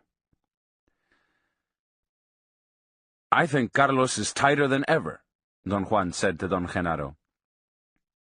Maybe he's too tight, Don Genaro snapped. He may very well be, Don Juan conceded. I didn't know what to interject at that point, so I remained quiet. Do you remember the time when I jammed your car? Don Juan asked casually. His question was abrupt and unrelated to what we'd been talking about. He was referring to the time when I couldn't start the engine of my car until he said I could. I remarked that no one could forget such an event. That was nothing, Don Juan asserted in a factual tone. Nothing at all. True, Genaro? True, Don Genaro said indifferently. What do you mean? I said in a tone of protest. What you did that day was something truly beyond my comprehension. That's not saying much, Don Genaro retorted. They both laughed loudly, and then Don Juan patted me on the back. Genaro can do something much better than jamming your car, he went on. True, Genaro?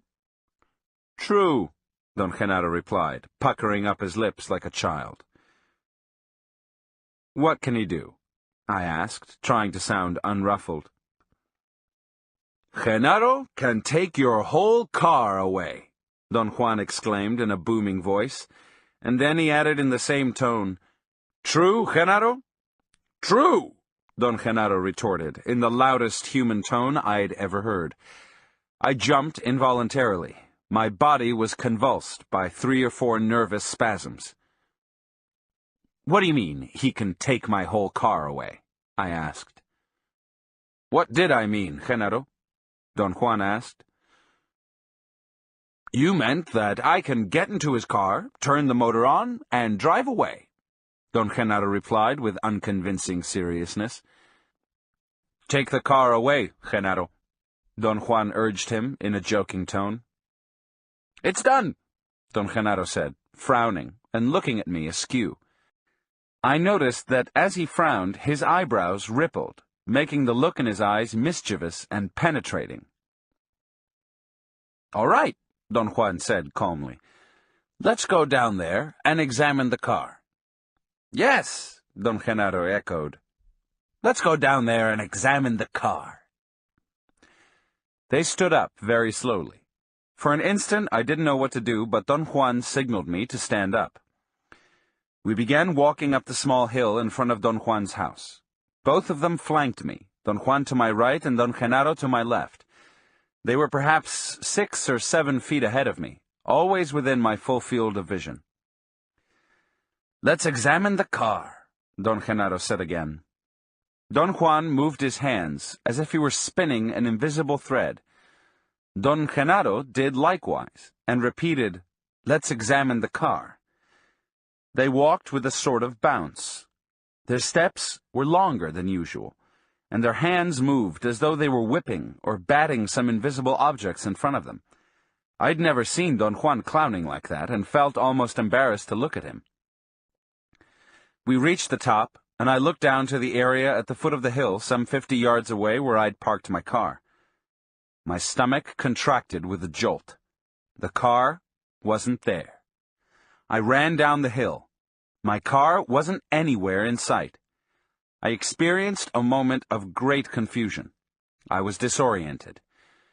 My car had been parked there since I arrived early in the morning.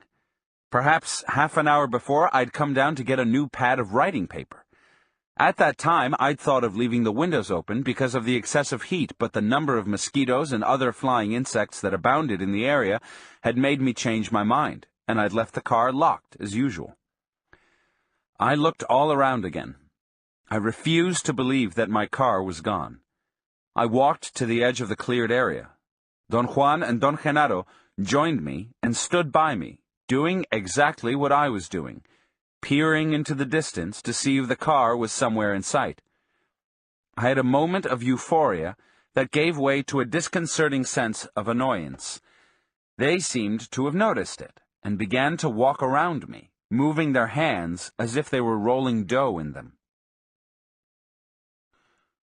"What do you think happened to the car, Genaro?" Don Juan asked in a meek tone. "I drove it away," Don Genaro said, and made the most astounding motion of shifting gears and steering. He bent his legs, as though he were sitting, and remained in that position for a few moments, obviously sustained only by the muscles in his legs. Then he shifted his weight to his right leg and stretched his left foot to mimic the action on the clutch. He made the sound of a motor with his lips, and finally, to top everything, he pretended to have hit a bump in the road and bobbed up and down, giving me the complete sensation of an inept driver that bounces without letting go of the steering wheel. Don Genaro's pantomime was stupendous. Don Juan laughed until he was out of breath. I wanted to join them in their mirth, but I was unable to relax. I felt threatened and ill at ease. An anxiety that had no precedence in my life possessed me. I felt I was burning up inside, and began kicking small rocks on the ground, and ended up hurling them with an unconscious and unpredictable fury. It was as if the wrath was actually outside of myself and had suddenly enveloped me. Then the feeling of annoyance left me, as mysteriously as it had hit me. I took a deep breath and felt better. I didn't dare to look at Don Juan. My display of anger embarrassed me, but at the same time, I wanted to laugh. Don Juan came to my side and patted me on the back. Don Genaro put his arm on my shoulder. "It's all right," Don Genaro said. "Indulge yourself. Punch yourself in the nose and bleed. Then you can get a rock and knock your teeth out. It'll feel good. And if that doesn't help, you can mash your balls with the same rock on that big boulder over there." Don Juan giggled. I told them that I was ashamed of myself for having behaved so poorly. I didn't know what had gotten into me. Don Juan said that he was sure I knew exactly what was going on, that I was pretending not to know, and that it was the act of pretending that made me angry. Don Genaro was unusually comforting. He patted my back repeatedly. "It happens to all of us. Don Juan said. "What do you mean by that, Don Juan?" Don Genaro asked, imitating my voice, mocking my habit of asking Don Juan questions. Don Juan said some absurd things, like, "When the world is upside down, we are right side up. But when the world is right side up, we are upside down. Now, when the world and we are right side up, we think we're upside down." He went on and on, talking gibberish, while Don Genaro mimicked my taking notes. He wrote on an invisible pad, enlarging his nostrils as he moved his hand, keeping his eyes wide open and fixed on Don Juan. Don Genaro had caught on to my efforts to write without looking at my pad, in order to avoid altering the natural flow of conversation. His portrayal was genuinely hilarious. I suddenly felt very at ease, happy. Their laughter was soothing. For a moment, I let go and had a belly laugh. But then my mind entered into a new state of apprehension, confusion, and annoyance. I thought that whatever was taking place there was impossible. In fact, it was inconceivable according to the logical order by which I am accustomed to judge the world at hand. Yet, as the perceiver, I perceived that my car wasn't there. The thought occurred to me, as it always had happened when Don Juan had confronted me with inexplicable phenomena, that I was being tricked by ordinary means. My mind had always, under stress, involuntarily and consistently repeated the same construct. I began to consider how many Confederates Don Juan and Don Genaro would have needed in order to lift my car and remove it from where I'd parked it. I was absolutely sure that I had compulsively locked the doors. The handbrake was on, it was in gear, and the steering wheel was locked. In order to move it, they would have had to lift it up bodily. That task would have required a labor force that I was convinced neither of them could have brought together. Another possibility was that someone in agreement with them had broken into my car, wired it, and driven it away. To do that would have required a specialized knowledge that was beyond their means. The only other possible explanation was that perhaps they were mesmerizing me. Their movements were so novel to me and so suspicious that I entered into a spin of rationalizations. I thought that if they were hypnotizing me, I was then in a state of altered consciousness. In my experience with Don Juan, I had noticed that in such states, one is incapable of keeping a consistent mental record of the passage of time. There had never been an enduring order in matters of passage of time in all the states of non-ordinary reality I had experienced, and my conclusion was that if I kept myself alert, a moment would come when I would lose my order of sequential time. As if, for example, I were looking at a mountain at a given moment, and then, in my next moment of awareness, I found myself looking at a valley in the opposite direction, but without remembering having turned around. I felt that if something of that nature would happen to me, I could then explain what was taking place with my car as, perhaps, a case of hypnosis. I decided that the only thing I could do was to watch every detail with excruciating thoroughness. "Where's my car?" I asked, addressing both of them. "Where's the car, Genaro?" Don Juan asked, with a look of utmost seriousness. Don Genaro began turning over small rocks and looking underneath them. He worked feverishly over the whole flat area where I had parked my car. He actually turned over every rock. At times he would pretend to get angry and would hurl the rock into the bushes. Don Juan seemed to enjoy the scene beyond words. He giggled and chuckled and was almost oblivious to my presence. Don Genaro had just finished hurling a rock in a display of sham frustration when he came upon a good-sized boulder, the only large and heavy rock in the parking area. He attempted to turn it over, but it was too heavy, and too deeply embedded in the ground. He struggled and puffed until he was perspiring. Then he sat on the rock and called Don Juan to help him. Don Juan turned to me with a beaming smile and said, "Come on, let's give Genaro a hand." "What's he doing?" I asked. "He's looking for your car," Don Juan said in a casual and factual tone. "For heaven's sake, how can he find it under the rocks?" I protested. "For heaven's sake, why not?" Don Genaro retorted, and both of them roared with laughter. We couldn't budge the rock. Don Juan suggested that we go to the house and look for a thick piece of wood to use as a lever. On our way to the house, I told them that their acts were absurd and that whatever they were doing to me was unnecessary. Don Genaro peered at me. "Genaro's a very thorough man," Don Juan said with a serious expression. "He's as thorough and meticulous as you are. You yourself said that you never leave a stone unturned. He's doing the same." Don Genaro patted me on the shoulder and said that Don Juan was absolutely right and that, in fact, he wanted to be like me. He looked at me with an insane glint and opened his nostrils. Don Juan clapped his hands and threw his hat to the ground. After a long search around the house for a thick piece of wood, Don Genaro found a long and fairly thick tree trunk, a part of a house beam. He put it across his shoulders, and we started back to the place where my car had been. As we were going up the small hill and were about to reach a bend in the trail from where I could see the flat parking area, I had a sudden insight. It occurred to me that I was going to find my car before they did.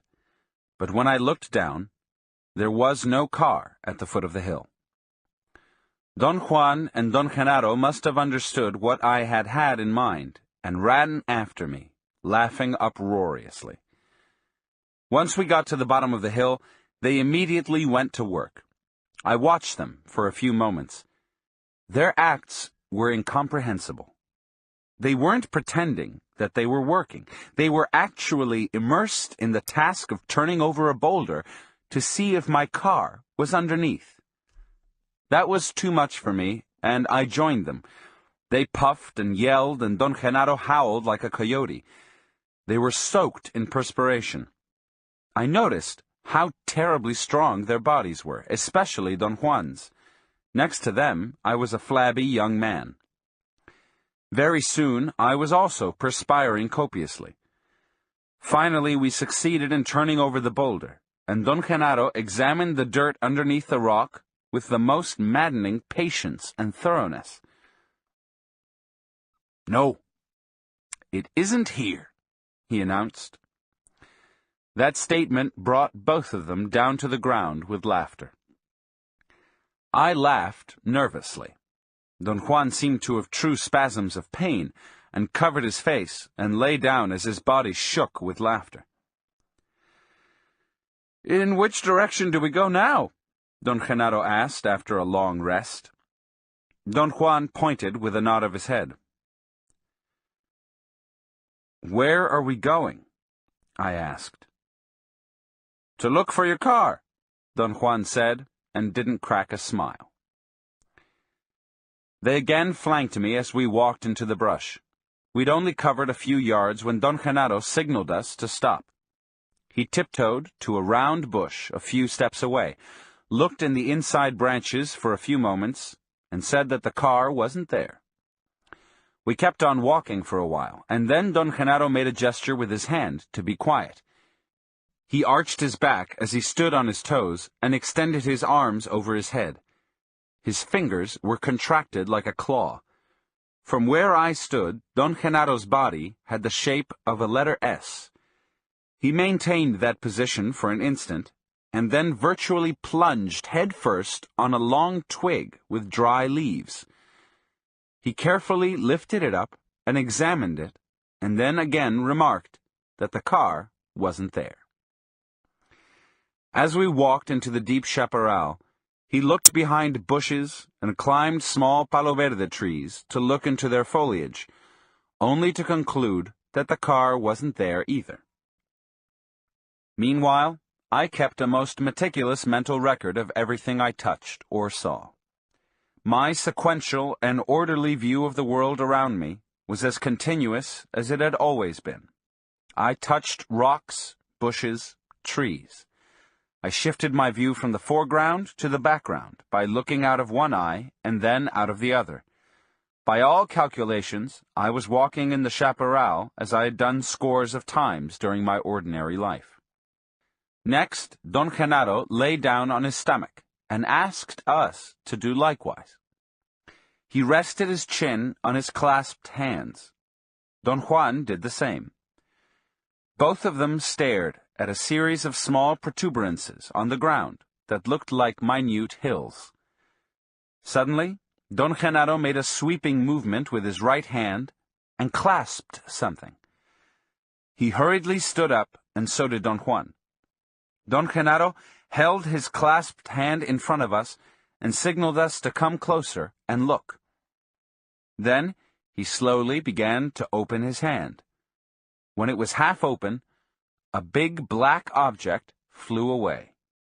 The motion was so sudden, and the flying object was so big that I jumped back and nearly lost my balance. Don Juan propped me up. "That wasn't the car," Don Genaro complained. "It was a goddamn fly. Sorry." Both of them scrutinized me. They were standing in front of me, and weren't looking directly at me, but out of the corners of their eyes. It was a prolonged look. "It was a fly, wasn't it?" Don Genaro asked me. "I think so," I said. "Don't think," Don Juan ordered me imperiously. "What did you see?" "I saw something as big as a crow flying out of his hand," I said. My statement was congruous with what I had perceived and wasn't intended as a joke, but they took it as perhaps the most hilarious statement that anyone had made that day. Both of them jumped up and down and laughed until they choked. "I think Carlos has had enough," Don Juan said. His voice sounded hoarse from laughing. Don Genaro said that he was about to find my car, that the feeling was getting hotter and hotter. Don Juan said we were in a rugged area, and that to find the car there was not a desirable thing. Don Genaro took off his hat and rearranged the strap with a piece of string from his pouch. Then he attached his woolen belt to a yellow tassel affixed to the brim of his hat. "I'm making a kite out of my hat," he said to me. I watched him, and I knew that he was joking. I had always considered myself to be an expert on kites. When I was a child, I used to make the most complex kites, and I knew that the brim of the straw hat was too brittle to resist the wind. The hat's crown, on the other hand, was too deep, and the wind would circulate inside it, making it impossible to lift the hat off the ground. "You don't think it'll fly, do you?" Don Juan asked me. "I know it won't," I said. Don Genaro was unconcerned and finished attaching a long string to his kite hat. It was a windy day, and Don Genaro ran downhill as Don Juan held his hat. Then Don Genaro pulled the string, and the damn thing actually flew. "Look! Look at the kite!" Don Genaro yelled. It bobbed a couple of times, but it remained in the air. "Don't take your eyes off of the kite," Don Juan said firmly. For a moment, I felt dizzy. Looking at the kite, I had a complete recollection of another time. It was as if I were flying a kite myself, as I used to, when it was windy in the hills of my hometown. For a brief moment, the recollection engulfed me, and I lost my awareness of the passage of time. I heard Don Genaro yelling something, and I saw the hat bobbing up and down, and then falling to the ground. where my car was. It all took place with such speed that I didn't have a clear picture of what had happened. I became dizzy and absent-minded. My mind held on to a very confusing image. I either saw Don Genaro's hat turning into my car, or I saw the hat falling over on top of the car. I wanted to believe the latter, that Don Genaro had used his hat to point at my car. Not that it really mattered. One thing was as awesome as the other. But just the same, my mind hooked on that arbitrary detail in order to keep my original mental balance. "Don't fight it," I heard Don Juan saying. I felt that something inside me was about to surface. Thoughts and images came in uncontrollable waves, as if I were falling asleep. I stared at the car, dumbfounded. It was sitting on a rocky, flat area about 100 feet away. It actually looked as if someone had just placed it there. I ran towards it and began to examine it. "God damn it!" Don Juan exclaimed. "Don't stare at the car. Stop the world." Then, as in a dream, I heard him yelling, "Genaro's hat! Genaro's hat!" I looked at them. They were staring at me directly. Their eyes were piercing. I felt a pain in my stomach. I had an instantaneous headache and got ill. Don Juan and Don Genaro looked at me curiously. I sat by the car for a while, and then, quite automatically, I unlocked the door and let Don Genaro get in the back seat. Don Juan followed him and sat next to him. I thought that was strange because he usually sat in the front seat. I drove my car to Don Juan's house in a sort of haze. I wasn't myself at all. My stomach was very upset, and the feeling of nausea demolished all my sobriety. I drove mechanically. I heard Don Juan and Don Genaro in the back seat, laughing and giggling like children. I heard Don Juan asking me, "Are we getting closer?" It was at that point that I took deliberate notice of the road. We were actually very close to his house. "We're about to get there," I muttered. They howled with laughter. They clapped their hands and slapped their thighs. When we arrived at the house, I automatically jumped out of the car and opened the door for them. Don Genaro stepped out first and congratulated me for what he said was the nicest and smoothest ride he'd ever taken in his life. Don Juan did the same. I didn't pay much attention to them. I locked my car and barely made it to the house. I heard Don Juan and Don Genaro roaring with laughter before I fell asleep. 19. Stopping the World. The next day, as soon as I woke up, I began asking Don Juan questions. He was cutting firewood in the back of his house, but Don Genaro was nowhere in sight. He said that there was nothing to talk about. I pointed out that I had succeeded in remaining aloof and had observed Don Genaro's swimming on the floor without wanting or demanding any explanation whatsoever. But my restraint hadn't helped me to understand what was taking place. Then, after the disappearance of the car, I became automatically locked in seeking a logical explanation, but that didn't help me either.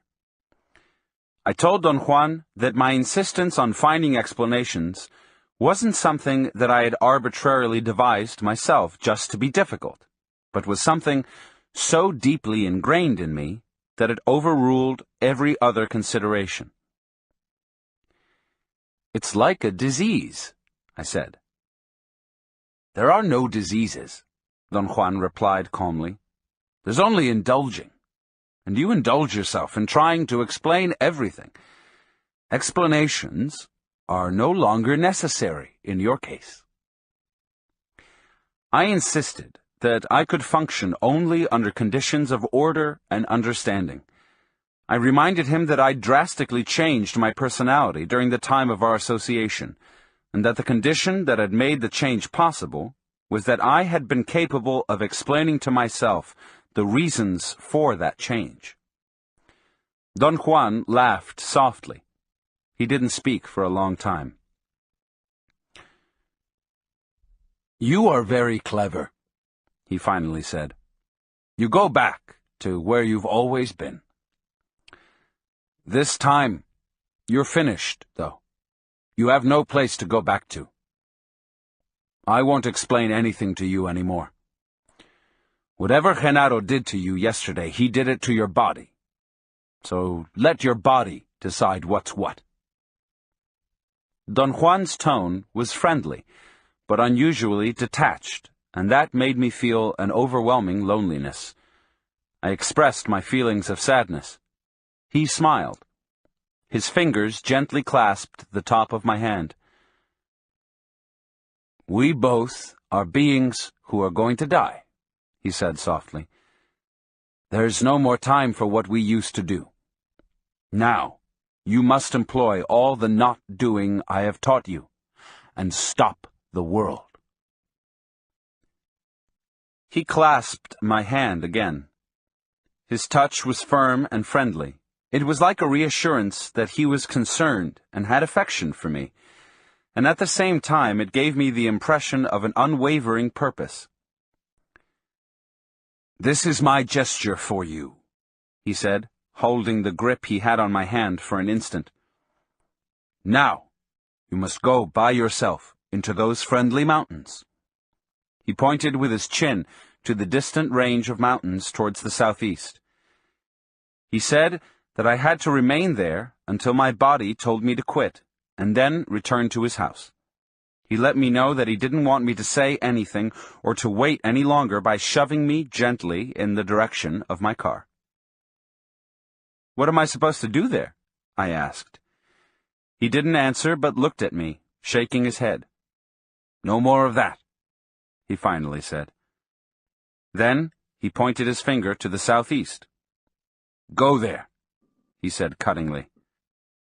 I drove south and then east, following the roads I had always taken when driving with Don Juan. I parked my car around the place where the dirt road ended, and then I hiked on a familiar trail until I reached a high plateau. I had no idea what to do there. I began to meander, looking for a resting place. Suddenly, I became aware of a small area to my left. It seemed that the chemical composition of the soil was different on that spot, yet when I focused my eyes on it, there was nothing visible that would account for the difference. I stood a few feet away and tried to feel, as Don Juan had always recommended I should do. I stayed motionless for perhaps an hour. My thoughts began to diminish by degrees until I was no longer talking to myself. I then had a sensation of annoyance. The feeling seemed to be confined to my stomach and was more acute when I faced the spot in question. I was repulsed by it and felt compelled to move away from it. I began scanning the area with crossed eyes, and after a short walk, I came upon a large, flat rock. I stopped in front of it. There was nothing in particular about the rock that attracted me. I didn't detect any specific color or any shine on it, and yet I liked it. My body felt good. I experienced a sensation of physical comfort and sat down for a while. I meandered in the high plateau and the surrounding mountains all day without knowing what to do or what to expect. I came back to the flat rock at dusk. I knew that if I spent the night there, I would be safe. The next day, I ventured farther east into the high mountains. By late afternoon, I came to another, even higher plateau. I thought I had been there before. I looked around to orient myself, but I couldn't recognize any of the surrounding peaks. After carefully selecting a suitable place, I sat down to rest at the edge of a barren, rocky area. I felt very warm and peaceful there. I tried to pour out some food from my gourd, but it was empty. I drank some water. It was warm and stale. I thought that I had nothing else to do but to return to Don Juan's house and began to wonder whether or not I should start on my way back right away. I lay down on my stomach and rested my head on my arm. I felt uneasy and changed positions various times until I found myself facing the west. The sun was already low. My eyes were tired. I looked down at the ground and caught sight of a large black beetle.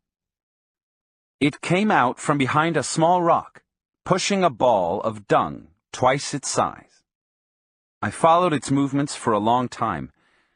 The insect seemed unconcerned with my presence and kept on pushing its load over rocks, roots, depressions, and protuberances on the ground.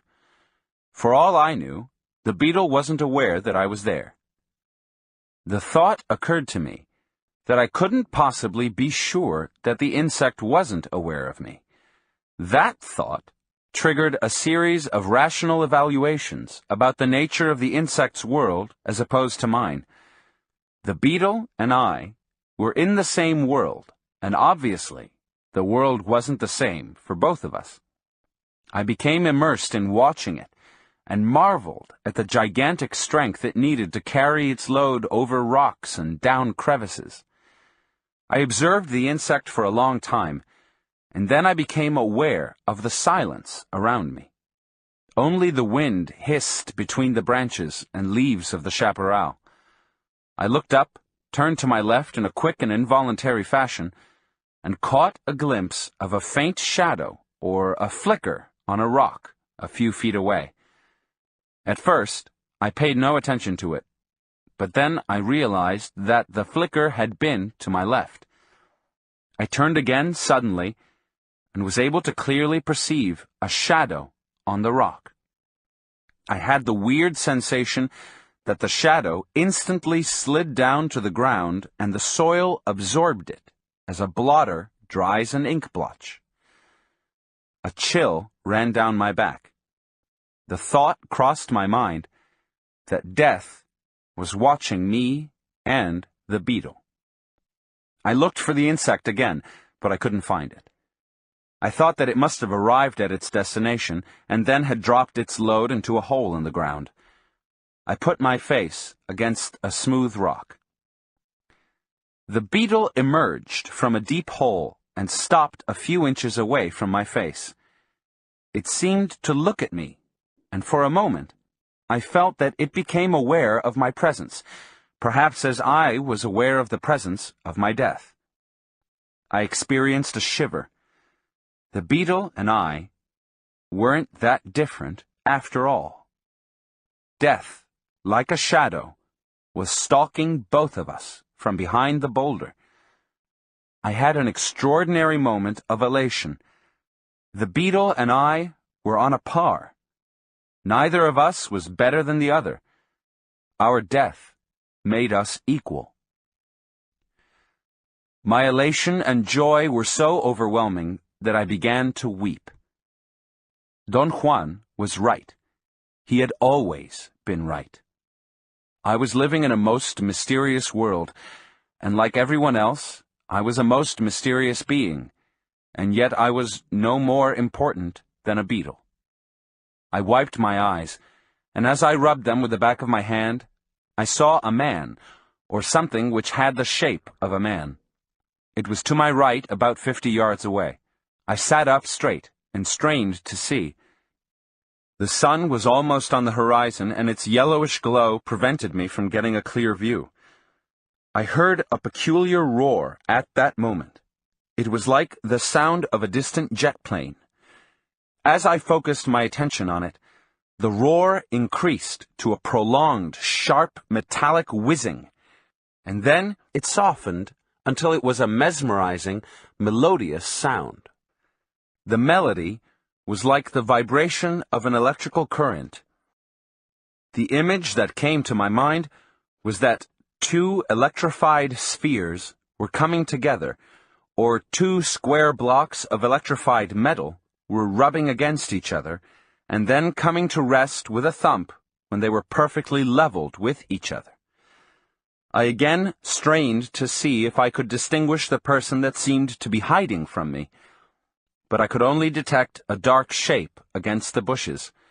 I shielded my eyes by placing my hands above them. The brilliancy of the sunlight changed at that moment, and then I realized that what I was seeing was only an optical illusion, a play of shadows and foliage. I moved my eyes away, and I saw a coyote calmly trotting across a field. The coyote was around the spot where I thought I had seen the man. It moved about 50 yards in a southerly direction, and then it stopped, turned, and began walking towards me. I yelled a couple of times to scare it away, but it kept on coming. I had a moment of apprehension. I thought that it might be rabid, and I even considered gathering some rocks to defend myself in case of an attack.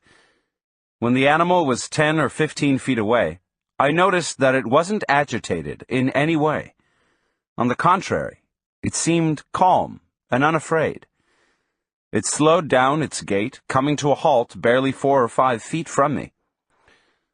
We looked at each other, and then the coyote came even closer. Its brown eyes were friendly and clear. I sat down on the rocks, and the coyote stood almost touching me. I was dumbfounded. I had never seen a wild coyote that close, and the only thing that occurred to me at that moment was to talk to it. I began as one would talk to a friendly dog. And then I thought that the coyote talked back to me. I had the absolute certainty that it had said something. I felt confused, but I didn't have time to ponder upon my feelings because the coyote talked again. It wasn't that the animal was voicing words the way I'm accustomed to hearing words being voiced by human beings. It was rather a feeling that it was talking. But it wasn't a feeling that one has when a pet seems to communicate with its master, either. The coyote actually said something. It relayed a thought, and that communication came out in something quite similar to a sentence. I had said, "How are you, little coyote?" And I thought I had heard the animal respond, "I'm all right. And you?" Then the coyote repeated the sentence, and I jumped to my feet. The animal didn't make a single movement. It wasn't even startled by my sudden jump. Its eyes were still friendly and clear.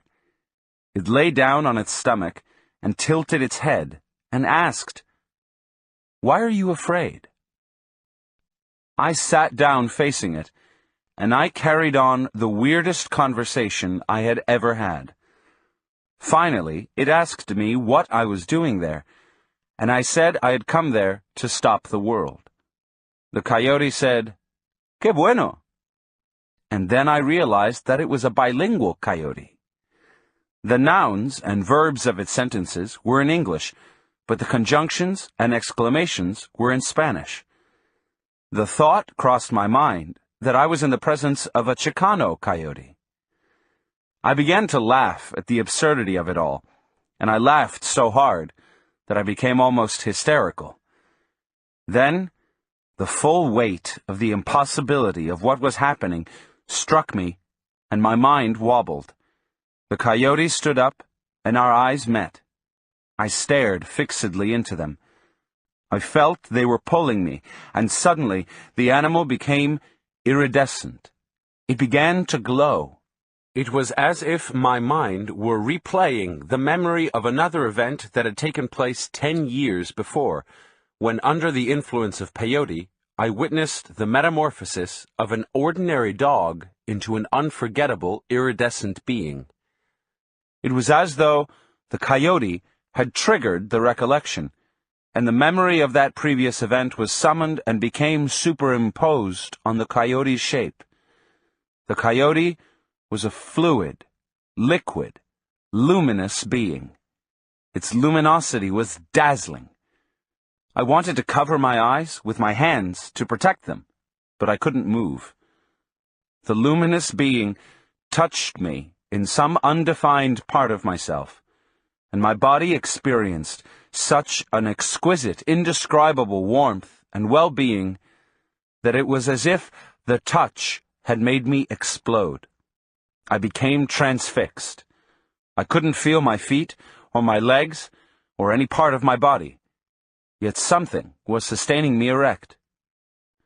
I have no idea how long I stayed in that position. In the meantime, the luminous coyote and the hilltop where I stood melted away. I had no thoughts or feelings. Everything had been turned off, and I was floating freely. Suddenly, I felt that my body had been struck, and then it became enveloped by something that kindled me. I became aware that the sun was shining on me. I could vaguely distinguish a distant range of mountains towards the west. The sun was almost over the horizon. I was looking directly into it, and then I saw the lines of the world. I actually perceived the most extraordinary profusion of fluorescent white lines, which crisscrossed everything around me. For a moment, I thought that I was perhaps experiencing sunlight as it was being refracted by my eyelashes. I blinked and looked again. The lines were constant and were superimposed on, or were coming through everything in the surroundings. I turned around and examined an extraordinarily new world. The lines were visible and steady, even if I looked away from the sun. I stayed on the hilltop in a state of ecstasy for what appeared to be an endless time. Yet the whole event may have lasted only a few minutes, perhaps only as long as the sun shone before it reached the horizon. But to me, it seemed an endless time. I felt something warm and soothing oozing out of the world and out of my own body. I knew I had discovered a secret. It was so simple. I experienced an unknown flood of feelings. Never in my life had I had such a divine euphoria, such peace, such an encompassing grasp. And yet I couldn't put the discovered secret into words, or even into thoughts. But my body knew it. Then I either fell asleep or I fainted. When I again became aware of myself, I was lying on the rocks. I stood up. The world was as I had always seen it. It was getting dark, and I automatically started on my way back to my car. Don Juan was alone in the house when I arrived the next morning. I asked him about Don Genaro, and he said that he was somewhere in the vicinity running an errand. I immediately began to narrate to him the extraordinary experiences I had had. He listened with obvious interest. "You have simply stopped the world," he commented after I had finished my account. We remained silent for a moment, and then Don Juan said that I had to thank Don Genaro for helping me. He seemed to be unusually pleased with me. He patted my back repeatedly and chuckled. "But it's inconceivable that a coyote could talk," I said. "It wasn't talk," Don Juan replied. "What was it then?" "Your body understood for the first time.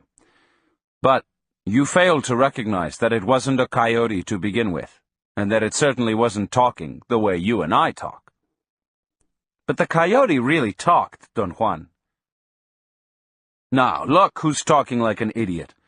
After all these years of learning, you should know better. Yesterday, you stopped the world, and you might have even seen. A magical being told you something, and your body was capable of understanding it, because the world had collapsed." "The world was like it is today, Don Juan." "No, it wasn't. Today the coyotes don't tell you anything, and you can't see the lines of the world. Yesterday, you did all that simply because something had stopped in you." "What was the thing that stopped in me?" "What stopped inside you yesterday was what people have been telling you the world is like. You see, people tell us from the time we are born that the world is such and such and so and so. And naturally, we have no choice but to see the world the way people have been telling us it is." We looked at each other. Yesterday, the world became as sorcerers tell you it is, he went on.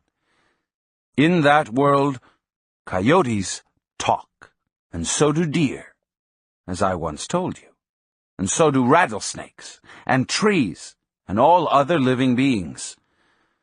But what I want you to learn is seeing. Perhaps you know now that seeing happens only when one sneaks between the worlds, the world of ordinary people and the world of sorcerers. You are now smack in the middle point between the two.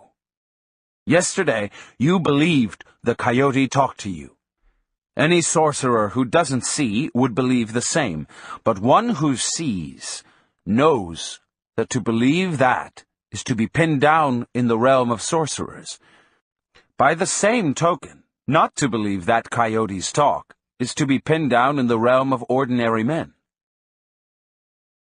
Do you mean, Don Juan, that neither the world of ordinary men nor the world of sorcerers is real? They are real worlds. They could act upon you. For example, you could have asked that coyote about anything you wanted to know, and it would have been compelled to give you an answer. The only sad part is that coyotes aren't reliable. They're tricksters. It's your fate not to have a dependable animal companion. Don Juan explained that the coyote was going to be my companion for life, and that in the world of sorcerers to have a coyote friend was not a desirable state of affairs. He said that it would have been ideal for me to have talked to a rattlesnake, since they were stupendous companions. If I were you, he added, I would never trust a coyote. But you are different, and you may even become a coyote sorcerer. What is a coyote sorcerer? One who draws a lot of things from his coyote brothers. I wanted to keep on asking questions, but he made a gesture to stop me. You've seen the lines of the world, he said. You've seen a luminous being. You're now almost ready to meet the ally. Of course, you know that the man you saw in the bushes was the ally.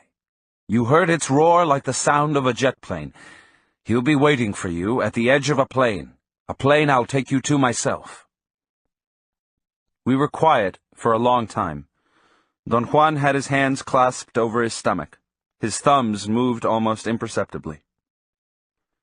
Genaro will also have to go with us to that valley, he said all of a sudden. He's the one who's helped you to stop the world. Don Juan looked at me with piercing eyes. I'll tell you one more thing, he said, and laughed. It really does matter now. Genaro never moved your car from the world of ordinary men the other day. He simply forced you to look at the world like sorcerers do.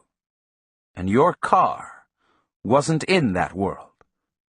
Genaro wanted to soften your certainty. His clowning told your body about the absurdity of trying to understand everything. And when he flew his kite, you almost saw. You found your car, and you were in both worlds. The reason we nearly split our guts laughing was because you really thought you were driving us back from where you thought you'd found your car. But how did he force me to see the world as sorcerers do? I was with him. We both know that world.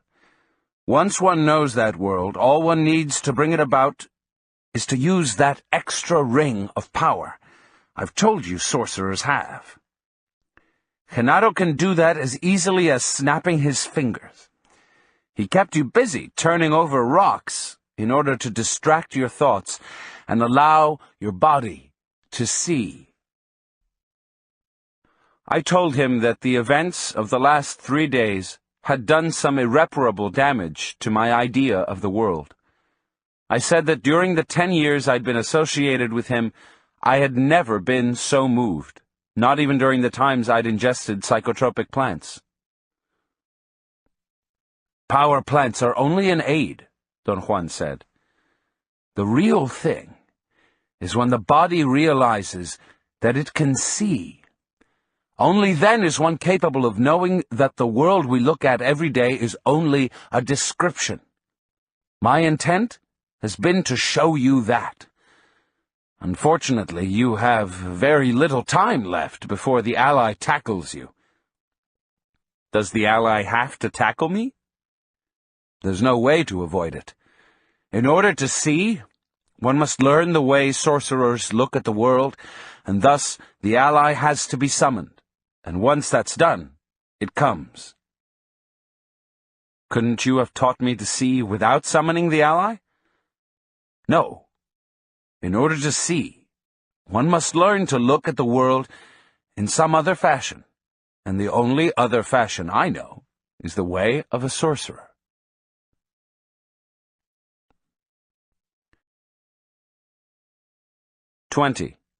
Journey to Ixtlan. Don Genaro returned around noon, and at Don Juan's suggestion, the three of us drove down to the range of mountains where I'd been the day before. We hiked on the same trail I had taken, but instead of stopping in the high plateau, as I had done, we kept on climbing until we reached the top of the lower range of mountains. Then we began to descend into a flat valley. We stopped to rest on top of a high hill. Don Genaro picked the spot.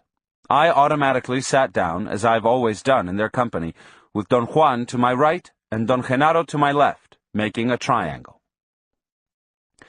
The desert chaparral had acquired an exquisite moist sheen. It was brilliantly green after a short spring shower. Genaro is going to tell you something, Don Juan said to me all of a sudden. He's going to tell you the story of his first encounter with his ally. Isn't that so, Genaro? There was a tone of coaxing in Don Juan's voice. Don Genaro looked at me and contracted his lips until his mouth looked like a round hole. He curled his tongue against his palate and opened and closed his mouth as if he were having spasms. Don Juan looked at him and laughed loudly. I didn't know what to make out of it. "What's he doing?" I asked Don Juan. "He's a hen," he said. "A hen?" Look at his mouth. That's the hen's ass, and it's about to lay an egg." The spasms of Don Genaro's mouth seemed to increase. He had a strange, crazy look in his eyes. His mouth opened up as if the spasms were dilating the round hole. He made a croaking sound in his throat, folded his arms over his chest with his hands bent inward, and then unceremoniously spat out some phlegm. "Damn it! It wasn't an egg," he said, with a concerned look on his face. The posture of his body and the expression on his face were so ludicrous that I couldn't help laughing. "Now that Genaro almost laid an egg, maybe he'll tell you about his first encounter with his ally," Don Juan insisted. "Maybe," Don Genaro said, uninterested. I pleaded with him to tell me. Don Genaro stood up, stretched his arms and back. His bones made a cracking sound. Then he sat down again. "I was young when I first tackled my ally," he finally said. "I remember that it was in the early afternoon. I'd been in the fields since daybreak, and I was returning to my house. Suddenly, from behind a bush, the ally came out and blocked my way. He'd been waiting for me, and was inviting me to wrestle him.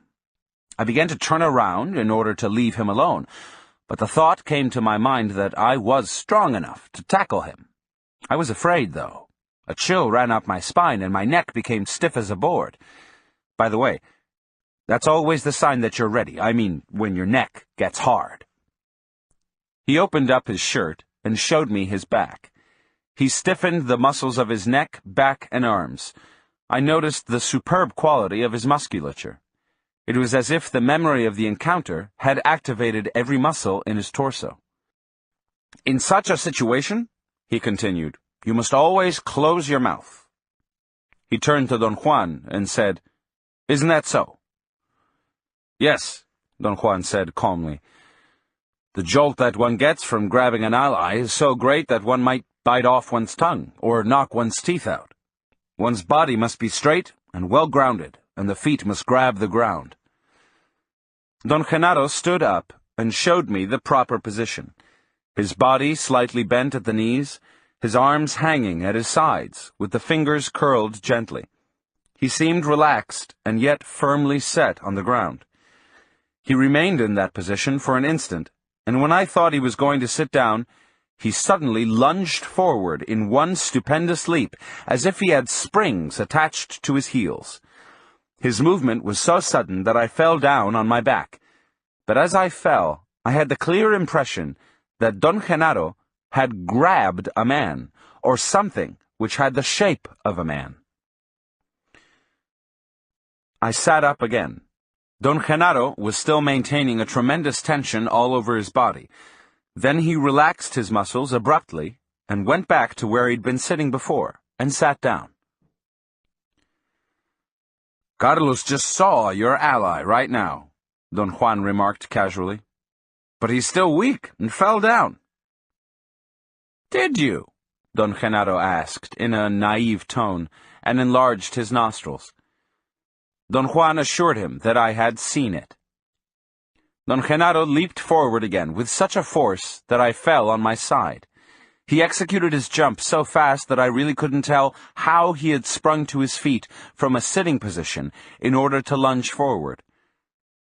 Both of them laughed loudly, and then Don Genaro changed his laughter into a howling indistinguishable from a coyote's. Don't think that you have to jump as well as Genaro in order to grab your ally, Don Juan said in a cautioning tone. Genaro jumps so well because he has his ally to help him. All you have to do is to be firmly grounded in order to sustain the impact. You have to stand just like Genaro did before he jumped. Then you have to leap forward and grab the ally. He's got to kiss his medallion first, Don Genaro interjected. Don Juan, with feigned severity, said that I had no medallions. What about his notebooks? Don Genaro insisted. He's got to do something with his notebooks. Put them down somewhere before he jumps, or maybe he'll use his notebooks to beat the ally. I'll be damned, Don Juan said with seemingly genuine surprise. I've never thought of that. I bet it'll be the first time an ally's beaten down to the ground with notebooks. When Don Juan's laughter and Don Genaro's coyote howling subsided, we were all in a very fine mood.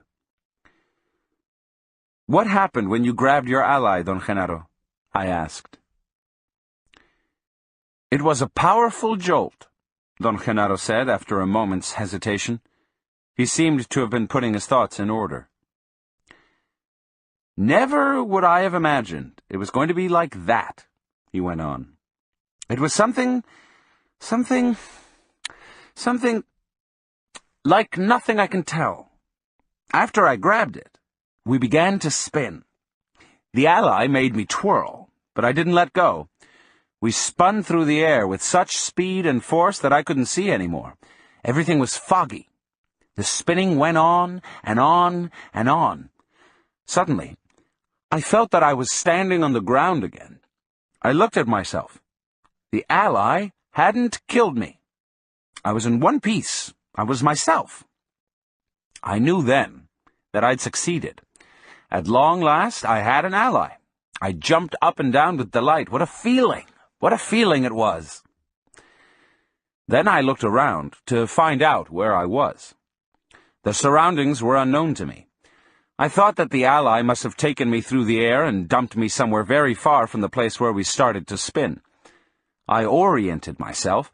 I thought that my home must be towards the east, so I began to walk in that direction. It was still early. The encounter with the ally hadn't taken too long. Very soon I found a trail, and then I saw a bunch of men and women coming towards me. They were Indians. I thought they were Mazatec Indians. They surrounded me and asked me where I was going. I'm going home to Ixtlan, I said to them. Are you lost? someone asked. I am, I said. Why? Because Ixtlan is not that way. Ixtlan is in the opposite direction. We ourselves are going there, someone else said. Join us, they all said. We have food. Don Genaro stopped talking and looked at me as if he were waiting for me to ask a question. Well, what happened? I asked. Did you join them? No, I didn't, he said. Because they weren't real. I knew it right away, the minute they came to me. There was something in their voices, in their friendliness, that gave them away, especially when they asked me to join them. So I ran away. They called me and begged me to come back. Their pleas became haunting, but I kept on running away from them. Who were they? I asked. People, Don Genaro replied cuttingly. Except that they weren't real. They were like apparitions, Don Juan explained, like phantoms. After walking a while, Don Genaro went on, I became more confident. I knew that Ixtlan was in the direction I was going. And then I saw two men coming down the trail towards me. They also seemed to be Mazatec Indians. They had a donkey loaded with firewood. They went by me and mumbled, "Good afternoon." "Good afternoon," I said, and kept on walking. They didn't pay any attention to me and went their way. I slowed down my gait and casually turned around to look at them. They were walking away, unconcerned with me. They seemed to be real. I ran after them and yelled, "Wait, wait!" They held their donkey and stood on either side of the animal as if they were protecting the load. "I'm lost in these mountains," I said to them. "Which way is Ixtlan?" They pointed in the direction they were going. "You're very far," one of them said. "It's on the other side of those mountains. It'll take you 4 or 5 days to get there." Then they turned around and kept on walking. I felt that those were real Indians, and I begged them to let me join them. We walked together for a while, and then one of them got his bundle of food and offered me some.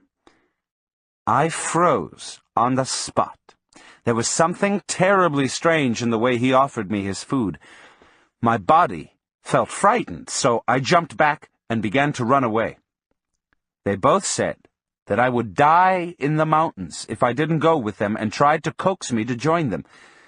Their pleas were also very haunting, but I ran away from them with all my might. I kept on walking. I knew then that I was on the right way to Ixtlan, and that those phantoms were trying to lure me out of my way. I encountered 8 of them. They must have known that my determination was unshakable. They stood by the road and looked at me with pleading eyes. Most of them even displayed food and other goods that they were supposed to be selling like innocent merchants by the side of the road. I didn't stop, nor did I look at them. By late afternoon, I came to a valley that I seemed to recognize. It was somehow familiar. I thought I'd been there before, but if that was so, I was actually south of Ixtlan. I began to look for landmarks to properly orient myself and correct my route when I saw a little Indian boy tending some goats. He was perhaps 7 years old and was dressed the way I'd been when I was his age. In fact, he reminded me of myself tending my father's 2 goats. I watched him for some time. The boy was talking to himself, the same way I used to. Then he would talk to his goats. From what I knew about tending goats, he was really good at it. He was thorough and careful. He didn't pamper his goats, but he wasn't cruel to them either. I decided to call him. When I talked to him in a loud voice, he jumped up and ran away to a ledge and peeked at me from behind some rocks. He seemed to be ready to run for his life. I liked him. He seemed to be very afraid, and yet he still found time to herd his goats out of my sight. I talked to him for a long time. I said that I was lost, and that I didn't know my way to Ixtlan. I asked the name of the place where we were, and he said that it was the place I had thought it was. That made me very happy. I realized I was no longer lost and pondered on the power that my ally had in order to transport my whole body that far in less time than it takes to bat an eyelash. I thanked the boy and began to walk away. He casually came out of his hiding place and herded his goats into an almost unnoticeable trail. The trail seemed to lead down into the valley. I called the boy, and he didn't run away. I walked towards him, and he jumped into the bushes when I came too close. I commended him on being so cautious, and began to ask him some questions. "Where does this trail lead?" I asked. "Down," he said. "Where do you live?" "Down there." "Are there lots of houses down there?" "No, just one." "Where are the other houses?" The boy pointed towards the other side of the valley, with indifference, the way boys his age do. Then he began to go down the trail with his goats. "Wait," I said to the boy. "I'm very tired and hungry. Take me to your folks." "I have no folks," the little boy said, and that jolted me. I don't know why, but his voice made me hesitate. The boy, noticing my hesitation, stopped and turned to me. "There's nobody at my house," he said. "My uncle's gone, and his wife went to the fields. There's plenty of food, plenty. Come with me." I almost felt sad. The boy was also a phantom. The tone of his voice and his eagerness had betrayed him. The phantoms were out there to get me, but I wasn't afraid. I was still numb from my encounter with the ally. I wanted to get mad at the ally, or at the phantoms, but somehow I couldn't get angry like I used to, so I gave up trying.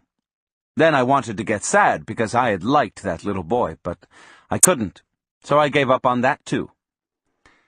Suddenly, I realized that I had an ally, and that there was nothing that the phantoms could do to me. I followed the boy down the trail. Other phantoms lurched out swiftly and tried to make me trip over the precipices. But my will was stronger than they were. They must have sensed that, because they stopped pestering me. After a while, they simply stood by my path. From time to time, some of them would leap towards me, but I stopped them with my will. And then they quit bothering me altogether. Don Genaro remained quiet for a long time. Don Juan looked at me. "What happened after that, Don Genaro?" I asked. "I kept on walking," he said factually. It seemed that he had finished his tale, and there was nothing he wanted to add. I asked him why was the fact that they offered him food a clue to there being phantoms. He didn't answer.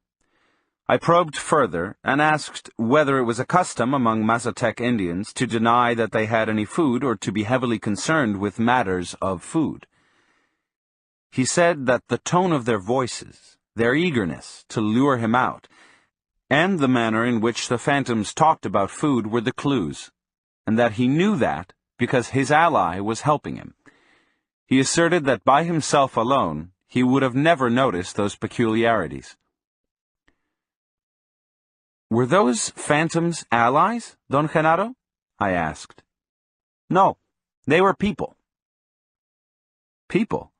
But you said they were phantoms." "I said that they were no longer real. After my encounter with the ally, nothing was real anymore." We were quiet for a long time. "What was the final outcome of that experience, Don Genaro?" I asked. "Final outcome?"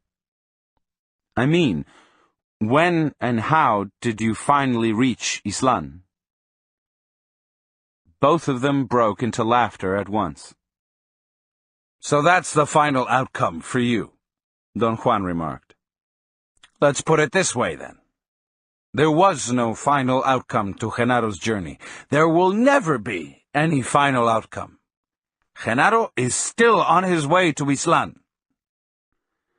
Don Genaro glanced at me with piercing eyes, and then turned his head to look into the distance, towards the south. "I will never reach Ixtlan," he said. His voice was firm but soft, almost a murmur. Yet in my feelings, sometimes I think I'm just one step from reaching it. Yet I never will. In my journey, I don't even find the familiar landmarks I used to know. Nothing is any longer the same. Don Juan and Don Genaro looked at each other. There was something so sad about their look. In my journey to Ixtlan, I find only phantom travelers, he said softly. I looked at Don Juan. I hadn't understood what Don Genaro had meant. Everyone Genaro finds on his way to Ixtlan is only an ephemeral being, Don Juan explained. Take you, for instance. You are a phantom. Your feelings and your eagerness are those of people. That's why he says that he encounters only phantom travelers on his journey to Ixtlan. I suddenly realized that Don Genaro's journey was a metaphor. Your journey to Ixtlan is not real, then, I said. It is real, Don Genaro interjected. The travelers are not real. He pointed to Don Juan with a nod of his head and said emphatically, This is the only one who's real. The world is real only when I am with this one. Don Juan smiled. Genaro was telling his story to you, Don Juan said, because yesterday you stopped the world, and he thinks that you also saw, but you're such a fool that you don't know it yourself. I keep on telling him that you're weird, and that sooner or later you will see. At any rate, in your next meeting with the ally, if there is a next time for you, you'll have to wrestle with it and tame it. If you survive the shock, which I'm sure you will, since you're strong and have been living like a warrior, you'll find yourself alive in an unknown land. Then, as is natural to all of us, the first thing you'll want to do is to start on your way back to Los Angeles. But there's no way to go back to Los Angeles. What you left there is lost forever. By then, of course, you'll be a sorcerer, but that's no help. At a time like that, what's important to all of us is the fact that everything we love or hate or wish for has been left behind. Yet the feelings in a man don't die or change, and the sorcerer starts on his way back home, knowing that he'll never reach it, knowing that no power on earth, not even his death, will deliver him to the place, the things, the people he loved. That's what Genaro told you. Don Juan's explanation was like a catalyst. The full impact of Don Genaro's story hit me suddenly when I began to link the tale to my own life. What about the people I love? I asked Don Juan. What would happen to them? They would all be left behind, he said. But is there no way I could retrieve them? Could I rescue them and take them with me? No. Your ally will spin you, alone, into unknown worlds. But I could go back to Los Angeles, couldn't I? I could take the bus or a plane and go there. Los Angeles would still be there, wouldn't it? Sure, Don Juan said, laughing. And so will Manteca, and Temecula, and Tucson. And Tecate, Don Genaro added with great seriousness. And Piedras Negras, and Tranquitas, Don Juan said, smiling. Don Genaro added more names, and so did Don Juan, and they became involved in enumerating a series of the most hilarious and unbelievable names of cities and towns. Spinning with your ally will change your idea of the world, Don Juan said. That idea is everything. And when that changes, the world itself changes. He reminded me that I had read a poem to him once and wanted me to recite it. He cued me with a few words of it, and I recalled having read to him some poems of Juan Ramón Jiménez. The particular one he had in mind was entitled El Viaje Definitivo, the definitive journey. I recited it. And I will leave, but the birds will stay, singing, and my garden will stay, with its green tree, with its water well. Many afternoons the skies will be blue and placid, and the bells in the belfry will chime, as they are chiming this very afternoon. The people who have loved me will pass away, and the town will burst anew every year, but my spirit will always wander nostalgic in the same recondite corner of my flowery garden. That is the feeling Genaro is talking about, Don Juan said. In order to be a sorcerer, a man must be passionate. A passionate man has earthly belongings and things dear to him, if nothing else, just the path where he walks. What Genaro told you in his story is precisely that Genaro left his passion in Ixtlan. His home, his people, all the things he cared for. And now he wanders around in his feelings, and sometimes, as he says, he almost reaches Ixtlan. All of us have that in common. For Genaro, it's Ixtlan. For you, it'll be Los Angeles. For me, I didn't want Don Juan to tell me about himself. He paused, as if he had read my mind. Genaro sighed and paraphrased the first lines of the poem. I left, and the birds stayed, singing. For an instant, I sensed a wave of agony and an indescribable loneliness engulfing the three of us. I looked at Don Genaro and I knew that being a passionate man, he must have had so many ties of the heart, so many things he cared for and left behind.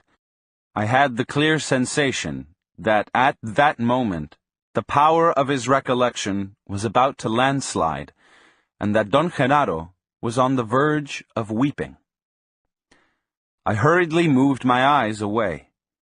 Don Genaro's passion, his supreme loneliness, made me cry.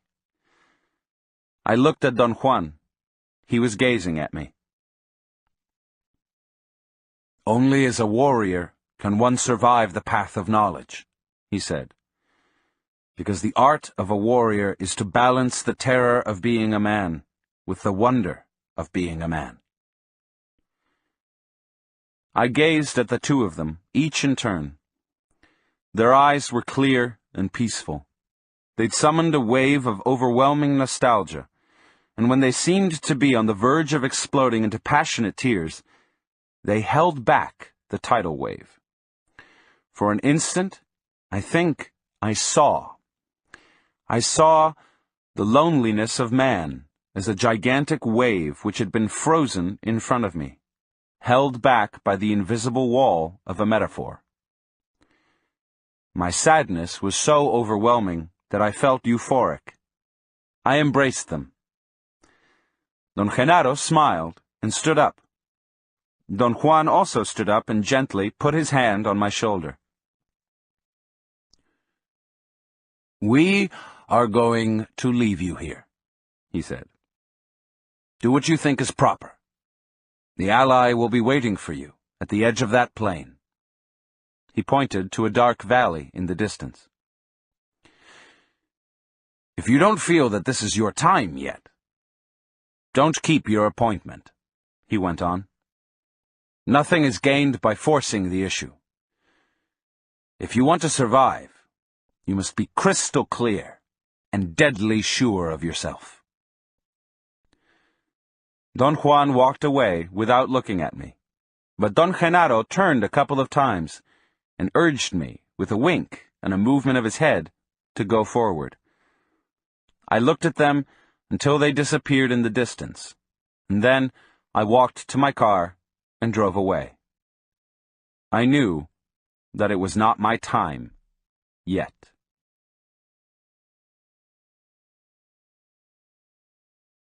The end.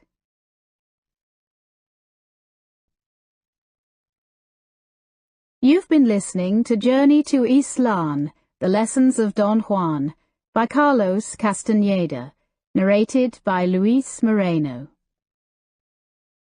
This book is copyrighted 1972 by Carlos Castaneda. This recording is copyrighted 2010 by Recorded Books. And thank you for being a Recorded Books reader.